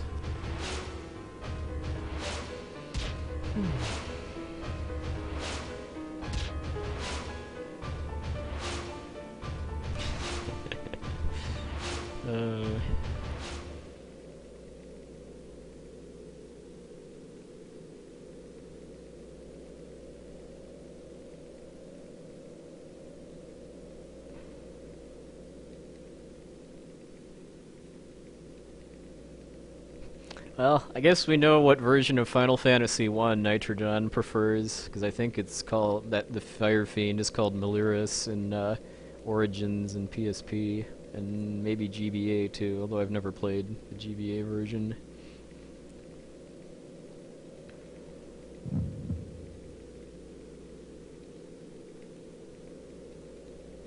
$51. Well.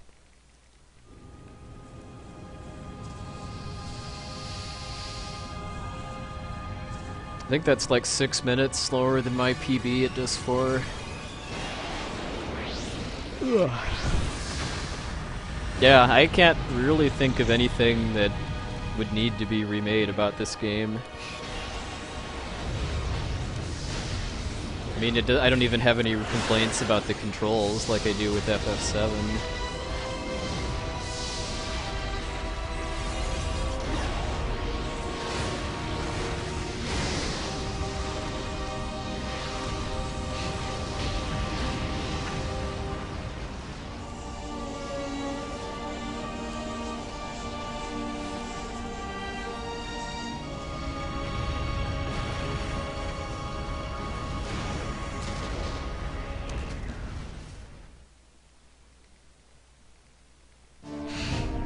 Yeah, man, default controls in FF8, man.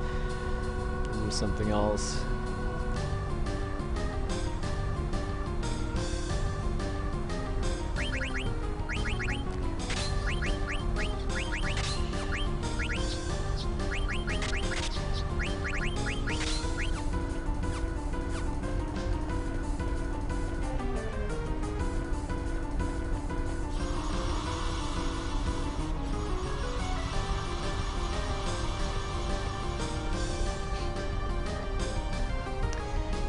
I do like, well, I guess maybe I'm with Spike Vegeta's preference, which is FF9 HD doesn't actually have to be HD, they just need to remove death guys from the game. And maybe, maybe the card tournament, make that optional.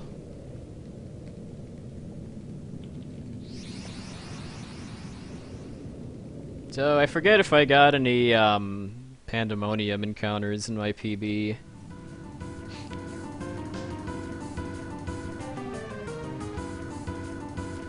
Because if I did, then I can gain some time here, and if I didn't, then I'll probably lose time because of the boss rush not really being that great, because I never really got to use charge that much. Well, if you haven't seen me run, or somebody else run this game before, yeah, Death Guys is the biggest jerk boss in the whole game. Mostly just because he always opens the battle with Meteor, which has probably maybe about a 15 to 20% chance of just wiping you with nothing you can do about it. And he's 9 hours into the run, too.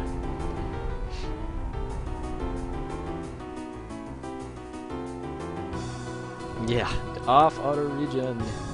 As long as I'm confident that I have MP attack, bird killer, and accuracy plus on my whole party, and don't doubt myself going into Necron, I'll be fine for remembering to remove auto regen. Well, and Death Guys is a send-off to Death Gaze, or Doom Gaze from FF6.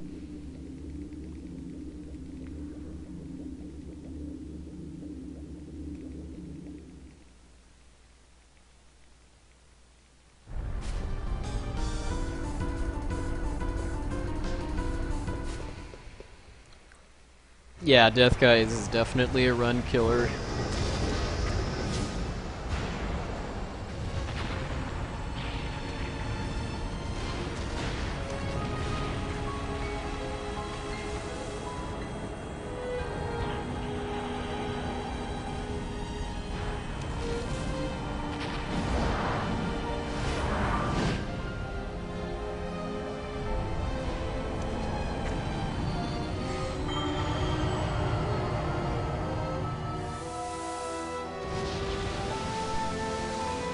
Yeah, I mean, if you get Meteor wiped by Death Guys, if you save beforehand, I mean, each death will cost you about 2 minutes or so.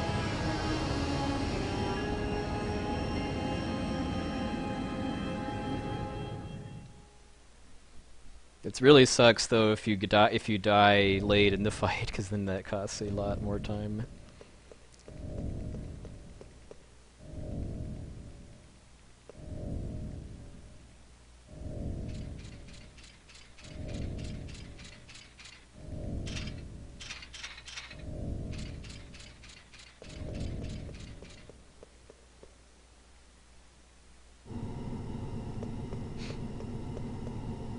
Well, you can't safety save before Death Guys if you want to get the record, though, is the thing. Because if you die, you're done as far as actually having a shot at getting the record. Okay.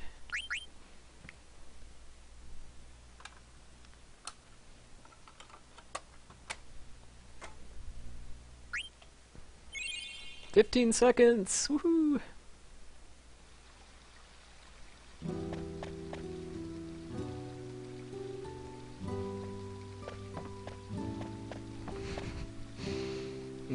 Meteor Wipe, Tasmanian Devil Mode, and casting Death repeatedly.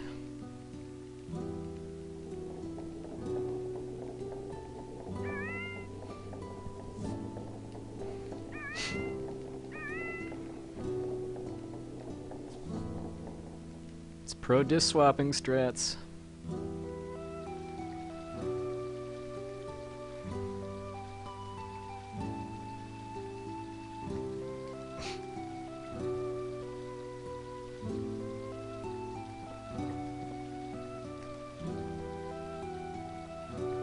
Yeah, I mean, he wiped me once by casting Death twice in a row when I only had Zidane and Steiner alive.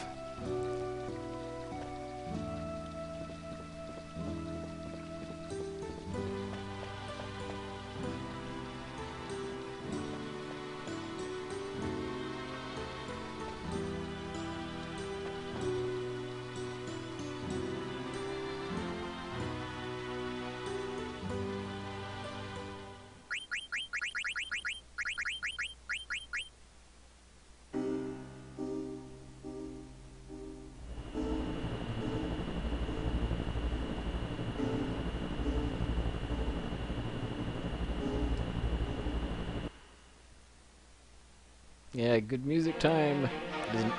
That applies to pretty much the whole rest of the game, though.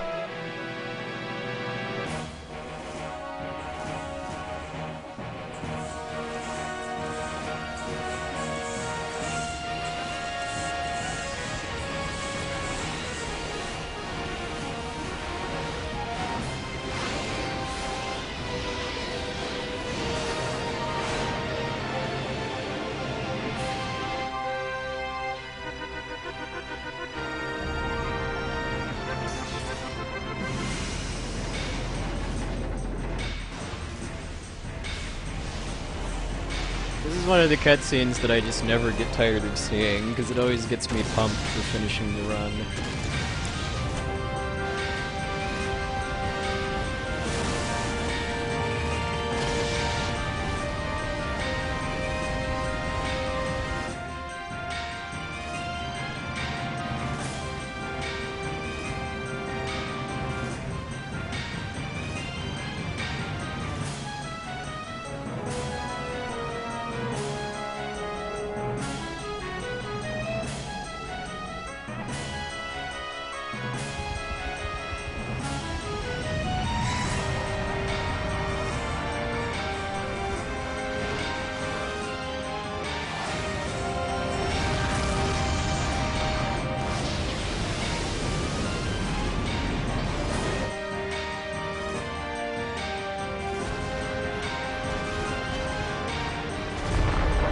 If you want to see sub 920, go watch Karkarn's personal best, because I believe his is the only one that's recorded.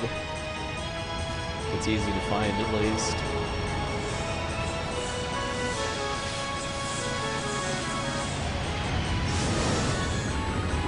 Yeah, single segment with reset means saving and resetting at some point. It's also known as RTA.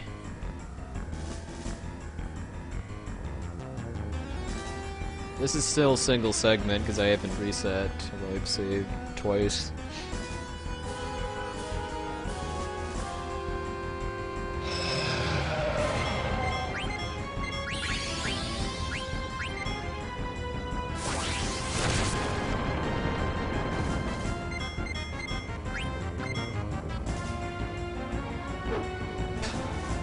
Darn you. Hey, karaoke.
Ah, I was hoping I'd get out without this happening.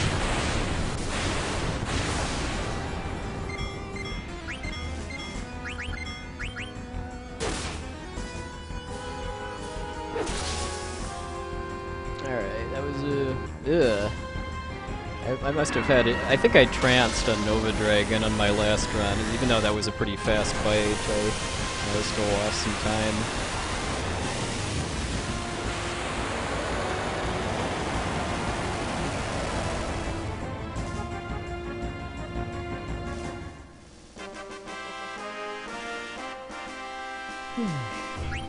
Yeah. If I can make it past Shell Dragon without trancing, then I'll get it on Nova Dragon usually. But Shell Dragon is hard to get past without a trance if you're close. Yeah, that's why I call those the English dwarves, because they say rally ho instead of lally ho. Yeah, I mean, if it hadn't tidal waved and done like telekinesis or something, then I wouldn't have to kill Steiner in one of the random battles before Meliris.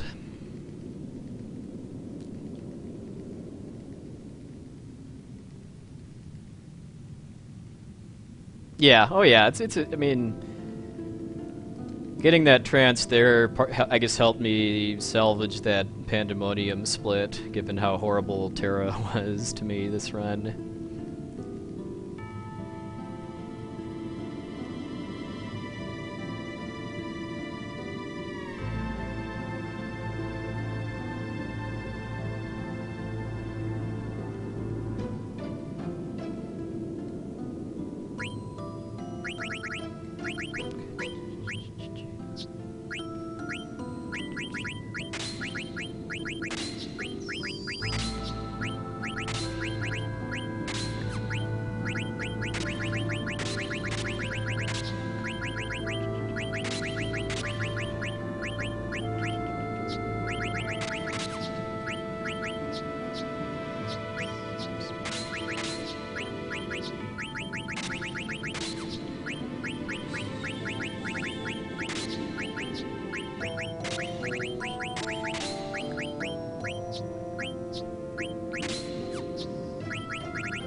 You need level 5 death for the Desert Palace.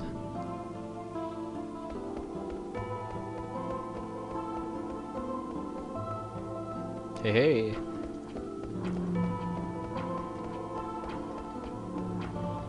Double hey hey.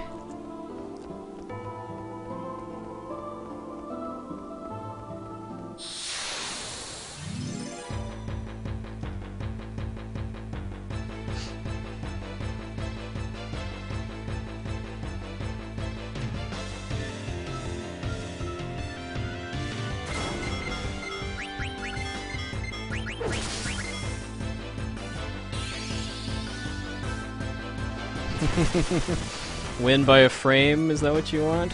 Or...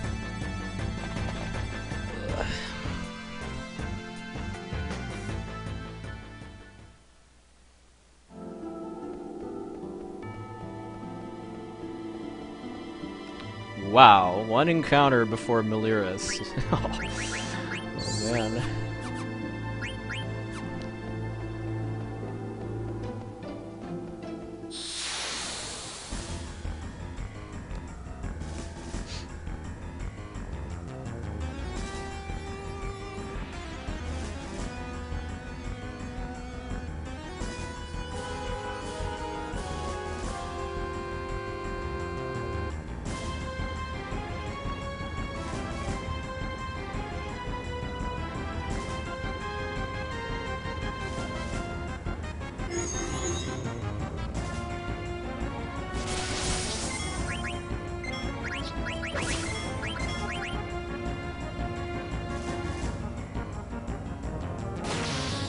Six, I think it was.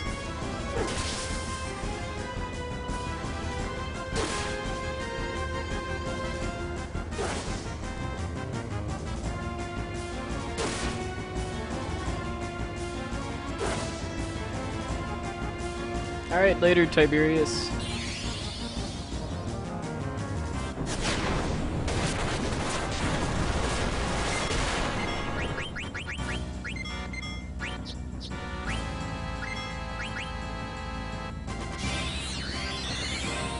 There aren't any pincer attacks in this game, only back attacks.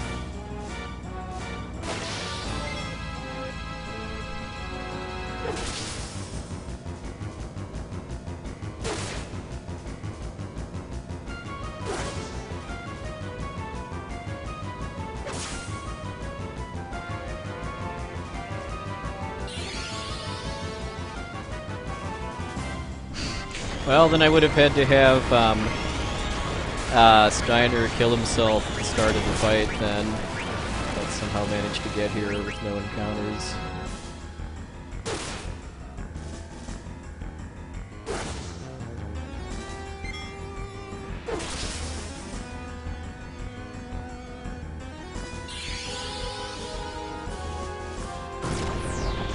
So it would be faster, much faster to do that than to force an encounter in the tower room.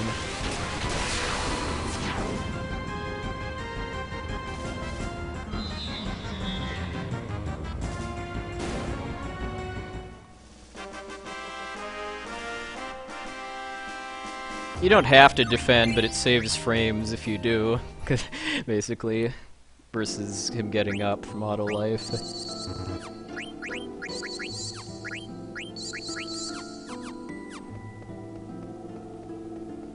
If Maliris kills Zidane before you before the end though, and he uses auto life early, then he has to defend. You elixir him, and then he defends in order to ensure that he'll survive raining swords.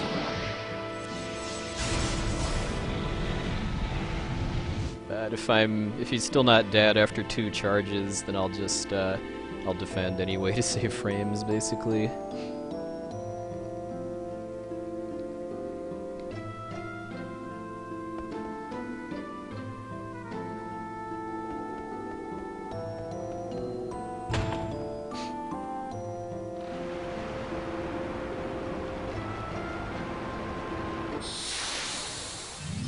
Wow, I'm gonna get sub 60 encounters this run unless something goes horribly wrong. That'll be nice. I think my lowest total so far is 63.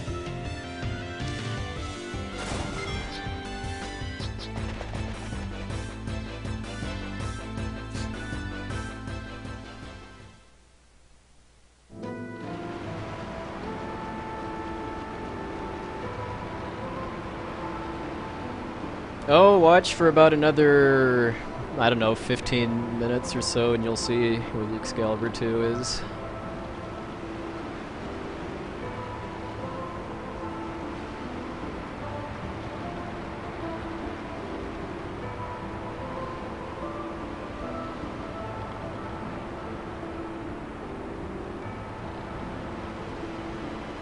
But yeah, after you beat Lich, if you've got under 12 hours in the game clock, then you can get the Excalibur 2. I've never played Valkyria Chronicles, so I'm not qualified to say.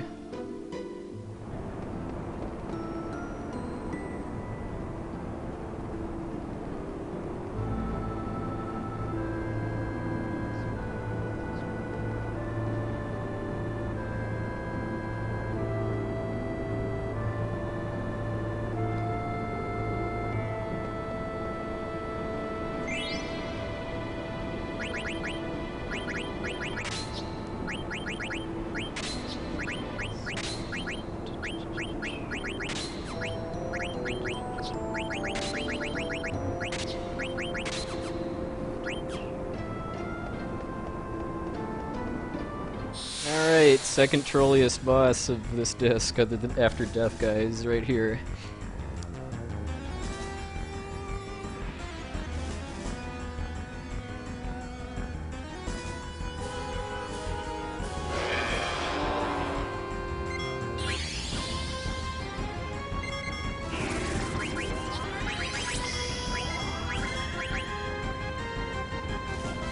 For For some weird reason, that Absorb MP attack counts as a wind attack, so both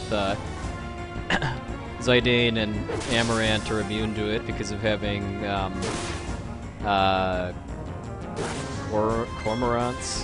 coronets equipped.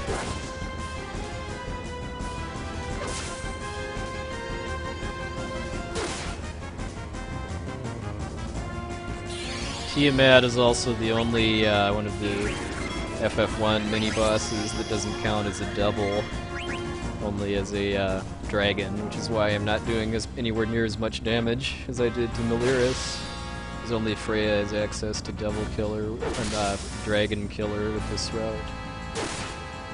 Well, I don't know, if I get really, really, really good encounter luck and a good Death Guys fight, I don't know, though. Maybe.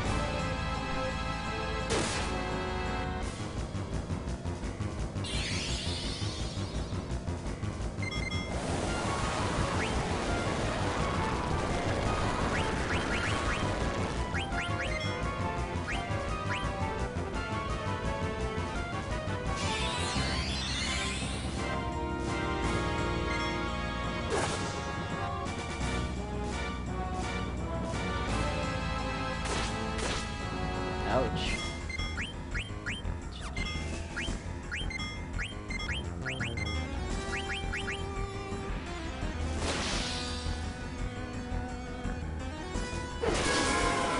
Yeah, unnecessary. 3 minutes? Wow. Oh, well. Ooh. I guess sub 920 is possible.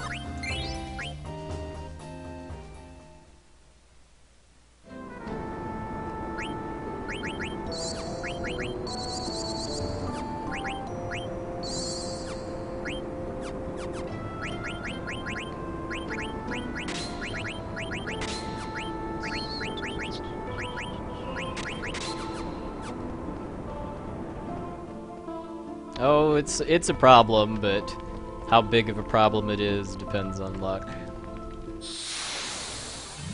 Hey, Clage.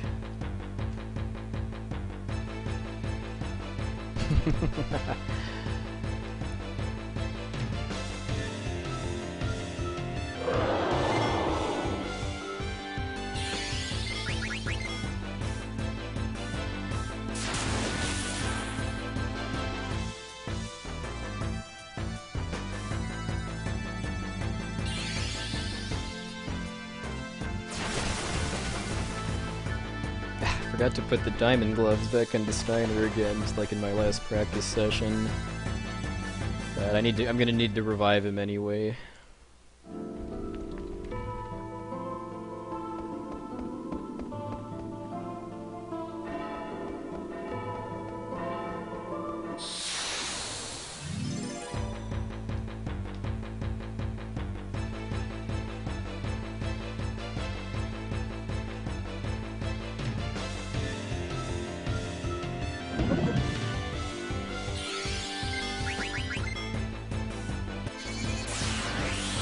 Yeah, at least I have them at all this time.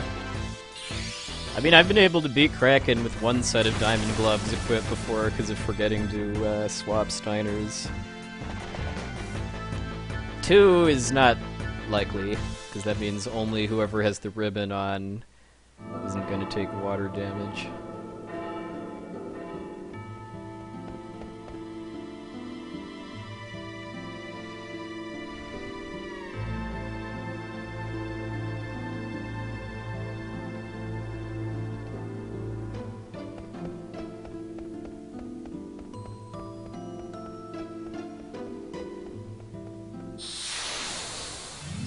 This is the longest room in all of Memoria, so getting through this room to encounters is like segmented or tasks only for the most part.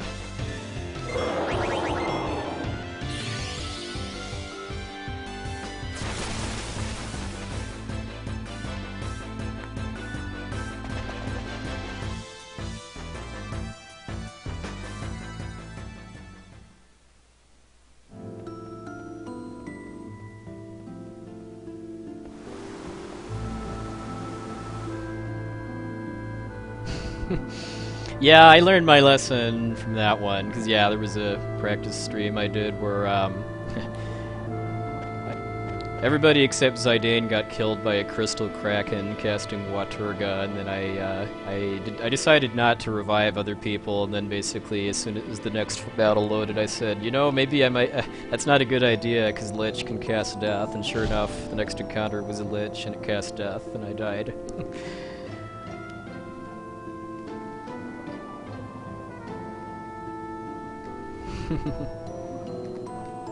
I'm so sad.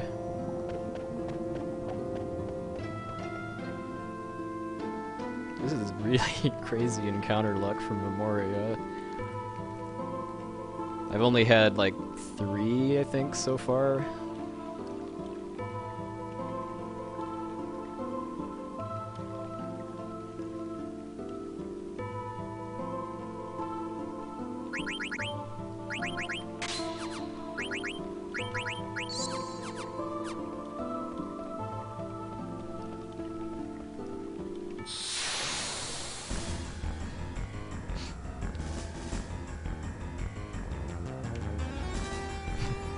Yes, there is my watery grave there.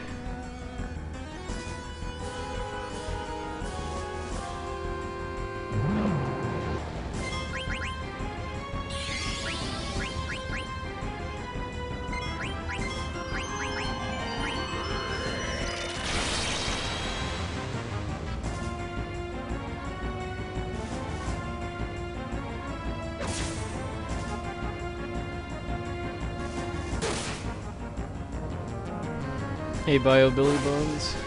Yes, you need time to release the Kraken. I'm surprised that Bro Sencha isn't cracking any jokes right now. Maybe he's away from his computer. Oh, it's not dead yet.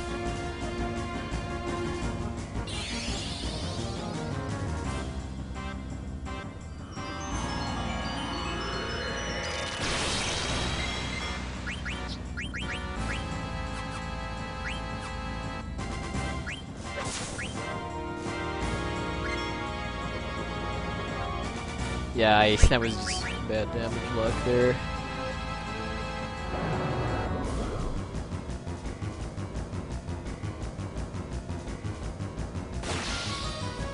I lost 2.5 minutes, but that was better than the 8.5 minutes I lost on Sunday.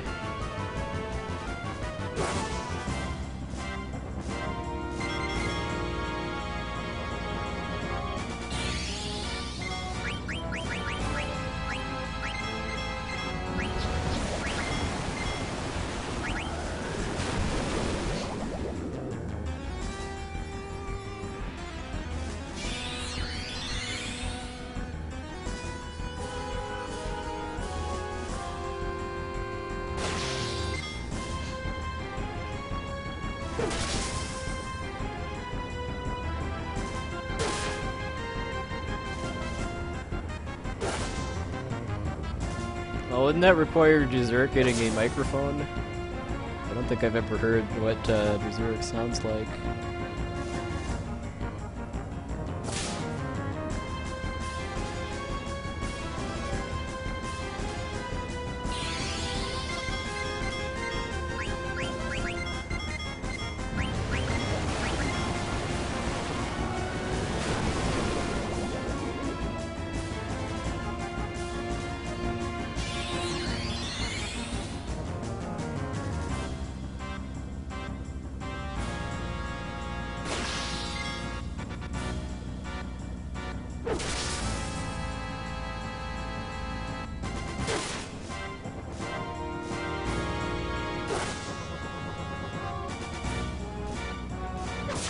What? You're not dead? Dang it.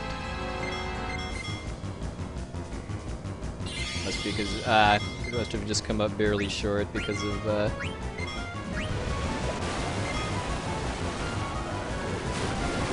Amarec not having enough MP.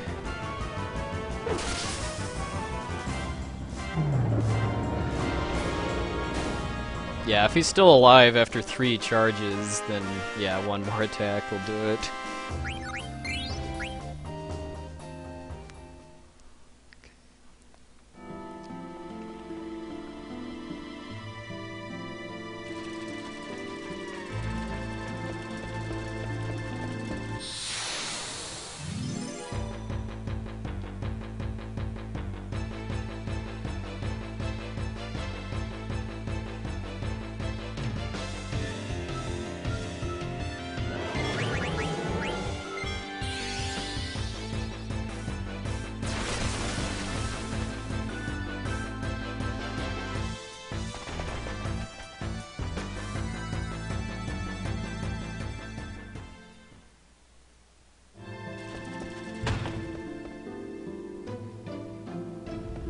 behemoth, more like.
Okay, good.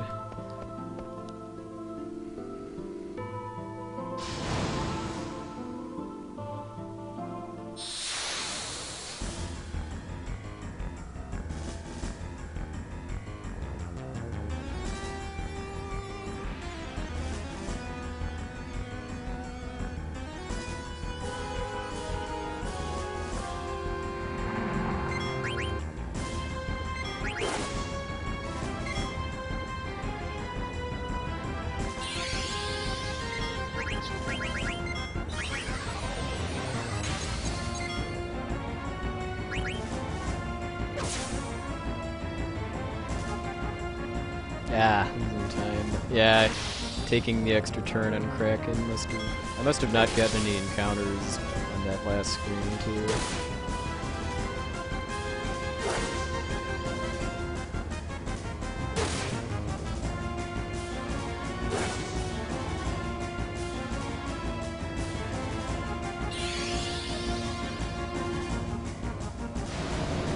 Hey, potato handle.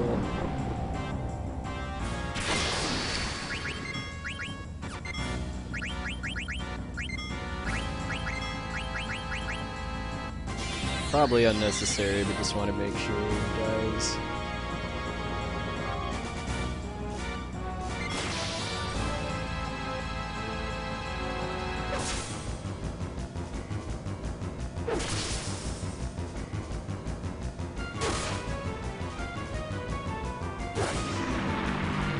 One minute flat, huh?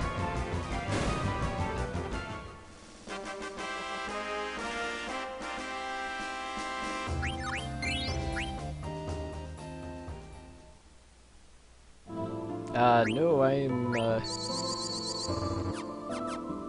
not. Alright, here's the Excalibur 2. Just need to get here in under 12 hours and it's yours.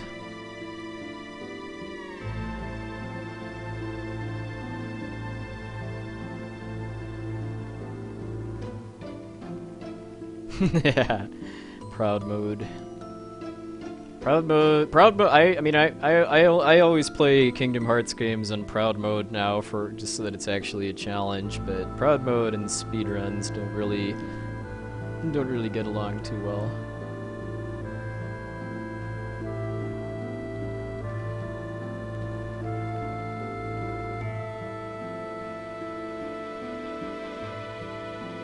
All right, no more drug talk, please.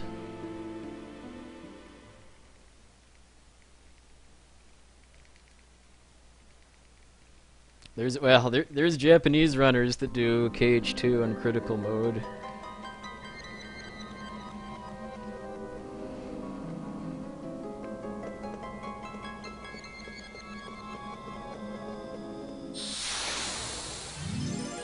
What game am I best at speedrunning? Probably Final Fantasy VII.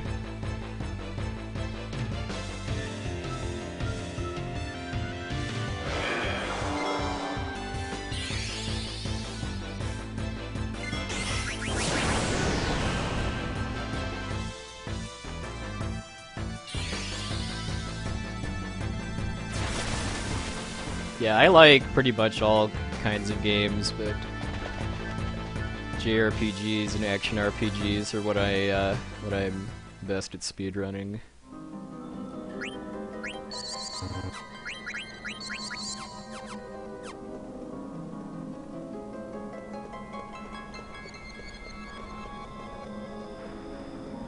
Hey.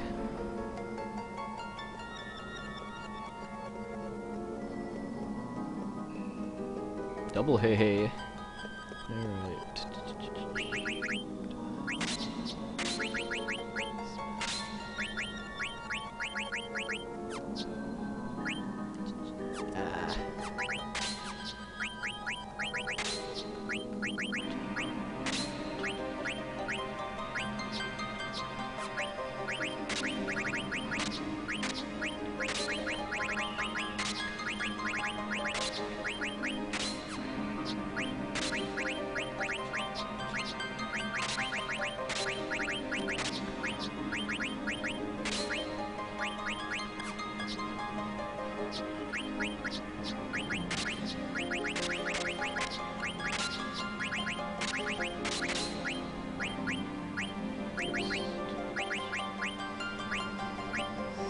Oh no, auto life.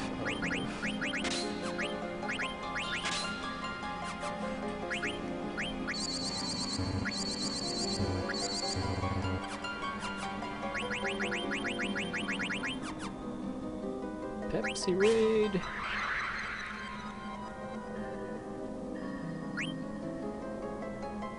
Yeah, you really want to have auto regen for death guys, so that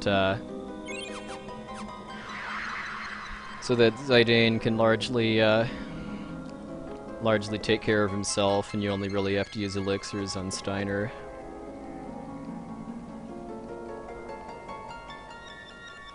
Because he doesn't really need more levels.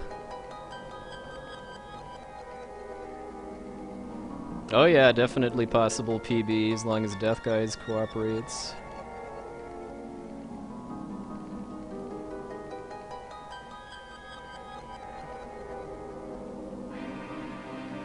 I mean, if I like a game, I'll 100% it, but for challenge playthroughs where you're artificially imposing a restriction, I pretty much prefer speedruns.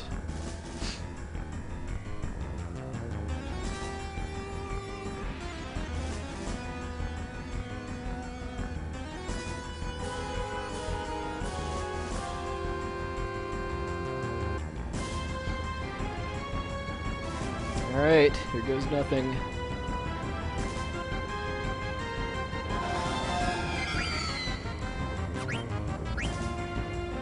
That's a good start.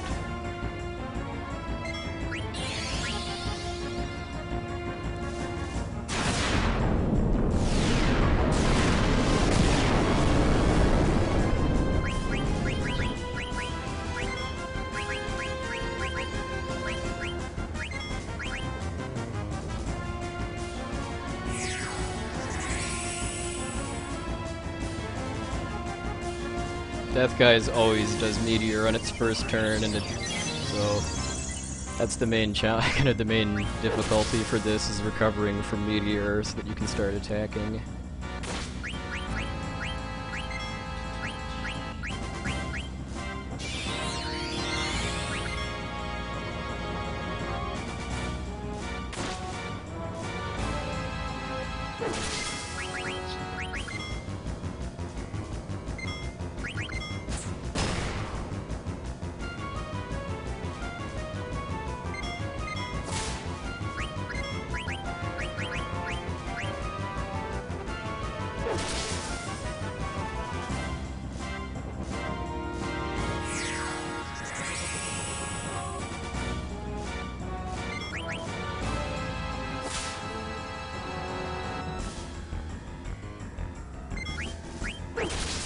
Woo!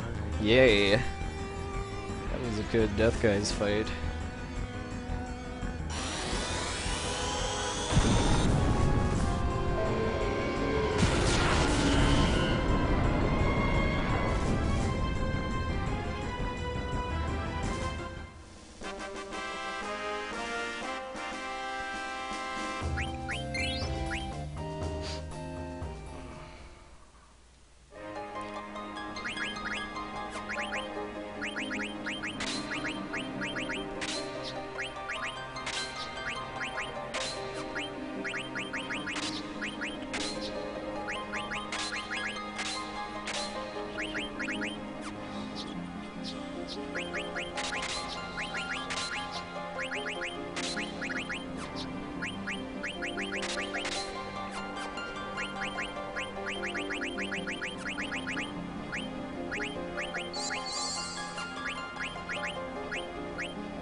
Yeah.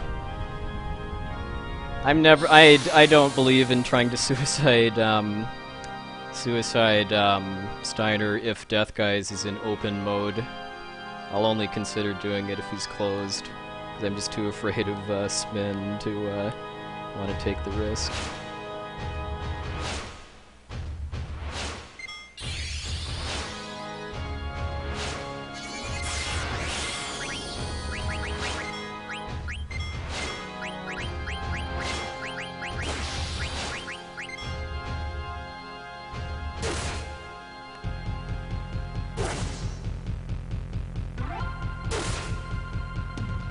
Crit. Transkuja has some pretty nasty counters, like that, which you can use as a counter. So I only use charges really to fight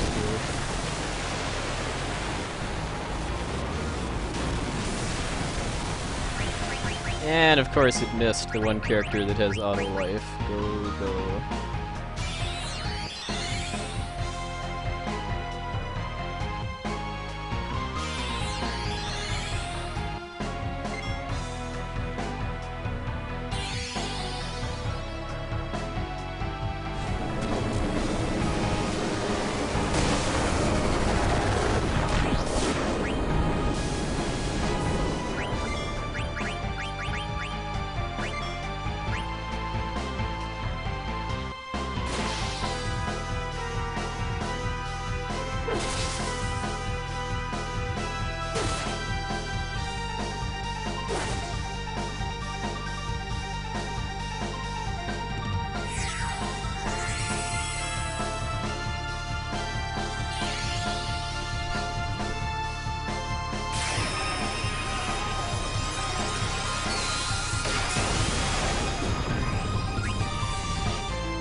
Yeah, I must not have gotten Flare starred in my PB.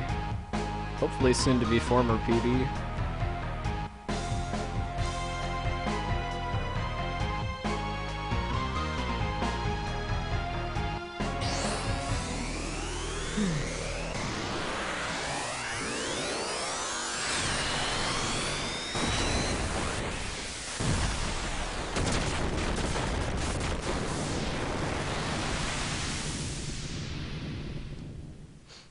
Auto regen, yes. Auto regen for the win.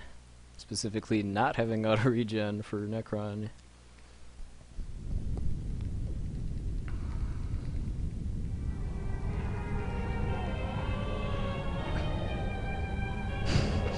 Yeah. No protect, please. Not really, it just requires a different strat to beat Necron with the Orichalcon instead of the tower.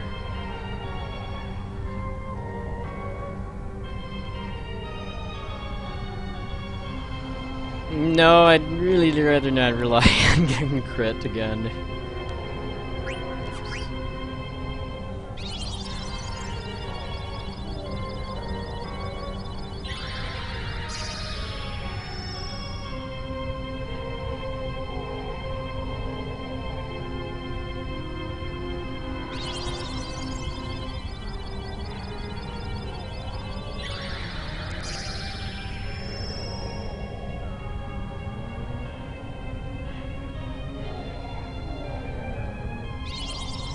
Hey Blood Rush, Happy New Year's to you too.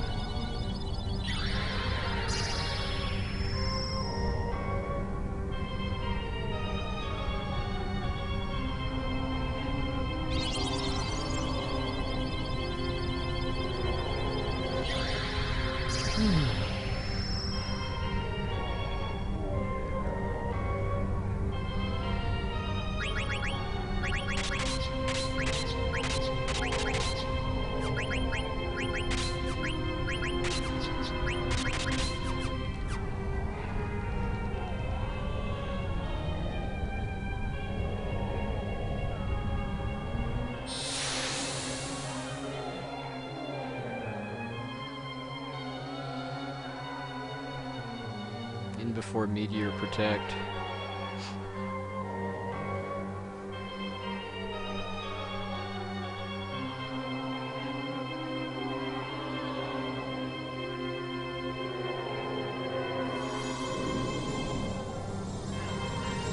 It's because if he has auto regen, then he can't participate in charges because he'll have too much HP.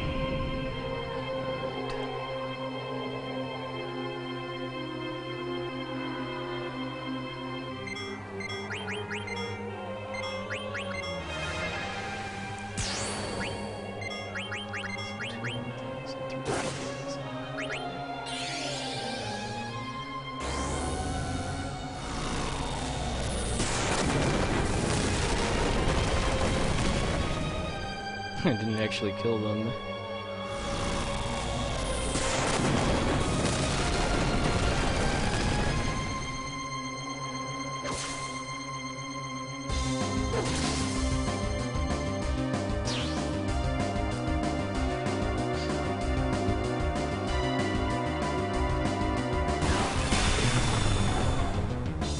He's got lots of spells.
Alright, 9:21. Alright. 7.5 minutes, basically.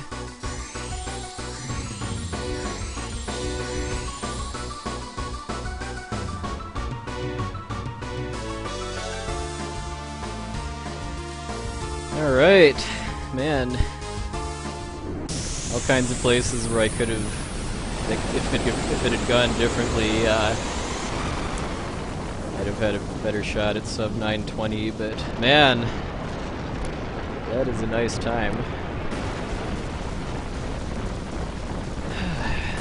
Oh yeah, better card tournament. Oh, not screwing up the cutscene in Flynn Bloom probably would have given me sub 921 at least, but yep, I'm pretty happy with that run for the most part. 2 hours. Thanks, everybody. Not critting the first whale zombie, yeah, but such is the life of running a 9.5 hour game single segment. Less safety saving.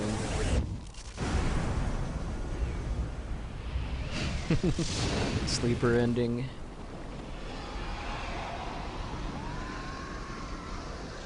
Thanks, Omni.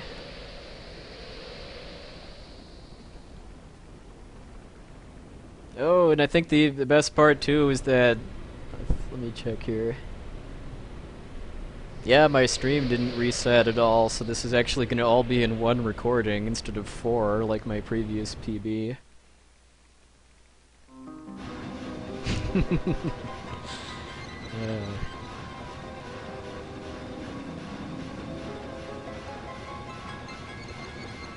No, I'm now 10 minutes off of the world record on the US version. The way the Necron strat works is that you kill everybody except Freya and then have her jump 3 I time it as 3 seconds after Blue Shockwave.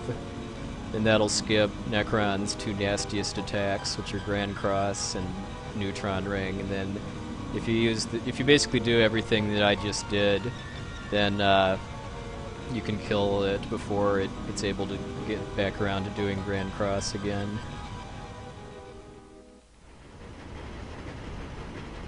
Yeah, so thanks everybody for watching. Make sure to follow my channel if you aren't already.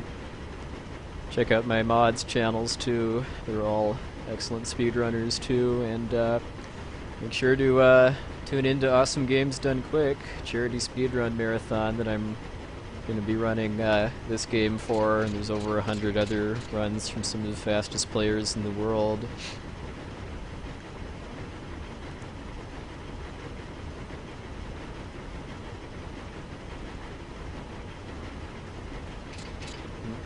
We're raising money for cancer prevention research. And you've got chances to win lots of awesome prizes by donating during the marathon.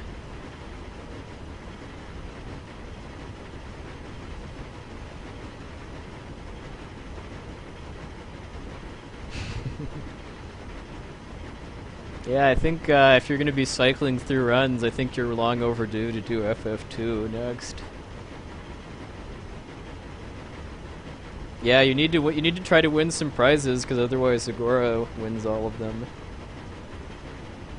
She's already got a spot reserved on her shelf for the Gunblade, I'm sure.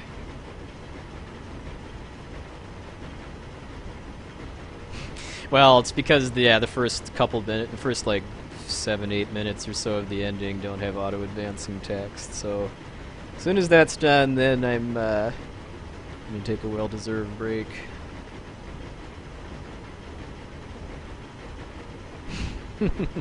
Yeah, there'll be an unofficial donation incentive for getting the tower in FF9.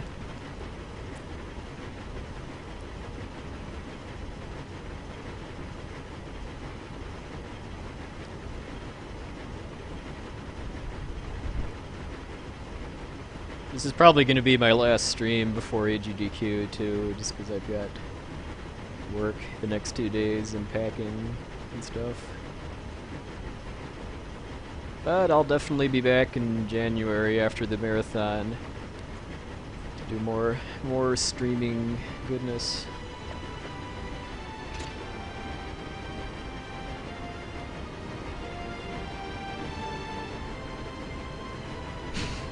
No, there cannot be a donation for skipping the Excalibur 2.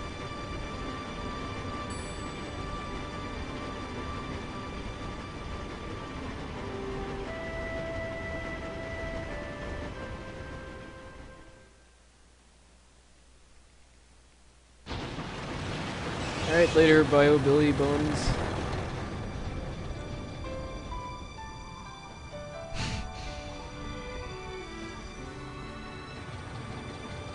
Why would people want to donate money to see failure?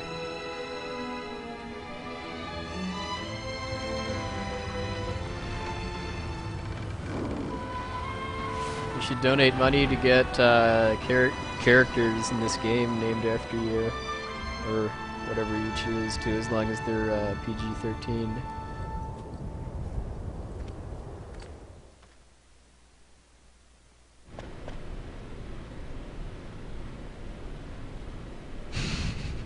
Yeah, donating for Perfect Card Tournament.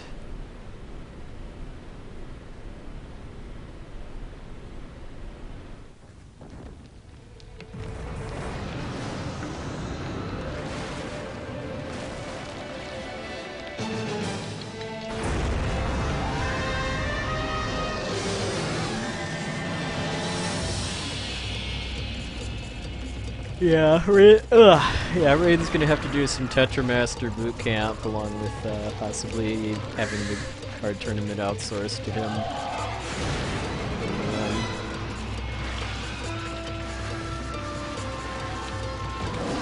Although, yeah, that's not actually a half bad idea to have Rain playing the card tournament actually be a donation incentive.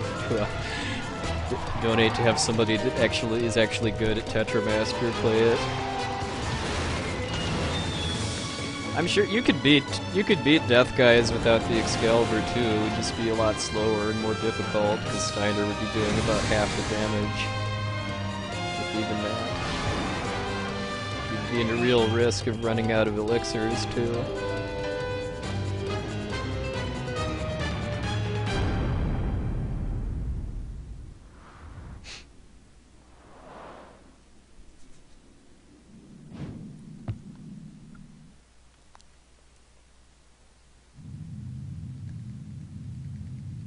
Yeah, this should be a nice, and I mean, it's the unfortunate thing is that it means that the start of this run is the first hour of Disc 3, which is the slowest part of the whole game. But this is a pretty good note to end on. The only downside is that means we're not really going to be able to sing Melodies of Life because as soon as Necron is dead, we're going to start doing the goodbyes for the marathon and. The song is just too late. Well, I mean, the ending, we'll let the ending play out, but the song is just too late in the ending to shift back to talking about Final Fantasy IX after we're already talking about the successes of raising at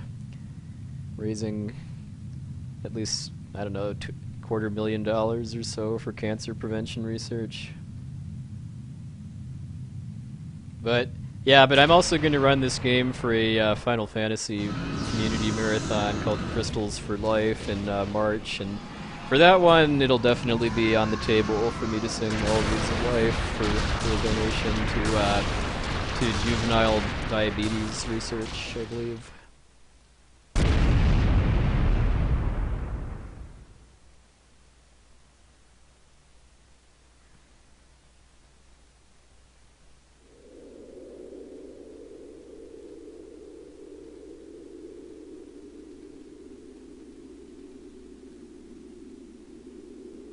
Alright, well that's it for the skippable text.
Yeah, the run isn't over until I either break the bank or break my pocketbook on blackjack.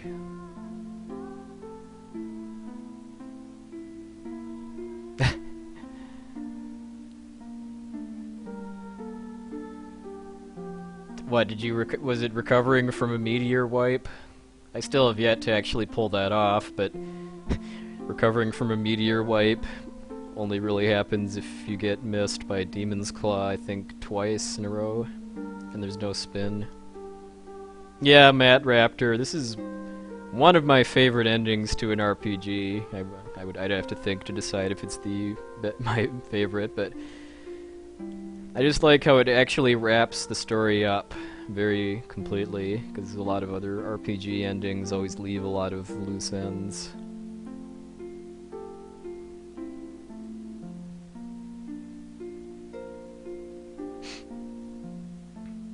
Yeah. Yeah, I use just for safe marathon safety. I use Freya as a tank and healer instead of actually attacking, unless I just get really lucky with meteor and spin stuff.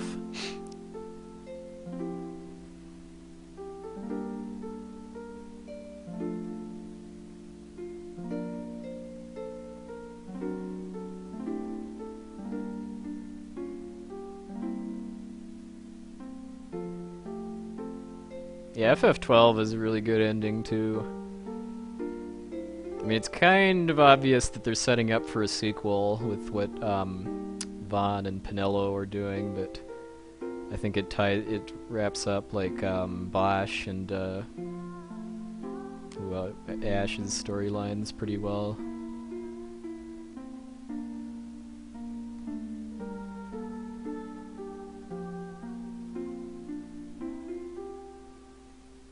When are you going to do more 12, Nitrogen? It's been a while. March will be here before you know it. I don't know, though. If he gets the record, he might chicken out and be afraid of his computer crashing if he opens Skype, though, is the thing.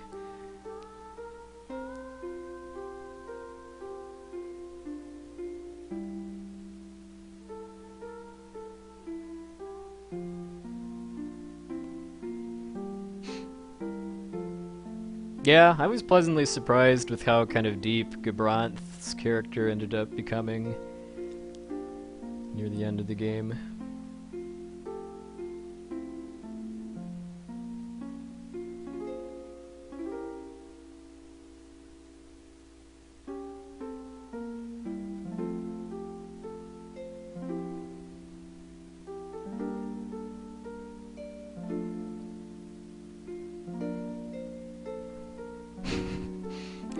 Well, yeah, well, getting a new PB by 7.5 minutes is considerably better feeling than 8 seconds.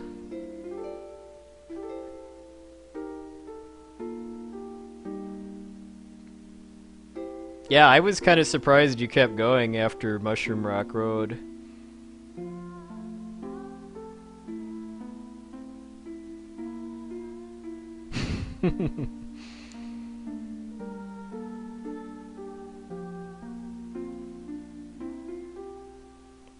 Dr. Sid was a little too over the top for me, but the dialogue that he has with Balthier right before he dies, spoilers, was pretty good though.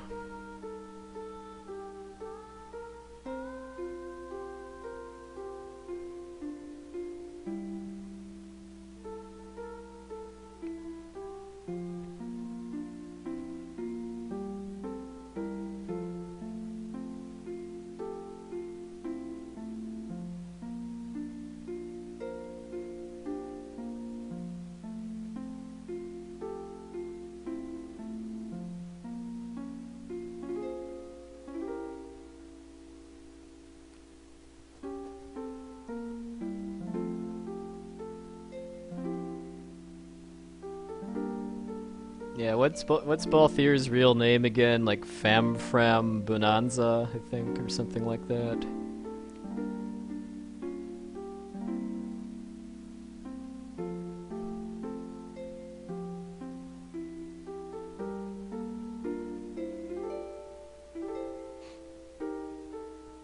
Yeah, I mean, I guess, yeah, thinking about it that way, I mean, that was what was kind of missing from FF13, was a really strong, over-the-top villain.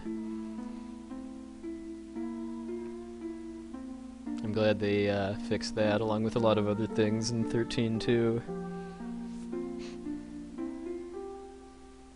Yeah. Final fight went pretty much perfectly, Roshlov. I had a slightly better Death Guys fight than my previous PB, and a slightly worse Trans Kuja, and I guess about a slightly the same Necron, so it evened out.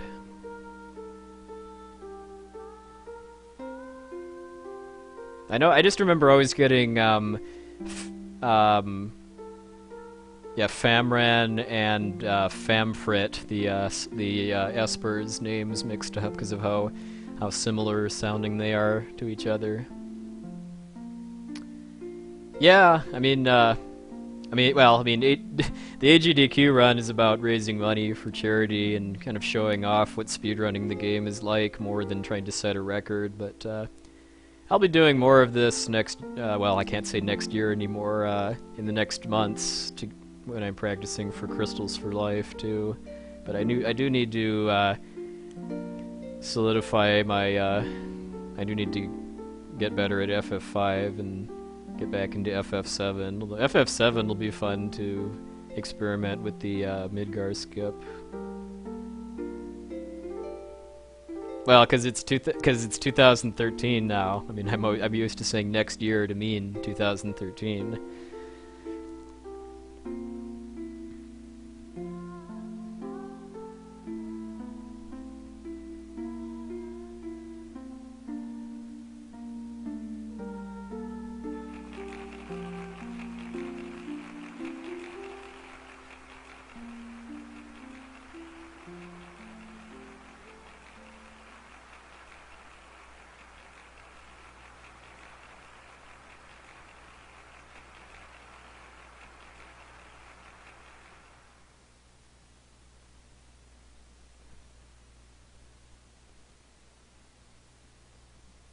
Why burns?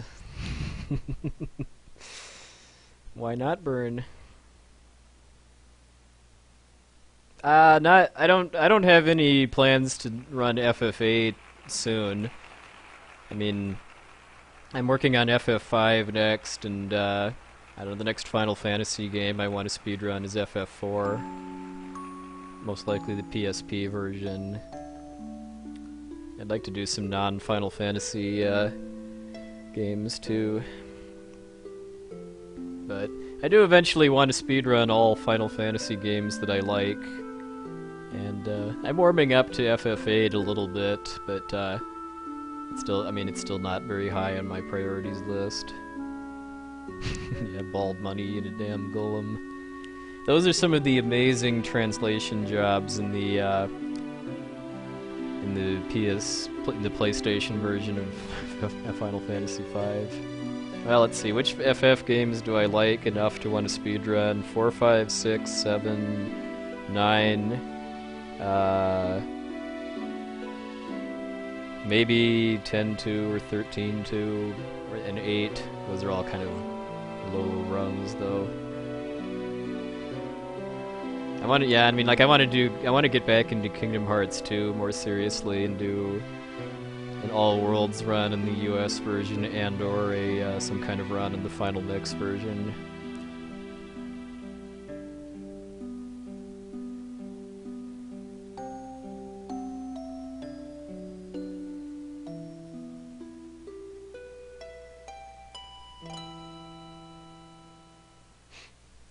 Chrono Trigger's crossed my mind too, although that looks like a much more challenging run than pretty much any Final Fantasy except maybe 6. Because the main challenge in running Chrono Trigger is avoiding battle triggers rather than winning battles.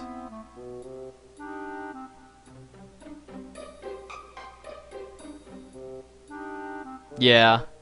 13-2, yeah, I mean, it's shorter for starters, and you have a lot more flexibility to do stuff with the monster system in 13-2 compared to 13. Any fun, yo?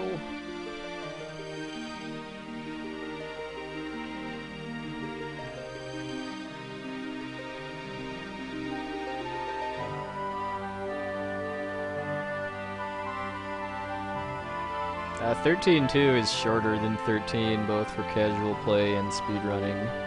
Like, the world record for 13-2 is a little under 3.5 hours.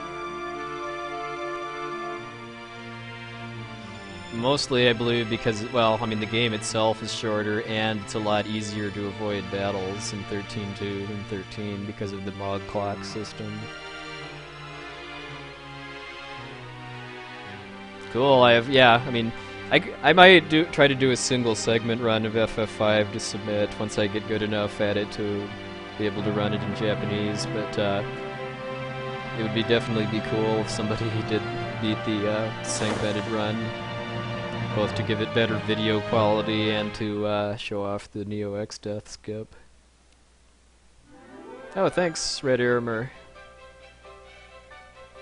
No, I'm done streaming after this. I've been streaming for, well, by the time this ending is over, almost 10 hours. So this is gonna be it for today. But yeah, if you want to see it again with better commentary, make sure to check out the Awesome Games Done Quick Marathon next week. SpeedDemosArchive.com.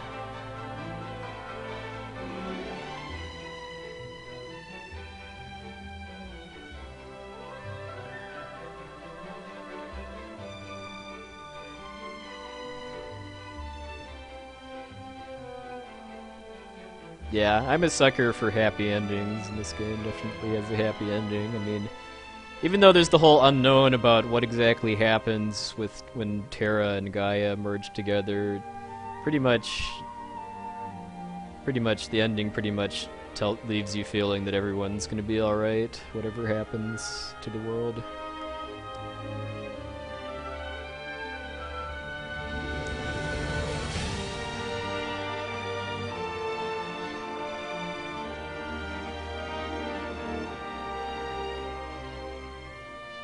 Yeah, unfortunately there's no recording of the US version record.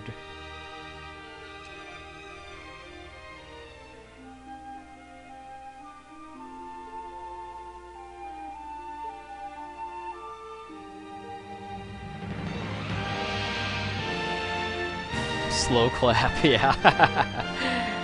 No, yeah, they just go right into clapping after they kiss.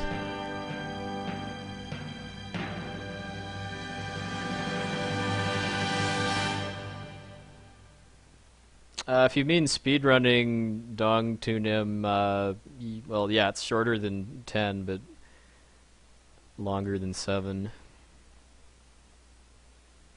Yeah, Karakarn has the second fastest English version run.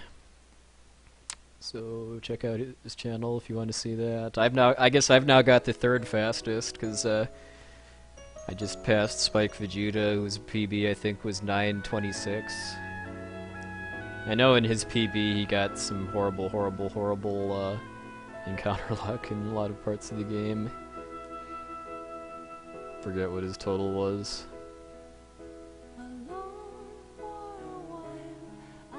Rin Mint.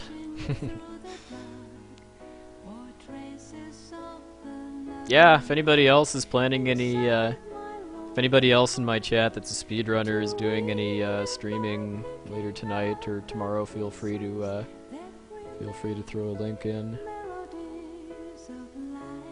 I think Karakarn said he might run this game tomorrow.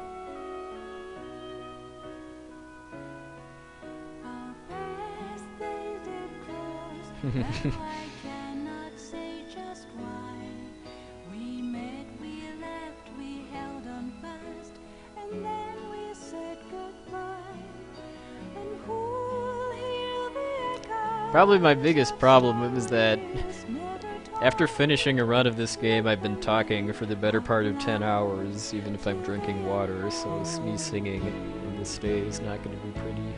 But I'll do it at Crystals for Life for donations.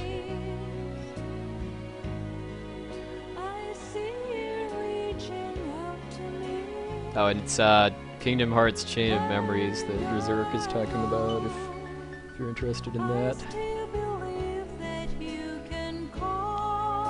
Oh, so I had one fewer encounter than you did. That was a that was a sick disc 4 for encounters. I'm trying to think. Was that like 5? Was that like 5 encounters total in disc 4? Because I know I had one before Meliris. I don't think I had more than one encounter on any screen.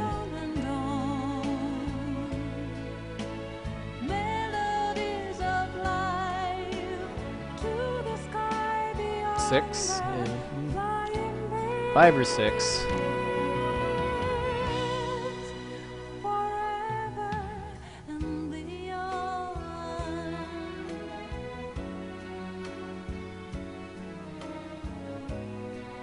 Sorry, Solus Death B, but make sure to tune in to Awesome Games Done Quick next week. Spike Vegeta and I are doing this game as a kind of a relay run.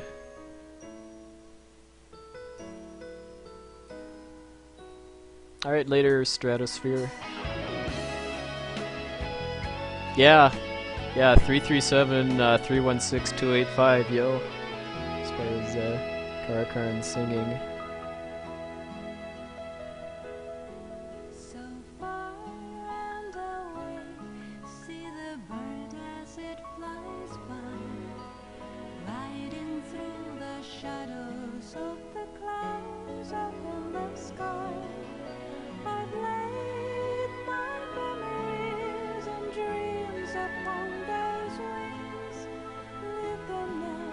Yeah, we need some Iowa represent, Clage. Yeah, apparently Murph is actually in the same town I live in right now, visiting his parents, because he's from here originally. Although he's flying out of a different airport than I am to get to DC.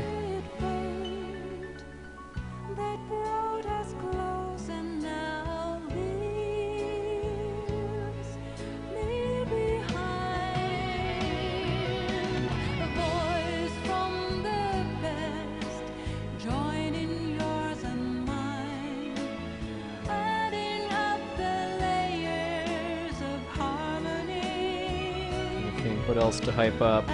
Yeah, Fiery Blizzard is running V6 or blah blah blah blah blah blah, or the letter V 6 times, whatever you want to call it. I've heard some rumors that he might be trying to get the Veni Vidi Vici trinket blindfolded, which I would be quite interested in seeing. What else is around?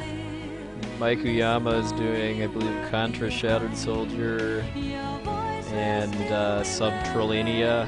Always a fan favorite.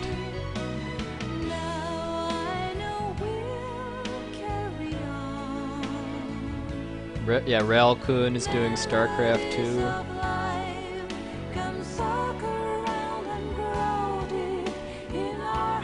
Oh yeah, Mike's doing Ernest Evans too.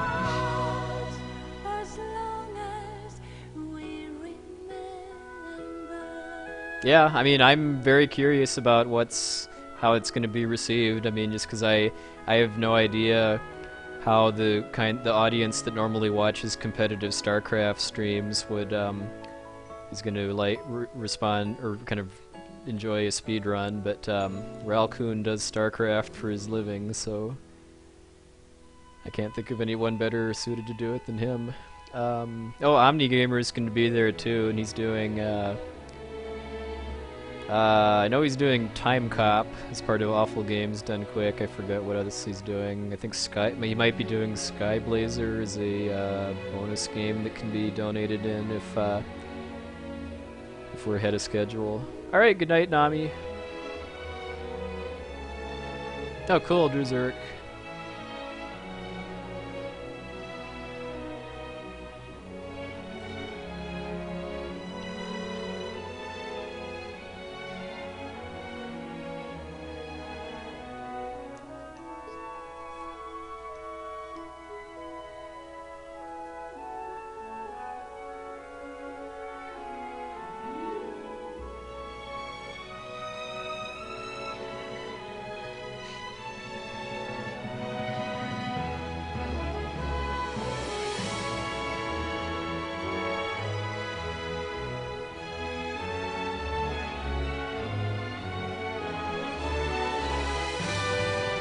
Team Liquid.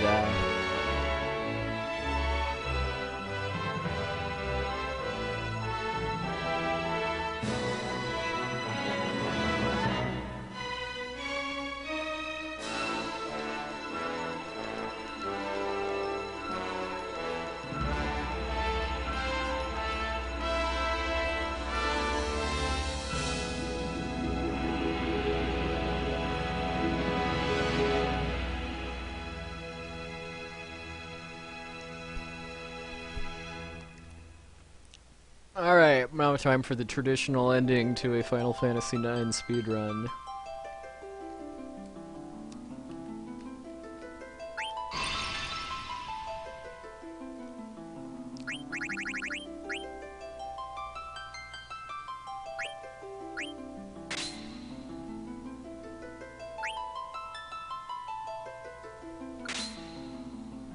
Oh, thanks, Seawolf.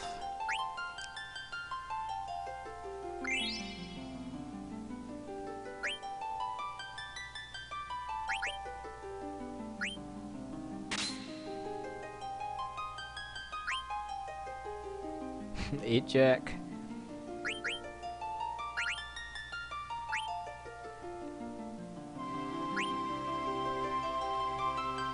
Yeah, sometimes I wish you could win the Rebirth Ring by playing Blackjack instead of Tetramaster, even though Blackjack is even more random than Tetramaster. And the cards aren't with me tonight.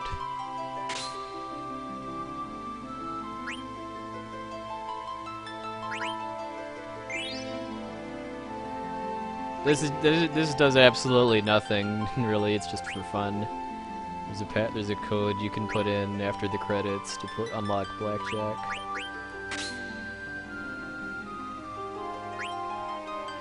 Karakarn has broken the bank on this.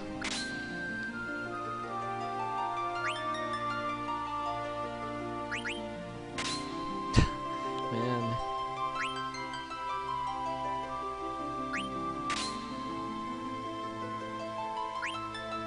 Yeah, that's where I live.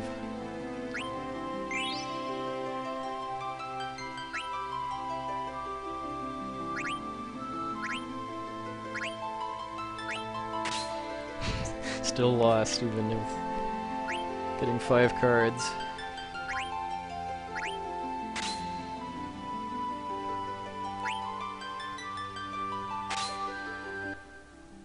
Wow, the cards were not with me. Yeah, and before, yeah, Karakarn's gotten 4 5s too, showing that the dealer plays with multiple decks or just cheats.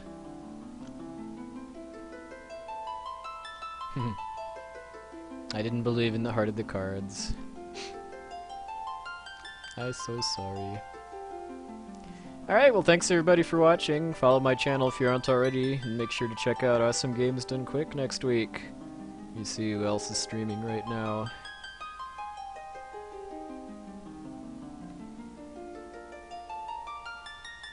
Ooh, looks like Sinister is doing some NES Batman.